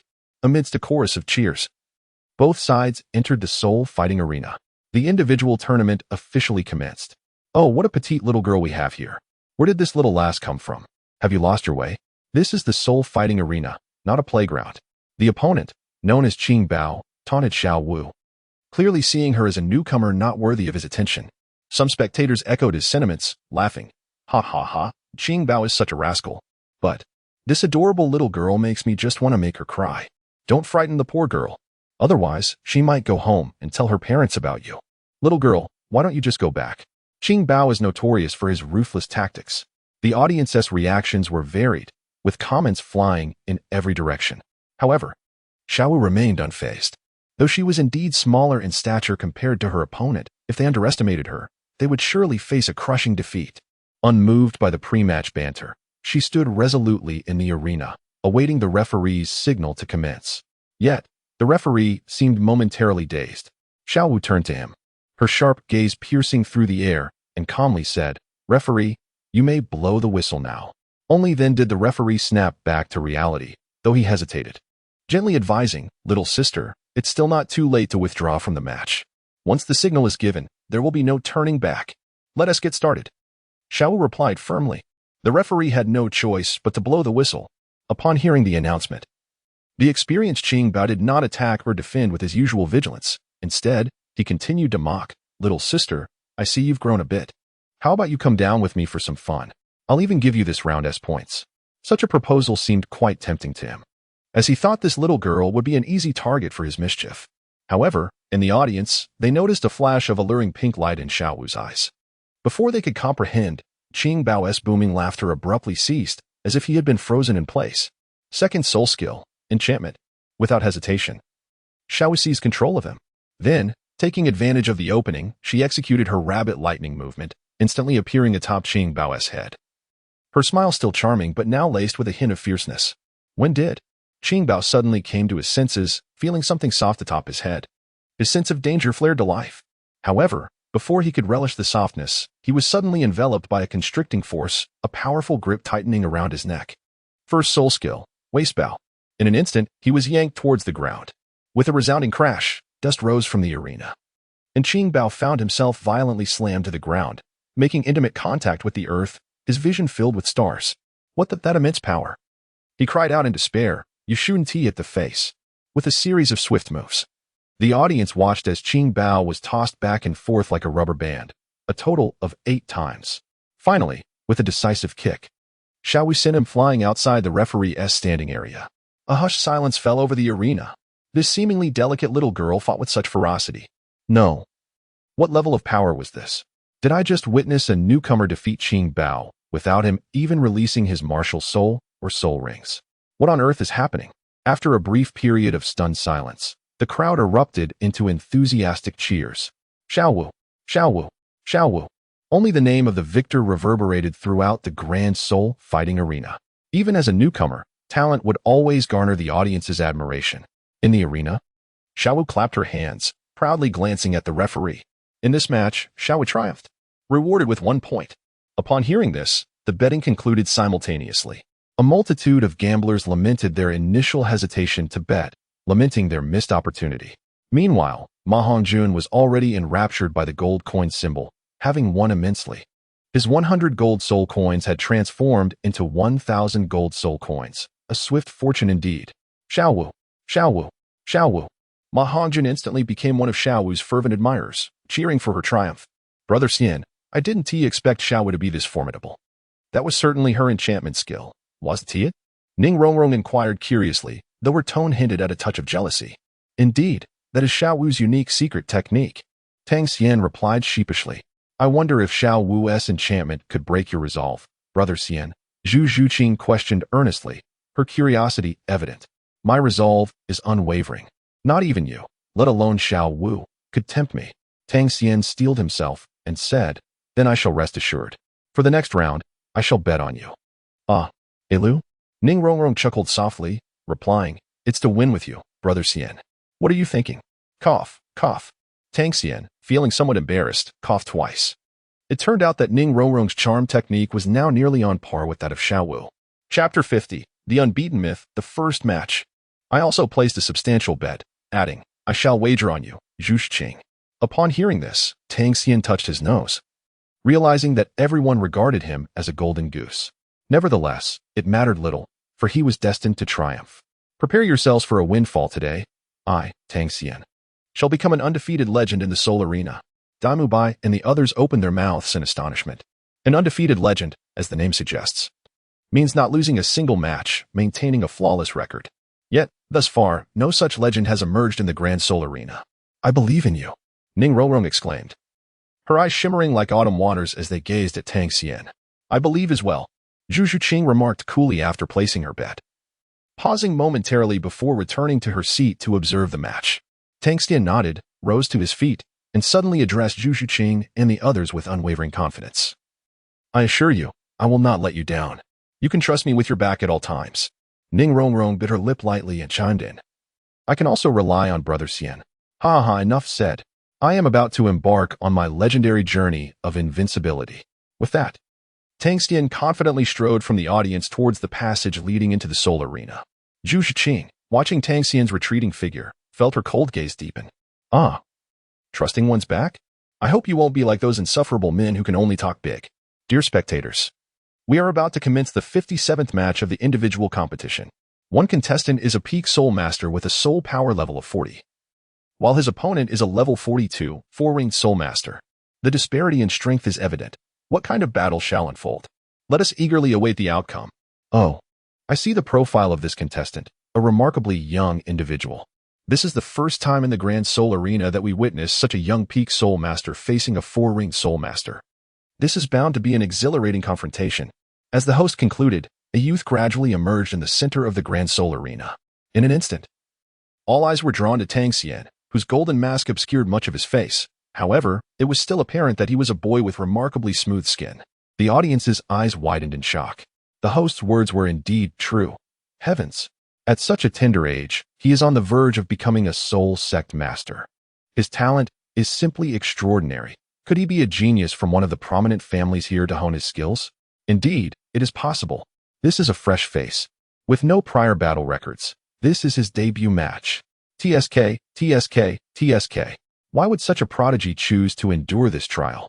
He could easily inherit a position within his family or sect, yet he has come to this arena, where identity and background mean little. Once on the stage, it is no mere child's play. A thrilling spectacle awaits.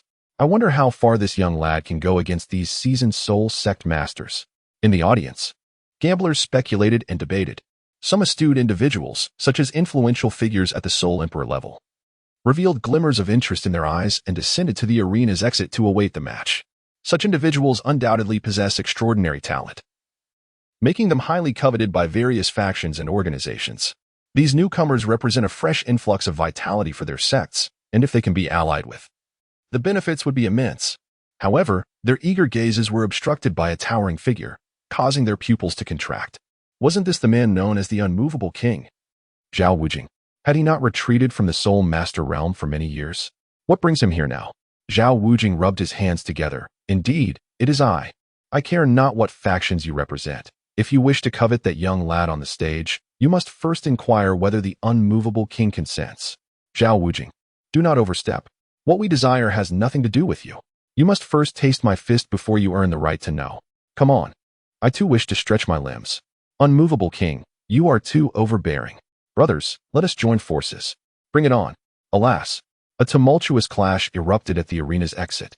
But Tang Xian, standing on the stage, remained oblivious to the chaos, indifferent to it all. His sole focus was to defeat the 4-ringed Soulmaster before him. However, this older man appeared quite arrogant, dismissing him entirely. You, young man, clearly hail from a prominent family. Achieving peak Soulmaster at such a young age is commendable. Yet the chasm between Soul Masters and Soul Sect Masters is insurmountable. One strike from my iron-armored rhino martial spirit would be beyond your capacity to endure. Therefore, it would be wise for you to return home. It was evident that this Soul Sect Master, wielding the iron-armored rhino, wished to avoid conflict with Tang Xian. After all, reaching peak Soul Master at such a young age, merely a step away from becoming a Soul Sect Master, could invite trouble if he were to injure him. Prominent families are notoriously protective of their own. Adhering to the principle of avoiding unnecessary trouble, the Soul Sect master hastily advised Tang Xian to retreat. Yet, this was merely his one-sided wishful thinking. Tang Xian firmly believed in his own potential and had set his sights on the legend of invincibility in the Soul Arena. Return home? Tang Xian slowly raised the pitch-black Xuantian hammer in his hand, pointing it towards the opposing Soulmaster, exuding an air of pride. This condescending and rebellious demeanor evoked a sense of disdain in the elder, leaving him feeling profoundly uncomfortable. To be the one who brings me home, you are yet unworthy. It is not that I am overly arrogant, it is simply that you do not merit my full effort. However, I wonder if you can withstand a single strike from me. Youngster, you are exceedingly overconfident. It is not that I am denying you a chance. If you can endure my blow, I shall promptly return home. What do you think, elder? Very well, that is your declaration. The elder readily accepted Tang Xian's challenge. As a bona fide level 42 Soulmaster, it would indeed be a farce if he could not withstand a mere punch from a young Soul Sovereign. Moreover, it is merely a single strike, which could compel the opponent to concede gracefully, thus sparing him from the trivialities of offending significant families. With a resounding roar, the Soulmaster elder planted his foot firmly, causing 3 yellow and 1 purple soul rings to materialize beneath him. Tang Xian did not even glance up, allowing the elder to assume a defensive stance. Observing the alternating yellow and purple soul rings shimmering before him, Tang Xian's lips curled into a slight smile. The elder truly does not underestimate any opponent, activating his defenses to the utmost, with all 4 soul rings in synchrony. Yet, it still cannot withstand my single strike. This is confidence. Chapter 51, The Dark Horse Battle. Buzz. The Soulmaster elder exerted himself to the fullest, pushing his defenses to their limits. Even in defeat, he could not allow the loss to be too humiliating. He had extended enough courtesy to his opponent. Tang Xian remained utterly unfazed. Defeating his opponent in such a manner would surely earn their respect. However, both the referee and the audience shook their heads in disappointment. The moment of gathering strength was the most vulnerable time for an attack, and at this juncture, the young lad had squandered his opportunity. How infuriating. He was still too young. Confidence must be tempered with prudence. Curse it, I see his odds are quite high. Intending to reverse the situation and press down on that golden-masked youth, it now appears he might end up with nothing left to his name. Alas, he has been deceived by this lad's feigned attack. Ha ha ha, yet another fool. How could a Soul Sovereign hope to rival a Soul Sect? Betting against such odds is something even the most daring gambler would shy away from. Fortunately, this simpleton attempted to drag me into his wager, but thankfully, I refrained and placed my bet on the Soul Sect to win. All eyes of the gamblers were fixed upon the Soul Fighting Arena, where the Soul Sect uncle had entered a state of complete defense, followed by a thunderous roar. Young man, come forth. Let me see how you intend to breach the ultimate defense of my iron-armored rhino. The uncle's tone was dripping with disdain. It was not mere arrogance. Even among Soul Sect Soulmasters of the same rank, attempting to penetrate his maximally activated iron-armored rhino was a fool's errand. Only a Soul King might have a glimmer of hope. The true strength of the iron-armored rhino spirit lay not in its offense, but in its unparalleled defense. Very well. If that is your wish, uncle, prepare to relish my strike. With a swift motion, Tang Xian flipped his palm, and the Xuantian hammer began to spin rapidly in his grasp. He gripped it tightly, and with a resonant hum, the dark Xuantian hammer was enveloped in sacred flames. The brilliant radiance swiftly obscured its inky blackness, rendering the hammer a resplendent golden hue, as if he were a magistrate wielding the hammer of judgment. A divine gaze froze the Soul Sect uncle in his tracks. This aura sparked a profound tremor within his very soul. A Soul Sect master felt the weight of pressure from a superior before a Soul Sovereign, causing his heart to clench. He swallowed hard, pondering whether this momentum could truly shatter his iron-armored rhino's ultimate defense. With a resounding roar akin to a dragon's, the entire arena reverberated. In an instant, Tang Xian swung the fiery hammer with great force, unleashing a torrent of flames that surged forth from the Xuantian hammer, transforming into a colossal golden dragon that charged towards the uncle with ferocity. No, this cannot be. I will perish. I am truly doomed. The sound of sharp claws tearing through armor echoed ominously throughout the arena. No, no, no. With a resounding crash, a deep thud reverberated, followed by a piercing wail. Coughing violently, the once invulnerable Soul Sect uncle found himself hurled to the ground, half kneeling, clutching his chest as blood spilled forth. His garments lay in tatters from the fierce onslaught, hair disheveled, pupils constricted, and his complexion pallid as if he had just faced a deity of death. His heart raced uncontrollably. Death incarnate. I nearly met my end in a single blow. I have encountered a veritable god of slaughter. He mumbled in a daze, the words spilling from his lips. Tang Xian gradually redirected the soaring Xuantian hammer, retracing his steps to stand resolutely in the arena, disregarding his vanquished opponent, and instead turning to gaze at the Shrek students observing from the stage. Only then did the referee react, promptly blowing the whistle to signal victory. I hereby announce that in the 57th individual match, the victor is this exceptionally gifted young Soulmaster, the Hammer. The audience erupted into a fervor, chanting hammer, hammer, hammer. The excitement in the stands reached a fever pitch as they celebrated the Hammer's stunning defeat of the Soul Sect. Incredible. Hammer, I adore you. I placed a surprise bet on you and made over 30 times my stake. What a windfall. The Hammer is astounding. I truly admire him and wish to spar with him. Beneath the golden mask, he must be a handsome fellow. I can't take it anymore. I long to possess him. Damn it, how can the Hammer be so formidable? I wagered my entire fortune on him losing, and now I am utterly destitute. The name Hammer was bestowed upon Tang Xian when he registered for the Soulmaster badge, as he believed that a towering tree attracts the wind. Maintaining a low profile seemed the wisest choice. Fame can be a double-edged sword. Throughout history, many talents have emerged, yet few have thrived. Most are extinguished in their formative years due to their inability to conceal their brilliance. This is why he adopted a pseudonym and donned a golden mask. After Tang Xian's victory on the other side, the Shrek monsters were engaged in a series of fierce battles. Ning Rongrong, Zhu Zhuqing, Dai Mubai, Oscar, and Ma Hongjun took turns to compete. Despite their formidable skills, victories and defeats were inevitable.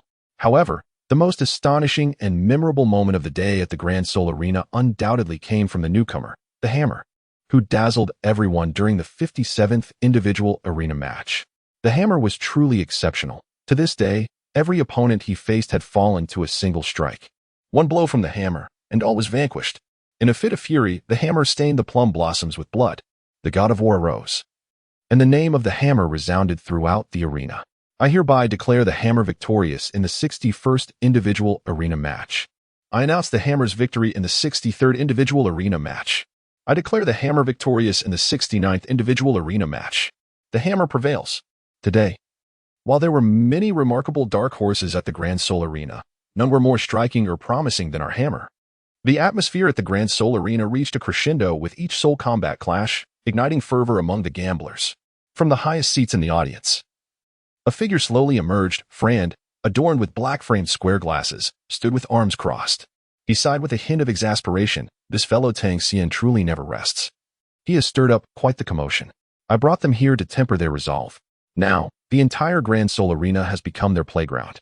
Much to the chagrin of Shrek's Dean Frand, talents require discipline, and this could lead to their arrogance. However, only Tang Xian possesses the potential for such inflation. The other students' performances still met his educational expectations. Tang Xian, that fellow, has achieved a remarkable 20 consecutive victories. How can we continue this teaching? Chapter 52, The Matchmaking of Rongrong and Dancer. Although Frand was somewhat astonished by Tang Xian's performance, he was also quite troubled. Would this fellow truly create an undefeated legend? After watching for so long, Frand had yet to see Tang Xian unleash his full power. Every victory was achieved with a single strike. Consequently, Tang Xian, this dark horse, instantly became the center of attention, drawing the gaze of many prestigious sects eager to recruit him. Regardless of how formidable the immovable king may be, he is merely a soul sage. After fending off one wave, another comes crashing in. Those vying for his attention included not only soul emperors, but also soul sages. This lad shines too brightly. Xiao Wu is on the verge of exhaustion.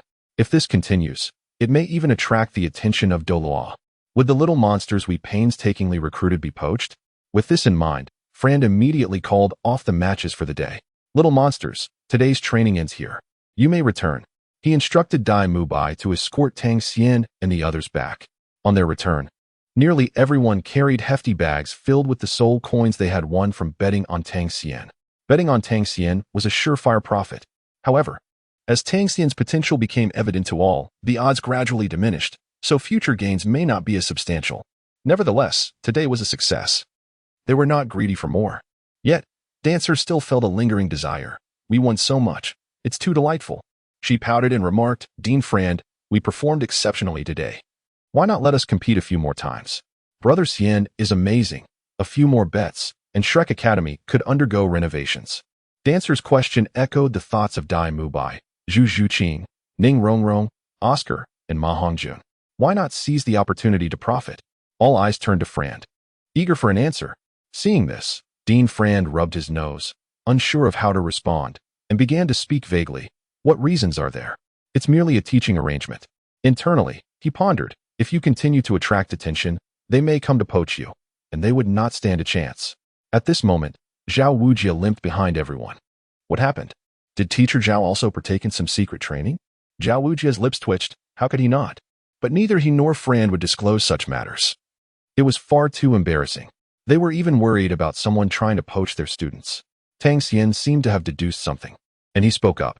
If we continue to win in such a frenzied manner, even the annual profits of the Soul Arena will eventually lead to bankruptcy. Moreover, the pursuit of cultivation necessitates a gradual approach. Dean Flander wishes for us to take appropriate breaks. At that moment, the moon hung high in the sky, prompting everyone to hurry back to rest, for tomorrow the dean might have special training tasks ahead. Upon hearing this, the members of Shrek Academy nodded eagerly, their expressions reflecting a shared understanding. Indeed, Dean Flander was a man of cold demeanor yet warm heart, adept at time management, returning home just in time for rest. Witnessing this, Flander was moved to tears. Tang Xian had alleviated so much of his burden. With Tang Xian around, the pressure on him as dean was significantly reduced.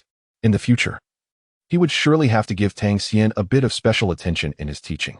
All right, everyone, head to the dormitories to rest. Don't be late tomorrow. With that, Dean Flander declared the end of the day's training tasks. The following day began with the usual running exercises. Ning Rongrong had fully acclimated to the training intensity. Huff, huff, Dean Flander, I can now complete 20 laps just like them. Flander was both astonished and delighted. It was remarkable for the heiress of the Seven Treasure Glazed Tile School to adapt to such rigors in such a short time. Just a few days prior, she had been in tears. Initially, he had intentionally provoked her to temper her resolve. Is that true? Don't deceive me, old man. Flander expressed his skepticism. Ning Rongrong, growing impatient, retorted, if you doubt me, just ask the villagers along the way. They all saw it. She then turned her attention to Tang Xian, who was cozied up with Xiao Wu, wiping the sweat from her soaked clothes as she approached him. Xiao Wu, may I ask you something about Tang Xian? Tang Xian, brushing his nose, found his gaze inadvertently drawn to Ning Rongrong's graceful and toned figure. You should step aside first, Ning Rongrong insisted, pushing Tang Xian away. This was a private conversation among sisters. You're clearly discussing me, yet you don't want me to listen? Ning Rongrong blushed and said, if you want to hear, come closer. Xiao Wu, is Tang Xian your brother? There is nothing special between you, right?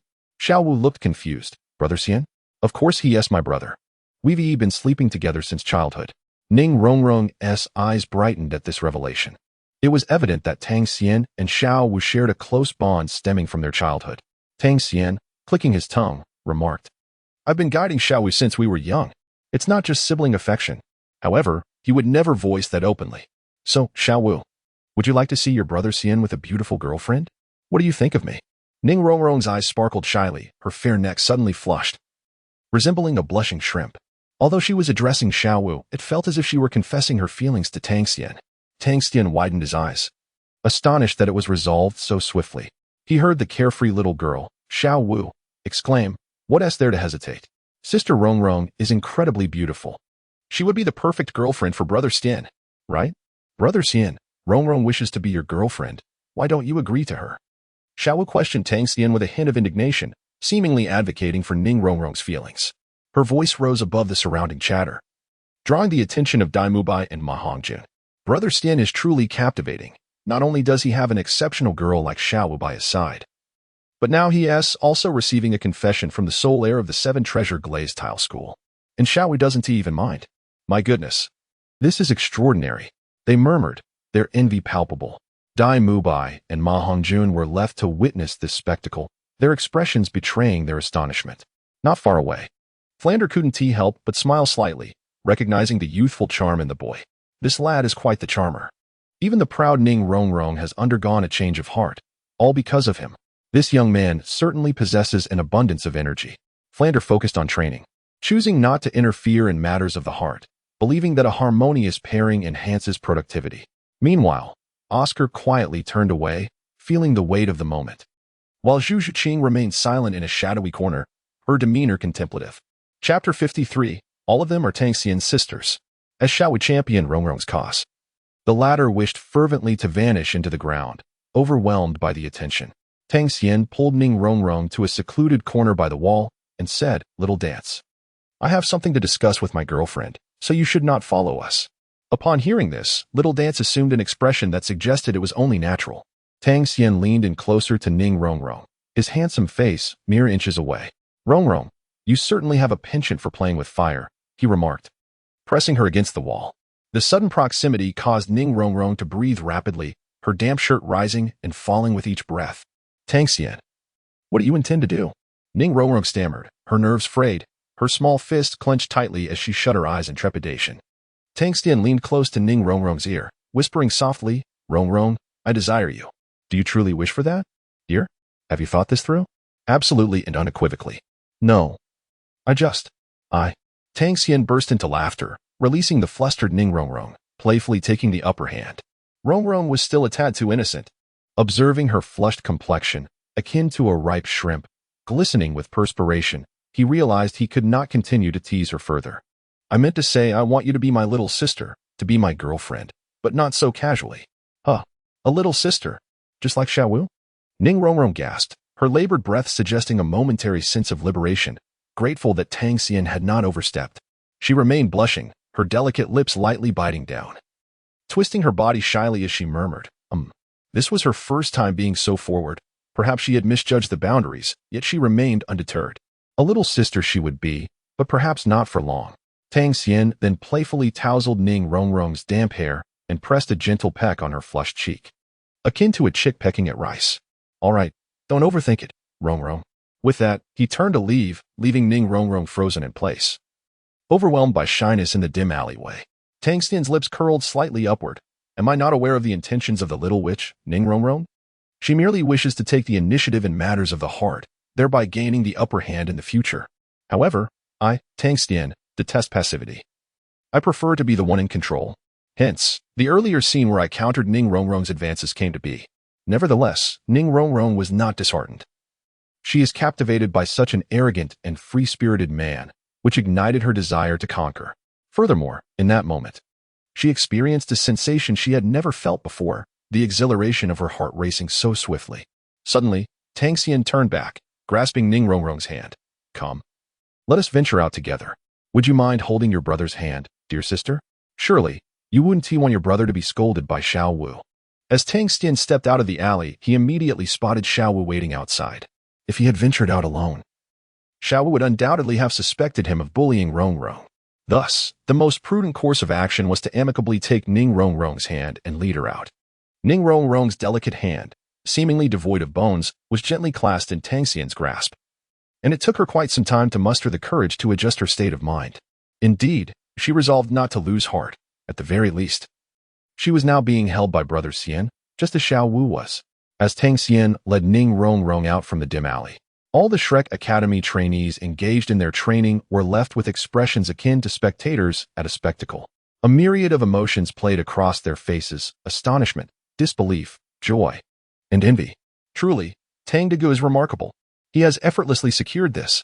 I wish to follow Tang Degu and seek his guidance on a few techniques. How splendid. Sister Rongrong appears so joyful. Alas, a single misstep leads to a series of delays. Ning Rongrong, this celestial beauty, not only possesses stunning looks, but has countless suitors vying for her affection, many of whom may never even have a chance. Yet this fellow, Tang Xian, has only spent a few days with Ning Rongrong at Shrek and has already enjoyed such splendid fortune. They are already holding hands. The pace of their relationship is astonishingly swift. This is a masterstroke. This is indeed a masterstroke. Tang Xian paid no heed to the gazes of the crowd and promptly brought Ning Rongrong before Xiao Wu. From now on, refrain from causing unnecessary commotion. Rongrong, like Xiao Wu, is my dear sister. Indeed, from this moment, I, Ning Rongrong, shall be Tang Xian's sister. Astonishment erupted among Dai Mubai, Ma Hongjun, and the others. Yet they swiftly donned expressions that suggested a tacit understanding. It was evident that in an academy where romantic liaisons were openly discussed, discretion was paramount. The term sister served merely as a guise. Daimubai and Ma Hongjun had long discerned the underlying truth. Zhu Zhuqing coldly remarked, "All men are the same." Flander, displaying signs of impatience, inquired, "Tang Xian, have you resolved your relationship with Ning Rongrong? If this interferes with your studies, you shall face severe consequences." Tang Xian immediately reported, "Director, everything has been handled properly. You can rest assured." Upon hearing this, Flander slowly turned his gaze towards Oscar. "Very well. The relationships within the team are of utmost importance, and we must nurture them diligently. Since everything is in order, let us assemble now." Oscar, having shaken off his earlier disappointment, promptly rejoined the group. "Today's training schedule has undergone slight adjustments. We shall commence outdoor training."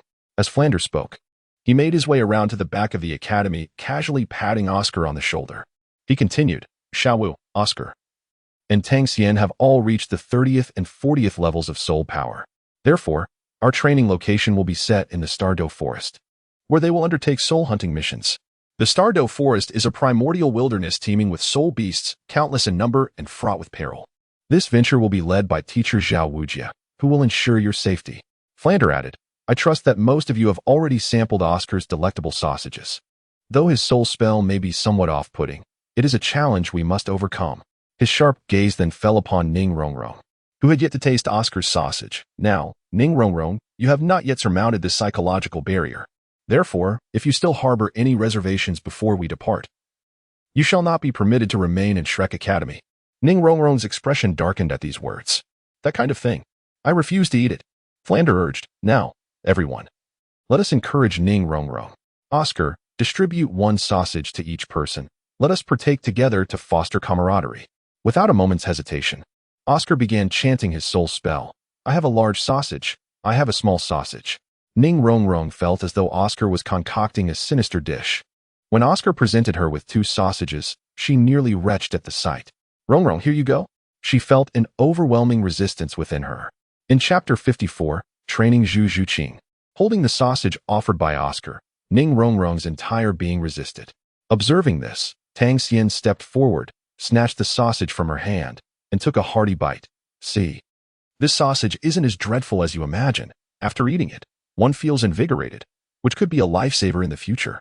Tang Xian promptly handed his sausage to Ning Rongrong, saying, "Here, take a bite of my large sausage. Do not be afraid, be a little braver." Encouraged by his words, Ning Rongrong seemed to gather her courage and unhesitatingly stuffed the sausage into her mouth, disregarding any feelings of disgust. With her eyes closed, she began to chew and swallow. As she finally consumed the sausage, she initially felt a wave of nausea, but upon opening her eyes and meeting Tang Xian's clear gaze, she managed to suppress it. "I have finished your sausage, Brother Xian." The onlookers exchanged subtle glances, as Ning Rongrong's boldness in her first encounter with the sausage had been quite remarkable. Tang Xian slightly tightened his legs, feeling a sense of relief. The sausage, after all, was not as repulsive as he had imagined.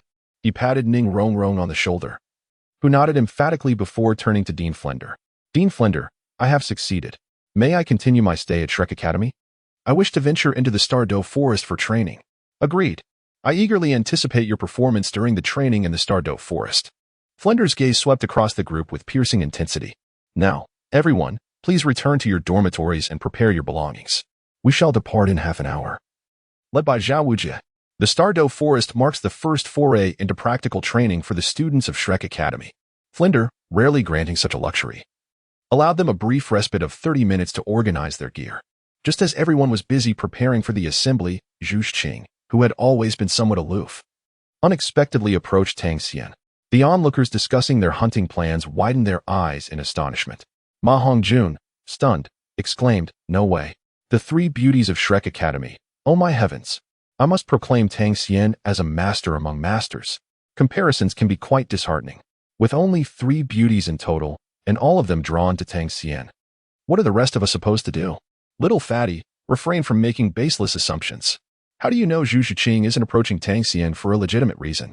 Dai Mubai immediately kicked the overly dramatic Ma Hongjun. This guy has indulged too much. He sees everything through a peculiar lens. Yet, despite his words, Dai Mubai felt a pang of anxiety, silently hoping there was nothing untoward between Zhu Zhuqing and Tang Xian. Meanwhile, Xiao was unconcerned, while Ning Rongrong's vigilance grew. And she couldn't help but steal glances at the duo, curious about their conversation. What could this be about? In contrast to the varied emotions of those around him, Tang Xian remained unfazed, treating everyone equally. He regarded the striking Zhu Zhuqing and simply inquired, "Is there something you need? May I ask a favor of you?" Zhu Zhuqing's eyes retained a hint of coldness, yet her voice exuded an alluring charm. "Of course, as long as it is within my capabilities, I am willing to assist you." Tang Xian shrugged, recognizing that opportunities to aid the enchanting Zhu Zhuqing were rare. As long as her request was not excessive, he could certainly oblige. How excessive could Zhu Zhuqing's request possibly be? I wish for you to train me." "Train you?" In an instant, a jolt of surprise ran through Tang Xian's heart. What could this mean? Is it some form of training? Gazing at the alluring figure of Zhu Zhuqing so close at hand, even a paragon of virtue like Tang Xian couldn't help but let his thoughts wander astray. "Shall we find another place?" he suggested. Zhu Zhuqing paused momentarily, then firmly replied, "No, let it be here." "Here?" Tang Xian inquired. Zhu Zhuqing elaborated, "Indeed. This space is ample, allowing you to instruct me freely and effectively." Tang Xian inhaled sharply, questioning the necessity of such a vast space. Zhu Zhuqing nodded affirmatively and continued. "Your primary soul skill is a suppression technique within a designated area. I wish for you to train me using this. My martial soul is the Nether Spirit Cat, proficient in assassination. If I can completely conceal my presence within your sacred fire of light and merge my intent with your soul skill's murderous aura, that would suffice." Tang Xian touched his nose, realizing that training was indeed synonymous with specialized instruction. He was quite taken aback by Zhu Zhuqing's choice of words, which almost led to a misunderstanding. "So, you wish for me to be your instructor in honing your skills?" Tang Xian replied nonchalantly.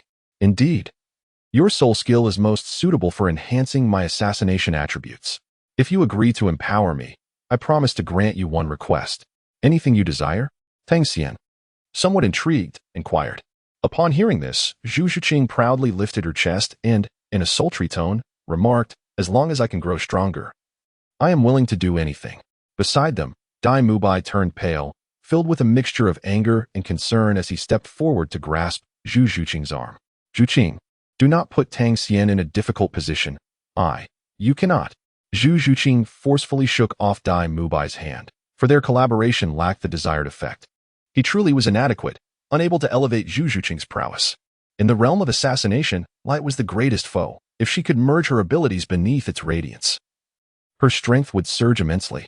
Dai Mubai attempted to offer an explanation, but Zhu Zhuqing's voice chilled him to the bone. "Do not approach." The words he nearly spoke were swallowed back, his expression a complex tapestry of emotions as he silently retreated to the side. He bore burdens of his own. After Dai Mubai was dismissed, Zhu Zhuqing turned her attention back to Tang Xian. "Please do not take offense. I have no conflict with him." She then continued earnestly, "Is that acceptable? But my instructor?" In the gaze of onlookers, could one refuse the request of a beautiful woman? Clearly not. A true gentleman must possess a sense of propriety. Furthermore, it was not an unreasonable request. It was merely a matter of training under the tutelage of her instructor. She had plenty of small whips left in use. She had no qualms about letting Zhu Zhuqing experience the sensation. It was a risk she willingly accepted. Yet, the desire to fuse with his radiant holy fire would not be easily attained. A moment's carelessness could lead to the searing pain of dripping wax. To his surprise, Zhu Zhuqing exhibited tendencies of a masochist. Nevertheless, her relentless pursuit of strength garnered his respect. In the esteemed Douluo continent, where the strong reigned supreme, enduring a little physical torment was hardly a concern. However, for Tang Xian, this endeavor would prove immensely taxing. Yet, he remained unfazed. Now at level 40 with abundant soul power, he was brimming with energy and his soul force was remarkably enduring. Training Zhu Zhuqing was well within his capabilities. "All right. No problem, I accept your request." After careful contemplation, Tang Xian gladly acquiesced to Zhu Zhuqing's initial plea. Chapter 55, The Country Bumpkin of Shanghue Academy. "You haven't yet specified what you wish me to do?" Zhu Zhuqing inquired coolly. Tang Xian leaned mysteriously close to Zhu Zhuqing's ear and whispered in a low voice, "I have not yet made up my mind. I will inform you once I have clarity." Upon hearing this, Zhu Zhuqing bit her delicate lip and exhaled in relief. She had prepared for everything, yet she still feared that Tang Xian might make some excessive demands. "No, I must put forth a request now. I owe no one any favors." Zhu Zhuqing insisted once more. "Not at this moment, but in the future? Who can say for certain?" Upon hearing this, Tang Xian could only respond loudly, "Very well then, let us dine another day and consider this matter settled." His tone was refreshingly straightforward. From a distance, Dai Mubai finally felt a wave of relief wash over him. Zhu Zhuqing's concerns were, after all, his own. A future meal to settle matters? Even Zhu Zhuqing was momentarily taken aback by the simplicity of it all. She silently noted this down. Though trivial, it piqued her curiosity regarding Tang Xian's character. All right. Another day it is. For now, let me focus on merging my assassination soul skill. Tang Xian nodded slightly. Such matters require extensive practice. Today, I shall give it a try. Perhaps I can also hone my skills in the Stardow Forest when time permits. Having spoken, Tang Xian stood still in the center, closing his eyes tightly. Observing this, Zhu Zhuqing immediately vanished, employing her assassination technique. In an instant, her figure became imperceptible to Tang Xian's senses as she quietly circled to a secluded corner, poised to approach him at any moment. In the shadow of the quiet place, Zhu Zhuqing gazed at Tang Xian's back, murmuring, "What an intriguing person. Unleash your first soul skill." Very well. A low hum resonated. Tang Xian was enveloped by a soft circle of radiant flames, which illuminated his perception and suppression range.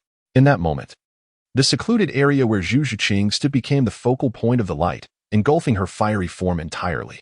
Beads of scorching sweat trickled down Zhu Zhuqing's forehead, swiftly dampening her thin shirt. "It's so hot." However, she quickly concealed herself within the brilliance, rendering her presence undetectable to others amidst this exhilarating spectacle. Yet, under the embrace of the holy flames, how could she escape Tang Xian's perception? He observed Zhu Zhuqing's state with keen awareness. Damn it. Hiding beneath the light proves exceedingly difficult, but I shall not concede. Zhu Zhuqing resolved to try once more. At that moment, Xiao Wu, who had just arrived as per their agreed time, chanced upon this scene, his surprise evident. Zhu Zhuqing had already begun to actively seek special training with Tang Xian. Xiao Wu felt a sense of gratification. Zhu Zhuqing's innate talent among all Shrek Academy students was not particularly remarkable. Yet her level of dedication eclipsed that of her peers. Talent is important, but effort holds even greater significance, which is why he held Zhu Zhuqing in such high regard. All right, you may conclude your training here. We must set off. Our destination is the Stardow Forest. Xiao Wu interrupted Zhu Zhuqing and Tang Xian's special training, calling everyone to regroup. Yes. They then proceeded towards the Stardow Forest. After Xiao Wu provided the location, Dai Mubai took the lead as they set off. The group arrived at a hunter village near the Stardow Forest to rest for the night. Let us find a place to recuperate.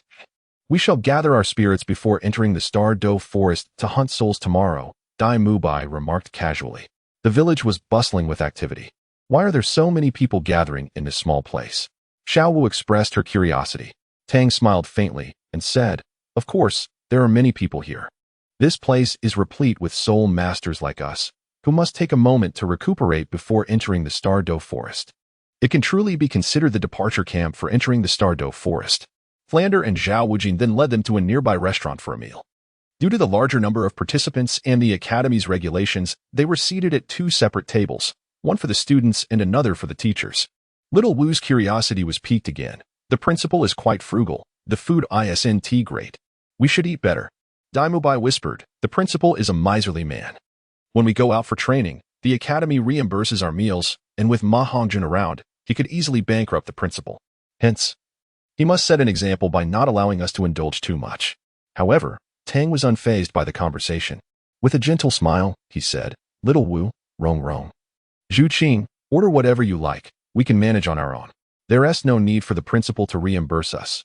I have money. I've won quite a few gold soul coins in the fighting arena." Tang explained nonchalantly.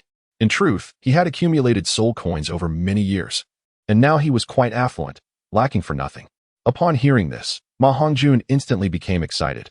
"I'll start with 20 skewers of kidneys." As for little Wu, she directly grabbed the menu, exclaiming, "Boss, I'll take this menu, and this one as well." Ma Hongjun gasped, realizing that he thought he was the most gluttonous, but little Wu could eat even more. The waiter had never encountered such an ordering style before. In contrast, the food at Xiao Wujian's table appeared exceedingly meager. Seeing this, Xiao Wujian's mouth watered. "Principal Flander, why don't we join the kids at their table?" Flander awkwardly adjusted his glasses, remaining silent. Nevertheless, Tang, displaying great sensibility, instructed the waiter to bring 2 menus to the teacher's table. charging the bill to himself. He then retrieved a pouch of soul coins from his Shumi ring and paid in advance. Would this suffice? The waiter opened the pouch and his eyes sparkled with the sight of gold coins. Yes, this is more than enough. Please proceed. Tang Xian waved his hand dismissively, signifying that the extra money was merely a tip for the waiter.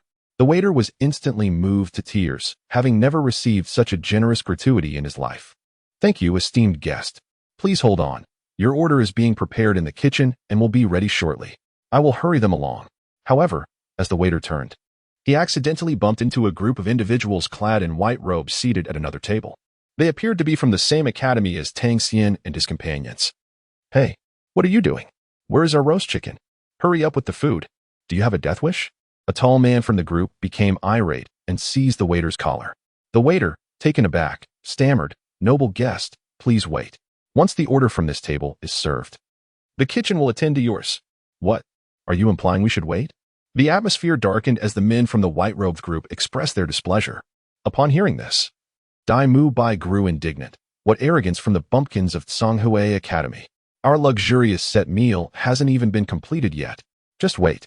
The white-robed individuals bristled at this condescending remark, their expressions darkening. Why should we wait for your meal when ours is not finished? Xiao Wu chimed in, equally dissatisfied. Her words ignited a fury among the Tsanghui Academy members. A tall student turned to glare at Xiao Wu, a sly grin creeping onto his face. Is there someone meddling in our affairs in this backwater village? The Tsanghui Academy group encircled Tang Xian's table with ill intentions. One audacious young man brazenly reached towards Xiao Wu's delicate face. Wow, brothers, we've struck gold today. To encounter such a beauty in this remote place is quite the fortune. Little sister, we can wait, but while we're at it, why not come over and entertain us a bit?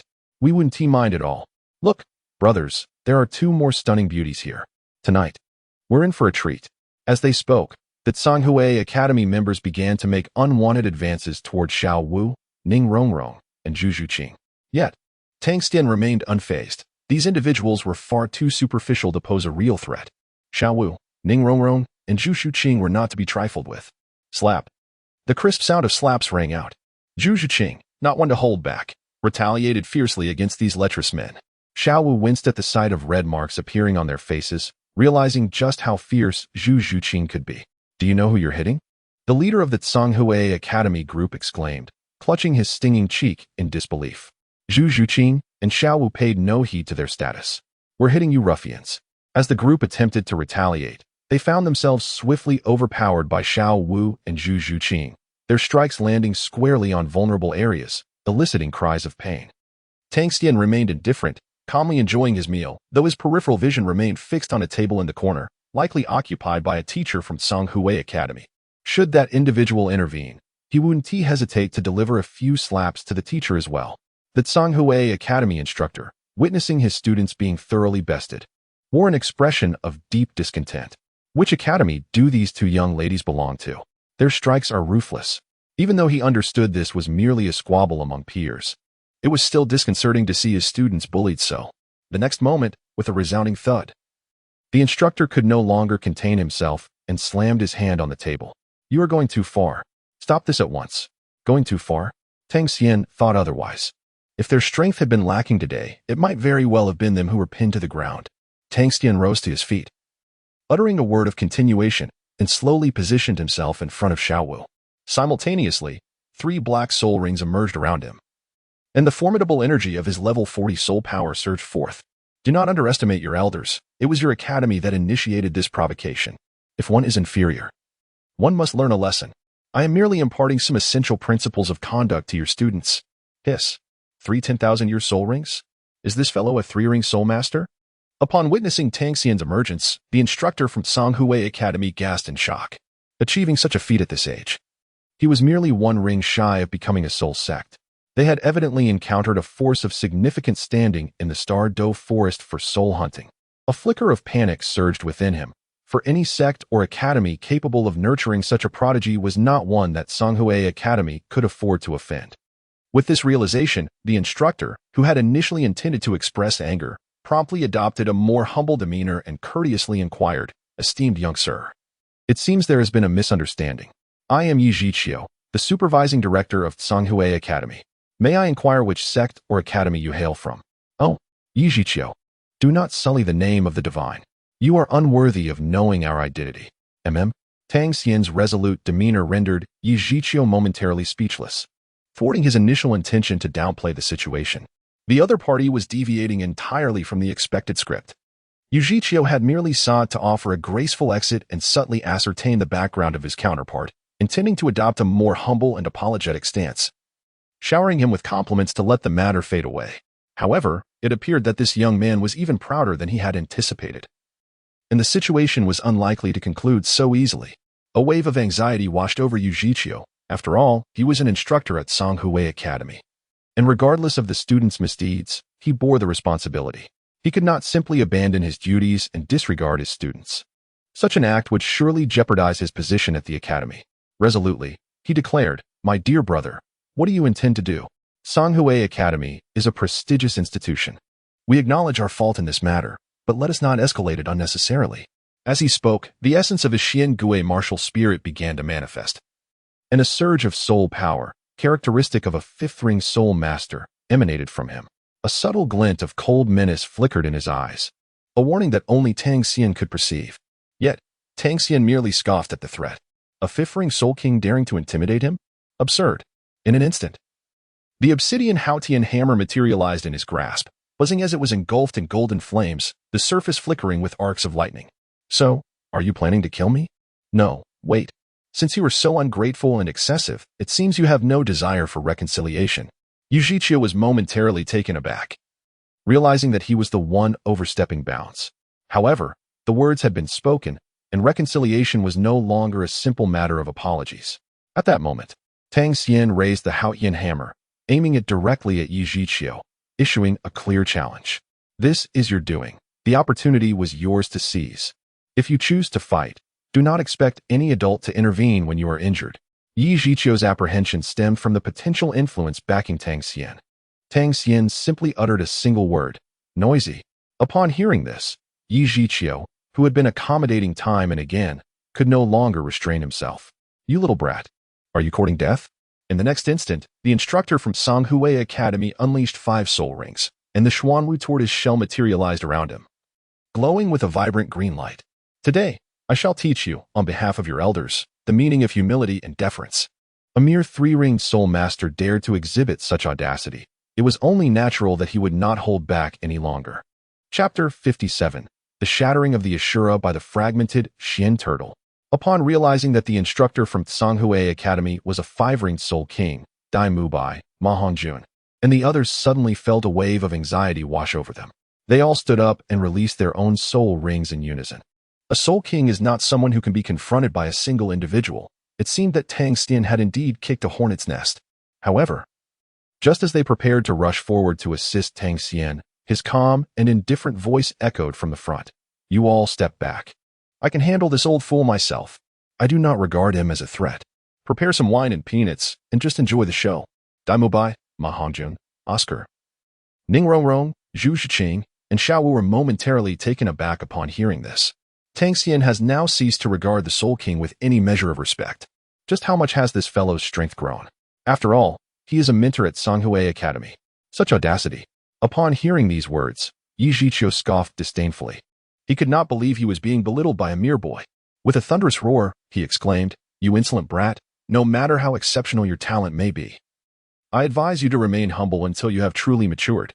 A significant disparity in realms will teach you what true strength is." As he spoke, Yu Xiaogang began to concentrate his soul power, swiftly forming a pillar of ice that surged towards Tang Xian with intent to encase him. Icebound. As Tang Xian stood, a flurry of splashes erupted beneath his feet, the water crystallizing before the naked eye at an astonishing rate, seemingly intent on encasing him eternally within a pillar of ice. Witnessing this, Tang Xian remained utterly unfazed. How audacious to display such trivial skills in front of a master. He invoked his first soul skill, the sacred fire of light. With a resounding crack, the ice, akin to fragile glass, shattered effortlessly beneath his powerful strike. Moreover, the very ground where Yu Xiaogang stood was enveloped by the fierce aura of his first soul skill. The wrath of a warrior honed in the soul arena surged forth with relentless intensity. Yu Xiaogang, the Soul King, could only widen his eyes in disbelief. How could it be possible that my eyes could not contain a mere 3-soul Soulmaster? And what is this overwhelming murderous intent? It is far too potent. Bang, bang, bang. A series of ice attacks detonated before Tang Xian, failing to breach even an inch of his defense, let alone inflict any tangible harm. Tang Xian coldly snorted, "If the sacred fire of light cannot even subdue this mere jet of water, then that would indeed be a farce. Is the Soul King's strength merely this? It is hardly sufficient to even tickle me."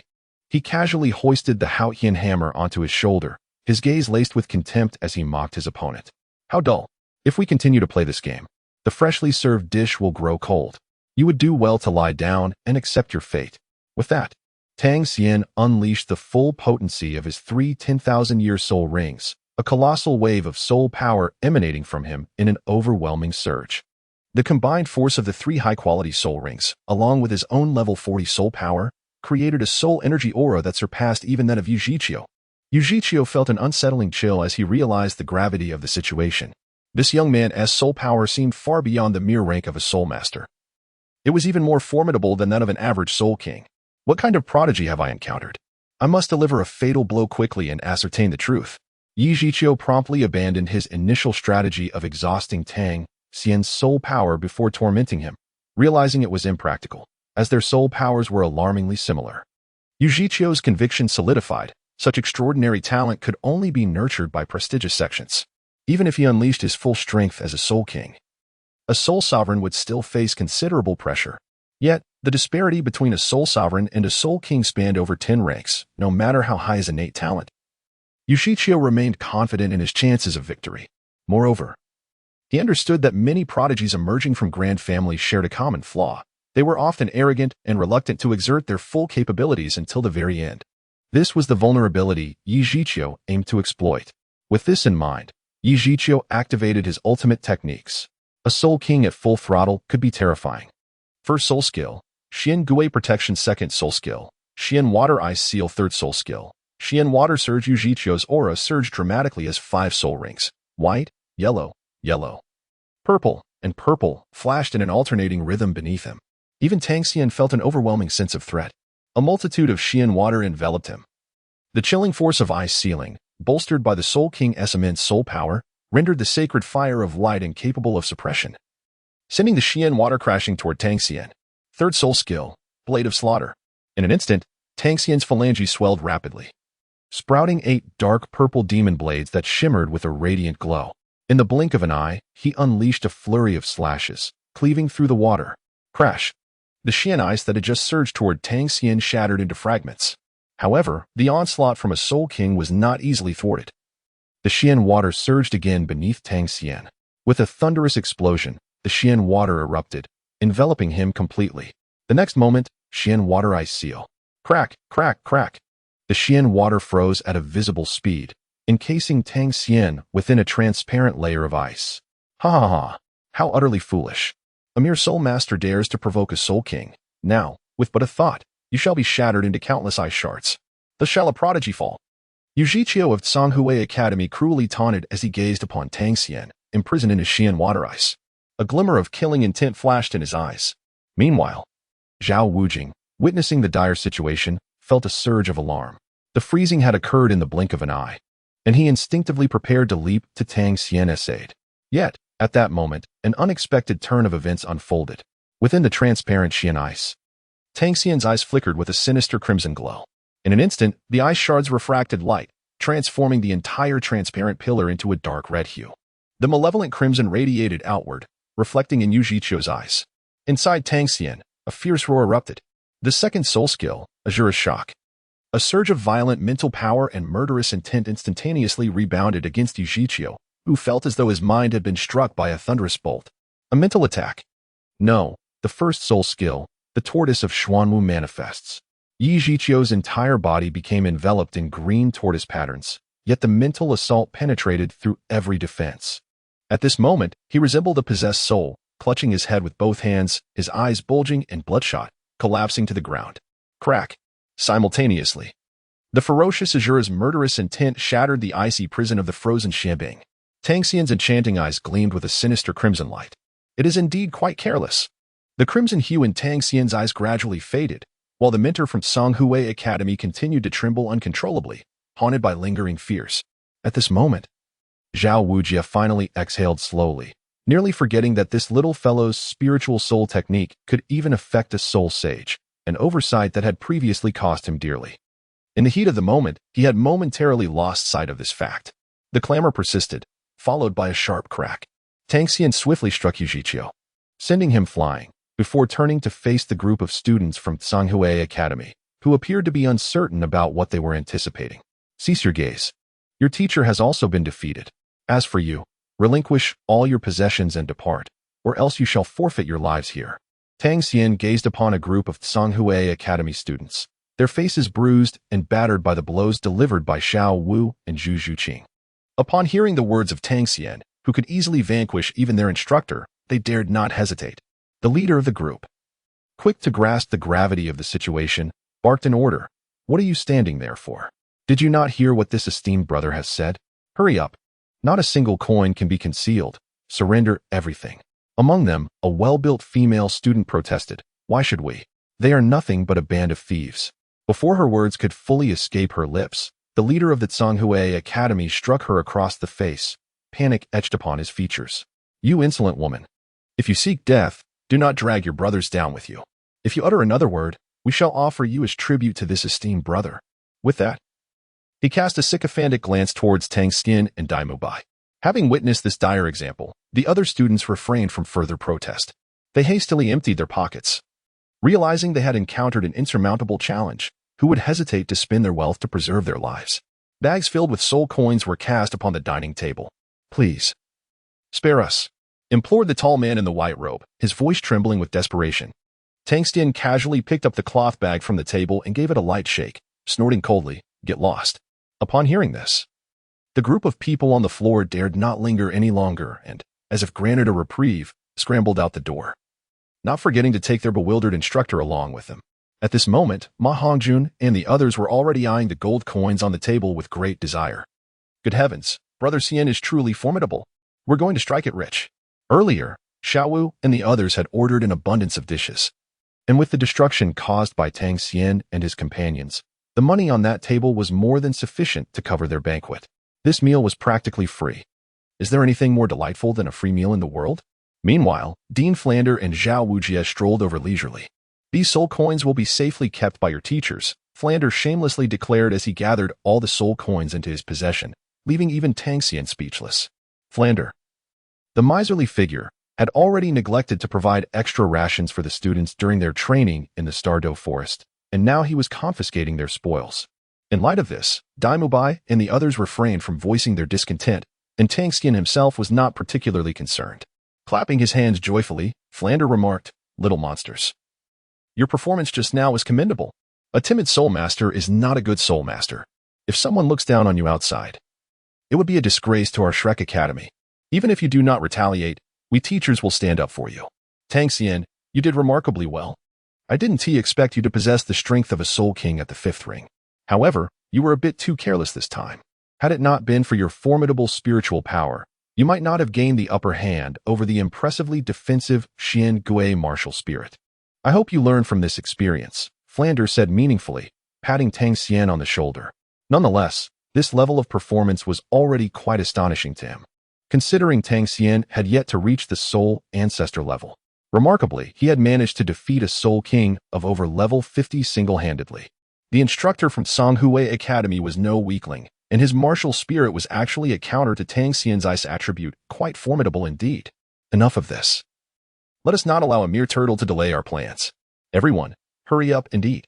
Then we will find an end to rest. Tomorrow morning, we will officially enter the Stardow Forest to undertake our soul hunting mission. This time, our primary goal is to help Oscar and Tang Xian acquire their 3rd and 4th soul rings. Remember, the Stardow Forest is fraught with peril.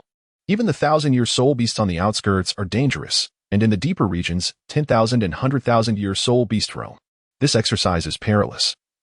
But you must face it yourselves. Only when you encounter true danger will Zhao Wujie intervene. Flander succinctly outlined the various precautions for this journey. After listening, everyone nodded slightly. And Daimubai then suggested, "Brother Tang, why don't you lead this expedition? Tang Xian's combat prowess is undoubtedly the strongest among the Shrek Academy students." a fact that has garnered unanimous agreement. He graciously accepts this recognition. To them, Songhui Academy is merely a fleeting episode of the night. What lies ahead is a sumptuous feast, after which everyone retired to their lodgings for rest. The accommodations in the quaint village are limited. Daimubai and the others each occupy separate rooms, while Tang Xian and Xiao Wu share a room. However, they pay little mind to this arrangement. Having slept side by side for 6 years, what is one more night? The following day, sunlight streamed in as Tang Xian gently roused the slumbering Xiao Wu, who was nestled in his embrace. The young lady's figure has undeniably matured, and last night, she was in a state of exuberance, keeping him awake throughout the night. Nevertheless, Tang Xian swiftly lifted Xiao Wu, urging her to don her clothes and freshen up, for they were soon to venture into the Star-Do forest with the others. Leaning close to her ear, he called her to wakefulness. Upon hearing Star-Do forest, Xiao Wu sprang up with fervor. For nothing brings greater joy than the prospect of returning home. Brother Xian, why do you keep staring at Xiao Wu? You're drooling. You couldn't keep your hands to yourself last night. She playfully complained, still somewhat dazed from a lack of sleep and yearning for more rest. Upon hearing this, Tang Xian affectionately patted Xiao Wu's head, teasingly remarking, "What is wrong with a gentle touch? If I touch you enough, you'll grow up." He then assumed a serious demeanor and added, "All right, it's getting late. We must set off." Xiao Wu promptly sprang from the bed, donned her clothes, and joined Tang Xian at the gathering point with the Shrek Academy students. Daimubai and Ma Hongjun scrutinized the two, seemingly astonished that they had emerged unscathed from the previous night's battle. "Let us go. It's time for our departure," Xiao Wuji announced, stating that he would remain in the shadows. "This operation is under our command." Their destination, the Star-Do forest. With a grand gesture, Tang Xian led the group towards the Star-Do forest. The moment they entered this enchanting realm, the long-forgotten sound of the sign-in system resonated once more. Ding. Sign-in location refreshed, Star-Do forest. Would you like to sign in? Without a moment's hesitation, Tang Xian fervently exclaimed within his heart, "Sign in." Ding. Congratulations on successfully signing in at the Star-Do forest.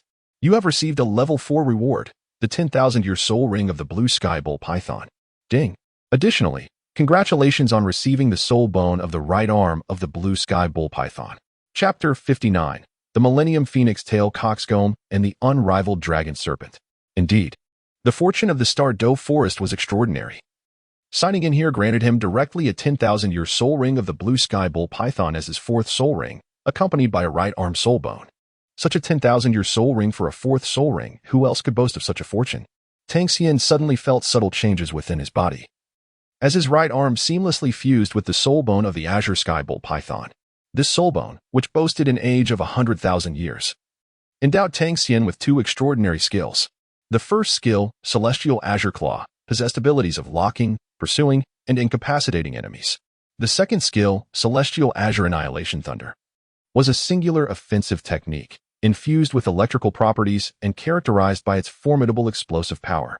Tang Xian inhaled sharply, realizing that he had intercepted the fortune that originally belonged to Tang San, which had now manifested in himself. Before he could fully savor the enhancements brought by the 4th spirit ring and spirit bone, Zhu Qing, the most perceptive member at the forefront of the group, cautioned, "Be careful, an unknown spirit beast is approaching rapidly." Upon hearing this, Tang Xian swiftly extricated himself from his moment of joy and confidently remarked, "What we are encountering at this moment is likely the 1,000-year-old phoenix-tailed coxcomb snake." Zhu Qing, puzzled by how Tang Xian could discern this when her acute perception had not detected it initially, soon found her doubts alleviated. With a series of hisses, the ghostly cat swiftly leaped onto a tree, keenly spotting the spirit beast in the distance. Indeed, it was the phoenix-tailed coxcomb snake, approximately 7 to 8 meters in length, gliding close to the ground and seemingly heading in their direction. Daimubai's eyes brightened at the mention of the creature. The phoenix-tailed coxcomb snake is a rare flying serpent spirit beast. Zhu Zhuqing nodded slightly in agreement. Precisely. It possesses a pair of pale red wings and a distinctive red coxcomb atop its head. There is no mistaking it. Tang Xian turned to Oscar and said, "Oscar, this phoenix-tail coxcomb snake is at least 1,800 years old, nearly 2,000 years in age, making it the perfect choice for your 3rd spirit ring." Upon hearing this, Oscar's eyes brightened. "Xian Ge, we are incredibly fortunate to have found a spirit beast so quickly that is perfectly suited for me." Oscar had done his research prior to this moment, knowing precisely which spirit beast would be most compatible with him. Among them was undoubtedly the elusive phoenix-tail coxcomb snake. Known for its cautious nature, it would flee at the slightest hint of danger. Finding traces of the phoenix tail was no easy feat. Yet they stumbled upon it as soon as they entered the Stardow forest. Xian Gu, what should we do next? Dai Mubai eagerly rubbed his hands together, seeking Tang Xian's guidance. Tang Xian smiled lightly and said, let us set an ambush. This little snake is quite sensitive. As soon as we reveal ourselves, it will flee. While we could catch it again, it would be rather troublesome. It is far better to wait patiently for the rabbit, especially since the direction of the phoenix-tailed coxcomb flight leads directly to us. This time, Tang Xian did not intend to take action himself. Since this was a training exercise, he wanted to give the Shrek brothers a chance to participate. He instructed Ma Hongjun, when the phoenix-tailed coxcomb enters the ambush zone, you shall be responsible for the initial area control. Do not allow this phoenix-tailed coxcomb snake to escape. Ma Hongjun, upon receiving the task, immediately patted his chest and declared, no problem, leave it to me.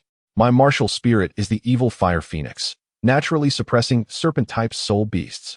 Once the phoenix-tailed coxcomb enters the ambush zone, it will find it exceedingly difficult to escape my control. Just as they concealed themselves, the 3 to 4 meter long phoenix-tailed coxcomb, which was racing along the ground, was perfectly positioned to flee. From his perch in the treetops, Ma Hongjun unleashed his martial spirit, the aura of a natural enemy instantly causing the phoenix-tailed coxcomb to shriek in instinctive fear. First soul skill, Phoenix Fireline, he exclaimed. Want to escape? Have you consulted me first? Ma Hongjun directly intercepted the fleeing path of the phoenix-tailed coxcomb with his Phoenix Fireline. At that moment, the concealed Dai Mubai and others sprang into action, surrounding the phoenix-tailed coxcomb snake in a tight formation. The phoenix-tailed coxcomb's red flesh tumors quivered violently, emitting hissing sounds in a display of intimidation. However, such a splendid opportunity could not be allowed to slip away. Dai Mubai, from the front, let out a thunderous roar, white tiger transformation. Meanwhile, Zhu Xing, hidden behind the coxcomb, gradually revealed herself. First soul skill, Nether Claw. Ning Rorong instantly formed a seal, 7 treasures glazed tile, second, speed. In an instant, a vibrant stream of light surged into Dai Mubai and Zhu Xing, augmenting their speed by 30%. With this coordinated assault, even though the phoenix-tailed coxcomb was renowned for its speed, it was unable to evade. The phoenix-tailed coxcomb suddenly sensed an overwhelming threat to its life and immediately entered a frenzied state. The red tumors atop its head swelled alarmingly. Be careful, Dai Mubai urgently shouted, attempting to warn Zhu Xing, who was positioned behind the phoenix-tailed coxcomb snake. With a thunderous sound, the phoenix-tailed coxcomb swiftly turned, spewing forth a colorful mist from its mouth. Zhu Xing was instantly engulfed by the mist and plummeted from the sky. Not far away, Tang Xian swiftly executed his ghostly footsteps, appearing beside Zhu Xing and catching her slender waist. Zhu Xing gasped, feeling a sudden tightening around her waist, which left her feeling utterly drained. Tang Xian spoke languidly, it's merely a psychological effect. The colorful mist of the phoenix-tailed chicken crown snake serves to obscure the opponent. Every toxin, if it were poisonous, I would extract it for you. Upon hearing this, Zhu Xing attempted to break free, but her entire body felt paralyzed. Although there was no poison, the side effects were quite significant, rendering her utterly powerless, and she had no choice but to remain in Tang Xian's embrace. The intimate friction of their bodies caused Zhu Xing's face to flush crimson in an instant. How dare you harm her? Dai Mubai, seeing that Zhu Xing was unharmed, breathed a sigh of relief, but his fury only intensified. He unleashed his full power. No poison, is there? Then perish. Dai Mubai activated the White Tiger Guardian Shield, leaping onto the waist of the phoenix-tailed chicken crown snake, striking fiercely at its vital point with all his might. The phoenix-tailed chicken crown snake was immediately sent crashing to the ground, gasping for breath. Noticing this, Dai Mubai urgently called out to Oscar, Oscar, what are you waiting for? Quickly finish it before the phoenix-tailed chicken crown snake breathes its last, and absorb it as your 3rd soul ring. Oscar, understanding the gravity of their mission, did not hesitate. With his brothers assisting him, he felt obliged to seize the opportunity. Oscar drew a small knife, preparing to pierce the red crown of the severely weakened phoenix-tailed chicken crown snake, its fatal weakness. Now, please become my 3rd soul ring. Oscar raised the knife, poised to strike. Suddenly, a hoarse voice echoed, spare the snake.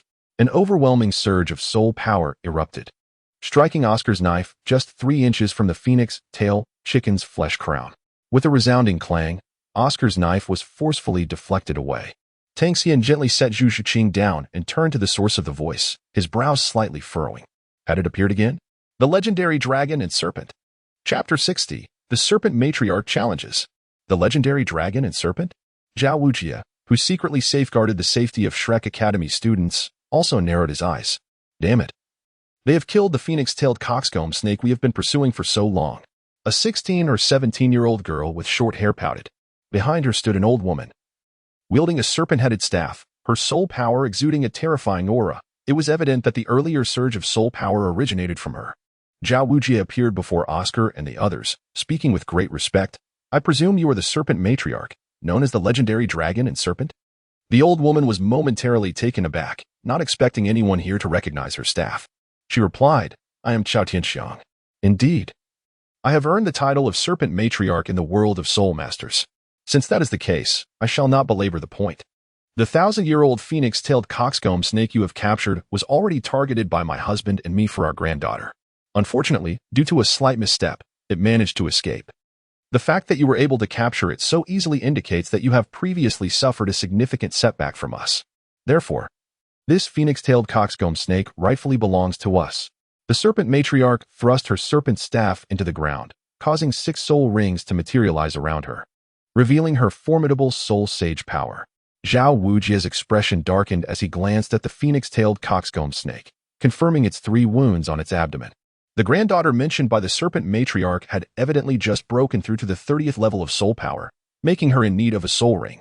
Long Gong Mingshu and Serpent Matriarch Chao Tianxiang were typically inseparable. With her presence here, it indicated that Long Gong Mingshu was nearby as well.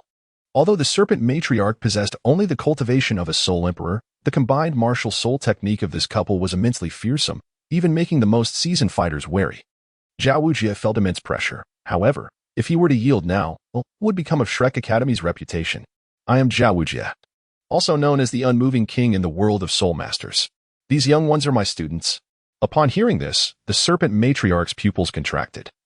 The name of the Unmoving King was scarcely inferior to their own legendary title, both having emerged from the blood-soaked battlegrounds. Nevertheless, the Serpent Matriarch remained unfazed. After all, Xiao Wujie was but one man, and her husband Long Gong was nearby. She bellowed, So, you intend to keep that snake, do you? Her stance was considerably more resolute than Xiao Wujie's. Xiao Wujie frowned. Although the Serpent Matriarch was weaker in terms of rank, with Long Gong's support, he would be at a disadvantage. Just as Xiao Wujie found himself in a quandary, Tang Xian behind him had already quietly made a move. Slipping a small knife back into Oscar's hand and giving him a push, the knife struck precisely into the vulnerable flesh of the phoenix-tailed coxcomb snake's crown. Aye. Oscar exclaimed in panic, but it was too late.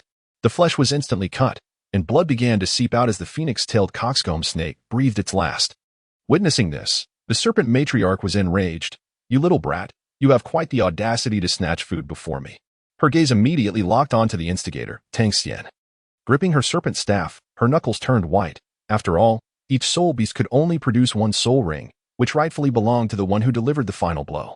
Oscar's decisive action had completely claimed the soul ring of the phoenix-tailed coxcomb snake, meaning that the soul ring intended for her granddaughter Mangaran was now unattainable. In response to the Serpent Matriarch's threat, Tang Xian merely shrugged.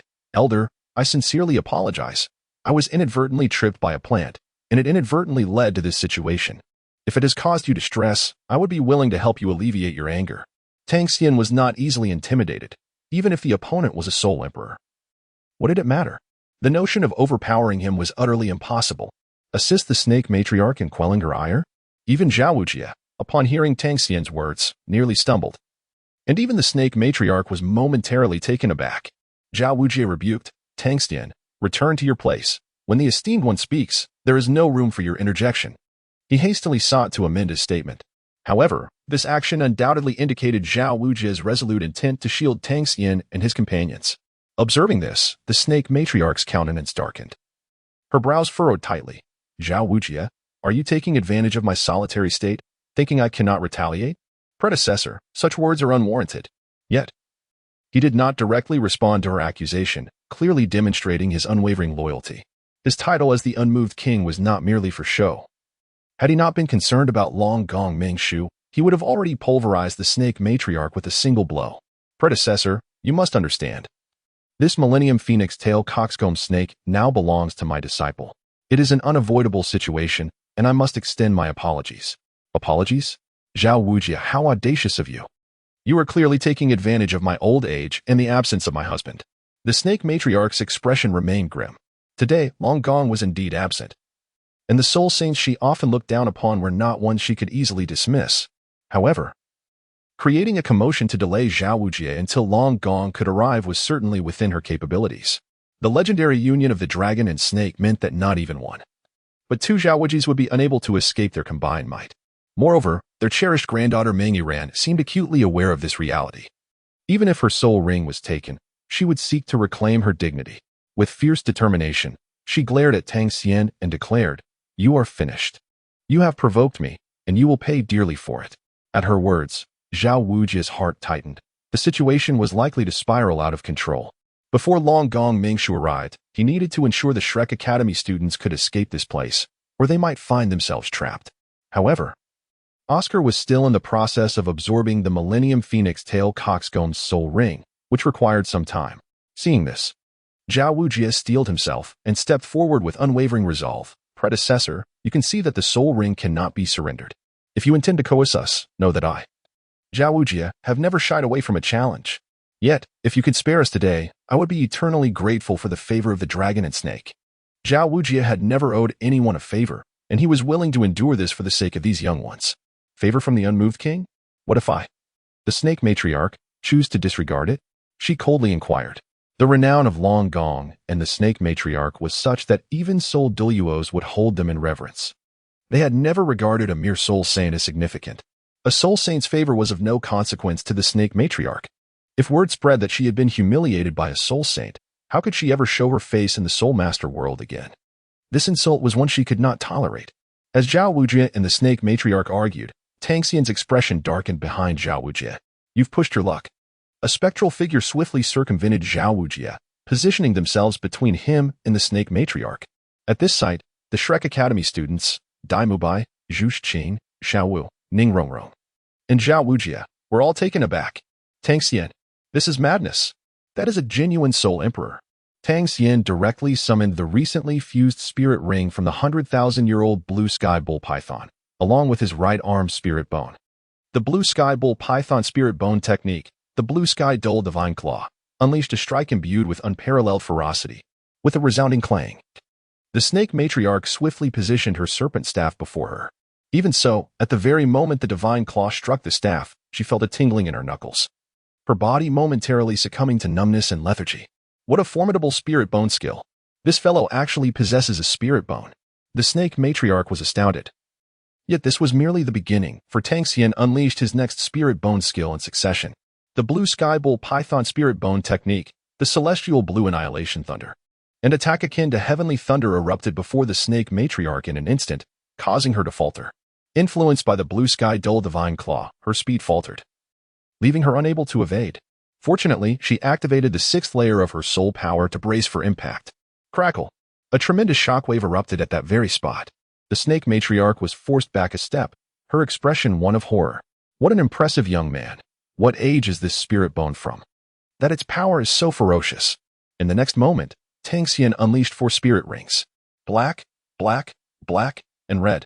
3 10,000-year spirit rings, accompanied by a brilliantly radiant 100,000-year spirit ring. The tempestuous power of the Soulmaster surged forth, grasping a golden Haotian hammer engulfed in flames. He stood like a deity of war. "I, as a junior, am eager to learn from your esteemed skills. Should I be fortunate enough to withstand a few of your strikes and survive, I hope you will disregard the events of earlier." Tang Xian spoke with an air of calmness, uttering some rather audacious words. However, had it been in the past, the Serpent Matriarch would have certainly deemed this young man reckless. Yet, after witnessing his 2 formidable attacks and the 4 soul rings that now adorned him, his aura had escalated to a truly terrifying level. The Serpent Matriarch's eyes gleamed with intrigue. She recognized that this youth was of a similar age to her granddaughter Meng Yiran, yet he had already achieved the rank of a 4-ringed Soulmaster. The quality of his soul rings and soul bones spoke volumes of his extraordinary potential. In that moment, a flicker of thought ignited within the Serpent Matriarch's mind. If only she could unite this young man with her granddaughter Meng Yiran, it would ensure that even when they, the dragon and serpent elders, grew old, they need not worry about their granddaughter facing vengeance from enemies. This young man was destined for greatness, likely to become a titled Douluo. Thus her granddaughter would never have to fear being bullied. Of course, all of this hinged upon successfully bringing him together with her stubborn granddaughter. With this contemplation, the previously solemn expression of the Serpent Matriarch softened remarkably. "Child, might you share your name with your grandmother?" she inquired. "I remain unchanged in name and lineage." "I am Tang Xian," he responded directly. The Serpent Matriarch nodded appreciatively. "Tang Xian, you are quite remarkable. Not only do you possess great talent, but you also maintain your composure in the face of stronger soul masters. You are a fine prospect." Her unexpected praise left the perpetually tense Xiao Wu momentarily stunned. What did the Serpent Matriarch mean by this? Known for her pride and disdain for even soul saints, she was now extolling Tang Xian. The group of Shrek Academy students, including Daimubai, were equally bewildered, unsure of what had transpired. Only Tang Xian, with his reincarnated wisdom, offered a subtle smile, fully aware of the Serpent Matriarch's underlying intentions. She had indeed taken an interest in him, observing her appraisal of him and her granddaughter Ran. He understood that the illustrious Serpent Matriarch sought to forge a bond between them, just as she had once considered with Tang San. Tang Xian rubbed his nose, pondering the dilemma at hand. It is indeed a burden to possess such exceptional talents. However, the notion of him, Tang Xian, marrying into another family is utterly out of the question. Even the esteemed Jinshinshin of the Seven Treasures Glazed Sect could not persuade him to join the upper three sects, let alone the formidable Geisher Long Shi. Tang Xian's ambitions extend far beyond this. As he pondered, the Serpent Lady indeed initiated a conversation, inquiring, "May I ask how old young Master Tang is this year?" Instantly, Tang Xian felt a weight in his heart. His earlier suspicions were evidently confirmed. The Serpent Lady was probing into his age. Although her granddaughter, Ran, possessed an undeniable allure with her curvaceous figure and strikingly short hair, it was utterly impossible for her to coerce Tang Xian. At most, he would allow Ran to approach him on her own accord. There was certainly a place for her among the smaller crowd. Having come to this conclusion, Tang Xian gritted his teeth and replied in a low tone, "I am already 12 years old this year. If the elder intends to leverage her age against me due to the earlier incident, I am more than willing to engage in this contest." Indeed, if it were a matter of fighting, it would be more straightforward.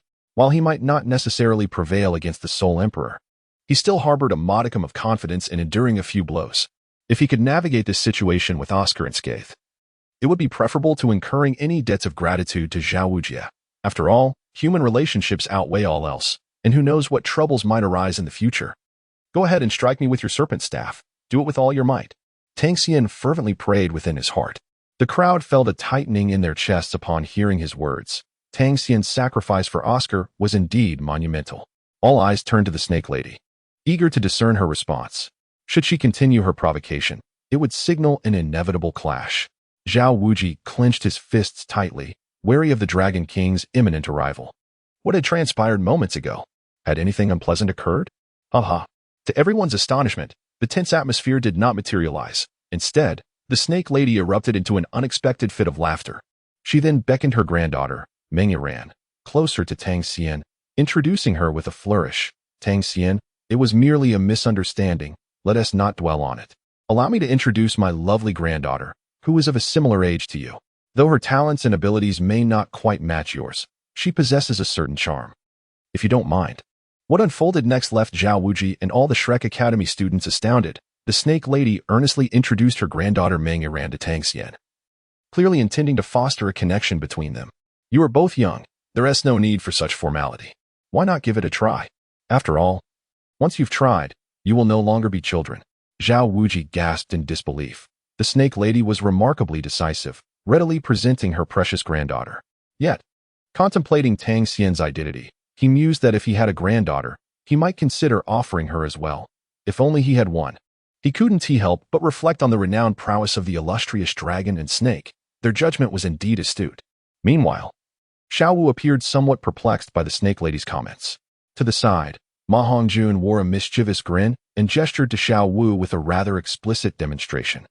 He first held up one finger, then another hand with a zero, intertwining them in a suggestive manner. The Snake Lady remained unfazed. But Ran was already seething with anger. "You chubby brat, what vulgar gestures are you making? Be careful, or I shall teach you a lesson." Ma Hongjun, sensing the tension, retreated behind Tang Xian, taunting Ran with gestures. "You insolent fat boy, Just wait until I teach you a lesson. Meng Yiran gritted her teeth in frustration. She brandished her snake-headed scepter, summoning several venomous, blue-black energy shards that surged toward Tang Xian's face. A fierce glint flashed in her eyes. This young man had the audacity to challenge her grandmother.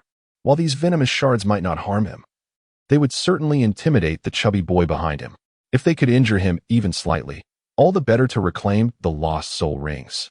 Observing the unfolding drama, the snake lady, Xuantian, refrained from intervening with her granddaughter's actions. As a senior, it would be inappropriate for her to directly confront a junior. It was prudent for her granddaughter to gauge this young man's talents and capabilities. Should Tang Xian prove to be as formidable as she envisioned, she would feel more at ease in trusting her beloved granddaughter Meng Yiran to him. However, if he turned out to be merely a pretender, even if Meng Yiran were to incapacitate him with her venomous teeth, Xuantian would remain unfazed. Yet, what transpired next bewildered the snake lady. As the venomous shards hurtled toward him, Tang Xian exhibited no inclination to evade. The lethal projectiles drew perilously close. 3 inches, 2 inches, 1 inch. Was he truly so foolish? Even in arrogance, one should not be so careless. If he did not dodge soon, it would be too late. Even Meng Yiran, who had launched the attack, felt a pang of anxiety. Xiao Wu, who had previously assured her of Tang Xian's capabilities, suddenly felt his heart race. He had not anticipated Tang Xian's reckless bravado. In an instant, Xiao Wu channeled his entire soul power, prepared to intervene. This was dire. If he were to be killed so easily, the consequences would be catastrophic. Clang! The sound of metal colliding echoed. Under the watchful eyes of the anxious crowd, the blue-black venomous shard, which should have easily pierced flesh, instead shattered as if it had struck a metallic object, disintegrating into nothingness. The crowd turned to gaze at Tang Xian, where a brilliant golden light emanated. What soul skill was this? Such formidable defense. My venomous shards could not penetrate? Meng Yiran was astounded. No, this was not a soul skill. The young man had not released a single trace of soul power. What could this be? Xuantian was equally perplexed. Beside them, Xiao Wu, thoroughly bewildered, exclaimed, "Don't look at me. I have no idea what just happened. How on earth did this young man accomplish such a feat? Even a soul sage has never been known to withstand a soul skill with mere flesh." Tang Xian slowly opened his eyes, revealing a glimmer of confidence. Unlike the astonishment of others, he remained remarkably composed. "Did you think my time in the Great Soul Arena was spent in vain? During my first attendance, I acquired the skill of copper skin and iron bones. Subsequently, through continuous practice, this skill has evolved into the 6 Zhang golden body.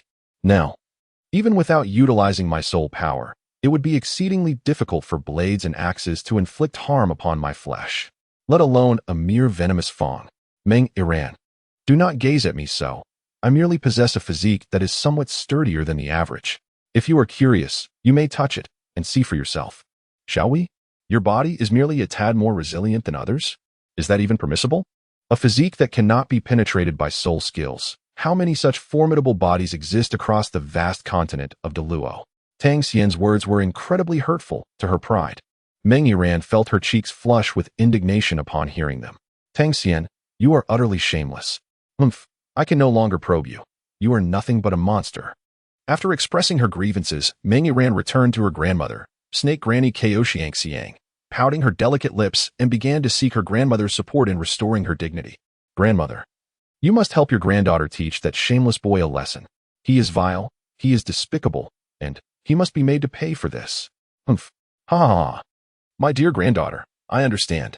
Snake Granny Xiang chuckled as she gently patted Meng Yiran's head. She was well aware of her granddaughter's temperament. If action was not taken, it would be difficult to soothe her.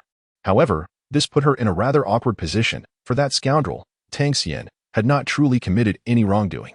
Moreover, she held a favorable view of him and had even been contemplating how to bring him and Meng Yiran together. This current situation left Snake Granny in a slightly uncomfortable predicament. Tang Xian could not help but notice the subtle shift in the expression of the Snake Matriarch. He discreetly communicated with her through his soul power, seeking to provide her with a graceful exit from the situation. The Snake Matriarch, upon receiving Tang Xian's message, hesitated for a moment but ultimately decided that the matters of youth should be resolved by the young themselves. She was disinclined to intervene, having gained the Matriarch's tacit approval.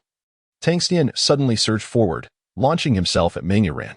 Initially startled, Meng Yiran quickly began pleading for her grandmother's assistance. Grandma, He's bullying me. Hurry, stop him. Woo-woo. However, the usually doting snake matriarch appeared oblivious to her granddaughter's plight, as if she had lost both sight and hearing, entirely disregarding the chaos unfolding before her. There was no indication of her intent to shield Meng Iran. Meng Iran's eyes widened in disbelief. Why is this happening? Has my grandmother fallen under some kind of spell? Am I not her most cherished granddaughter? Why is she just standing by? Thoughts raced through her mind. What sort of potion had this man administered to her grandmother? As these thoughts swirled, Tang Xian had already restrained her flailing arms, pinning Meng Iran to the ground. Now, Sister Iran, there is no point in your futile struggles. Surely, you do not wish to humiliate yourself in front of everyone? He continued, you accuse me of being despicable and vile, yet I assure you, I am not. I cannot allow you to slander me unjustly. Am I being wronged here? Get off me. I am getting angry. Meng Iran panicked. Was this man truly provoked by her taunts? Feeling uncomfortable beneath the weight of a man, she instinctively began to squirm, and the scene escalated into chaos. Yet, Tang Xian remained unfazed. If he could delve deeper into this encounter, perhaps it would impart a lesson to this headstrong girl. He held her hands firmly and gazed down at her. Do you understand why your grandmother is not coming to your aid? She wishes for you to grow. You cannot continue to behave like a spoiled child. You? Meng Iran's face flushed crimson as she stared at the heated Tang Xian, her eyes sparkling with defiance. Chapter 63. Next time, I will certainly defeat you. As she looked up at Tang Xian, who was pinning her down with a serene expression, Meng Iran felt a wave of shame wash over her. The once proud girl blushed deeply, yet even as Tang Xian described her as merely a charming and compliant girl, she stubbornly pouted, glancing up at the trees above, unwilling to concede. Witnessing this, Tang Xian inhaled deeply. His patience was not infinite. After all, she was just a young girl. He had never encountered a girl he could not handle. If he could not manage someone like Meng Iran, it would render his 3 lifetimes on this earth utterly futile. Tang Xian leaned closer to Meng Iran's cheek, attempting to compel her compliance through this cunning tactic. However, this was merely a ruse. Tang Xian had no genuine intentions of pursuing anything further. Yet, Meng Iran perceived the situation differently. Upon witnessing Tang Xian's escalated advance, she panicked, fearing he intended to violate her. Without hesitation, her haughty demeanor as a spoiled young lady emerged. Meng Iran was far from the demure type. She sprang to her feet. Although her body could not escape Tang Xian's grasp, her neck was quite agile, and she swiftly bit down on his approaching lips. Ah, ouch, Meng Iran. You are too bold. That hurts. Let go, or I shall bleed. Stop. Don't. Meng Iran launched her counterattack, fiercely biting. How infuriating, Meng Iran. Do not be so outrageous. Quickly release my lips. Ah, first soul skill, Holy Flame of Light. Tang Xian directly employed his first soul skill, encircling the awkward scene of chaos with sacred flames, thus creating a relatively enclosed and private space. The sight of such an event before so many eyes could lead to utter social demise. The Shrek students, along with Xiao Wu and Shi Per, watched as the sacred flames roared, completely isolated from the happenings within, unable to discern what transpired, save for the faint but suggestive sounds of gasps and screams emanating from within. It was evident that the battle between Tang Xian and Meng Iran was exceedingly fierce.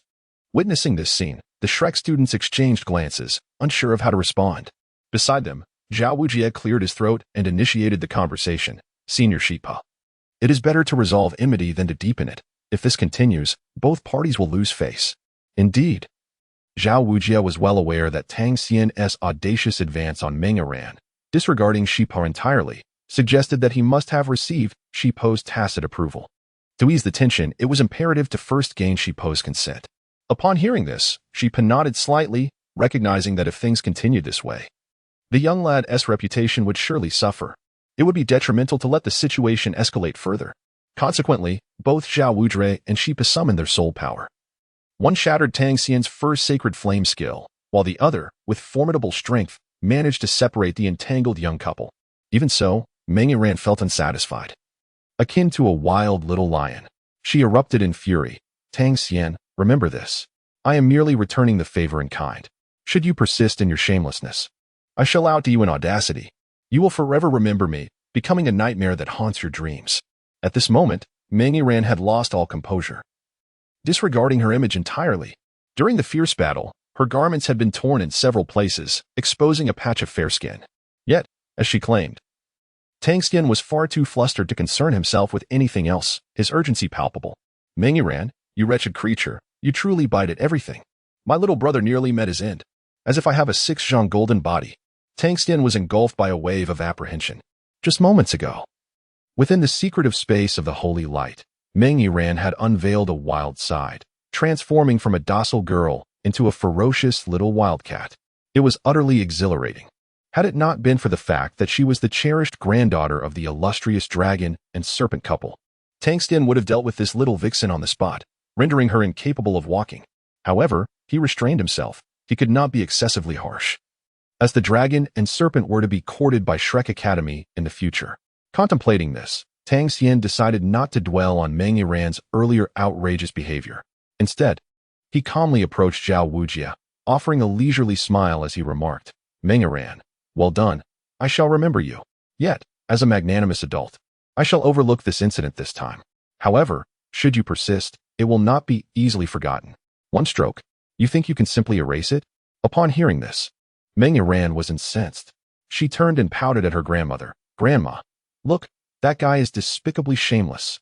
Even Meng Yiran could not miss the implication of Tang Xian's stroke in reference to their earlier encounter. All right, Yiran. Didn't you just have a go at that little fellow? Xiao Wu interjected. Enough. This matter is settled.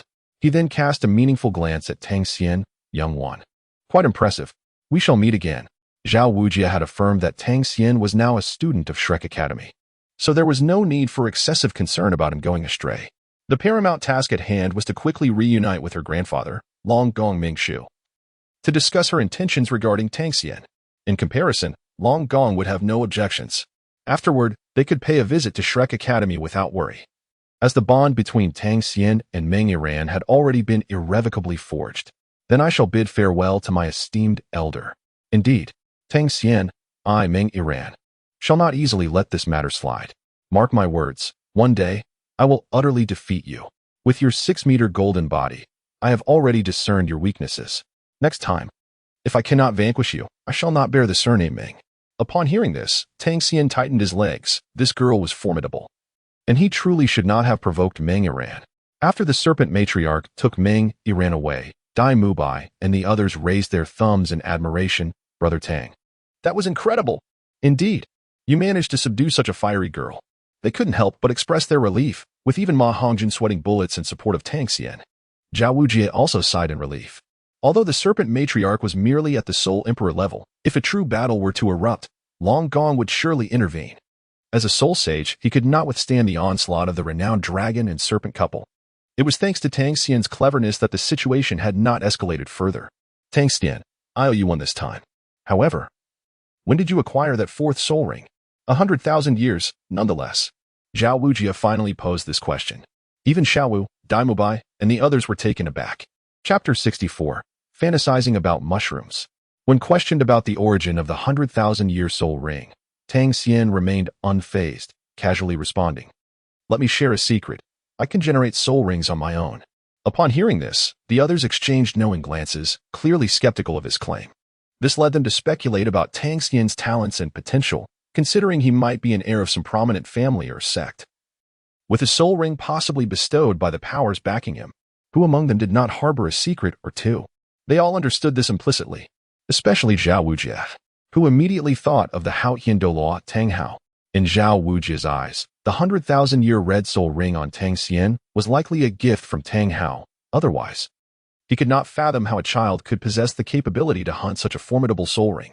It was known that a 100,000-year soul beast would send even him fleeing. Only the most elite titled Dueluos stood a chance against them.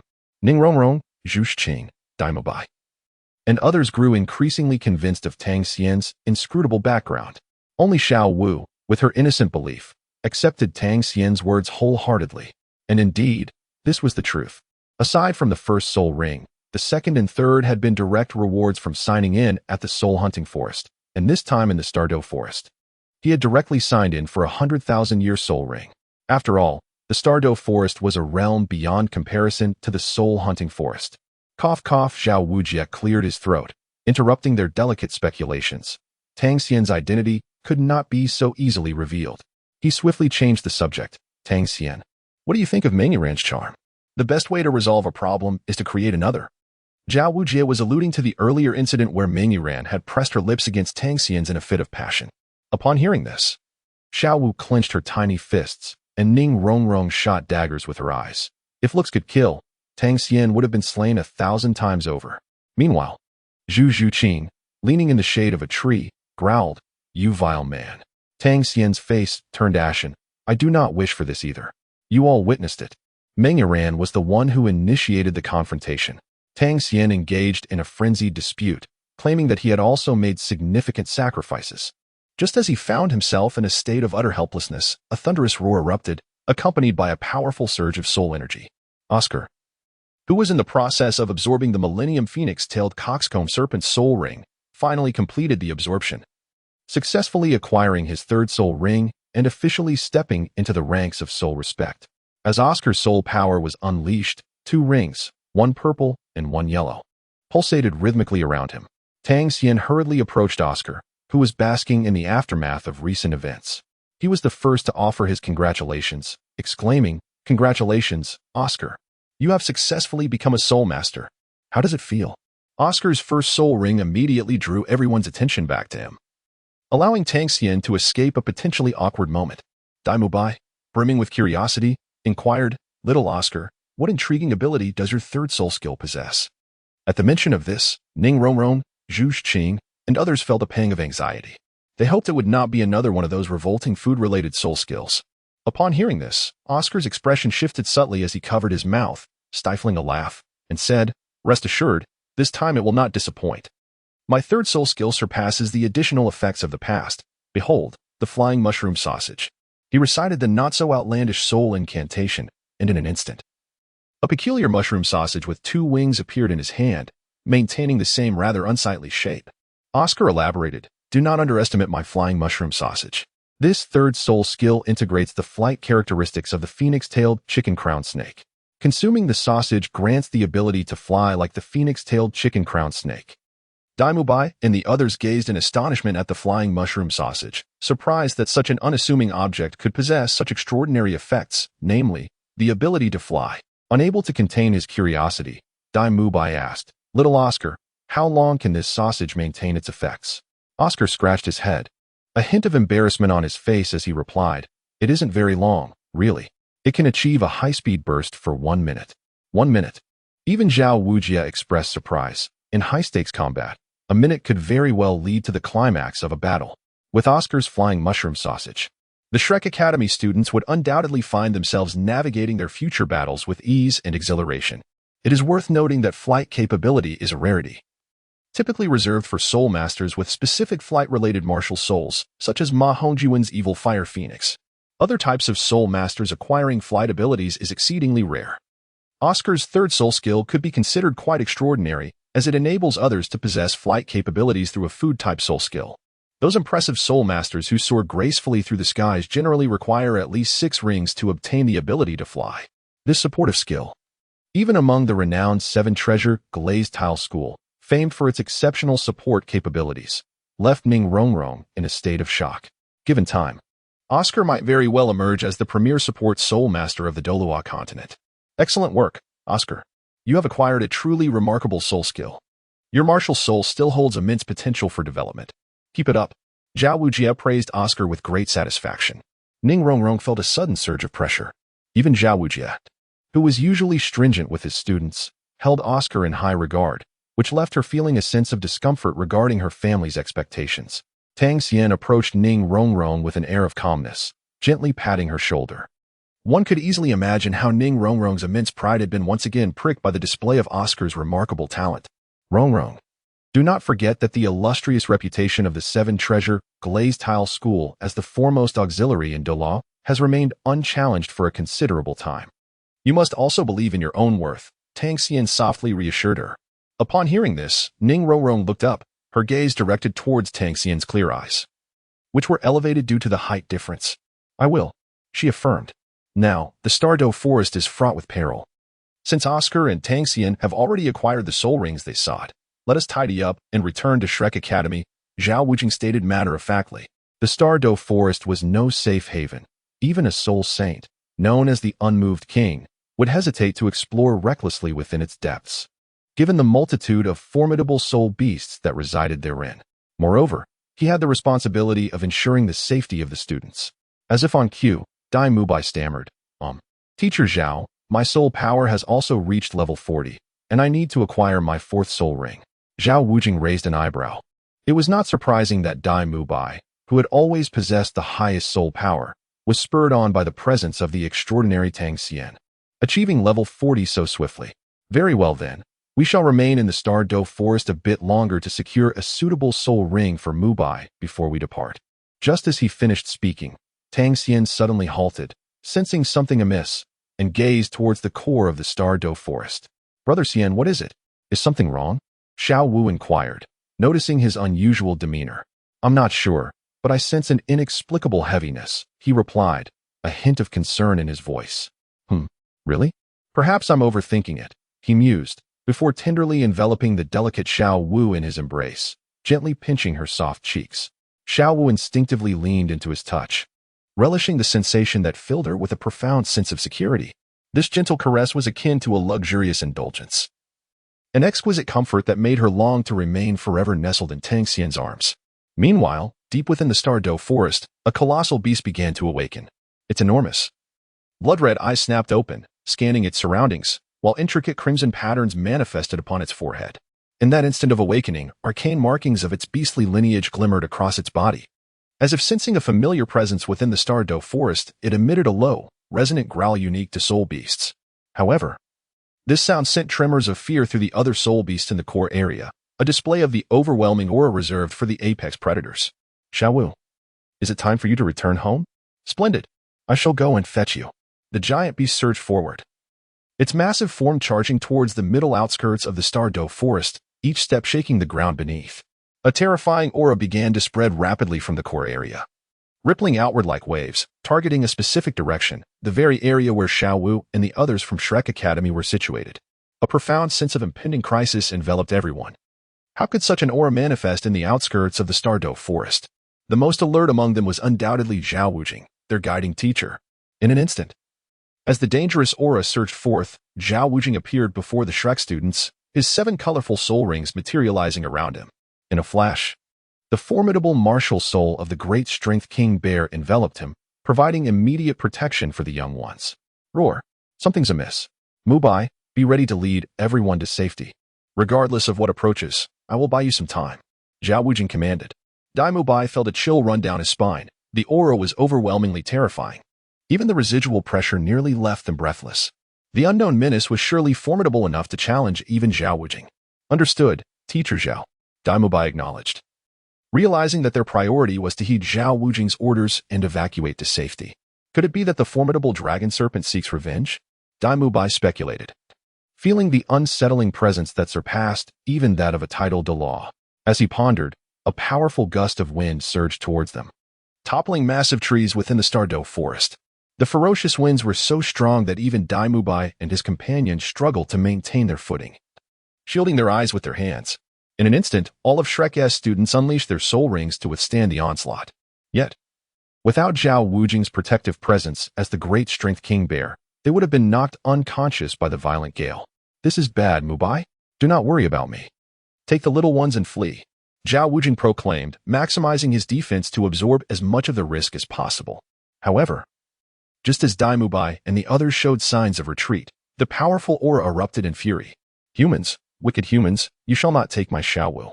The resounding roar of the beast reverberated through the air, nearly shattering their eardrums and sending shockwaves through their minds, leaving them reeling. Ning Rongrong and Zhu Xing were directly blown against the trunk of a tree, struggling to rise. Only Tang Xian and Dai Mubai remained upright amidst the chaos, facing an overwhelming force. That shadow is approaching, Xiao Wujing thought, panic creeping into his heart as he fought against the onslaught. What is this? Xiao Wujing's pupils contracted sharply as a colossal shadow suddenly loomed above them. When he finally discerned its true form, he understood that not even a soul saint like himself could hope to stand against it. Even a tidal Douluo would flee. But they were in the Star Doe Forest. How could such a being be present in this realm? A sense of despair washed over Xiao Wujing, realizing they might not leave this place alive. The futility he felt stemmed from the insurmountable disparity in power. Before them stood a creature as imposing as a mountain, its blood-red eyes gazing down upon them with an aura of dominance. Xiao Wujing felt cold sweat trickle down his forehead, his legs trembling uncontrollably, even with his suspicions confirmed. The sight of the beast before him incited primal fear. This creature was undoubtedly the apex soul beast reigning from the heart of the Stardow Forest, the Titan giant ape. At such close proximity, Xiao Wujing could even hear the rumbling of the Titan giant ape's stomach. Humans, surrender Xiao Wu. Xiao Wujing watched in horror as the Titan giant ape, with its crimson gaze, unleashed a mighty roar that sent him crashing against the massive trees, which came crashing down in response. A mere cry rendered Xiao Wujie utterly helpless. Is this the king of the Stardow Forest? Despite spitting blood, Xiao Wujie struggled to rise from the ground, positioning himself protectively in front of the Shrek students. O King of the Forest, we beseech your forgiveness for trespassing upon your territory. I sincerely apologize and implore you to spare us.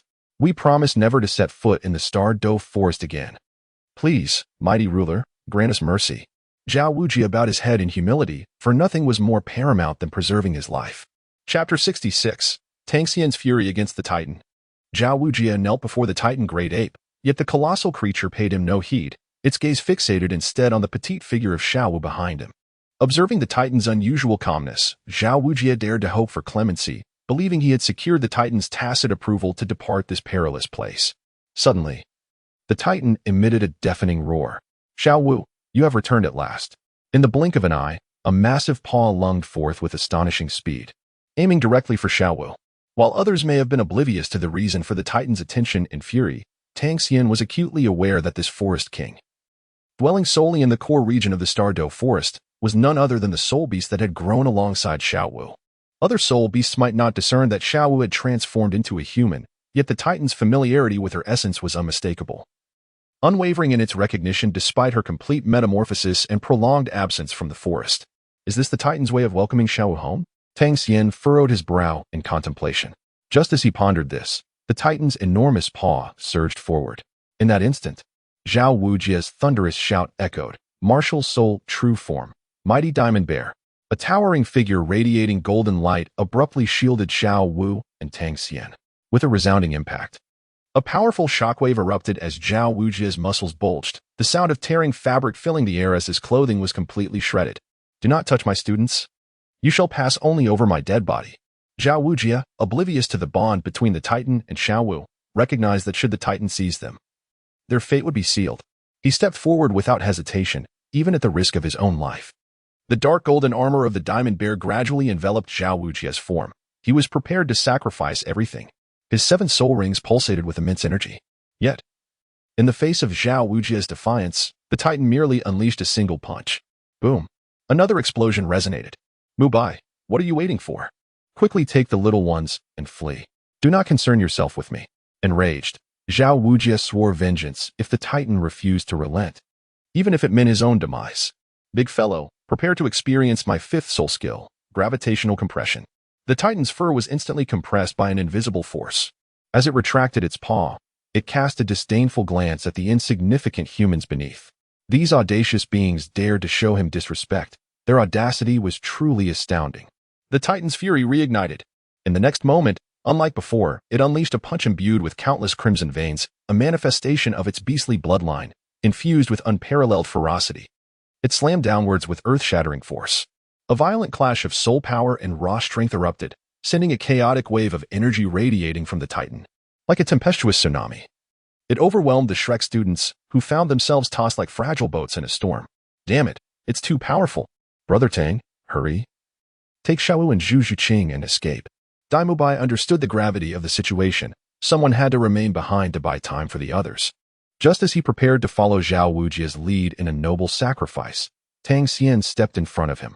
I say, Dai Mubai, you are no longer the leader. There is no need for such actions. The current leader is I, Tang Xian. Stand down. A mere soul ancestor thinks he can delay time against a 10,000-year soul beast? Do not be absurd. Brother Tang, enough. Mubai, you retreat. Your strength as a soul ancestor is insufficient. One slap from the Titan, and you would likely perish. Do not make a futile sacrifice. Support me. I shall take the lead. Tang Xian stepped forward, halting Dai Mubai's advance. As he articulated, Dai Mubai was still merely a fledgling Soulmaster.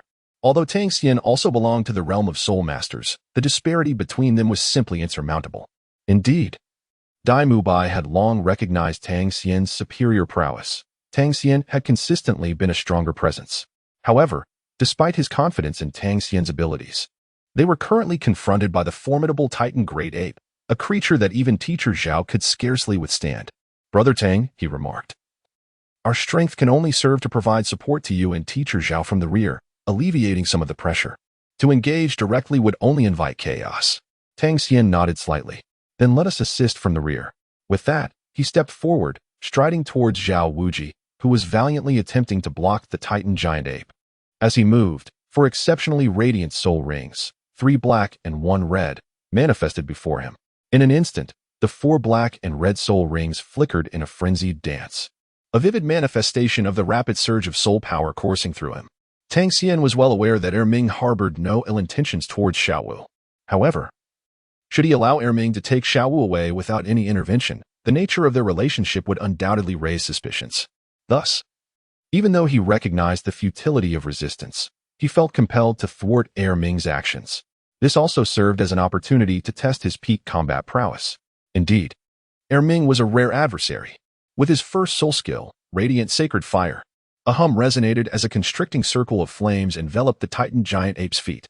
Yet, beneath the Radiant Sacred Fire, Erming sensed a subtle suppression of his own power. Though it was but a slight diminishment, it provided Xiao Wuji a much-needed respite. As he was on the brink of collapse, Tang Xian continued to unleash his second soul skill, the Evil Eye of Shock. The immense mental force, accumulated through 3 lifetimes, surged forth through his sinister purple gaze, targeting Erming in an instant. This was an assault from the realm of the mind, and Erming immediately felt a thunderous roar echo within his consciousness, causing a brief stagnation of power.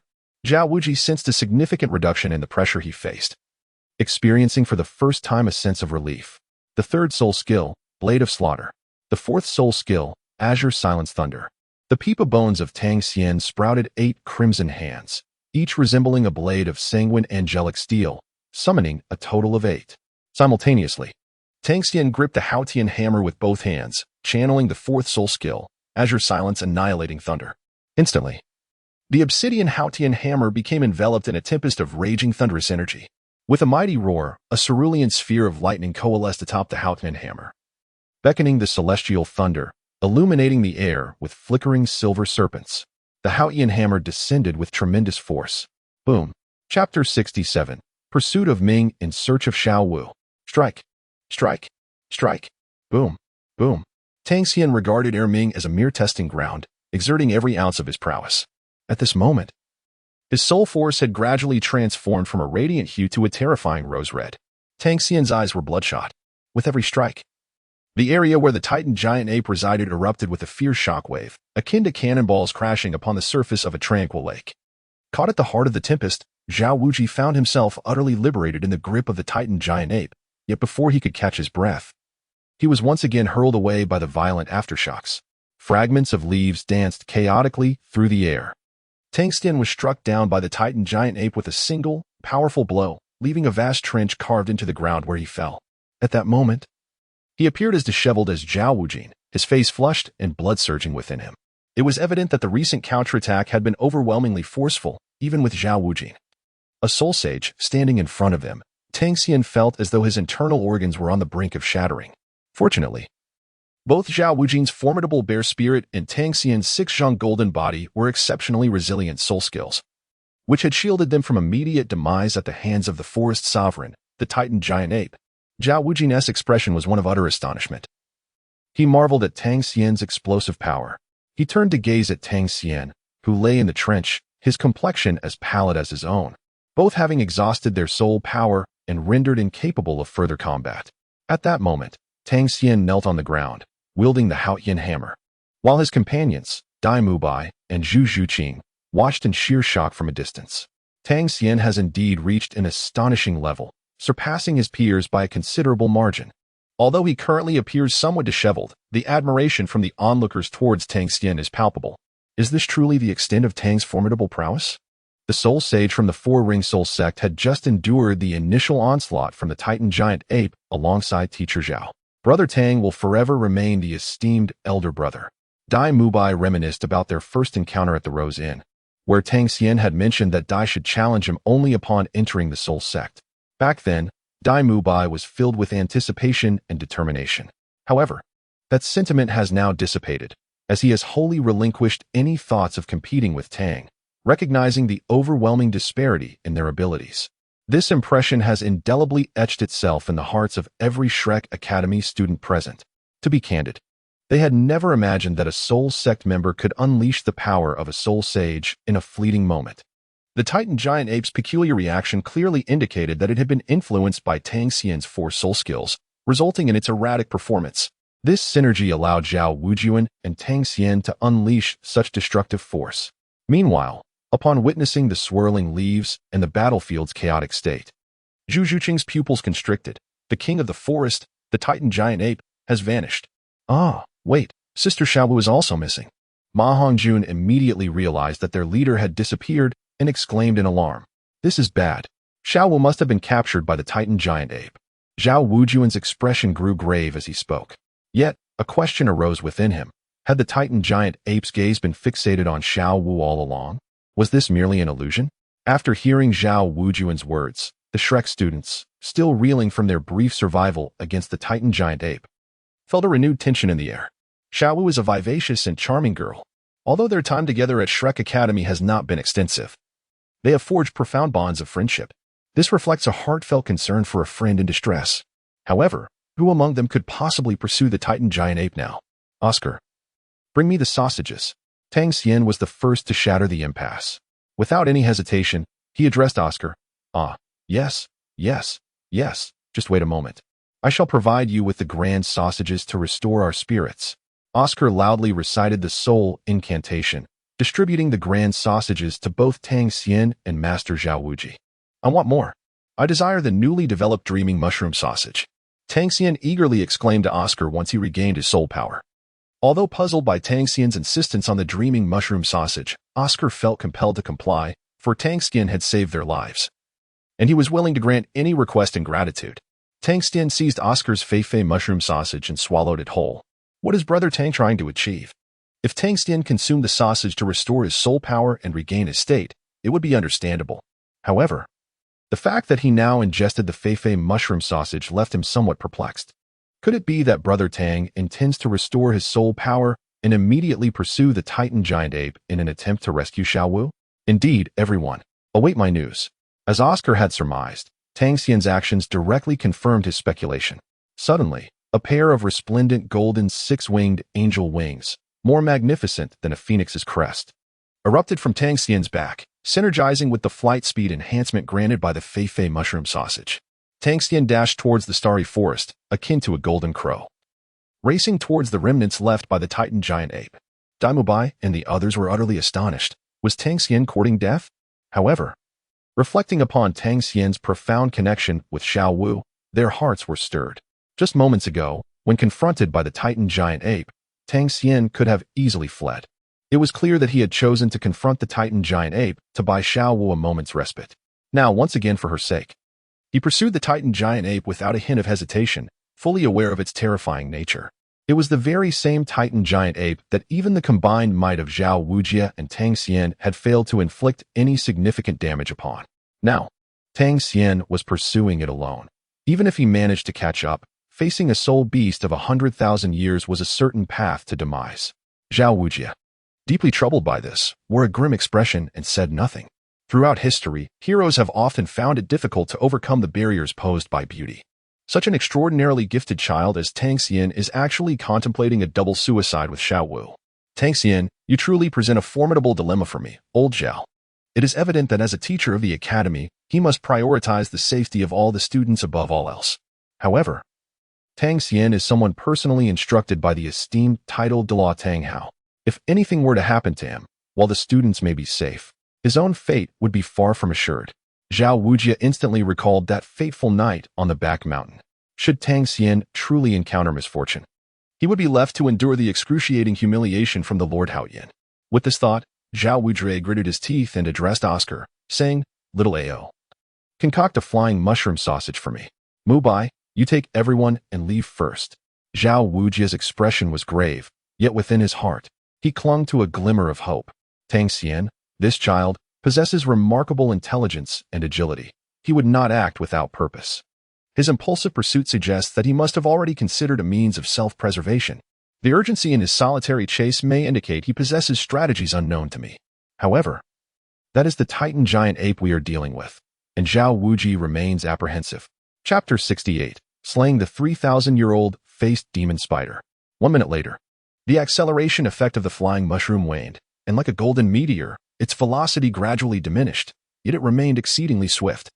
Tang Xian urged the wings of the six-winged angel to plunge deeper into the starry forest with great haste. Yet, despite the assistance of the six-winged angel, he could not catch up to Erming, who was carrying Xiao Wu. In fact, even some traces had vanished entirely. Tang Xian could only rely on his initial judgment to pursue further. However, he was not particularly concerned about Xiao Wu's safety. Erming would never harm her. Tang Xian sought to seize this opportunity to liberate himself from Xiao Wuji and the Shrek Academy students, aiming to venture deep into the Stardow Forest. A place of unparalleled fortune. Signing in at the heart of the Stardow Forest promised extraordinary rewards.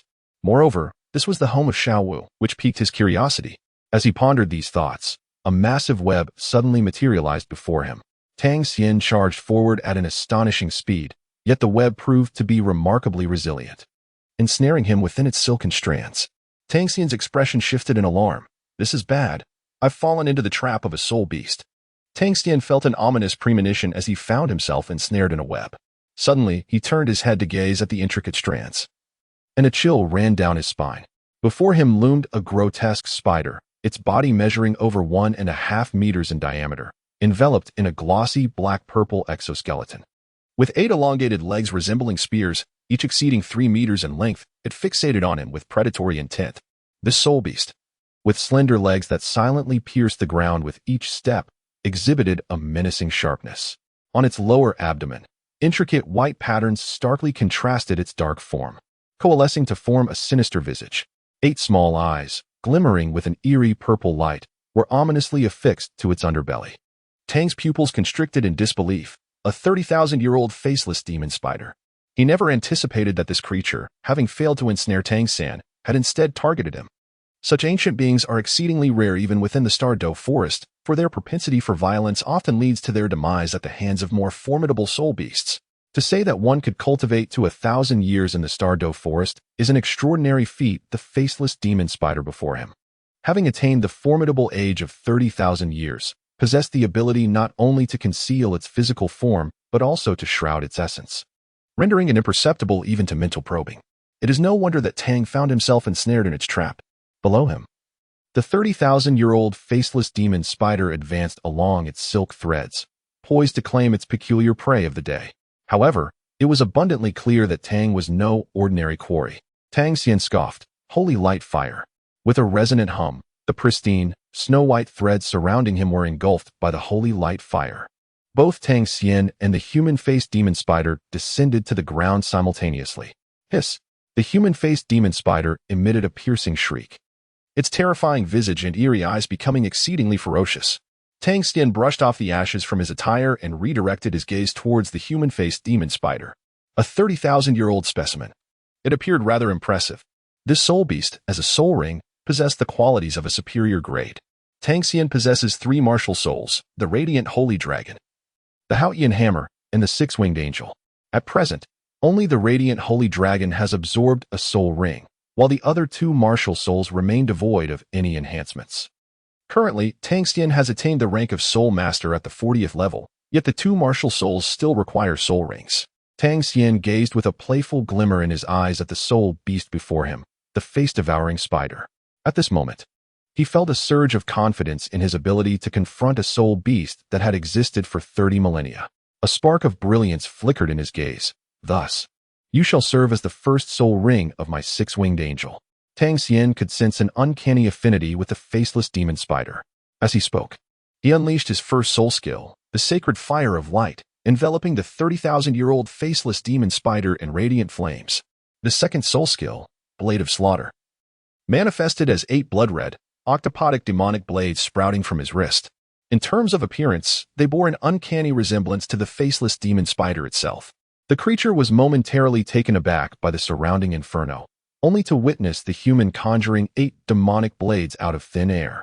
In an instant, the roles of hunter and prey were reversed. This human sought to hunt it down. With a wisdom honed over 30 millennia, the soul beast swiftly recognized the peril it was in. Observing the momentary flicker of panic in the blackish-purple, gleaming exoskeleton of the faceless demon spider, Tang Xian's expression darkened, and he intoned gravely, "Dare to obstruct my path, and you shall pay the price. Today, we shall see whether your shell is tougher or my blade of slaughter is sharper." No sooner had he uttered these words than the faceless demon spider unleashed another torrent of silk, a dense white web cascading towards him. With deft control, Tang Xian wielded his 8 demonic blades, slicing through the encroaching web into fine fragments. Yet, it was evident that this was merely the spider's initial assault. Seizing the opportunity as Tang Xian cleaved through the web, the 8-legged creature swiftly advanced, lunging towards him the moment the strands were severed. Tang Xian wielded the 8-legged demon blade, while the 8-spider spear of the human-faced demon spider was equally formidable. The dark purple tip of the 8-spider spear glimmered menacingly, glistening with a potent venom as it plunged fiercely towards Tang Xian.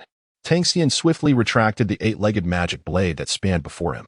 The sharp clang of metal echoed fiercely, accompanied by the hissing sound of acrid smoke rising, a testament to the formidable toxicity at play. Even Tang Xian was taken aback by the signs of corrosive venom appearing on his own weapon. In that moment, the terrifying visage of the human-faced demon spider contorted grotesquely, its abdomen adorned with 8 bizarre, enormous eyes that emitted an eerie glow. The creature ensnared its prey with webbing, employing its 8 spider spears for lethal strikes. Should the prey dare to resist, it would unleash its mastery of psychic assaults, targeting the very depths of its victim's soul. Though Tang Xian sensed the creature's subtle movements, he remained unperturbed. "Psychic attacks? You may wield them, but I possess the same prowess. Should we engage in a contest of mental fortitude?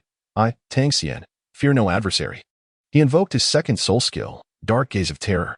A hum resonated as 2 waves of intangible mental energy collided, devoid of any tangible sound. Yet, the very essence of the surrounding soul beast trembled in response, hastily retreating from the epicenter of the clash. The 30,000-year-old human-faced demon spider's mental force collided with Tang Xian's own. A confrontation that lasted but a fleeting moment before Tang Xian shattered the spider's psychic defenses into fragments. The demon spider stood momentarily stunned, with a flurry of strikes. The 8-legged magic blade severed the spider's 8 spears. Whether in corporeal form or mental state, the human-faced demon spider crumbled utterly, sent sprawling to the ground by a surge of Tang Xian's soul power. Leaping forth, Tang Xian plunged the 8-legged magic blade directly into the creature's lower abdomen, striking true. The 30,000-year-old demon spider proved indeed a formidable foe. Had it not been for the high age of his soul rings and the compatibility of his soul skills with that of the spider, he would have surely faced a fierce battle. Tang Xian let out a sigh of relief, just as he was about to absorb this human-faced demon spider as the first soul ring for his 6-winged angel. A roar of a soul beast erupted from behind him. Suddenly, it leaped out from the forest. Roar. Tang Xian turned his gaze behind him, his pupils dilating in shock. The mantis stalks the cicada, unaware of the oriole lurking behind. What is this? The dark golden terror claw bear from 30,000 years ago. Chapter 69. The Potential Monarch. Dark golden terror claw bear. A roar echoed. Tang Xian's body trembled, swiftly assuming a defensive posture. Suddenly emerging from the forest was a soul beast, a colossal bear adorned with dark golden fur, towering over 3 meters in height. Its eyes, devoid of any emotion, radiated a chilling indifference and cruelty. The creature was enveloped in its dark golden coat, with arms that were particularly robust and shoulders that were broad and powerful, resembling the walls of a fortress. This was none other than the formidable dark golden claw bear, a supreme beast among soul creatures. Tang Xian's gaze was abruptly fixed upon the formidable soul beast's 2 muscular arms, each ending in razor-sharp, dark golden claws, each measuring over 1 meter in length. Damn it. The soul beasts of the Star Doe Forest possess an extraordinary level of intelligence. That 30,000-year-old human-faced demon spider must have been its prey. Now that the demon spider has been vanquished, I have unwittingly become its new target. Fortunately, during the confrontation with the demon spider, Tang Xian's soul power had not been excessively depleted. Suddenly, the dark golden terror claw bear spread its robust arms wide, and as its claws sliced through the air, they emitted a faint hissing sound. A colossal claw of golden light, seemingly capable of tearing through anything, surged menacingly towards Tang Xian. "Block it for me." Tang Xian swiftly wielded the eight-legged magic blade that had effortlessly vanquished the human-faced demon spider. In an instant, a colossal net woven from blood-red blades materialized before him. However, the very next moment, a hissing sound echoed as the crimson eight-legged magic blade was gradually torn apart by the golden claws of the dark gold terror bear. Bang! Bang! In a fleeting encounter, Tang Xian's eight-legged magic blade proved utterly feeble against the dark gold terror bear, severed cleanly by its colossal claws. Just as the dark gold terror bear was about to strike at his vital chest, he swiftly switched to the indomitable Xuantian hammer to block the impending blow. Clang! Tang Xian was sent flying through the air, a rush of metallic sweetness flooding his throat as his blood surged tumultuously. The colossal dark golden soul-devouring bear materialized before him, exuding an ominous aura of a soul beast. Tang Xian's expression darkened, and the previous ease he exhibited in confronting the 30,000-year-old face spider had vanished entirely. Before him stood the formidable 30,000-year-old dark golden terror claw bear. This creature, a solitary soul beast, is terrifyingly potent in both offense and defense, excelling in close combat, while also possessing formidable explosive power from a distance. Its might is unparalleled, ranking among the pinnacle of existence within the realm of soul beasts. Moreover, adult dark golden terror claw bears have no natural enemies. Even a genuine dragon would find it challenging to contend with them. Among all elite soul beasts, it has consistently maintained a top-tier status, a terrifying entity capable of rivaling true dragons. In the legendary rankings of ferocious beasts from the Stardew Forest, one of the most powerful dark golden terror claw bears, known as Bear King, ranks 6th among the top 10 fierce creatures, underscoring the innate strength of this soul beast. The most formidable assaults of the dark golden terror claw bear emanate from its fearsome claws. Although both claws appear similar, the right claw possesses slightly greater strength. Upon reaching 10,000 years of cultivation, this creature becomes an almost monstrous terror. When comparing a 30,000-year-old dark golden terror claw bear to a 30,000-year-old face spider, they exist on entirely different tiers. A 10,000-year-old dark golden terror claw bear likely possesses the strength of a 100,000-year-old soul beast. This is the true worth of top-tier soul beasts. Yet, at present, Tang Xian's strength merely aligns with that of a Soulmaster. The only soul beasts capable of restraining this dark golden terror claw bear are the 200,000-year-old ones, Deming and Erming. Given time to grow, this dark golden terror claw bear will undoubtedly become another king-level ferocious beast within the Stardew Forest. Flee. At this moment, Tang Xian could think of but one thing. The soul ring of the face spider was inconsequential. Preserving his life was paramount. He was in the heart of the Stardew Forest, a place fraught with peril. However, before the 30,000-year-old dark golden terror claw bear, escape was no simple matter. The bear unleashed another roar akin to a lion's, and a golden claw of light, capable of tearing through space, appeared once more, disregarding distance. Damn it. If caught even once, he would either perish or be left crippled. He could only resort to this, the blue sky bull python's soul bone technique, heavenly blue dull claw. Tang Xian similarly erupted with a burst of azure light, clashing fiercely against the golden radiance. With a resounding boom, he was propelled away by the shockwave. Seizing this momentum, Tang Xian swiftly transformed into a six-winged angel, propelling himself deeper into the Stardew Forest. As for the 30,000-year-old man-faced demon spider soul ring, he deemed it inconsequential. Once he located Xiao Wu, their connection would enable him to sign in at the most prosperous region of the Stardew Forest for a while, acquiring everything he desired. Losing his life here was simply not worth it. Meanwhile, the 30,000-year-old dark gold terror claw bear, struck by the azure heavenly sloth's divine claw, suddenly felt paralyzed. Its eyes betraying a hint of terror. It sensed an aura reminiscent of a superior soul beast. How could this human possess the essence of the azure heavenly bull python? Though the dark gold terror claw bear had no natural enemies, it instinctively understood fear within the Stardew Forest. Observing the direction in which the human fled, it realized it was heading straight into the core forbidden zone of soul beasts. Trembling, the dark gold terror claw bear abandoned its pursuit. It turned instead to seize the corpse of the 30,000-year-old man-faced demon spider, its golden claws swiftly cleaving open the abdomen to extract the soul beast crystal, which it consumed in one gulp. The dark gold terror claw bear let out a roar. It only desired its prey and cared little for the escape of a mere human. Moreover, it was well aware that the direction the human fled was one it dared not tread lightly.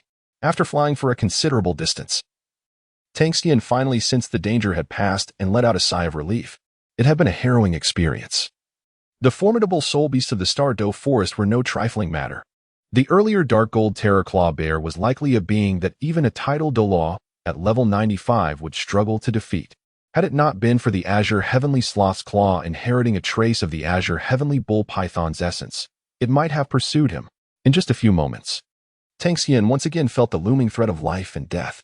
Deep within the Stardow Forest, the Titan giant ape had returned with Xiao Wu. It gently placed her by the lakeside, obediently squatting before her. Xiao Wu, you are finally home. This time, please don't leave the Stardow Forest again. The human world is perilous. In the Titan giant ape's enormous red eyes, there was no hint of terror, only anxiety and concern. In front of Xiao Wu, it appeared as a harmless soul beast, devoid of any regal arrogance. Seeing this, Xiao Wu reached down to pat the Titan giant ape's toes. Deming, you were too reckless just now. You might frighten my friends. Tang Xian, noticing Deming and Erming with Xiao Wu, exclaimed, Erming, I cannot linger here for too long. Otherwise, my friends who came with me will worry. Observing Erming's obedient demeanor, Xiao Wu felt compelled to explain. The Titan giant ape let out a disappointed grunt, yet for one who lived in the core region of the Stardow Forest. Simply seeing Xiao Wu return brought immense joy. Although aware that Xiao Wu could not stay for long, it was far better than not seeing her at all. Now, Xiao Wu was a human who had transformed from a soul beast, and there would still be chances for her to return. All right, Erming, I have been cultivating well in the human world. I am now a Grand Soulmaster, and my soul power has reached the Soul Elder level.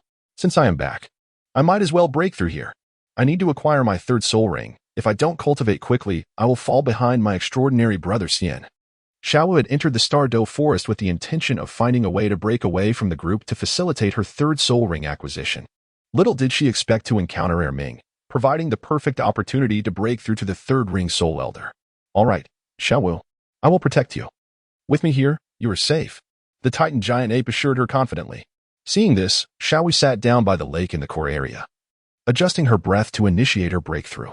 Before long, a powerful aura of a Soul Elder radiated from Xiao Wu, 3 soul rings floating around her. Done. I am originally a soul beast. I need not worry about soul rings. Xiao Wu exclaimed joyously, leaping up as she felt the elevation of her realm. It feels so comfortable to be home. Here, I've jumped 6 levels in my soul power. I am now a level 36 third ring soul elder. If I train a bit longer, I will soon catch up to my brother Xian. This was the innate advantage of a 100,000-year soul beast, given the right conditions. She could rapidly advance without needing to hunt for soul rings, which would naturally manifest in forms and ages best suited to her. Just as Xiao Wu was breaking through to the third ring soul elder, bubbles erupted in the lake behind her. With a splash, a colossal aquatic creature with the head of an ox and the body of a serpent emerged from the center of the lake. Its oxen head measured at least 4 meters in diameter, its large eyes glimmering like lanterns, connected to a massive serpent body thicker than 1,000-year-old trees. Concealed within the unfathomable life lake. Xiao Wu, congratulations on your breakthrough. Yes, Deming, Xiao Wu exclaimed in delight, turning to see the familiar figure before her. The gigantic aquatic soul beast in the center of the life lake was the Azure Heavenly Bull Python, whom she affectionately called Deming. Wait, when did Deming awaken? It couldn't have been lurking at the bottom, eavesdropping on my conversation, could it? Did it hear me mention Brother Xian? At this thought, Xiao Wu's ears flushed red. Oh no, what if Deming is angry? It despises humans. Meanwhile, the Titan giant ape, who had brought Xiao Wu back, suddenly illuminated with a crimson glow in its eyes, not out of rage but simply out of frustration, pounding its chest and roaring. Human, detestable human. It was evident that upon seeing Xiao Wu's anxious expression, Erming assumed she had suffered some indignity or mistreatment in the human world. In the eyes of soul beasts, humans were not inherently benevolent. Had they not been powerful enough, they would have long been hunted down by humans. Startled by this, Xiao Wu refrained from elaborating further, instead admonishing the Titan giant ape, Erming, don't be angry, it's not what you think. Xiao Wu understood that Deming and Erming genuinely cared for her, if she did not intervene. An enraged Erming might very well chase after Tang Xian and his companions.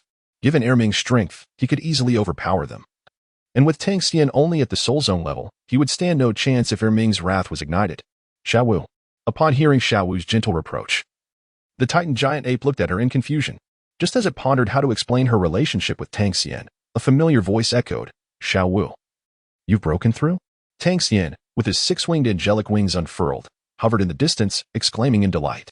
The ancient Xiao python, having existed for 100,000 years, had already fixated its gaze upon this human, its eyes emanating two terrifying beams of azure light. Meanwhile, the Titan Great Ape was suffused with innumerable crimson bloodline inscriptions within its eyes. Xiao Wu, initially filled with joy, hastily rushed between Tang Xian and Deming Erming, spreading her arms to obstruct them. She appeared like a wayward child, biting her lip with her delicate teeth, her small hands fidgeting restlessly. Brother Xian, I was wrong. I truly should not have concealed anything from you. In truth, Xiao Wu found herself at a loss for words to explain the reason for her presence here. Tang Xian interjected, in fact, Xiao Wu is a human transformed from a soul beast that has existed for 100,000 years. So what? I have known this all along. You knew? Of course. We sleep together every day. How could I not know? Tang Xian teased. Brother Xian, I didn't mean to hide it from you. I truly didn't want you to dislike me. Xiao Wu lowered her head, clearly flustered. Tang Xian shrugged nonchalantly. What is the big deal? Everyone has their secrets, including myself. I have secrets too. I am, in fact, quite special, just like Xiao Wu. As he spoke, Tang Xian immediately unleashed his 4 soul rings before the Titan Great Ape and the Sky Blue Bull Python. The aura of the 4th red soul rings, belonging to the 100,000-year Sky Blue Bull Python, instantly captured the attention of both the Titan Great Ape and the Sky Blue Bull Python. The 100,000-year Sky Blue Bull Python soul ring. Daming was utterly astonished. The Sky Blue Bull Python was the only one of its kind in the entire Stardow forest. When did he become someone else's soul ring?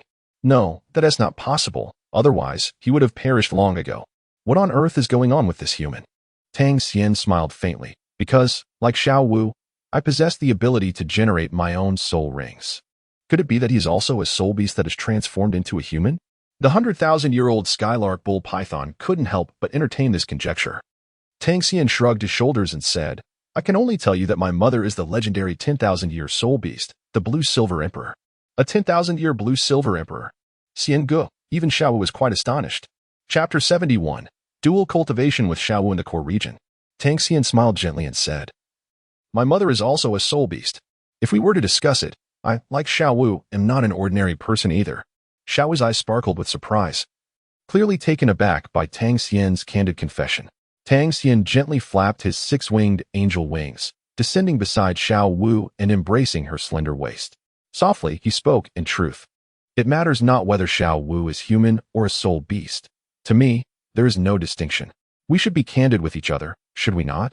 Upon hearing this, Xiao Wu bit her lip, her tightly clasped hands beginning to tremble as tears shimmered in her bright eyes. It turned out that Tang Xian felt the same way as she did, and he did not harbor disdain for her identity as a soul beast. How wonderful, indeed. Suddenly, Xiao Wu released her grip and leaped into Tang Xian's embrace, exclaiming, Brother Xian, from now on, I will never hide anything from you. Xiao Wu, I like you. Xiao Wu, I know. I like you too. Initially, the Titan giant ape, upon witnessing Xiao Wu's tears, assumed this human had wronged her, gritting his teeth. He was ready to retaliate, but the Qing Tian Yo Meng restrained him, advising caution.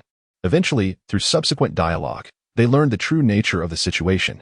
Nevertheless, despite understanding that this human had cared for Xiao Wu in the human realm for 6 or 7 years, both Deming and Erming felt a mix of emotions as they observed the two in such an intimate embrace. Xiao Wu, perceptive to the underlying tension, sensed the piercing gazes of Deming and Erming upon them and quickly separated from Tang Xian. She turned to explain, Deming, he is not a bad person. He is the finest human in my world. His name is Tang Xian, and he is quite remarkable, already a 4-ring Soulmaster. At this rate of cultivation, he will surely surpass even me in becoming a titled Douluo. Deming replied coolly, though Xiao Wu's fondness for Tang Xian was evident. The Qing Tian Yo Meng remained wary of him. Coupled with the aura of the 100,000-year soul ring, this boy was indeed enigmatic. Humans are adept at manipulating emotions. And Deming and Erming could not forget that Xiao Wu's mother had also perished at the hands of humans. Consequently, regardless of Xiao Wu's affections for Tang Xian, the Titan giant ape and Qing Tian Yo Meng harbored a trace of animosity toward him. On the other hand, Tang Xian was acutely aware of the hostility directed at him by the two colossal beings, yet he remained unfazed. He understood that Deming and Erming had grown alongside Xiao Wu in the Stardow forest, their bond profound, and they were protective of her. However, soul beasts were even more conservative than humans. After 100,000 years, they had yet to muster the courage to express their feelings to Xiao Wu, and now he had unwittingly stepped in. It was only natural that they would feel discomfort. At this moment, Tang Xian fully recognized that he was merely an intruder in the emotional landscape of the Titan giant ape and Xuantian Treasure. Had Xiao Wu not intervened, he might have been reduced to mere pulp. With this thought, Tang Xian gently tousled Xiao Wu's hair before turning to face the imposing Xuantian Treasure in the lake of life. Placing his hands over his heart and bowing with utmost respect, he humbly addressed Deming, "Brother Xuantian Treasure. I sincerely apologize for the trouble Xiao Wu has caused you in her care.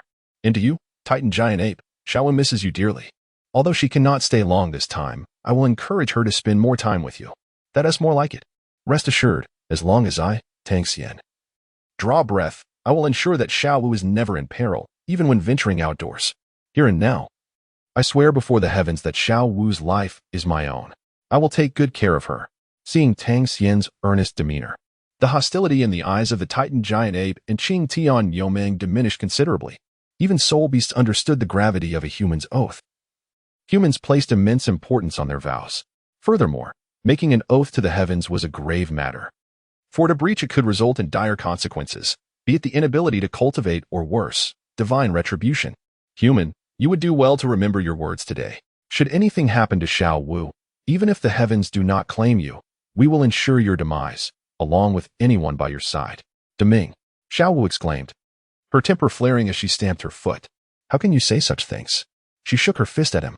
Unfazed, Deming remained stoic, while Erming turned his head away indignantly. Despite their extensive lifespans, these formidable beasts often found themselves at a loss when faced with Xiao Wu. Brother Xian, don't mind Erming. He means no harm. They are merely acknowledging our friendship. This is Xiao Wu's home, and it shall also be yours, Brother Xian. You can visit the depths of the Stardow Forest anytime. Ah, but I did not say that. Then it's settled. You two are not to bully my brother Xian. Ignoring Deming and Erming's prideful protests, Xiao Wu led Tang Xian to a charming thatched hut adorned with vibrant flowers and grass. Brother Xian, this is where I live. Now that you've finally returned home, please stay and play with me and the others for a few days. The energy in the Stardow Forest is abundant, making it an excellent place for cultivation. You can train here. Xiao Wu's words resonated deeply with Tang Xian. He yearned for the opportunity to cultivate in the Stardow Forest. The aura here must be extraordinary. Very well, Xiao Wu. Since this place is so conducive to training, let us not squander any time. Let us begin. Brother Xian, I know a method that allows for even swifter cultivation. Would you like to try? What is it? Xiao Wu inquired, her curiosity piqued. Dual cultivation. Come, Xiao Wu, let me teach you. All right, teach Xiao Wu dual cultivation. Tang Xian and Xiao Wu sat face to face amidst a dense thicket of flowers, their palms opposing each other as they commenced their dual cultivation. Deming and Erming, witnessing this, refrained from intruding, as none wished to play the role of a third wheel. The Xuantian Treasure retreated once again to the depths of the lake of life, while the Titan ape temporarily vacated the premises. Brother Xian, I feel so warm. Xiao Wu exclaimed. That's perfectly normal. Dual cultivation requires a certain warmth to be effective. In the heart of the Stardow Forest, an abundance of pure spiritual energy surged towards the floral sanctuary where Tang Xian and Xiao Wu engaged in their practice. The surrounding blossoms erupted into a flurry of petals, enveloping the two in a mesmerizing dance. This ethereal energy rapidly circulated and was absorbed between them during their cultivation. Xiao Wu suddenly sensed a tumultuous stirring of soul power within her body as it recklessly collided through her meridians. She let out a soft, delicate moan. Overwhelmed by the intensity of their connection, the elevation of soul power was exponentially swifter than any solitary practice she had previously experienced, leaving her momentarily unprepared for such an intimate display. Her cheeks flushed a deep crimson, yet Tang Xian remained unfazed, continuing to guide her posture for their dual cultivation. Xiao Wu, one must not lose focus during this process. Though it is our first time, concentration is essential. At his words, her ears reddened as she nodded in agreement. With resolve, she endured the discomfort, aligning her posture and sitting upright. Tang Xian, I shall position myself behind you. It will facilitate the transmission of soul power. All right. Tang Xian approached Xiao Wu from behind, without a hint of hesitation, once again placing his fervent hands upon her drenched back. Brother Xian, I feel that the transmission of soul power is still somewhat obstructed. Perhaps I should remove my clothing? Before Tang Xian could respond, Xiao Wu had already shed her scant, gossamer garment, leaving her entirely white back exposed before his gaze. Tang Xian felt an overwhelming surge of heat coursing through his being, his eyes shimmering with a brilliant intensity. He swiftly resumed his focus, absorbing the pure spiritual energy surrounding him and transforming it into soul power, launching another fervent assault toward Xiao Wu. With the absence of clothing as a barrier, the conduit of soul power between them became remarkably fluid. Xiao Wu, dual cultivation is a process of mutual soul power transmission. You must learn to synchronize with me. Move. Xiao Wu, I cannot. Fear not, I shall guide you. You can emulate my method of soul power circulation to transmit your energy to me, allowing us both to absorb each other's soul power and elevate our realms. Xiao Wu's breath quickened as she attentively sensed the flow, gradually finding harmony amidst the blossoms as Tang Xian instructed. This sensation was entirely novel for her, perhaps due to the novelty of their first dual cultivation. The rapid absorption of soul power was overwhelming, leaving her in a state of discomfort and resistance. Yet, the exhilarating ascent in her soul power brought her an unexpected joy and liberation. At such a close distance, Tang Xian could hear Xiao Wu's soft gasps. She began to feel an irresistible urge, gradually discovering the rhythm of their dual cultivation, and in tandem with Tang Xian, she reached the euphoric peak he had described. Brother Xian, is this what dual cultivation feels like? Why didn't you initiate this sooner? It feels so delightful. Having just broken through to the 36th level of soul power, Xiao Wu now experienced a remarkable loosening, growing at a visibly accelerated pace. Tang Xian felt the same way, which is precisely why he proposed the idea of dual cultivation. In the Stardow Forest, the enhancement of soul power occurs at an accelerated pace. Although he originally possessed a soul power level of only 40, it was gradually rising, albeit not as swiftly as Xiao Wu's, for the higher the soul power level, the more challenging it becomes to advance. I can't take it anymore. Xian Gu, it's too fast. Xiao Wu can't endure it, she exclaimed. If this continues, Xiao Wu might encounter a mishap. The two had been cultivating amidst the flowers for 3 days when Xiao Wu finally called for a halt. Remarkably, during this brief period, her soul power had elevated by 3 levels, bringing her to a total of 39. The instructors at the academy had advised that one must solidify their soul power level. Xiao Wu had only just recently broken through to Soul Sovereign. If they were to continue this dual cultivation, she might soon ascend to Soul Emperor. Such rapid advancement could indeed pose a danger to her. Upon hearing this, Tang Xian slightly nodded, gently embracing the exhausted Xiao Wu who lay in his arms, and covering her with her garment. Indeed, Xiao Wu's words held merit. An excessively rapid ascent in soul power levels could lead to drawbacks. Cultivation cannot be achieved in a single leap. It necessitates a harmonious balance of effort and rest. Let this dual cultivation session conclude here. Tang Xian gently wiped the damp hair of Xiao Wu, remnants of the sweat from their recent cultivation together. At that moment, Xiao Wu resembled a small, boiled red shrimp, her entire being flushed with warmth. She lay on Tang Xian's lap, shyly burying her head. After a brief pause, she inquired sweetly, Brother Xian, what level have you reached in your soul power now? In just 3 short days. Xiao Wu had ascended from a rank 29 Great Soulmaster to a remarkable 39 Soul Sovereign, a feat that filled her with pride. She was keenly aware of the gap between herself and Tang Xian, worried not to fall too far behind. Upon hearing her question, Tang Xian smiled gently. The higher the soul power level, the more challenging the breakthroughs become. However, thanks to your willingness to cultivate with me, I have also advanced by 2 levels, now reaching a soul power level of 42. Yet you are the exceptional one, Xiao Wu, having enhanced your soul power by 10 levels. Xiao Wu then climbed off Tang Xian's lap. As her garment slipped from her body, she was no longer a child, and for the first time, she took the initiative, planting a soft kiss on Tang Xian's cheek like the delicate touch of a dragonfly. This is not just for you, Brother Xian. I wish to cultivate together with you like this in the future. Tang Xian felt a gentle weakness pressing against his chest. Yet he had just undergone an intense and arduous cultivation session. At this moment, he lacked the energy to concern himself with such trivialities. It is likely that all wise individuals in the world are somewhat akin to this. He gently pushed Xiao Wu aside and said earnestly, while dual cultivation may rapidly enhance one's soul power, it also harbors drawbacks and requires moderation. Were it not for the unique geographical position of the Stardow Forest, abundant in spiritual energy, I would not dare to allow you such reckless behavior. It could lead to trouble. Upon hearing his words, Xiao Wu nodded in a manner that suggested partial understanding. She then reclined once more upon Tang Xian's thigh, and perhaps due to fatigue, she soon drifted into slumber. Upon witnessing this, Tang Xian gently tousled Xiao Wu's scorpion braid, choosing not to disturb her. 3 days had passed, during which he had accumulated 3 check-in opportunities. A subtle smile graced his lips, for he finally had the time to check in. The duel cultivation over the past 3 days had nearly exhausted him. His earlier words were merely a pretext. In truth, there were no fields left untended, only overworked oxen. He had 3 check-in opportunities remaining. Tang Xian smiled faintly. Finally able to complete the signing in. At the very heart of the Stardow Forest, this place was most suitable for such an endeavor. A glance at the slumbering Xiao Wu in his embrace filled him with a sense of unparalleled bliss. He then called out internally, "System, sign in." Ding. Congratulations on successfully signing in at the Stardow Forest. Chapter 73. Rewards, the Dark Golden Terrorclaw Bear and the Ice Blue Scorpion King Spirit Ring Soulbone. Ding. Congratulations on successfully signing in at the Stardow Forest. Ding.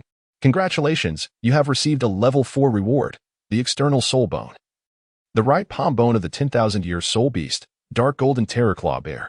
Hiss. Tang Xian inhaled sharply. The Dark Golden Fearclaw Bear. A being that has existed for 100,000 years, stands as a formidable presence among the 10 most fearsome creatures, alongside the Azure Sky Bull Python. Moreover, it is the right hand bone. While the soul bones derived from other parts of the Dark Golden Fearclaw Bear exhibit powerful enhancement effects, they predominantly lean towards defense. It is only the left and right arm bones that manifest the terrifying offensive capabilities of the Dark Golden Fearclaw. However, even the soul skills associated with the left and right arm bones cannot rival those of the true Dark Golden Fearclaw Bear, as they do not represent the pinnacle of power. The Dark Golden Fearclaw Bear has a minuscule chance of producing a palm bone, and only the palm bone that records the Dark Golden Fearclaw soul skill is deemed the most formidable. More importantly, the soul skill inscribed within the palm bone can evolve alongside the Soulmaster, mirroring the growth of the Dark Golden Fearclaw Bear itself. The palm bone is distinct from the arm bones. In a certain sense, it may even be regarded as an external soul bone. As long as a compatible arm bone can be located, it does not hinder the fusion of the arm bone among the left and right palm bones.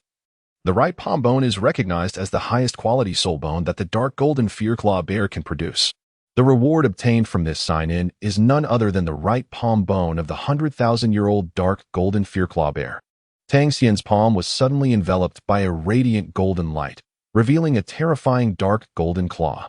An immensely powerful force instantaneously merged with Tang Xian himself. What an astonishing dark golden claw!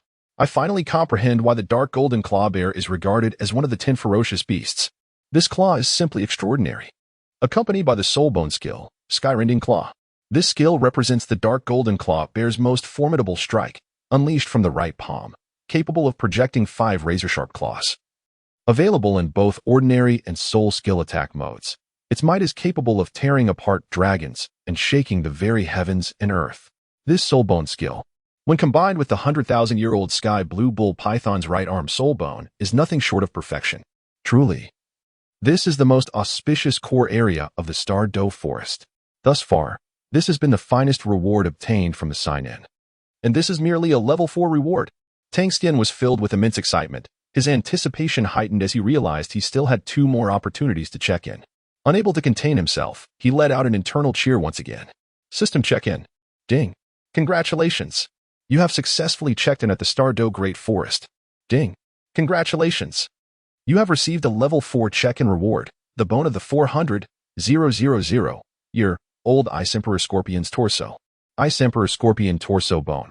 A formidable soul bone of the ultimate ice attribute, aged 400,000 years. It comes with the soul bone skill, Ice Emperor's Fury, which possesses extraordinary freezing capabilities accompanied by immense thrusting power, striking foes with the unparalleled might of ice. As the Soulmaster's level increases, it allows for rapid freezing of the surrounding area, encasing everything in ice for miles. With such a soul bone, my dear tortoise, the soul bone is one of the rarest treasures within the realm of soul masters. Yet now, Tang Xian had consecutively acquired top-tier soul bones. He now possessed 3 soul bones, the right arm bone of the Azure Sky Bull Python, the right palm bone of the Dark Gold Fearsome Bear, and the torso bone of the Ice Emperor Scorpion. The least among them was still 10,000 years old. In that fleeting moment of reward, Tang Xian's torso bone transformed into a crystalline clarity, resembling an eternal polar ice marrow, emanating a hint of chill. This was the epitome of ice attributes, unmatched and immensely powerful. Tang Xian took a deep breath, drawing in his energy, and continued to sign in. He already possessed 3 supreme soul bones, which were undoubtedly sufficient for his current stage. Now, he hoped to bestow soul rings upon his other two martial souls. System sign-in. Ding. Congratulations on successfully signing in at the Stardow Forest. Ding. Congratulations on receiving a level 4 sign-in reward, a 100,000 year dark golden Terraclaw Bear soul ring. The first martial soul, the Radiant Sacred Dragon, currently has no available soul ring attachment slots. Would you like to attach it to the Xuantian Hammer or the six-winged Angel Martial Soul? Those who understand me know the sign-in system well. Tang Xian's heart surged with joy. Everything he desired was manifesting before him. This system was simply extraordinary. Tang Xian decisively chose to enhance his Xuantian Hammer Martial Soul with the addition of the 10,000-year Dark Gold Terraclaw Bear, also known as the Tyrant. This martial soul, characterized by its immense strength, is perfectly suited as the primary martial soul for the Xuantian Hammer. The first soul skill of the Xuantian Hammer is Dark Gold Rampage, representing an ultimate explosion of power. With a resonant hum, it unleashed its might. Tang Xian's martial spirit spontaneously manifested, revealing an exceptionally crimson 10,000-year soul ring surrounding him. Perfect. Remaining sign-in attempts, 0. The 3 sign-ins have been completely exhausted. At this moment, Tang Xian was utterly content. If he continued to sign in, he would soon become invincible. However, Xiao Wu could not linger here for too long. Their 3 days of dual cultivation had already reached its limit. The brothers from Shrek Academy and teacher Xiao Wu were still searching for them outside. There would be opportunities to return here for sign-ins. Tang Xian was in no rush. Xiao Wu, we must return. We shall come back to visit when time permits. Tang Xian gently roused the little dance who had fallen asleep at his feet. Rubbing her eyes, she nodded in acknowledgement. She then summoned the Titan Great Ape and the Sky Blue Bull Python. Daming, Erming, I must return to the human realm to continue my training. I shall visit you again in the future. Although Daming and Erming felt a sense of reluctance, they did not attempt to hold her back. For the path of soul beasts is fraught with challenges. This is the journey that Little Dance has chosen, and she must forge ahead on her own. Rest assured. My 2 elder brothers, I, Tang Xian, will take good care of Little Dance. Tang Xian patted his chest and unleashed a formidable aura, detectable only by the Titan Giant Ape and the Sky Blue Bull Python. This aura emanated from the formidable beings, the 100,000-year Dark Gold Fearsome Bear, the 100,000-year Sky Blue Bull Python, and even the 400,000-year Ice Blue Scorpion King. Even Deming shuddered at this overwhelming presence. The human before them was far more terrifying than they had imagined. Nevertheless, he treated Xiao Wu with great kindness, assisting her in her training over the past 3 days, significantly enhancing her cultivation level. Thus, they felt at ease entrusting Xiao Wu to Tang Xian. After bidding farewell to the Titan Giant Ape and the Sky Blue Bull Python, Xiao Wu and Tang Xian set off towards the periphery, leaving the heart of the Stardow Forest. Having been away for so long, Xiao Wu couldn't help but worry, hoping that nothing unfortunate had befallen their companions, as she was well aware of the dangers lurking within the Stardow Forest. The soul beasts here were not all as benevolent as they seemed. However, with Tang Xian's 6-winged angel martial spirit, they swiftly reached the outskirts of the Stardow Forest. If Teacher Zhao and the others could not find them, they would likely be waiting for them at the periphery. Tang Xian was pondering in this manner when suddenly, the sound of footsteps echoed. Tang Xian keenly sensed several hurried footsteps approaching. Xiao Wu, it seems 3 individuals are rapidly making their way towards us. Xiao Wu immediately became alert, pondering who could be so intent on their target. Upon seeing the 3 figures approaching, Xiao Wu smiled softly. Brother Xian. It turns out they are your old acquaintances, she remarked with a hint of jealousy upon recognizing the newcomers. Tang Xian was momentarily taken aback, raising his gaze. He instantly discerned the source of Xiao Wu's demeanor. It was none other than the illustrious couple, the great dragon and serpent, along with the little sorceress, Meng Yiran. This time, not only the snake lady, Tian Xiang, was present, but also the dragon lord, Meng Shu, had gathered for the occasion. Chapter 74, The Emergence of the 400. 000 year, old ice blue scorpion emperor's soul bone. I wonder what brings the renowned elders of the Soulmaster community, the great dragon and serpent, to intercept a junior like myself. Tang Xian inquired with a faint smile. After several days of cultivation, his strength had progressed beyond his previous limits. Even though the combined might of the great dragon and serpent instilled fear in even the Soul Douluo, Tang Xian remained confident in his ability to evade them. At present, he was merely a soul sect, and while it was premature to think he could defeat them, he acknowledged the necessity for further growth. In response to his words, a robust male voice resonated. Ha ha ha, what a spirited lad. In the next moment, the Dragon Lord and the Snake Lady, accompanied by Ming Yiran, materialized before Xiao Wu and Tang Xian. The Dragon Lord exuded an overwhelming aura of soul power, causing the surrounding leaves to whirl and the dust to rise, creating a tempest of flying sand and stones. Tang Xian, unperturbed, gazed calmly at the esteemed Dragon Lord before her, who wielded a golden dragon-shaped scepter. "I wonder what tricks you intend to employ," she mused. "Esteemed Dragon Lord, may I inquire as to the purpose of your visit?" she asked, maintaining a demeanor of neither subservience nor arrogance. Upon hearing her words, the Dragon Lord raised an eyebrow in intrigue. What could her intentions be, he pondered, as this young one had dared to bully his cherished granddaughter, yet now feigned ignorance? Tang Xian would certainly not forget the little sorceress Ming Yiran so swiftly. It must be that she has reported to Long Gong. In this regard, Tang Xian felt helpless. He could only smile faintly and say, "Senior Long, the Serpent Matriarch has already taught me a lesson.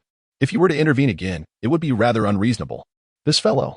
Long Gong found himself momentarily speechless, caught off guard by Tang Xian's retort. If he were to seek revenge, it would be akin to striking the young and then confronting the elder, only to find an even older adversary emerging.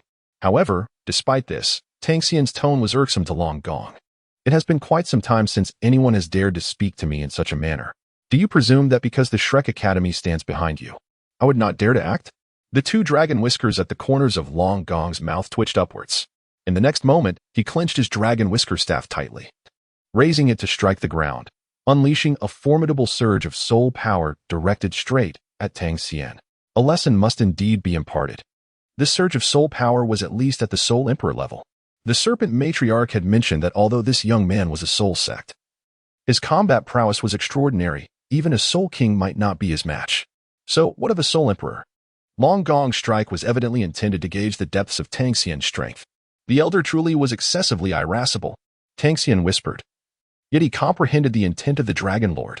This assault bore no intent to kill. He slowly extended his left hand, feeling the chilling essence of the Arctic ice marrow emanating from the bone in his back, the coldness radiating along his outstretched arm. The Ice Emperor's fury.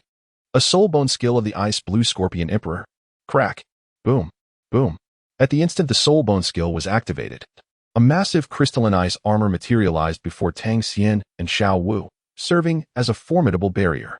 The fierce assault of soul power struck with tremendous force, causing the ice spikes to shatter explosively. Tang Xian unleashed a powerful punch, effortlessly repelling the residual force. The formidable defensive prowess of the ultimate ice was astonishing, even leaving Long Gong in a state of surprise. Not only Long Gong, but even Tang Xian himself was somewhat taken aback. This marked his inaugural use of the soul bone skill since acquiring the skeletal remains of the Ice Blue Scorpion Emperor. Truly, this was a soul bone of 400,000 years. Even with his current cultivation at the Soulmaster level, he was able to manifest such defensive capabilities. If only his level were higher, the potential of the soul bone would be even greater. With a resounding bang, as the ice shards shattered, Tang Xian stepped forward, a radiant holy fire enveloping the Xuantian hammer in his grasp. What an extraordinary feat for one individual to possess both the ultimate ice and ultimate fire attributes simultaneously. Long Gong could only click his tongue in astonishment. However, Tang Xian was no longer inclined to be courteous, gripping the Xuantian hammer firmly. He coldly addressed Long Gong. "I previously called you senior out of respect, but if you continue to be so aggressive, I shall take someone down with me, even if it costs my life." His icy gaze fell upon the petite sorceress Ming Yiran, who stood behind the formidable couple, the dragon and serpent. In that moment, a scarlet soul ring materialized, exuding an aura that was undeniably terrifying. A soul ring of 100,000 years. Long Gong's eyes widened in astonishment. The serpent lady had not exaggerated. Witnessing it firsthand confirmed her words were true. What a temper this young man possessed, rivaling even his own. Which family or sect has nurtured this child? Long Gong pondered, curiosity piqued. His gaze involuntarily drifted back to the Xuantian hammer in Tang Xian's grasp, which seemed vaguely familiar.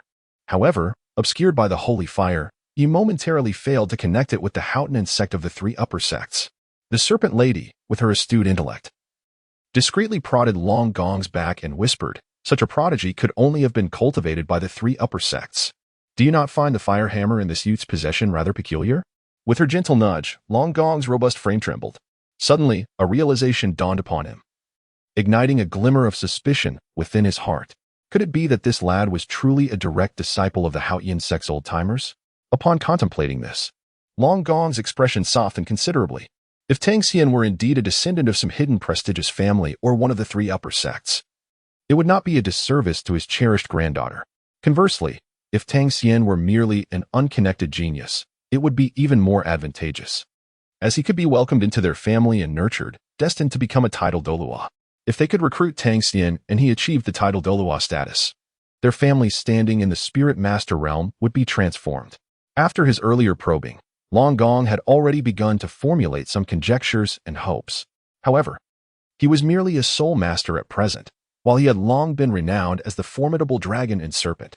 How could he easily humble himself and adopt the demeanor of a junior? He must first quell this youth's pride. With this thought in mind, Long Gong wasted no time. 6 soul rings emerged from his feet, emanating an overwhelming aura of soul power. He spoke in a deep tone, "Young man, excessive rigidity leads to breakage. Remain silent." The Xuantian hammer in his hand growing increasingly heated, a clear indication of his stance. He was prepared to engage in a confrontation to the very end. Witnessing this, Long Gong couldn't help but twitch at the corners of his mouth. What a stubborn individual. He reluctantly declared, "Young man, you now have 2 choices before you. First, you may forfeit one of your legs as compensation for the soul ring you took from my granddaughter. As for your inappropriate actions towards her, we shall let bygones be bygones. Second, you may choose to marry into our family. Not only will we betroth our cherished granddaughter, Mangyuran, to you, but we shall also nurture you as a potential heir to our lineage." Upon hearing this, Mangyuran behind him blushed deeply, exclaiming, "Grandfather, what are you saying?" Tang Xian was momentarily taken aback. Was it the loss of a leg or the prospect of marrying Mangyuran? He soon shook his head. Neither option was to his liking. Chapter 75. Tang Xian's background deters the legendary dragon and serpent. Observing Tang Xian's dismissive gesture, Long Gong furrowed his brow and reprimanded. "You young man, do not let a modicum of talent inflate your ego. Do you truly believe you can escape the grasp of the illustrious dragon and serpent couple?" Tang Xian shrugged his shoulders, acknowledging the truth in Long Gong's words. Indeed, he possessed such confidence. However, at this moment, he had no intention of fleeing. With a faint smile, he remarked, "Do not assume that you alone have the advantage in numbers. My allies are also nearby." "Your allies?" Long Gong instantly became alert. Tang Xian nodded slightly, his demeanor calm and composed, yet he had no intention of explaining himself to Long Gong. Indeed, Long Gong quickly sensed several powerful auras rapidly approaching, 2 of which were comparable to his own soul force. Could it be that this young man is a scion of some esteemed family or sect, accompanied by protectors? However, this conjecture was soon interrupted by a voice of striking clarity. "The unparalleled dragon and serpent, do you intend to oppose our golden iron triangle?" Flinder and Xiao Wu had arrived, followed closely by Yu Xiaogang and Dai Mubai, along with other disciples of Shrek Academy. The eyes of the unparalleled dragon and serpent instantly fixated on Flinder, who wore square glasses, and on Yu Xiaogang, who held a scroll behind him. The golden iron triangle, much like the unparalleled dragon and serpent, held a formidable reputation within the realm of soul masters. It was impossible for the latter to fail to recognize the two. Years ago, during his travels, Yu Xiaogang encountered a like-minded young soul master, Flinder, with whom he decided to venture into the world of soul masters. As they hunted soul beasts together in a forest, they crossed paths with Lu Erlong. Over time, the trio discovered that their synergy allowed them to unleash a powerful martial soul fusion technique, gradually earning them the esteemed moniker of the Golden Iron Triangle. However, as time passed, the Golden Iron Triangle faded from prominence, and news of the trio ceased. It was unexpected to encounter 2 of its members here. The unparalleled dragon and serpent felt a sense of foreboding. The Golden Iron Triangle had always been inseparable from one another, making it difficult to ascertain Lu Erlong's proximity. Should they reunite, bolstered by Xiao Wu's rank as a 7-ring soul sage, even if the unparalleled dragon and serpent fought with all their might, they would likely find themselves at a disadvantage. Suppressing his anger, Long Gong spoke in a low voice. "I wondered who it might be. It turns out to be Flinder and the Master." Observing the imposing presence of the group, Long Gong refrained from attacking, merely squinting his eyes slightly and speaking with deliberate calmness, maintaining a facade of composure, as he was indeed a senior in the realm of soul masters. Currently, with only 2 members of the Golden Iron Triangle present, Flinder was the only one of considerable strength. As for the master, while unmatched in theoretical knowledge, his combat prowess was lacking. In this moment, only Xiao Wu and Flinder could be deemed formidable opponents, which granted the unparalleled dragon and serpent a sense of confidence. Yet, their gaze toward Tang Xian bore an added depth of scrutiny. Could it be that this young man had anticipated Flinder and Xiao Wu's presence nearby, thus emboldening him? Nevertheless, it was evident that the unparalleled dragon and serpent would not easily relinquish their prized individual, for Flinder and Xiao Wu lacked such influence. What? Do you presume that the unparalleled dragon and serpent would shy away from confrontation? Long Gong coldly challenged Flinder and the others guarding Tang Xian. In response, Flinder stepped forward with a smile, casually remarking, Long, perhaps you underestimate the golden iron triangle and the unwavering Xiao Wu. But you certainly do not wish to provoke this child's father. Tang Xian's father? Long Gong was momentarily taken aback. The speculations that had previously surged within him now took on a new gravity. Was Tang Xian truly of significant lineage? With astonishment, he inquired, Flinder. The esteemed couple of the dragon and serpent of the world are not easily intimidated. In the realm of Soulmasters, the number of individuals we dare not provoke is limited. Your words pique my curiosity. Who exactly is this child's father? At this moment, Long Gong's demeanor shifted to one of caution. Flinder was exceedingly shrewd and would not speak without purpose. If they inadvertently angered a powerful figure, even the dragon and serpent of the world would dread the ensuing trouble. This child bears the surname Tang, Flinder stated matter-of-factly. The revelation of the surname Tang prompted a shared glance between Long Gong and Shipa. In the Douluo continent, there existed a formidable sect that also bore the surname Tang. This sect was none other than the Xuantian Sect, a force that even the dragon and serpent of the world dared not provoke. In an instant, the couple's gaze fixed upon the Xuantian hammer held by Tang Xian. No wonder it appeared so familiar. This fiery hammer was, in fact, the innate martial soul of the Xuantian Sect, the Xuantian hammer. Long Gong's voice grew somber and serious as he questioned, Tang Xian, who exactly stands behind you? Tang Xian was slightly taken aback, not expecting that this fellow Flinder would actually shy away from trouble and insist on bringing Tang Hao out directly.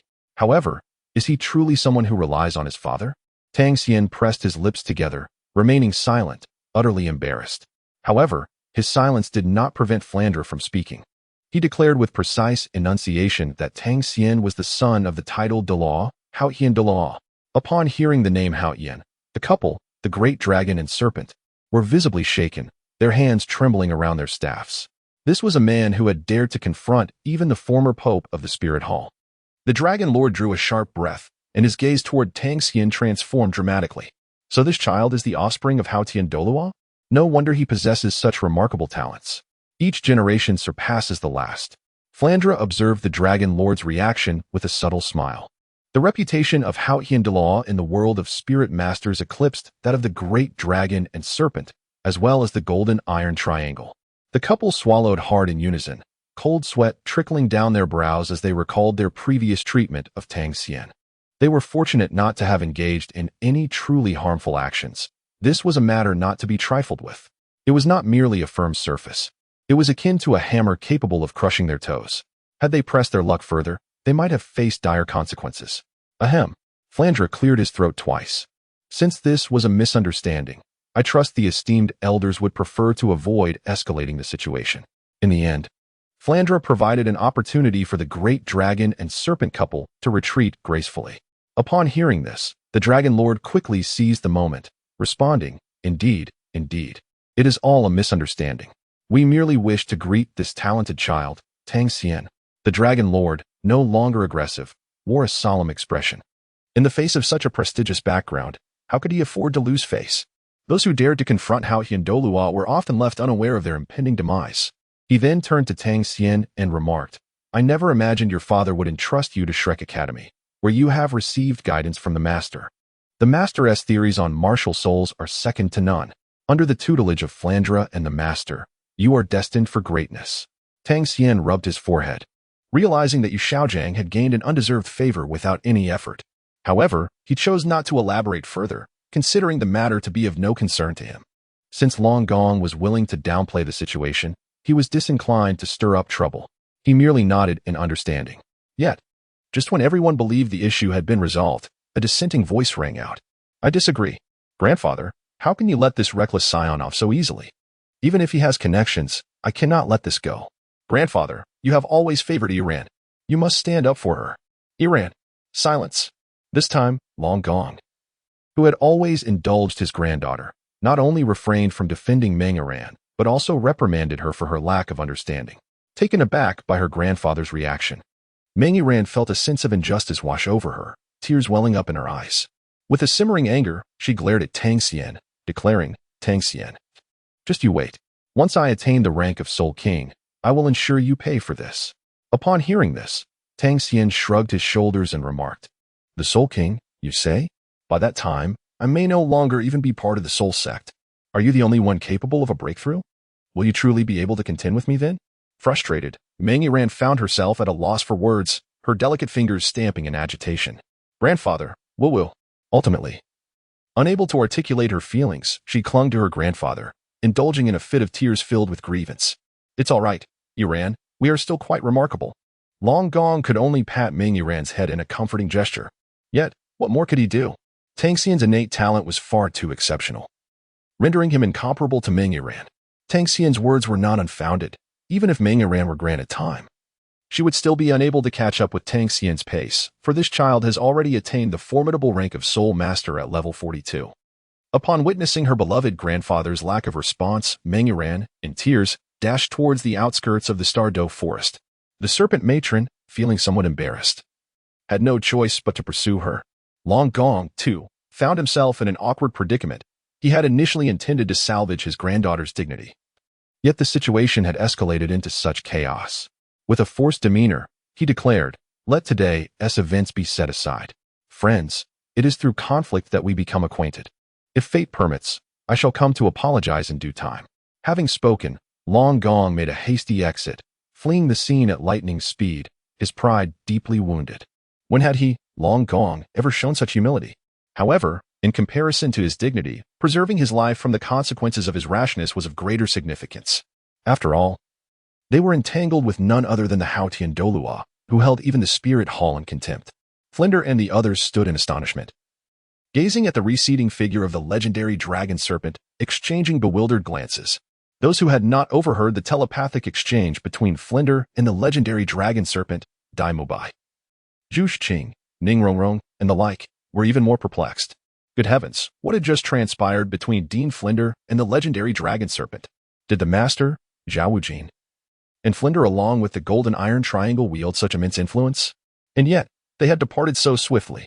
Indeed, the names of Dean Flinder and the master, coupled with the golden iron triangle, still held some weight, albeit not as much as the title of the unmoved king. Xiao Wu, unashamed, rubbed his nose in an attempt to recover his composure. Chapter 76. The devilish training of Yu Xiaogang commences. Observing the unfolding scene, Yu Xiaogang cleared his throat twice, fully aware that his influence was far from the exaggerated claims made by Xiao Wu. Calmly, he remarked, well then, since you have all found suitable soul rings, you may return. My visit to Shrek Academy was at the invitation of Dean Flinder. I shall return to devise a rigorous training regimen tailored to each of your martial souls. After uttering this statement, Yu Xiaogang cast a fleeting glance at Tang Xian, secretly astonished. How had it been only a brief time since their last meeting, and yet this young man had already ascended to the formidable level of Soulmaster? Indeed, 3 days apart should warrant a fresh perspective. Tang Xian remained unperturbed. For others at Shrek Academy, such as Dai Mubai and Xiao Wu, the guidance from the master would undoubtedly be of immense benefit. He considered himself merely an anomaly on the Douluo continent. Let us return to the academy, he declared. Despite the unforeseen challenges faced during their soul-hunting expedition in the Dueling forest, the group had garnered substantial rewards. Flinder marveled. Notably, the progress of Xiao Wu and Tang Xian was particularly pronounced. Xiao Wu had ascended to the rank of Soulmaster at level 39, and one more breakthrough in her soul power would elevate her to Soul Sect status. Meanwhile, others such as Dai Mubai, Zhu Qing, and Oscar had also made significant strides during their practical training in the Dueling forest. The appearance of the Titan Great Ape had vividly demonstrated to these young souls what true power entailed. Only by becoming stronger could they possess the means to confront any peril. At Shrek Academy, Yu Xiaogang had been appointed by Flinder as the instructor for the next phase of specialized training. He was currently gathering Tang Xian, Dai Mubai, and the others on the training grounds. Since Yu Xiaogang had only recently joined Shrek Academy, he was not yet well acquainted with the soul power levels of the students, and thus took some time to familiarize himself with the current status of each student's martial spirits and soul power levels. First were the Soul Sect members, Dai Mubai at level 41 and Tang Xian at level 42. Next were the Soulmaster ranks occupied by Xiao Wu and Oscar. The remaining members, such as Ma Hongjun, Ning Rongrong, and Zhu Zhuqing, still held the title of Great Soulmaster. The disparity in strength among the Shrek 7 was rather pronounced. Yu Xiaogang furrowed his brow. Nevertheless, he remained untroubled. These children possessed exceptional talent, and the lower their current levels, the greater their potential for improvement. As they progressed, the ascension would become increasingly arduous. With his martial spirit theory, he could tailor his teachings to each individual's needs, allowing for swift advancement in the early stages. Flanders stood at the forefront of the group, speaking with gravity. In the future, specialized personnel will devise individualized training regimens for you, subjecting you to rigorous, hellish training. Before we proceed, it is essential to introduce you to this gentleman beside me. His name is Yu Xiaogang, my former partner. You may refer to him as master or teacher. You don't mind, do you, Xiaogang? Not at all. Yu Xiaogang continued in line with Flanders' introduction. Shrek Academy is also known as the Monster Academy. Only those who can endure the training I design will grow stronger and earn the right to bear the title of monsters at Shrek. Are you prepared? Master Yu Xiaogang, even if previously unknown, had already made a significant impression on them through Flanders' descriptions over the past few days. It was also known that Yu Xiaogang had once been Tang Xian's instructor at the Junior Soulmaster Academy. To produce a prodigy like Tang Xian left no room for doubt regarding his capabilities. Excitement surged among them. "We are ready," cried Dai Mubai and the others in unison. Tang Xian smiled faintly, realizing that Yu Xiaogang had indeed followed him. It appeared that Douluo continent could not do without Xiaogang, could it? He was quite curious about what tricks Yu Xiaogang could conjure. Yu Xiaogang, pleased with the student's attitude towards him, declared, "All right, the regular training regimen must be conducted daily. Warm-up exercises, run 50 laps around Shrek Academy." "Huh, just 50 laps? That's too easy," Ma Hongjun exclaimed, somewhat surprised. They had grown accustomed to such training intensity, and 50 laps were now merely a trivial task. However, Yu Xiaogang's next statement immediately silenced Ma Hongjun. "During the run, you must rely solely on your physical stamina. Not a shred of soul power is allowed." Gasp. Everyone inhaled sharply. Running 50 laps without utilizing soul power? "Master, are you serious?" "You heard correctly. It's merely a warm-up." Yu Xiaogang revealed a meaningful smile that sent shivers down Dai Mubai and the other spines. Was this truly just a warm-up? How outrageous would the days ahead be? Even Tang Xian's mouth fell agape. Relying solely on physical strength to complete 50 laps was no trivial matter. Truly, Yu Xiaogang understood the essence of grueling training. This would be an immense test of personal fitness and physical endurance. An ordinary person's physique could never withstand such a challenge. Yu Xiaogang was genuinely treating them like monsters in his training regimen. While everyone was still in a daze, Yu Xiaogang spoke again, delivering another shocking announcement. "Any student who fails to complete 50 laps will be prohibited from dining in the academy cafeteria. Oh, by the way, starting today, all meals for students will be specially coordinated by the academy's cafeteria. Anyone caught sneaking out to eat elsewhere will face the personal instruction of Dean Flander. I'm sure Dean Flander wouldn't mind giving a little guidance to those disobedient students, would you?" Yu Xiaogang turned to Flander with a nonchalant inquiry. "Certainly, at your service." The instant he spoke, the glint in his brown square glasses sent a chill through Shrek's students. To be trained by the dean. Would they even survive that? Run. Even if it meant death, they had to finish those 50 laps. With Yu Xiaogang's words hanging in the air, who would dare to venture out for food? Ma Hongjun sat despondently on the ground, as if the world had crumbled around him. Ning Rongrong, Xiao Wu, Zhu Zhuqing, and others were similarly pained expressions. "Come on, little monsters, perk up. Today is merely the first day of devilish training. There are many more days ahead. Teacher, please spare us. We'll go run now. Do not divulge your subsequent training plans." Dai Mubai suddenly shuddered and hastily interrupted Yu Xiaogang. He led the charge out, propelled by a sense of urgency. This new instructor was nothing short of a demon. How could they possibly sleep after hearing his words? Observing this, the others hastily followed Dai Mubai's lead, fleeing as if their lives depended on it. Tang Xian shrugged his shoulders. Wasn't he supposed to complete 50 laps without employing any spiritual power? He was indeed eager to take on the challenge. Just as he was about to step forward, Yu Xiaogang's voice suddenly halted him. Tang Xian him?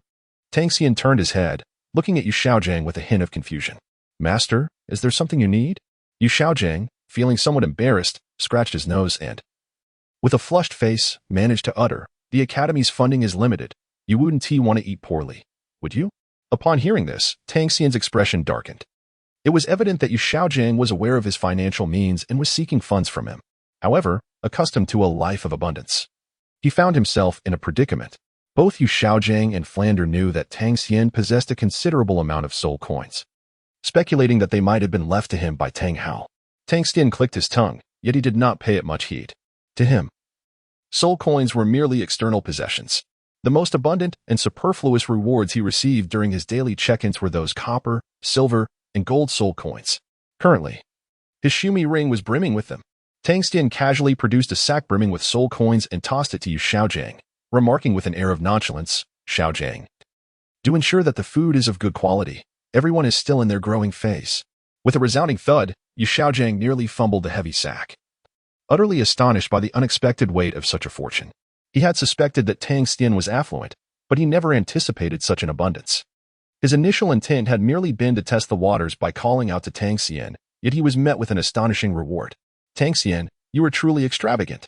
Tang Xian shrugged nonchalantly, disregarding Yu Xiaogang's gaze, which was a blend of myriad emotions, and sprinted ahead.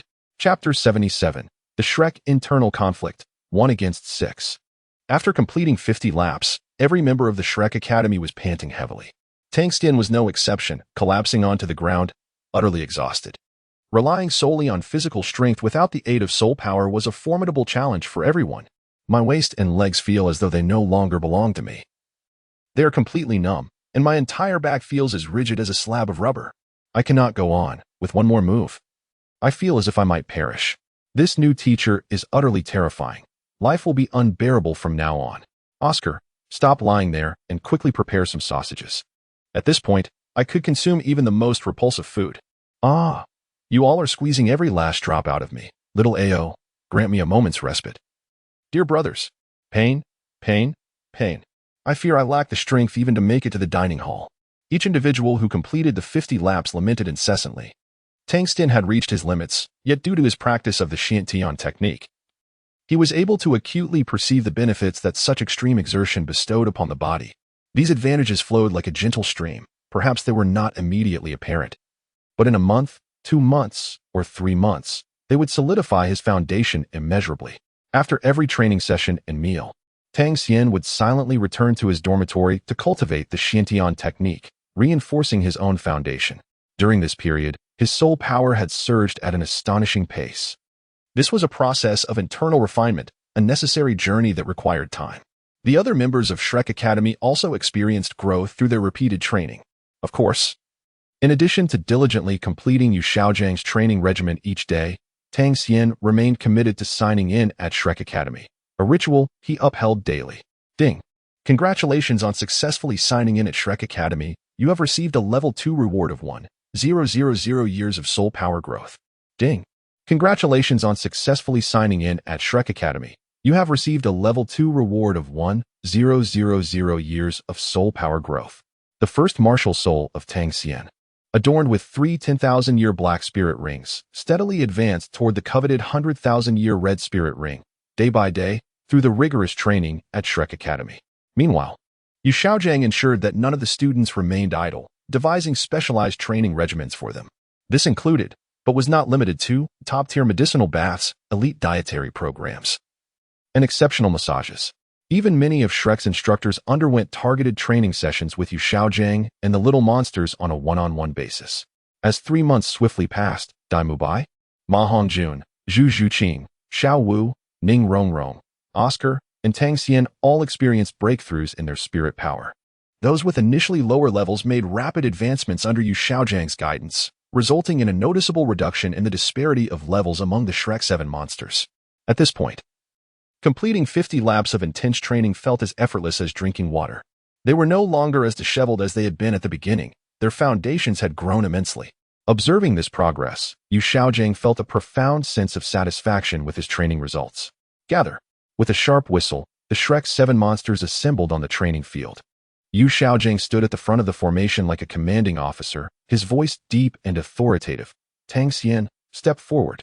Tang Xian stepped forward, his heart filled with confusion. What new trick is Yu Xiaogang up to today? Yu Xiaogang disregarded Tang Xian's gaze and continued. After 3 months of intensive training, each of you has experienced significant growth. Now, it is time to assess the results of your training phase. Let me witness the progress you have made during this period.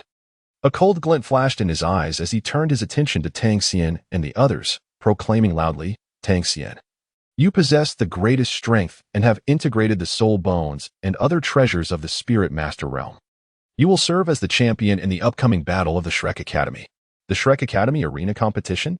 Tang Xian silently reflected that Yu Xiaogang had taken it upon himself to serve as a litmus test for the training outcomes of the other Shrek Academy students. Yu Xiaogang then elaborated, stating that this arena match was merely a friendly contest among the Academy's students, meant to be a constructive exchange, with a clear understanding that Tang Xian was prohibited from utilizing soul bone abilities. Tang Xian nodded slightly, understanding that Yu Xiaogang's intention was to ensure fairness during the competition. With his 10,000-year-old dark gold fearsome bear right arm bone, 10,000-year-old azure sky bull python right arm bone, and 400,000-year-old ice blue emperor scorpion torso bone skill at his disposal, even the strongest of these young challengers would struggle to withstand such power. However, he believed that even without utilizing his soul bones, defending the arena would still be relatively effortless for him. Indeed, the other 6, including Dai Mubai and Xiao Wu, were all eager to showcase their abilities. After 3 months of rigorous training, their strength had undoubtedly ascended to a new level. Although they were aware that Tang Xian was also improving, they were keen to gauge the gap between them and him, curious to discover how far they had come. Thus, the competition commenced. Beginning with Dai Mubai facing off against Tang Xian, Yu Xiaogang made the arrangements for the challenge. Yet, Tang Xian raised his hand to interrupt Yu Xiaogang's proposal, stating, Master, it's rather tedious to compete one by one. Let us do it all at once. I, Tang Xian, shall take on all 6. Dai Mubai, who had been filled with enthusiasm to ascend the stage, halted in his tracks. Brother Xian, are you serious? Taking on 6 at once? Do you underestimate me, Dai Mubai? Yu Xiaogang furrowed his brow at this, solemnly cautioning, Tang Xian, do not misjudge the situation. The students of Shrek Academy are exceptionally talented, each a rare genius. Their innate abilities are not significantly inferior to yours. Moreover, I have just stated that the use of soul bone skills is prohibited. It was evident that Yu Xiaogang was displeased. Tang Xian's arrogance remained unchanged. Nonetheless, Tang Xian shrugged and responded earnestly, Master, I understand. I will refrain from using my soul bones. He then turned to Dai Mubai, Mubai, do not take offense. I mean no disrespect. The challenge feels too easy for me, and I wish to push my limits. At his words, Dai Mubai paused, realizing the depth of Tang Xian's strength. He felt no confidence in defeating this formidable opponent alone. Just then, Xiao Wu leapt onto the stage, exclaiming, since Brother Xian has said so, let us all take him down today and show them the might of our team. Hearing Xiao Wu's words, Zhu Shiqing, Oscar, Ma Hongjun, and Ning Rongrong all stepped forward, joining Dai Mubai on the stage. Brother Xian, you've asked for this challenge. Don't blame us for being ruthless. Ma Hongjun chuckled with a mischievous grin. Brother Xian, we'll know our limits. The 2 fiery enchantresses, Zhu Shiqing and Ning Rongrong, declared, puffing out their chests. Such a rare opportunity to suppress Tang Xian was not to be missed. Tang Xian smiled lightly. These individuals certainly possess a hint of defiance. However, upon reflection, it is only natural. What genius of such caliber is devoid of a touch of pride? It is regrettable that they were born in the same era as Tang Xian, destined to fade into obscurity. Tang Xian ascended the arena, confronting 6 adversaries alone. After 3 months of rigorous training, Tang Xian had attained the formidable rank of Soulmaster at level 44. Alongside him stood Dai Mubai, a fellow Soulmaster with a soul power level of 33, and Xiao Wu, whose soul power reached 42. The remaining participants had already ascended to the rank of Soul Elder, their levels not too far removed from that of Soulmasters, significantly narrowing the gap in strength. Yu Xiaogang observed this progression with great satisfaction. Witnessing Tang Xian's unwavering determination, the onlookers voiced no objections, and thus the announcement resonated. The Shrek internal competition. Tang Xian vs. 6. Commence. Chapter 78. A collective effort in the name of unity. As Yu Xiaogang's voice faded, Dai Mubai, Xiao Wu, Ning Rongrong, Zhu Shiqing, Ma Hongjun, and Oscar sprang into action, instinctively forming a formation around Tang Xian, encircling him at the center.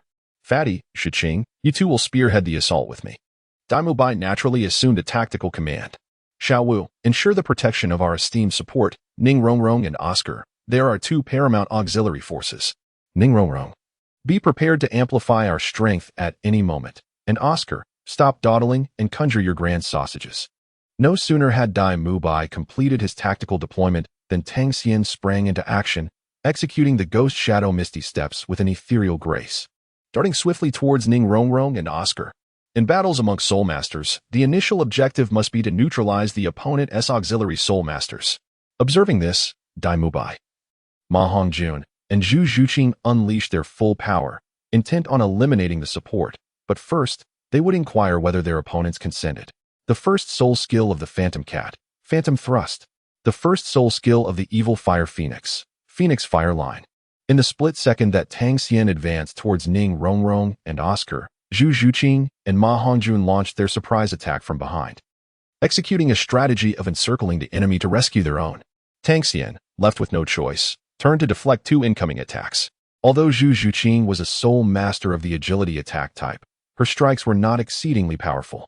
After a brief stalemate, Dai Mubai had already activated his martial spirit, unleashing the roar of the tiger in the forest. With his first soul skill, the White Tiger's Guardian Barrier, combined with his third soul skill, the White Tiger's Diamond Transformation, the three of them surged toward Tang Xian simultaneously, exuding immense pressure. Seizing the opportunity, Ning Rongrong, now free of threats, began to chant her incantations. 7 treasures are renowned. The first is strength, the second is speed. Suddenly, the power and speed of Dai Mubai's soul skills surged dramatically, sending forth a beam of golden light. Tang Xian, observing the situation, smiled lightly and said, "You have come at the right time." Clutching the Xuantian hammer, enveloped in sacred flames, he murmured, "Allow me to demonstrate the power of my second martial soul's 100,000-year soul ring." A resplendent crimson soul ring slowly emerged beneath his feet. The crowd's pupils widened in astonishment. Tang Xian's second martial soul had actually acquired its first soul ring, and it was a 100,000-year one. None of them had even attained a 1,000-year soul ring thus far, while Tang Xian had already amassed several of the 100,000-year variety. A tyrannical surge of ferocious power erupted from Tang Xian's entire being, creating an overwhelming wave of energy. Xuantian Hammer Martial Soul, first soul skill, Dark Golden Rampage. With a resonant hum, an immense force was unleashed as the Xuantian hammer swung, sending sand and stones flying across the arena, striking first at Dai Mubai and Zhu Zhuqing, who were closest to Tang Xian. Crack, crack, crack. Dai Mubai's White Tiger Barrier and White Tiger Transformation reached their pinnacle, shielding Zhu Zhuqing behind him, while Ma Hongjun's Phoenix Fire Line was utterly shattered. With a resounding crash, the White Tiger Barrier also succumbed to destruction, sending all three of them hurtling away. How formidable! Truly deserving of a 100,000-year soul ring. Oscar. The sausages. Upon hearing this, Oscar had long been prepared, distributing the sausages among the three, yet it still proved insufficient. I have a large sausage. In this brief moment, Xiao Wu certainly would not allow Tang Xian to seize the opportunity. Brother Xian, don't forget about me. With a graceful sway of her slender waist, Xiao Wu approached Tang Xian with a playful smile, her eyes shimmering with autumnal charm, a streak of enchanting pink light flashing forth. Second soul skill, Bewitchment. Tang Xian's spirit jolted. This young lady's allure had grown increasingly beguiling, to the point where even his resolve wavered. Fortunately, his mental fortitude was extraordinarily formidable. However, in that brief moment of distraction, Xiao Wu seized the opportunity to spring into action. With her third soul skill, Instantaneous Movement, she swiftly appeared behind Tang Xian. Utilizing her first soul skill, Waist Bow, her supple legs locked onto his waist, and in a display of agility, Xiao Wu inverted herself, preparing to execute an 8-section throw. Tang Xian smiled faintly and said, "Xiao Wu, when have you ever shaken me?" Immediately, Xiao Wu sensed something amiss. So rigid, Brother Xian is so rigid. No matter how hard Xiao Wu tried, it was as if she was encountering Tang Xian for the first time. He remained as immovable as a clock, and she felt as though her legs were wrapped around an immensely solid mountain. Tang Xian extended his palm and delivered a powerful strike towards Xiao Wu's chest, sending her reeling backward. She skidded across the ground for quite some distance before finally coming to a halt. In the meantime, Dai Mubai, Zhu Zhuqing, and Ma Hongjun had regained their composure and were once again charging forward together. Tang Xian furrowed his brows, unless he could simultaneously defeat all 6 opponents. The presence of the two prodigious supporters, Ning Rongrong and Oscar, would lead to his continuous exhaustion. Although Tang Xian possessed sufficient soul power to endure, it would not be a gratifying experience. Radiant Holy Dragon Possession. First soul skill, Radiant Sacred Fire.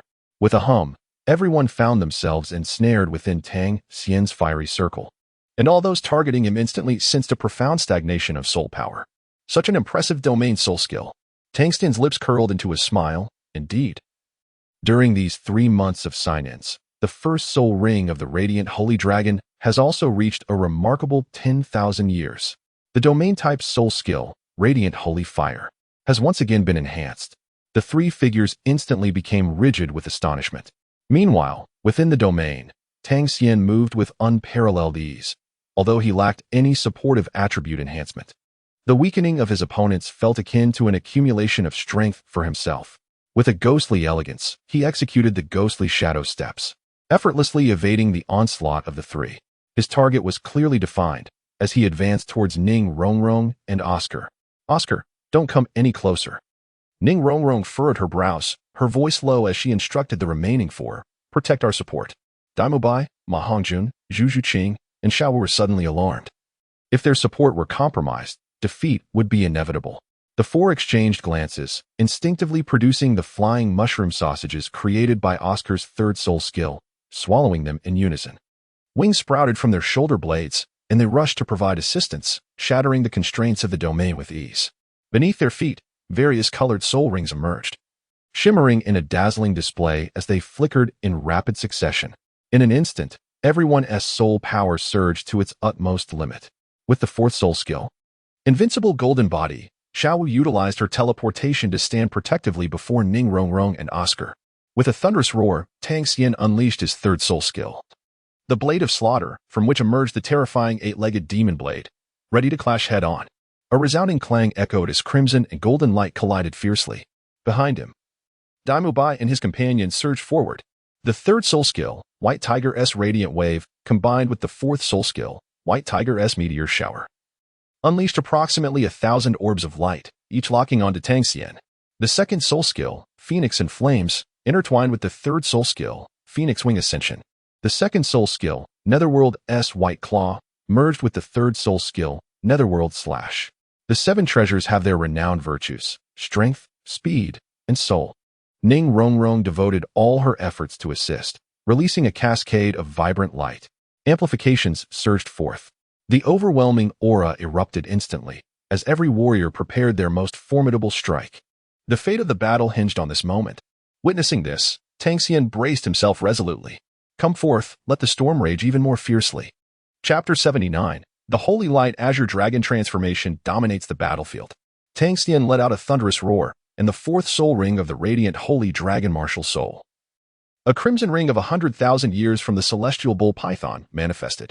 The 4th soul skill, Sacred Light Azure Dragon Transformation, Divine Retribution.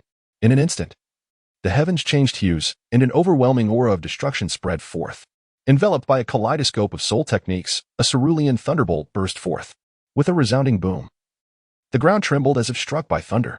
All defenses and attacks crumbled in an instant. Those struck by the divine retribution were hurled backward, crashing heavily onto the arena.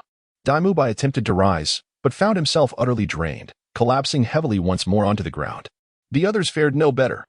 Zhu Zhuqing and Ning Rongrong's garments were tattered, revealing fleeting glimpses of fair skin and deep curves.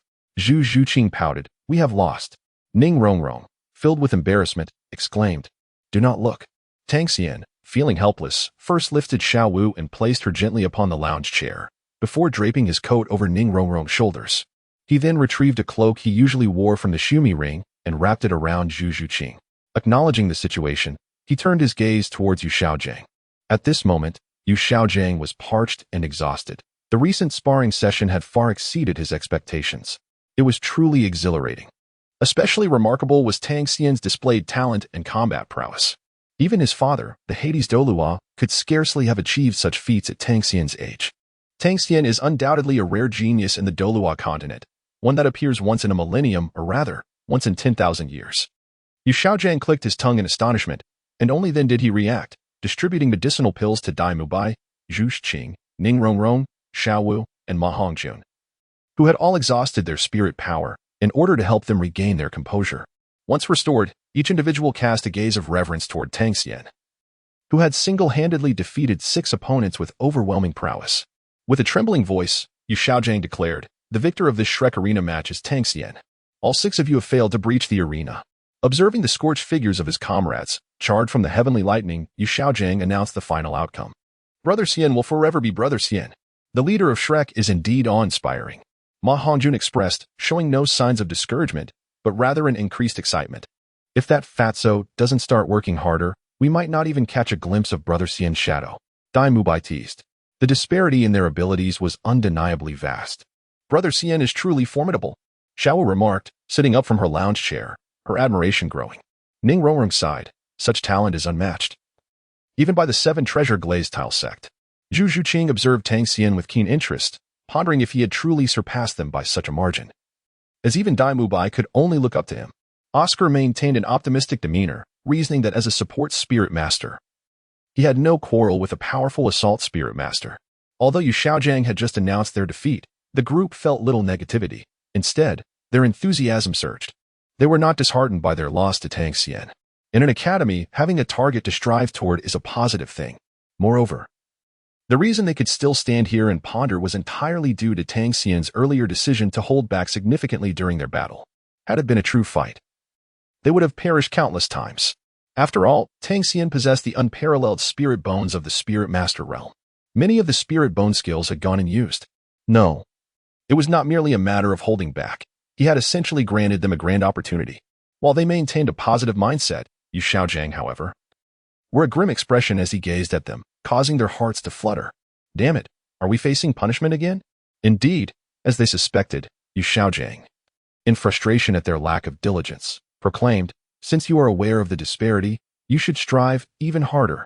Now that the results of the competition are clear, punishment is inevitable. All of you, except Tang Xian, must perform 20 frog jumps around Shrek Academy without using your spirit power." Dai Mubai and the others had no choice but to accept this decree. Ma Hongjun and Oscar wore bittersweet expressions, lamenting that they had just finished battling Tang Xian and now had to engage in further training. Yu Xiaogang truly was a merciless instructor. Just as everyone was feeling disheartened, Tang Xian approached Yu Xiaogang, an action that caused Yu Xiaogang's heart to skip a beat. Tang Xian spoke lightly, "Master, let me leap with them." Upon hearing this, Dai Mubai and the others widened their eyes in astonishment. For a moment, the playground was enveloped in a profound silence. Goodness, does Xian Ge really have to exert himself so much? How can we survive this? Ma Hongjun lamented. You foolish glutton, what do you understand? Xian Ge is sharing both hardship and joy with his brothers. Oscar teased with a smile.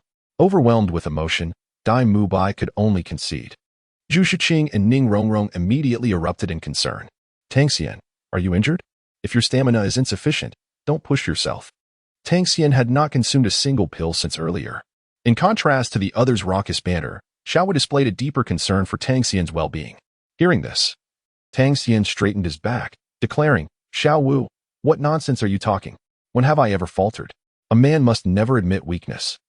Zhu Shiqing and Ning Rongrong swallowed hard at his words. "As expected of you, Tang Xian." Tang Xian smiled lightly and said, "Just now, it was merely a friendly spar. If I was too harsh, my brothers, please don't take offense." He continued, "What is there to worry about? Since we are a collective, we should stand together. These companions are all future candidates for the divine throne. It wouldn't do to miss the chance to earn a bit of goodwill among us." He added, "In the future, I must cultivate my own power, ascend to the divine realm, and traverse all heavens. Going solo is simply not feasible." Indeed, upon hearing Tang Xian's words, the remaining 6 members of Shrek felt their affection for him rise significantly. "Yes, we are the Shrek 7 monsters, a united entity." Dai Mubai approached and patted Tang Xian on the shoulder, saying, "Come on, Brother Xian, have a specially made sausage to replenish your strength."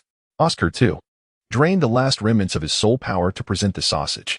Ning Rongrong, at that moment, touched the coat draped over her shoulders, which Tang Xian had given her, and blushed, saying, "Thank you."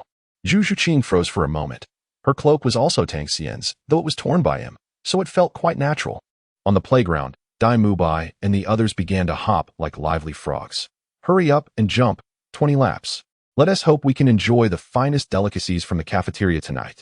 An odd scene unfolded as the Shrek's 7 monsters, one after another, clasped their heads with their hands, hopping in unison. A group of people finding joy amidst hardship. From a distance, Flinder observed them from a tall building and nodded slightly. They are all promising seeds. I wonder how far they will grow. He couldn't help but feel a sense of anticipation. Next to him, Yu Xiaogang nodded gently, smiling. Rest assured, these children's future accomplishments will surely be remarkable. He then added, this is merely the first phase of the devilish training. In the next phase, I intend to take them to the Grand Soul Arena until they meet the graduation criteria. Chapter 80. The Grand Soul Arena Graduation Goal, Eternal Diamond. In the Grand Soul Arena, Yu Xiaogang brought Tang Xian, Bai, Xiao Wu, Zhu Zhuqing, Ma Hongjun, and Oscar to the arena. At this moment, each of the Shrek's 7 monsters donned metallic masks, with Tang Xian wearing a golden one. 3 months later, returning to the Grand Soul Arena, each person had experienced a remarkable leap in their abilities due to the grueling training over the past 3 months. This time, everyone was eager to validate their strength. Their eyes brimming with anticipation, Yu Xiaogang spoke calmly, children, the devilish training has entered its second phase. I have brought you here with a singular requirement. Previously, your graduation criterion was to earn the Silver Soul Badge. Now, you must obtain the Gold Soul Badge. A collective gasp arose from everyone. Although they had previously spent some time in the Soul Arena, their points were minimal, all at the Iron Soul Badge level. The requirement to obtain the Gold Soul Badge for graduation was undeniably steep. A Gold Soul Badge? Tang Xian mused with a light smile. That will be exceedingly simple for me. Yu Xiaogang added, Tang Xian, you are the exception. My expectations for you extend far beyond that. At this, Bai and the other 6 immediately fixed their gazes upon Tang Xian, who raised an eyebrow at their reaction. Everyone understood that the Soul Arena's Soul Badge levels were categorized as follows: Iron, Copper, Gold, Purple Gold, Sapphire, Ruby, and the highest, Eternal Diamond. Previously, I had discussed with Dean Flinder, and based on your performance in the 1 vs 6 arena battle, it is evident that you still have reserves of strength. I originally intended for you to graduate only upon obtaining the Eternal Diamond. Are you joking? The Eternal Diamond, the pinnacle badge of the Grand Soul Arena. The Shrek 7 monsters, including Tang Xian, collectively turned to Yu Xiaogang, stunned. This made Bai and Ma Hongjun question whether the disparity between them and Tang Xian was truly that vast. The difference between the Gold Soul Badge and the Eternal Diamond Badge spanned 3 tiers: Purple Gold, Sapphire, and Ruby. While it may seem few, the disparity between them is as vast as a chasm. After all, as one ascends the ranks, the difficulty of obtaining a Soul Badge increases exponentially. The graduation standard S difficulty level seems hardly suitable for someone with merely 4 rings of spirit power. Even a Soul Emperor would feel pressure. Everyone anxiously glanced at Tang Xian, wondering if Yu Xiaogang truly wished to inhibit his graduation or if his expectations were simply too lofty. Once Yu Xiaogang's words were spoken, the difficulty of Tang Xian's graduation soared tenfold compared to theirs. No, saying it increased 100-fold would not be an exaggeration. Yu Xiaogang, you truly hold me in high regard. Tang Xian was internally startled. Previously, he had scoffed at the Gold Soul Badge's ease. Now Yu Xiaogangs words struck him like a thunderbolt. Is the Gold Soul Badge too simple? The highest Eternal Diamond is certainly no trifling matter. However, Yu Xiaogang smiled gently and said, nonetheless, this is merely my personal suggestion. Dean Flinder believes the difficulty is excessively high. After our discussion, he advised not to place too much pressure on you. Ultimately, Tang Xian, your graduation standard is to obtain the 6th Soul Badge, specifically the Sapphire Soul Badge. However, I still hope you can once again astonish me. If possible, I wish for you to strive for the highest badge of the Grand Soul Arena, the Eternal Diamond. After saying this, he added, of course, that is merely my hope. If you cannot achieve it, it is not a significant concern since the Sapphire Soul Badge is already a considerable challenge for you. Nearby, Flinder trembled internally. He was treating Tang Xian as if he were not human. His intent was to avoid fostering premature growth, yet Yu Xiaogang had stated it plainly. Although it was not a requirement, once said, it became a form of encouragement. For this child, it represented a certain pressure. Geniuses are often prone to untimely demise. Excess can be detrimental. Flinder jested, all right, as long as you meet the minimum graduation criteria I set, nothing else is required. Tang Xian nodded in acceptance. The Sapphire Soul Badge he was eager to attempt. Meanwhile, the others, including Bai, felt a chill run down their spines. Everyone involuntarily clenched their fists. Xiao Wu even patted Dai Mubai's shoulder, saying, "Mubai, Brother Xian is preparing to challenge the Sapphire badge. We cannot afford to lose face. We must at least secure a purple gold badge." At the back, Oscar's heart raced upon hearing this. "Xiao Wu, are you disregarding your own worth? For someone like me and Ning Rongrong, merely attaining a gold badge is an immense challenge, let alone the loftier purple gold badge."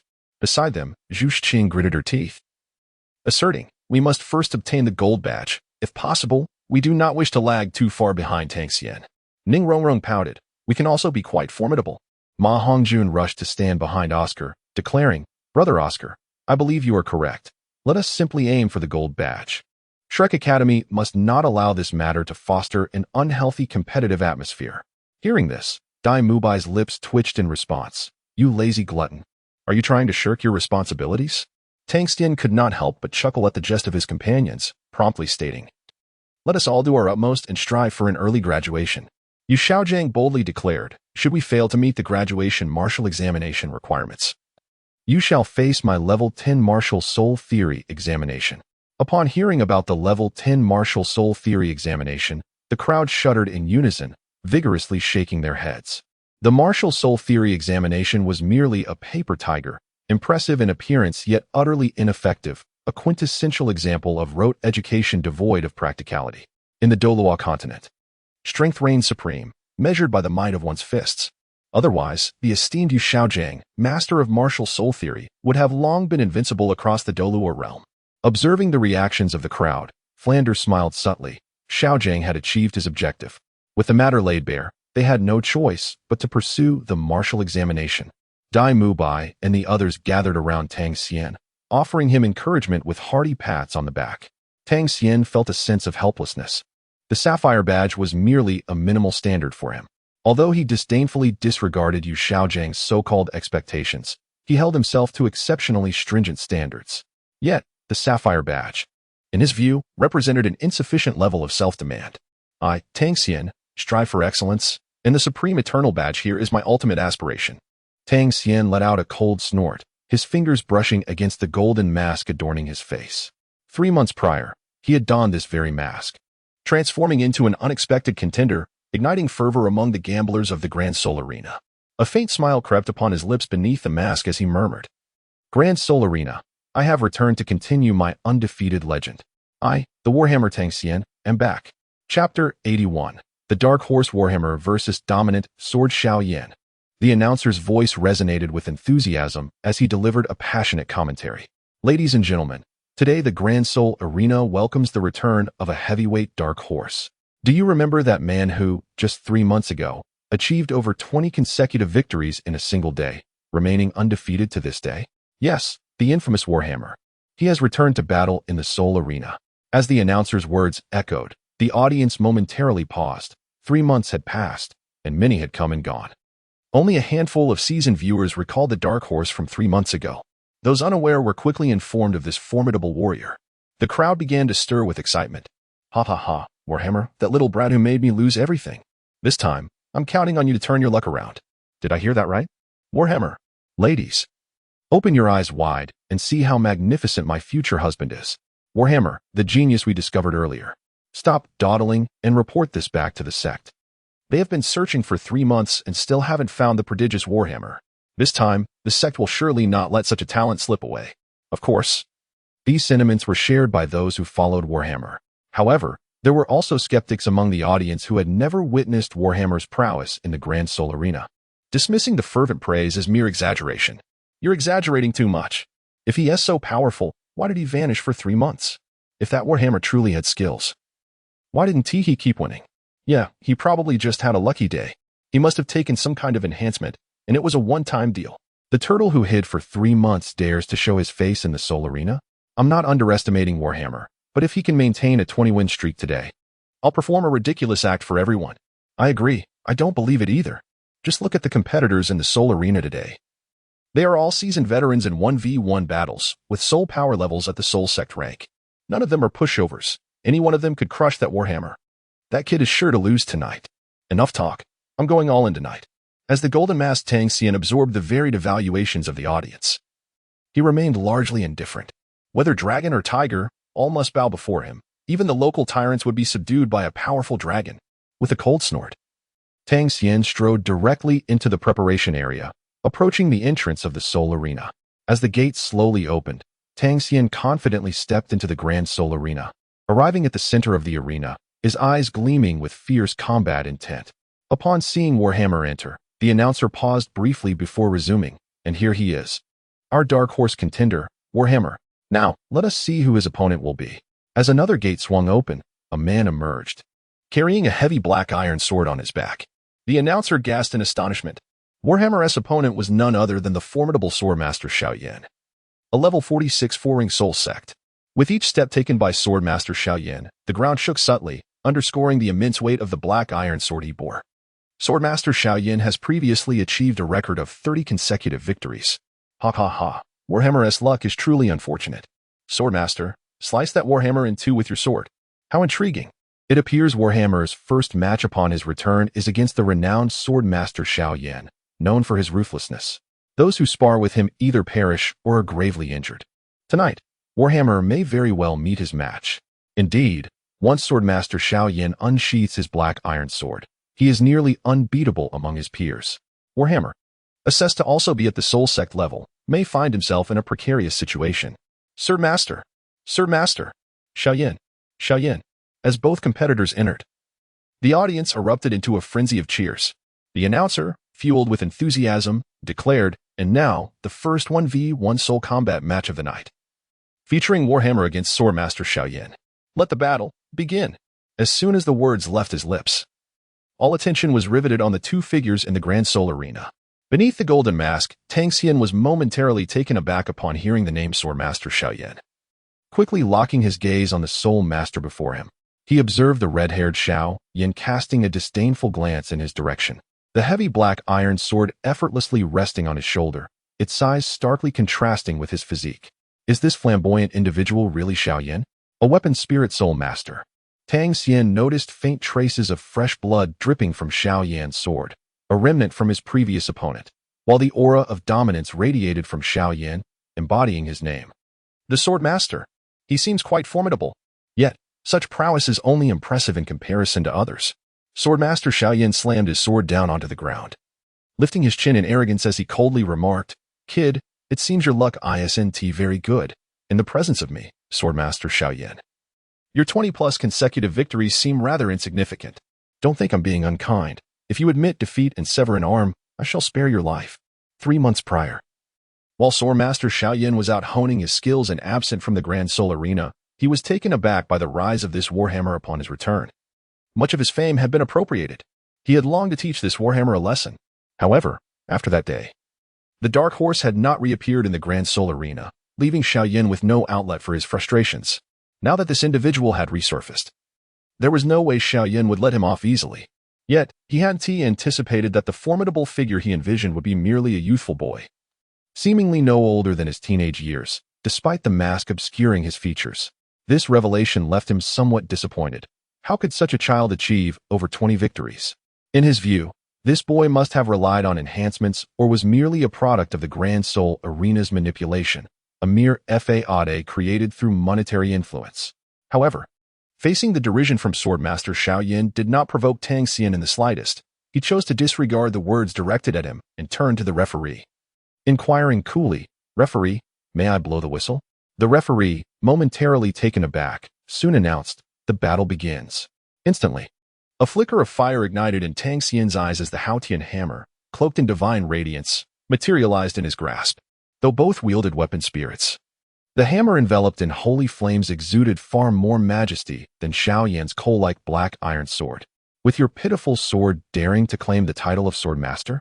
Then my Warhammer shall surely be the progenitor of your Swordmaster legacy. Chapter 82. Instantaneous defeat of Xiaoyan. Tang Xian conceals his edge. Confronted by the arrogance of the Warhammer, Xiaoyan was filled with fury. "Very well, you have successfully captured the attention of my dominant sword. I shall ensure that your demise is more harrowing than that of any other contender as a token of my respect for you. You are unworthy of my respect." Tang Xian retorted icily, dismissing him as a mere insignificant creature daring to flaunt before him.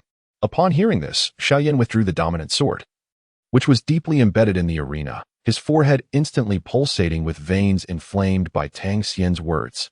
Pointing the sword at Tang Xian, he bellowed, "Dominant sword manifest." A violent surge of soul power erupted from him, simultaneously revealing 4 resplendent soul rings surrounding his form, 2 of which were purple, while the 3rd and 4th were an ominous black. "Little one, you shall pay dearly for your youthful ignorance." An overwhelming surge of soul power was instantaneously bestowed upon the Xiantai heavy sword. With a resonant hum, the dominant sword was enveloped in a violet ethereal flame. The first soul skill, 9 Nether Raven. The host, witnessing this, passionately provided live commentary. Truly, it is the dominant sword Xiaoyan, who spares no effort upon his first move, unleashing his renowned soul skill, 9 Nether Raven, under which countless opponents have fallen. As another wielder of ethereal flames, can the Warhammer withstand this strike? The audience collectively held their breath, for it seemed that Xiaoyan intended to eliminate the Warhammer in a single blow. Such audacity. He offered the Dark Horse no opportunity whatsoever. It is over. The Warhammer is likely to falter. Had Xiaoyan underestimated his opponent, perhaps there was a glimmer of hope. But at this moment, defeat appears inevitable. Just look, he has already unleashed his ultimate move while the Warhammer stands motionless, oblivious to the danger. Alas, this time. Do not expect a miraculous turnaround. Rather, I feel as though I shall be crushed into the ground. What madness possessed me to back the Warhammer so staunchly? Surely, he must evade the impending strike. That Xiantai heavy sword is something even a Soul King would hesitate to face head-on. Haha. I always said the Warhammer was merely a fade. Did he forget to take his medicine before stepping onto the arena? Look at him. He appears utterly dazed. Yet, just as the crowd had lost faith in Tang Xian, those observing from the VIP box at Shrek Academy wore knowing smiles. Only they were aware of the true terror of Tang Xian. Such an onslaught. Would he retreat? It was simply inconceivable. Tang Xian now dares to confront even Xiao Wu. How much more so when he is merely facing a small fry of the Soul Sect. At this moment, within the Grand Soul Fighting Arena, Xiaoyan unleashed his first soul technique, the 9 Nether Dark Sparrow. A wave of energy surged forth from the dominant sword, manifesting in the air as a violet 9 Nether Dark Sparrow, adorned with boundless sinister purple flames, emitting a piercing cry akin to a phoenix, racing swiftly towards Tang Xian. Upon witnessing this, Tang Xian made no attempt to evade.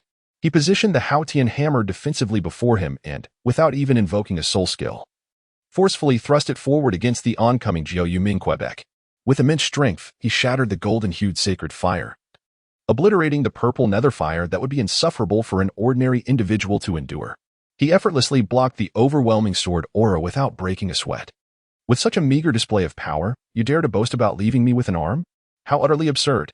First soul skill, Sacred Fire of Light. In an instant, the formidable domain enveloped the sword-wielding Xiaoyan, amplifying Tang Xian's murderous intent within its confines manifold. To those who scorn the divine, there is no mercy in death. Buzz. From the sacred fire emerged the first soul ring, a 10,000-year-old 9-headed serpent, which swiftly coiled around Xiaoyan's right arm, still gripping the sword.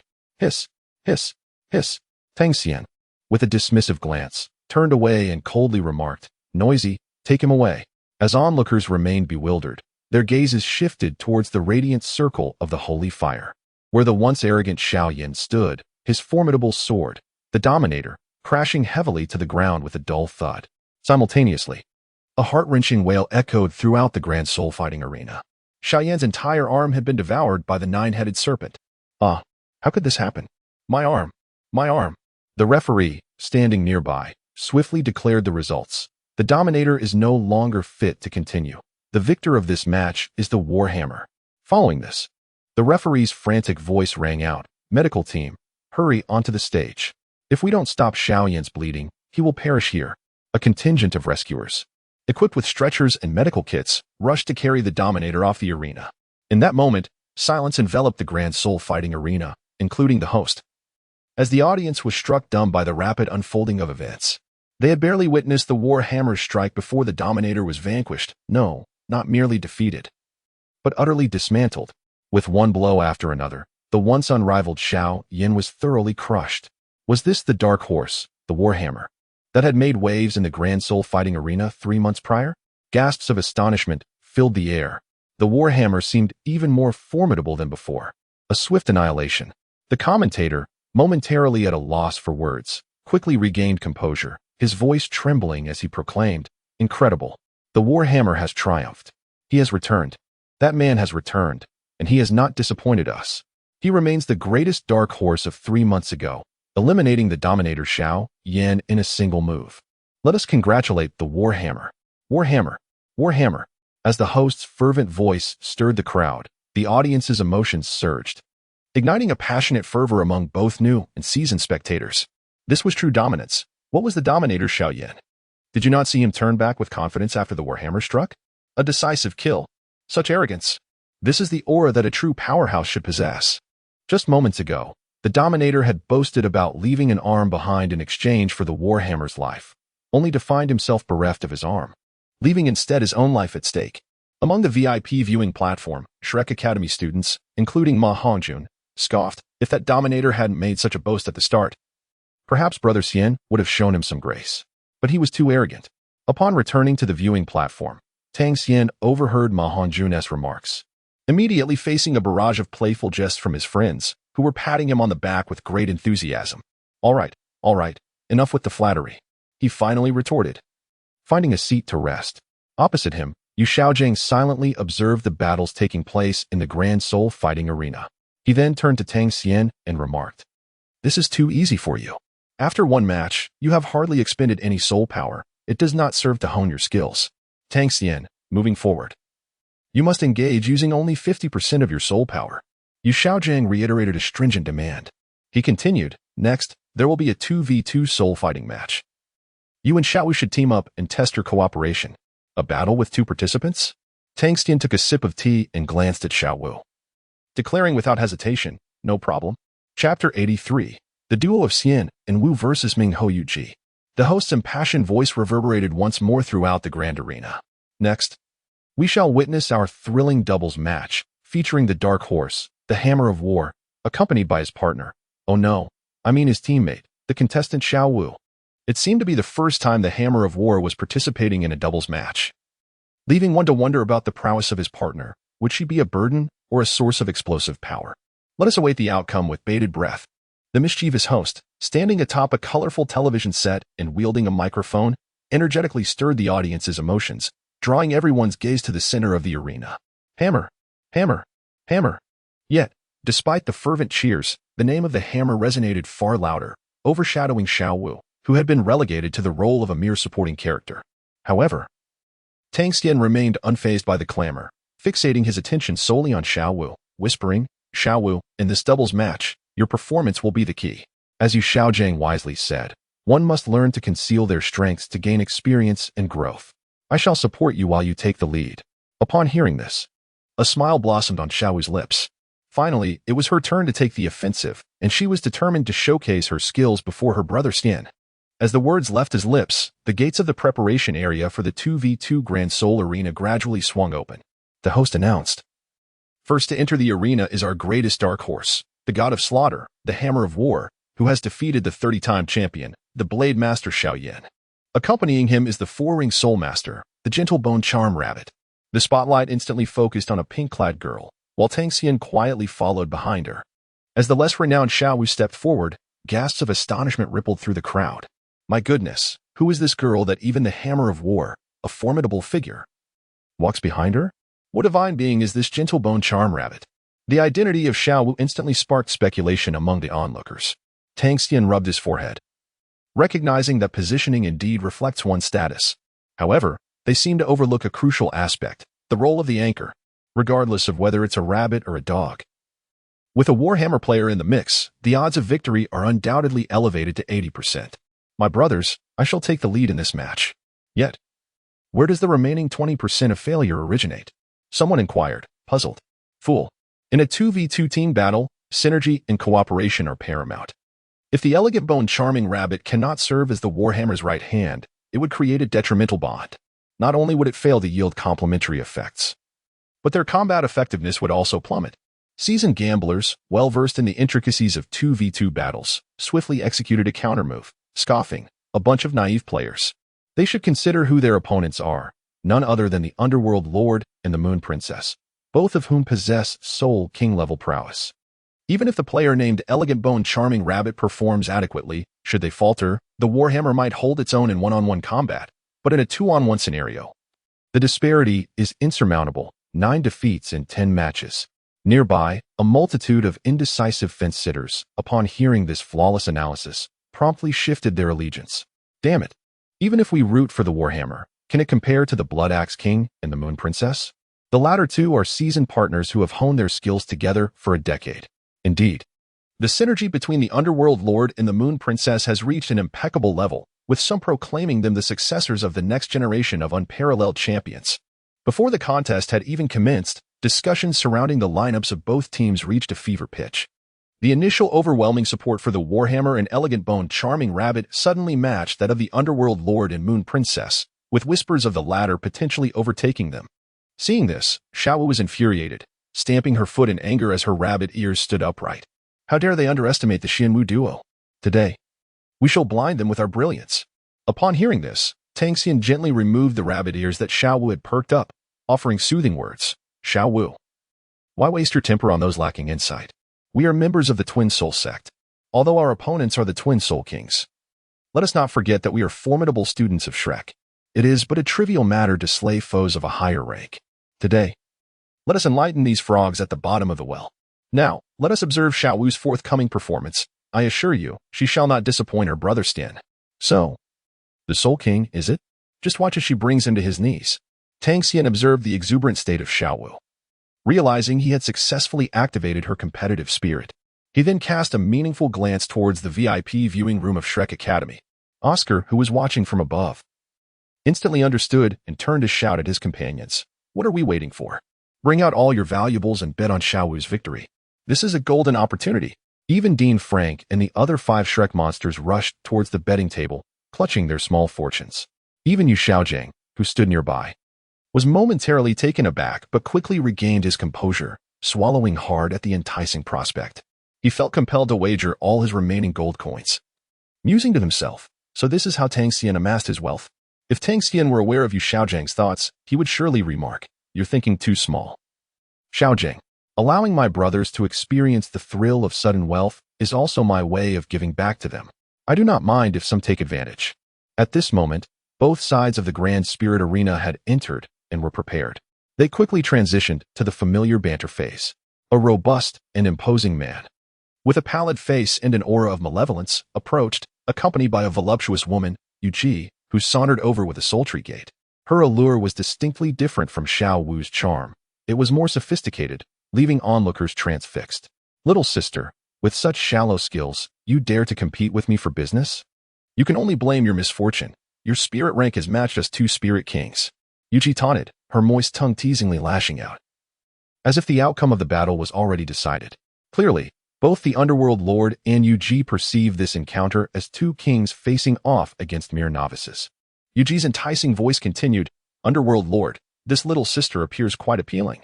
If you can defeat her alone, I wouldn't mind letting her entertain you afterward. Upon hearing this, the previously lethargic Underworld Lord suddenly stirred, his eyes flashing with excitement. Having cultivated with Yuji for a decade, he had long lost the thrill of novelty. Now, confronted with the prospect of the alluring and delicate charm of the Bone Fairy Rabbit under Yuji's influence, he felt invigorated. Ha ha ha, what a charming little girl. I, the Underworld Lord, only wish to make you cry. Chapter 84. Suppressing Strength, Battling Yuji. Ha ha, what a charming little girl. I, the Underworld Lord, only wish to make you cry. He declared, Little sister, we are both level 51 Spirit Kings. No matter how high your battle hammer's talent, you are merely a spirit master, and we, the Underworld Lord and Yuji, are not to be trifled with by 2 inexperienced spirit masters like yourselves. However, if you wish to avoid demise, after this soul battle, how about you spend the evening with me? Ha ha ha. Though the Underworld Lord appeared immensely strong, his demeanor became exceedingly lewd as he spoke. Yuji, far from being a simple adversary, was a seductive beauty known for her allure to both men and women. She licked her lips while eyeing Xiao Wu and commanded, Underworld Lord, go? With that, the Underworld Lord immediately summoned his 5 spirit rings. Yellow, yellow, purple, purple, black. The 5th ring, a black 10,000-year spirit ring, caused an uproar in the spirit arena. The Underworld Lord is bullying a little girl. Ha ha ha ha, but I relish this spectacle. Upon witnessing this, Tang Xian's gaze remained utterly unfazed. Such a concocted soul ring dared to boast before him. How utterly ludicrous. Just as he contemplated striking the Ming Hao with a pair of resounding slaps to silence him, Xiao Wu had already charged forward, prompting Tang Xian to abandon his intention to intervene personally. It was indeed time for Xiao Wu to showcase her prowess. With the agility of a rabbit, Xiao Wu executed a powerful leap, causing the ground beneath her heels to fracture violently. Although her form appeared delicate, the momentum of her aerial descent was far from inferior to the imposing presence of the burly Ming Hao. Simultaneously, soul rings manifested around her, all in shades of purple, an extraordinary sight. The arena erupted in astonishment. Her first soul ring was purple, indicative of remarkable depth. Even Ming Hao's pupils constricted at this revelation. While his third soul ring had been acquired from a 1,000-year-old soul beast, Xiao Wu's first soul ring was already a 1,000-year ring, and its age seemed considerable, giving off an overwhelming aura of power that induced an unsettling illusion. In the midst of his contemplation, Ming Hao suddenly felt a soft binding around his waist. With a slight smirk, Xiao Wu declared, "Big guy, let me show you the might of my soft bone charm rabbit." Her first soul skill, waist bow. The 8-section violent throw. Boom. The arena erupted in a cloud of dust, and when it cleared, Ming Hao was embedded in a crater within the floor. His head was forcibly shoved into the ground by Xiao Wu's powerful throw, as if to convey that someone of his caliber ought to find a crack in the earth to hide in. Xiao Wu elegantly retreated to a distance, glancing at the motionless, disheveled Ming Hao, and casually clapped her hands, exclaiming with pride, "I thought Ming Hao was formidable, but he was so easily dispatched." She then turned to Yu, who, instead of displaying any concern, gazed alluringly at Tang Xian and, turning her back to Xiao Wu, remarked, "Your little sister is quite naive. Are you unaware that Ming Hao's martial spirit is the ironclad rhino, renowned for its defense? That last attack was merely a tickle to him." At these words, Xiao Wu instinctively shifted her gaze to the spot where Ming Hao had just been struck. Boom. Countless fragments of stone erupted as the dust-covered Ming Hao sprang to life, his massive form contracting mid-air into a unique posture, resembling a sharp, gray-white bullet tip or the horn of a rhinoceros. First soul skill, charge. A powerful wave of soul energy instantly locked onto Xiao Wu, causing her heart to race as Ming Hao lunged forward with astonishing speed, the sharp tip of his horn mere inches from her brow. In a moment of peril, Xiao Wu shouted, "Third soul skill, instantaneous movement." Boom. Ming Hao's attack missed, shattering the floor where Xiao Wu had just stood. Having dodged to the side, Xiao Wu panted, her heart still racing. How infuriating. Not only is his defense incredible, but his attack power is formidable as well. Had I been struck, I would surely have been eliminated. Nevertheless, Xiao Wu was not one to concede easily. A captivating pink glow flickered in her eyes as she gazed at the upright Ming Hao, playfully saying, "That is not fair. I just wanted to see how tough you are. How could you resort to violence against someone as adorable as me? You can't just go around smashing the cute little bunny, can you? Ha ha. Why not let me have the first hit? Come on. Let us finish this and roll in bed together." Ming Hao was evidently enchanted by Xiao Wu's second soul skill, her allure rivaling that of Yu. "Here it comes. Here it comes. The little flying stick is on its way." Xiao Wu delivered a swift kick with her jade-like leg, and by the time Ming Hao registered her movement, it was too late to evade. He took the hit directly, a stark red mark appearing on his already pale face, igniting a fiery sensation. Covering his face with his palm, Ming Hao roared, "What a fiery little sister." Infuriated, he summoned a chillingly sharp sword. Fifth soul skill, Iron Horse on Ice. An overwhelming sense of oppression enveloped Xiao Wu, who, despite her attempts to evade, found herself unable to escape the lock of his energy. A colossal sword, as if forged from millennia of condensed ice, lunged towards her, shattering everything in its path. Just as Tang Xian was about to approach, he was obstructed by the voluptuous Yu before him. "Battle hammer. Ha ha ha, you cannot pass. You have yet to play properly with your sister. How could I allow you to proceed so easily?" Tang Xian was momentarily taken aback. This month, Yu truly exhibited confidence. Fully aware that he was a dark horse in the Grand Soul Arena, undefeated thus far, yet still daring to obstruct him. In just a brief moment, Xiao Wu had already engaged with the Underworld Lord. The fourth soul skill, Invincible Golden Body. Xiao Wu understood there was no escape. At a critical juncture, she unleashed her fourth soul skill, a brilliant golden light illuminating the space. With a resounding clang, the soul power manifested as an iron horse and icy river shattered instantaneously, reducing it to mere shards of ice. Meanwhile, Tang Xian smiled faintly, refocusing his gaze on the deep cleavage of Yu before him, an alluring abyss tempting exploration. He murmured, Yu, since you desire this so much, I shall indulge you in a game, while also engaging in a profound discussion about life. With that, Tang Xian propelled himself towards Yu with remarkable speed. Yu's legs instinctively tightened as she braced herself. The velocity was astonishing, far beyond what a Soulmaster should possess. In a low voice, she remarked, "Is this explosive power? However, if it is merely a brief surge, I doubt you can sustain it, dear brother." In response, Tang Xian smirked disdainfully. "Sustain? Yu, whom do you underestimate and insult? Even with my soul power restrained to 50%, my soul rings confined within a 1,000-year purple ring, my explosive force and endurance surpass that of an ordinary Soulmaster. This enduring speed of assault would surely inflict unbearable pain upon Yu." With a graceful flick of her jade legs, Yu parted her crimson lips. First soul skill. Moonstep. Boom. Boom. The air beneath Yu's feet erupted explosively, her alluring figure undulating like a supple serpent, yet her speed intensified. In the face of Tang Xian's explosive onslaught, Yu did not evade. Instead, she boldly met the challenge head-on. Ah, delightful. In the fleeting moments of their intertwining movements, the two instantaneously separated, yet Yu felt an unprecedented desire for battle. It had been far too long since she had experienced such exhilaration. Well done, little hammer. You have successfully captured my attention. I am curious to see just how much strength you truly possess. It was evident that Yu, since the dark horse of the Grand Soul Arena, had withheld far too much in their earlier clash. Tang Xian's lips twitched. The words of Moon Princess concealed profound mysteries. Chapter 85, The Soul Fusion Technique of the Underworld Lord and Moon Princess, The Descent of the Moon Beast. Such a formidable Soul King. Tang Xian, having engaged in combat with Yu for merely a brief moment, instantly recognized the formidable strength of his opponent. Although this was a sensation tempered by his own suppressed soul power, it nevertheless attested to Yu's extraordinary prowess. With a bewitching smile, Yu delicately placed her elongated nails upon her fair and ample chest, playfully toying with the strands of black hair that clung to her bosom. With a light, mocking laugh, she proclaimed, "Today's trial reveals that our dark horse, the Warhammer Jr., appears somewhat overrated. With such meager skills, there is no need to wait for the Underworld Lord to deal with that little sister. I could easily toy with you myself." Upon finishing her taunt, a glimmer of cold light flickered in her gaze as she swiftly closed the distance with an ethereal grace. In her eyes, a mere Soul Sect practitioner was no match for her, a Soul King who could effortlessly crush him. Tang Xian shook his head slightly. Even though he had suppressed all his soul power to a level below 10,000 years, to disdain him would undoubtedly incur a tremendous cost. Faced with the formidable onslaught of Yu, he felt a hint of pressure, yet remained utterly unperturbed. It is through pressure that one is tempered.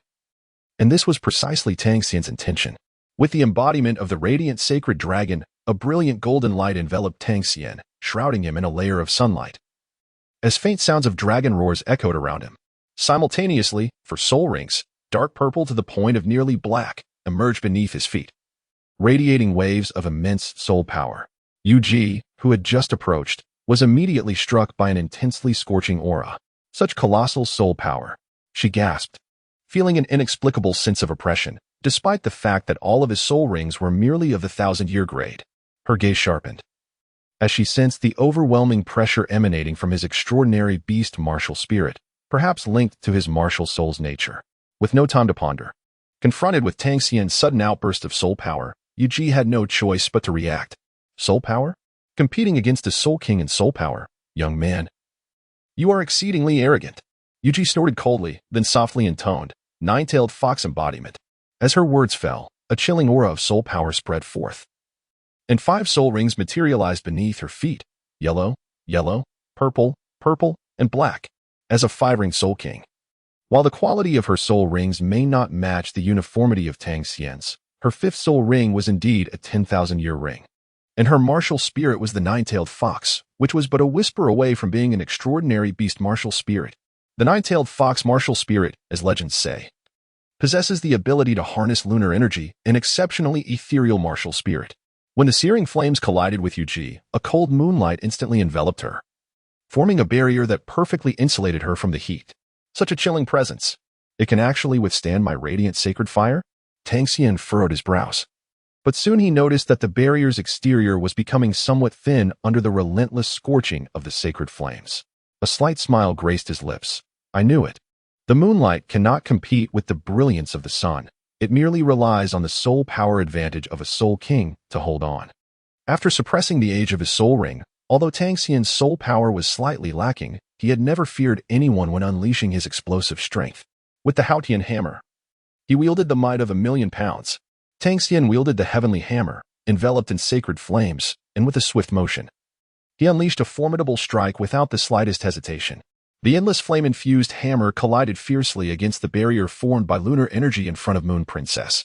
With a resounding crack, the barrier shattered like a mirror, and Moon Princess herself was forcefully pushed back by the sudden surge of power. She found herself leaning against the back of the Underworld Lord, who had also been driven back by Xiao Wu. The Underworld Lord's expression darkened. Moon Princess. These two young ones possess considerable skills. We must not underestimate them. Moon Princess nodded slightly, regaining her balance as she remarked, "The Dark Horse War Hammer is one thing. But to think that even my younger companion could not be subdued by the Underworld Lord in an instant. How intriguing." It is worth noting that both Moon Princess and the Underworld Lord were Soul Kings, and typically, ordinary Soul Sect members would only face annihilation at their hands, let alone manage to push them back. Xiao Wu similarly approached Tang Xian, clapping her hands as she exclaimed, "Brother Xian, did you see how impressive I am? Xiao Wu is truly formidable." Tang Xian smiled faintly, gazing at Moon Princess and Underworld Lord, saying, "My little dance is the most formidable, yet these two are, after all, Soul Kings. We must join forces." The Underworld Lord and Moon Princess, feeling a surge of shame, roared in fury, "If we do not slay you both today, we shall have no place in the Soulmaster realm." With that declaration, Moon Princess and Underworld Lord simultaneously turned, one a captivating nine-tailed fox maiden, the other a towering, muscular man. They exchanged a knowing glance and nodded in unison. The Underworld Lord, understanding the moment, spoke in a deep voice, "Ironclad rhinoceros, manifest." In an instant, Moon Princess enveloped the robust Underworld Lord in her soft embrace, her body gliding against his powerful muscles. As the Underworld Lord's primal instincts surged, the 9 tails of the fox behind Moon Princess began to unfurl, enhancing the scene's allure. A sudden gale swept across the grand arena, leaving the audience in shock. The commentator, overwhelmed with excitement, exclaimed, "Here it comes." The legendary martial soul fusion technique of Underworld Lord and Moon Princess, the 9-tailed phantom rhinoceros, the beast of the moon descends. Within the grand arena, Moon Princess clung to the Underworld Lord, their 5 vibrant soul rings interweaving and merging, radiating a brilliant light that obscured the details beneath. The soul power of the two Soul Kings surged, climbing rapidly to the pinnacle of Soul King and then breaking through to the level of Soul Emperor. A deafening roar of a mystical beast erupted from the brilliance, reverberating through the air. Xiao Wu and Tang Xian braced themselves, with Xiao Wu furrowing her brow. "Brother Xian, what soul skill is this? The pressure is overwhelming." Even the Shrek Academy students seated in the VIP section were bewildered, caught off guard. Yu Xiaogang remarked coolly, "Young ones, pay attention. This is a martial soul fusion technique, an exceptionally powerful combat skill in the Soulmaster realm. I hope you may grasp even a fragment of it one day and wield such prowess yourselves." Hearing the term martial soul fusion technique, Dai Mubai, Zhu Xing, Ning Rongrong, Ma Hongjun, Oscar, and the others paused, for they had heard of it before.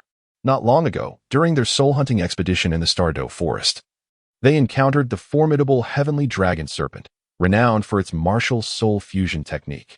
Despite the heavenly dragon serpent possessing only the strength of a soul emperor, it disregarded even Xiao Wujia's presence, illustrating the might of the martial soul fusion technique. To their astonishment, such a technique was also being employed in the grand arena. The group exchanged worried glances toward the stage. The Underworld Lord and Moon Princess had become frenzied, unleashing a thunderous cry, "Beast of the moon descends. 9-tailed phantom rhinoceros. Devour the moon." A chilling aura, akin to the ice of the heavens, erupted forth, and the brilliant moonlight shone down as the 9-tailed phantom rhinoceros descended, opening its cold and sharp maw, diving toward Tang Xian and Xiao Wu. In the next moment, Xiao Wu sprang into action, her body ablaze with golden light. 4th soul skill, Invincible Golden Body. With a resounding clang, the entire arena buckled under the force, and dust billowed around Xiao Wu's position. "Xiao Wu!" Tang Xian shouted fiercely. The usually calm gaze was suddenly tinged with a hint of crimson. "How dare you harm Xiao Wu?" Tang Xian's teeth ground in frustration. He would not be held accountable for his lack of chivalry. The system sign-in. Ding. Successful sign-in at the Grand Soul Arena. Congratulations on receiving a level 4 reward. the self-created divine soul skill, Radiant Golden Dragon Form. Radiant Golden Dragon Form, a powerful offensive self-created divine soul skill. It harnesses the might of the dragon god, augmenting the premier bloodline of the radiant holy dragon within, unleashing divine power that reverberates through the cosmos, exuding an overwhelming aura capable of instantaneously annihilating its target. In Chapter 86, the self-created divine soul skill, Radiant Golden Dragon Form, is unveiled. In the world of Douluo continent, every Soulmaster possesses their own exclusive soul skills, which can be acquired through three primary methods. The first involves a Soulmaster absorbing the soul ring of a soul beast, which bestows skills upon the Soulmaster. This is the most common means of acquiring soul skills. The second method derives from soul bones, which are rare and enhance a Soulmaster's power significantly. The third is the self-created soul skill, typically the domain of titled Dueluos or exceptionally gifted Soulmasters who possess profound understanding of their martial souls, enabling them to innovate their own skills. Self-created soul skills are exceedingly rare, even more so than soul bones in the first part of Douluo continent. Now, Tang Xian has utilized the sign-in system to obtain his very first self-created soul skill at the Grand Soul Arena. A self-created soul skill is the most suitable skill for a Soulmaster. Moreover, Tang Xian's is a divine-level creation, Radiant Golden Dragon Form. This skill harmonizes with his premier martial soul, the Radiant Holy Dragon, while integrating the overwhelming might of the Xuantian Hammer and the divine attributes of the six-winged angel martial soul, as the fusion technique of the Soul Kings.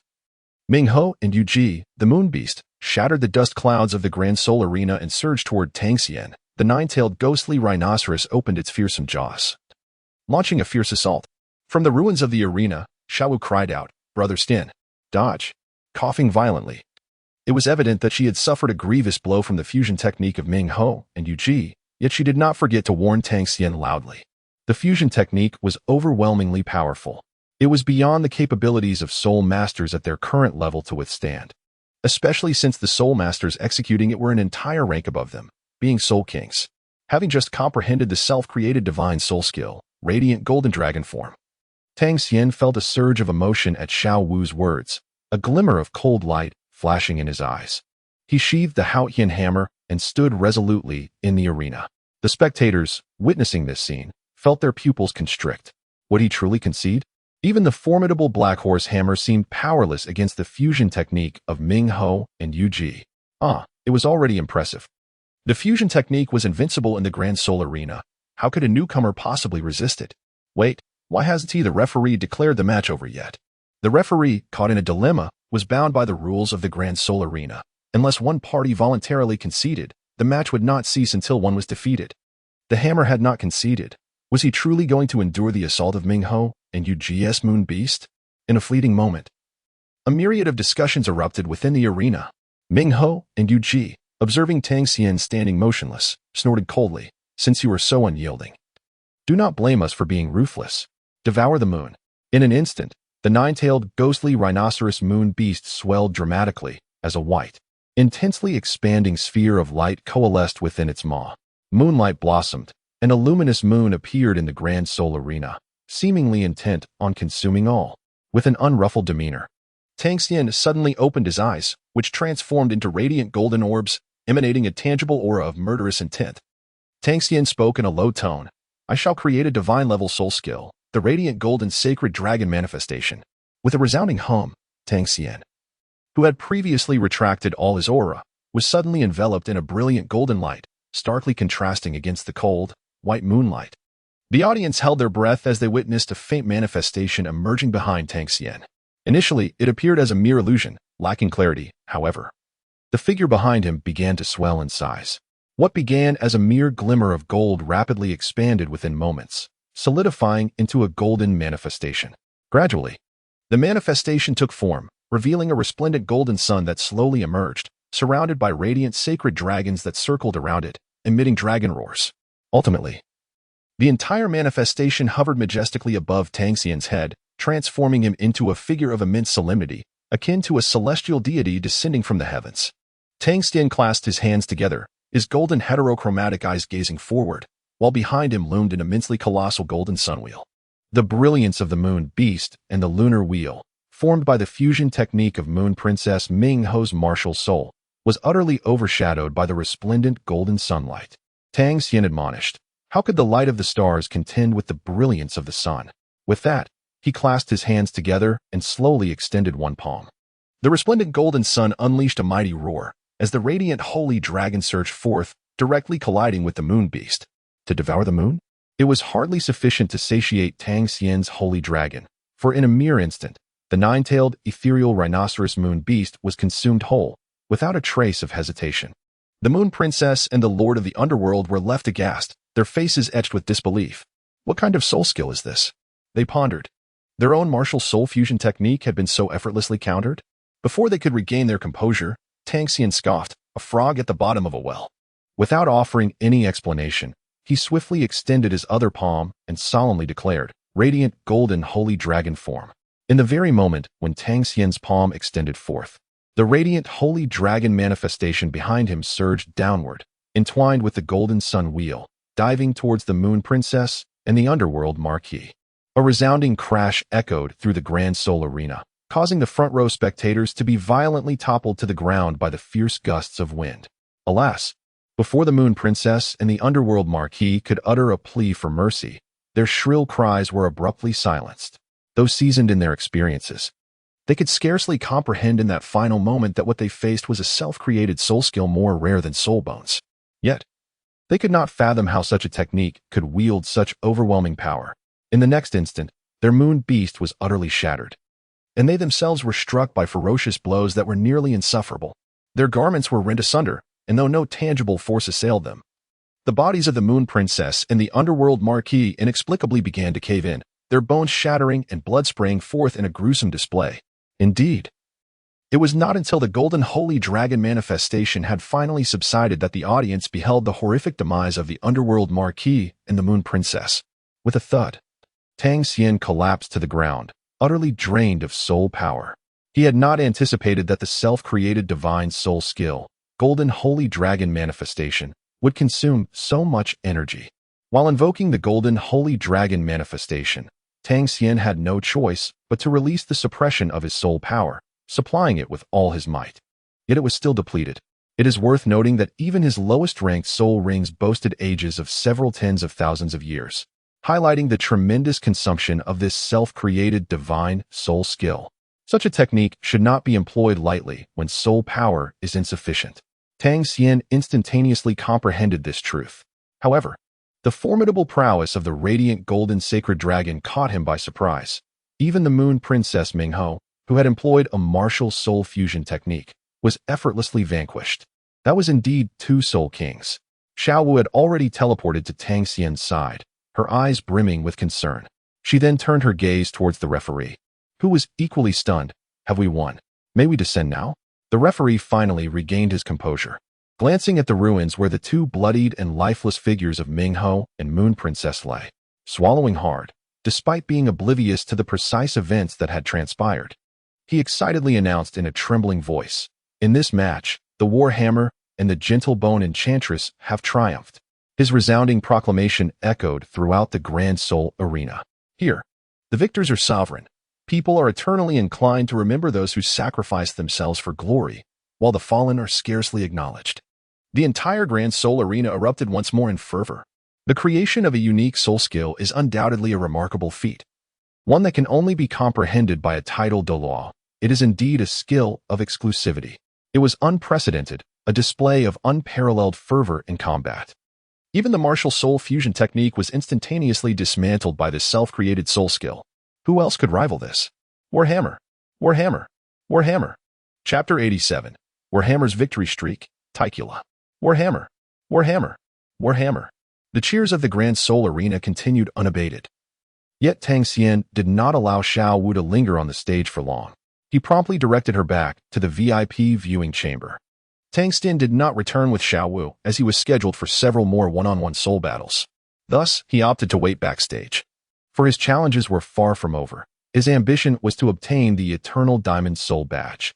Upon Xiao Wu's return, all the Shrek students, including Yu Xiaogang, surrounded her, eagerly inquiring, "Xiao Wu, did you see clearly? Xianji's self-created soul skill is simply astounding." Xiao Wu scratched her head, having previously been unaware of what a self-created soul skill entailed.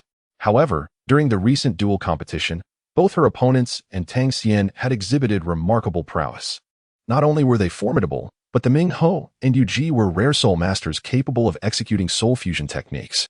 Unfortunately for them, they faced the extraordinarily talented Tang Xian, who annihilated them with his self-created skill in an instant. Yu Xiaogang clicked his tongue in admiration.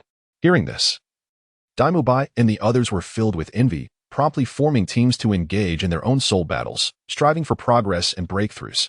Yet, whether it was self-created soul skills or soul fusion techniques, both required a certain opportunity and innate talent, rendering them elusive for all but a few. Thankfully, Daimu Bai, Zhu Zhuqing, Ning Rongrong, Ma Hongjun, Oscar, and Xiao Wu all possessed commendable talents, achieving victories in their subsequent soul battles, even against formidable adversaries. In contrast to the other Shrek 6 monsters, Tang Xian appeared to possess an extraordinary advantage, ruthlessly dispatching all who stood in his way. Under the might of his warhammer, none could resist. Some opponents even chose to forfeit upon entering the arena. Referee, I concede. I wish to live a little longer. Referee, I concede. I prefer to remain unscathed. The warhammer's points surged rapidly, soon surpassing the threshold for the purple gold badge, marking him as a peak soul zone master in this tier. His flawless victory rate sent gamblers into a frenzy, regardless of the opponent. Betting on the warhammer's triumph was a guaranteed profit. I was such a fool to have bid against the warhammer, they lamented. Now with a loan of a gold soul coin, I could buy a house in Soto City. What could be quicker than profiting from betting on the warhammer? This is exhilarating.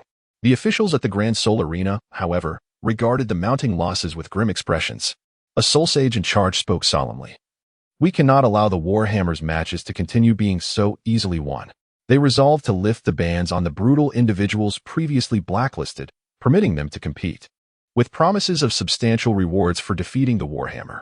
The staff gasped at this revelation. The blacklisted individuals were notoriously ruthless and merciless, each one a criminal of the highest order. The Grand Soul Arena was evidently willing to invest heavily, sacrificing its reputation to curb the warhammer's rise and halt its financial losses. However, this move played directly into Tang Xian's hands. For normal soul masters, as long as they did not provoke his ire, defeating him would suffice. Yet, such victories felt mundane to him. He craved the thrill of combat amidst bloodshed, those life-and-death confrontations that might aid him in breaking through his limitations. True strength was forged in the crucible of peril. Nevertheless, it was clear that Tang Xian would not act excessively against ordinary soul masters. The official's decision to unleash such heinous criminals upon the arena was an invitation for his merciless retribution. To him, slaying such villains was gratifying, devoid of any moral burden, as ridding the world of evildoers could be seen as a public service. As the doors of the arena slowly opened, Tang Xian cracked his neck and strode confidently into the entrance corridor. Tang Xian murmured, "A villain, is it? From this moment forth, the warhammer shall no longer be gentle. Today, the name of the warhammer shall be forever linked with the moniker of the Grim Reaper." As the iron gates of the Grand Soul Arena swung open, the electrifying voice of the announcer resonated. "Esteemed ladies and gentlemen, today's dark horse, the warhammer, has triumphed in an unprecedented 90 matches. Due to the warhammer's formidable prowess, challengers have become scarce. To enhance your viewing experience, the Grand Soul Arena has arranged for 10 specially invited competitors to face off against the warhammer. The points for this match will be multiplied tenfold, as will the odds. Should the warhammer secure yet another 10 victories, he will surpass the century mark, becoming a legendary figure within the Grand Soul Arena, the reigning king of soul combat. With the announcer's fervent commentary, the atmosphere within the arena reached a fever pitch. Has the official finally decided to intervene? Warhammer! Warhammer! Warhammer! Let the tempest rage even more fiercely. With the audience's fervor soaring, the announcer declared, "Without further ado, let us commence this special soul combat." The match began, and the referee did not even introduce the names of the combatants, for they were figures on the blacklist, unworthy of introduction. The moment the referee announced the start of the match, Tang Xian's opponent, the Soulmaster, revealed a mouthful of dark teeth, flashing a wicked smile as he surged forward. "Is it you, brat? How audacious of you to allow me to strike in such a venue. You ought to feel proud. Moreover, by vanquishing this warhammer, the Grand Soul Arena would compensate him with a reward of 10,000 gold soul coins." Such terms were irresistibly enticing. He could hardly contain his eagerness to trade the young man's life for riches, although neither the referee nor the announcer introduced the warhammer's first adversary. A keen-eyed spectator in the audience gasped, "Isn't that the Blood Axe King?" 3 months ago, he slaughtered an entire village outside Soto City, carrying the weight of over 100 lives on his shoulders. How can such a fiend be permitted to compete in the Grand Soul Arena? To speak plainly, the Blood Axe King, despite his savagery, is undeniably powerful. Among Soul Kings, he faces nearly no rivals. Warhammer, this match is perilous. As the audience recognized the identity of the opposing competitor, their betting hands hesitated. The Blood Axe King, a top-tier entity among Soul Kings, is a foe Tang Xian has never encountered in individual combat before. Previously, he had slain the Moon Princess in a doubles match, employing his self-created soul technique. But his soul power had been utterly depleted. This time, he faced a relentless series of individual matches. That technique was simply unfeasible now. A villain, deserving of death. Tang Xian coldly rebuked, displaying not a trace of fear. Chapter 88. The Myth of Consecutive Victories, defending the title of the King of Soul Fighters. The ruthless must be eliminated. Tang Xian summoned the Dark Golden Terror Claw Bear, a 10,000-year spirit ring of the Xuantian Hammer martial soul. To conceal the true nature of the Xuantian Hammer, Tang Xian had consistently shrouded it in the radiant holy fire. At this moment, he further utilized the ability to alter the color of the spirit ring, suppressing the crimson first spirit ring to the level of a black 10,000-year spirit ring. Underneath Tang Xian's feet, a soul ring as dark as ink gradually emerged, resembling a black lotus, exuding an aura of profound dread. Confronted by the malevolent figure wielding the blood axe, the notorious Blood Axe King, Tang Xian felt no pity. He unleashed his lethal techniques without hesitation. The first soul skill, Dark Gold Frenzy, and the fifth soul skill, Blood Axe Slash, collided with a resounding crack. The Warhammer and the Blood Axe clashed instantaneously, intertwining gold and crimson hues. However, with that sharp, clear sound of impact, the Blood Axe King's weapon was shattered, and he himself was struck down by the Xuantian Hammer. With a sickening splat, the Blood Axe King burst apart, akin to a tomato crushed underfoot on the street, its red juices splattering everywhere. What? The officials at the Great Soul Arena widened their eyes in disbelief. The Blood Axe King's pride, the seemingly indestructible Blood Axe, had crumbled in an instant before the might of the Warhammer. Tang Xian let out a cold snort. His Xuantian Hammer's first soul ring was the 10,000-year Dark Gold Fearsome Bear. The first soul skill, Dark Gold Frenzy, inherited the ultimate explosive power characteristic of the Dark Gold Fearsome Bear. This first soul skill epitomized a brutal aesthetics. To challenge the violence of his Xuantian Hammer was sheer folly. In the end, the Blood Axe King was deprived even of the chance to plead for mercy. The official personnel of the Grand Soul Arena couldn't help but question their existence. Moreover, was that Firehammer also a martial soul? The Warhammer turned out to be a dual martial soul, and its first soul ring was astonishingly a black 10,000-year soul ring. This was utterly terrifying. What kind of family or sect could possibly nurture such a prodigy?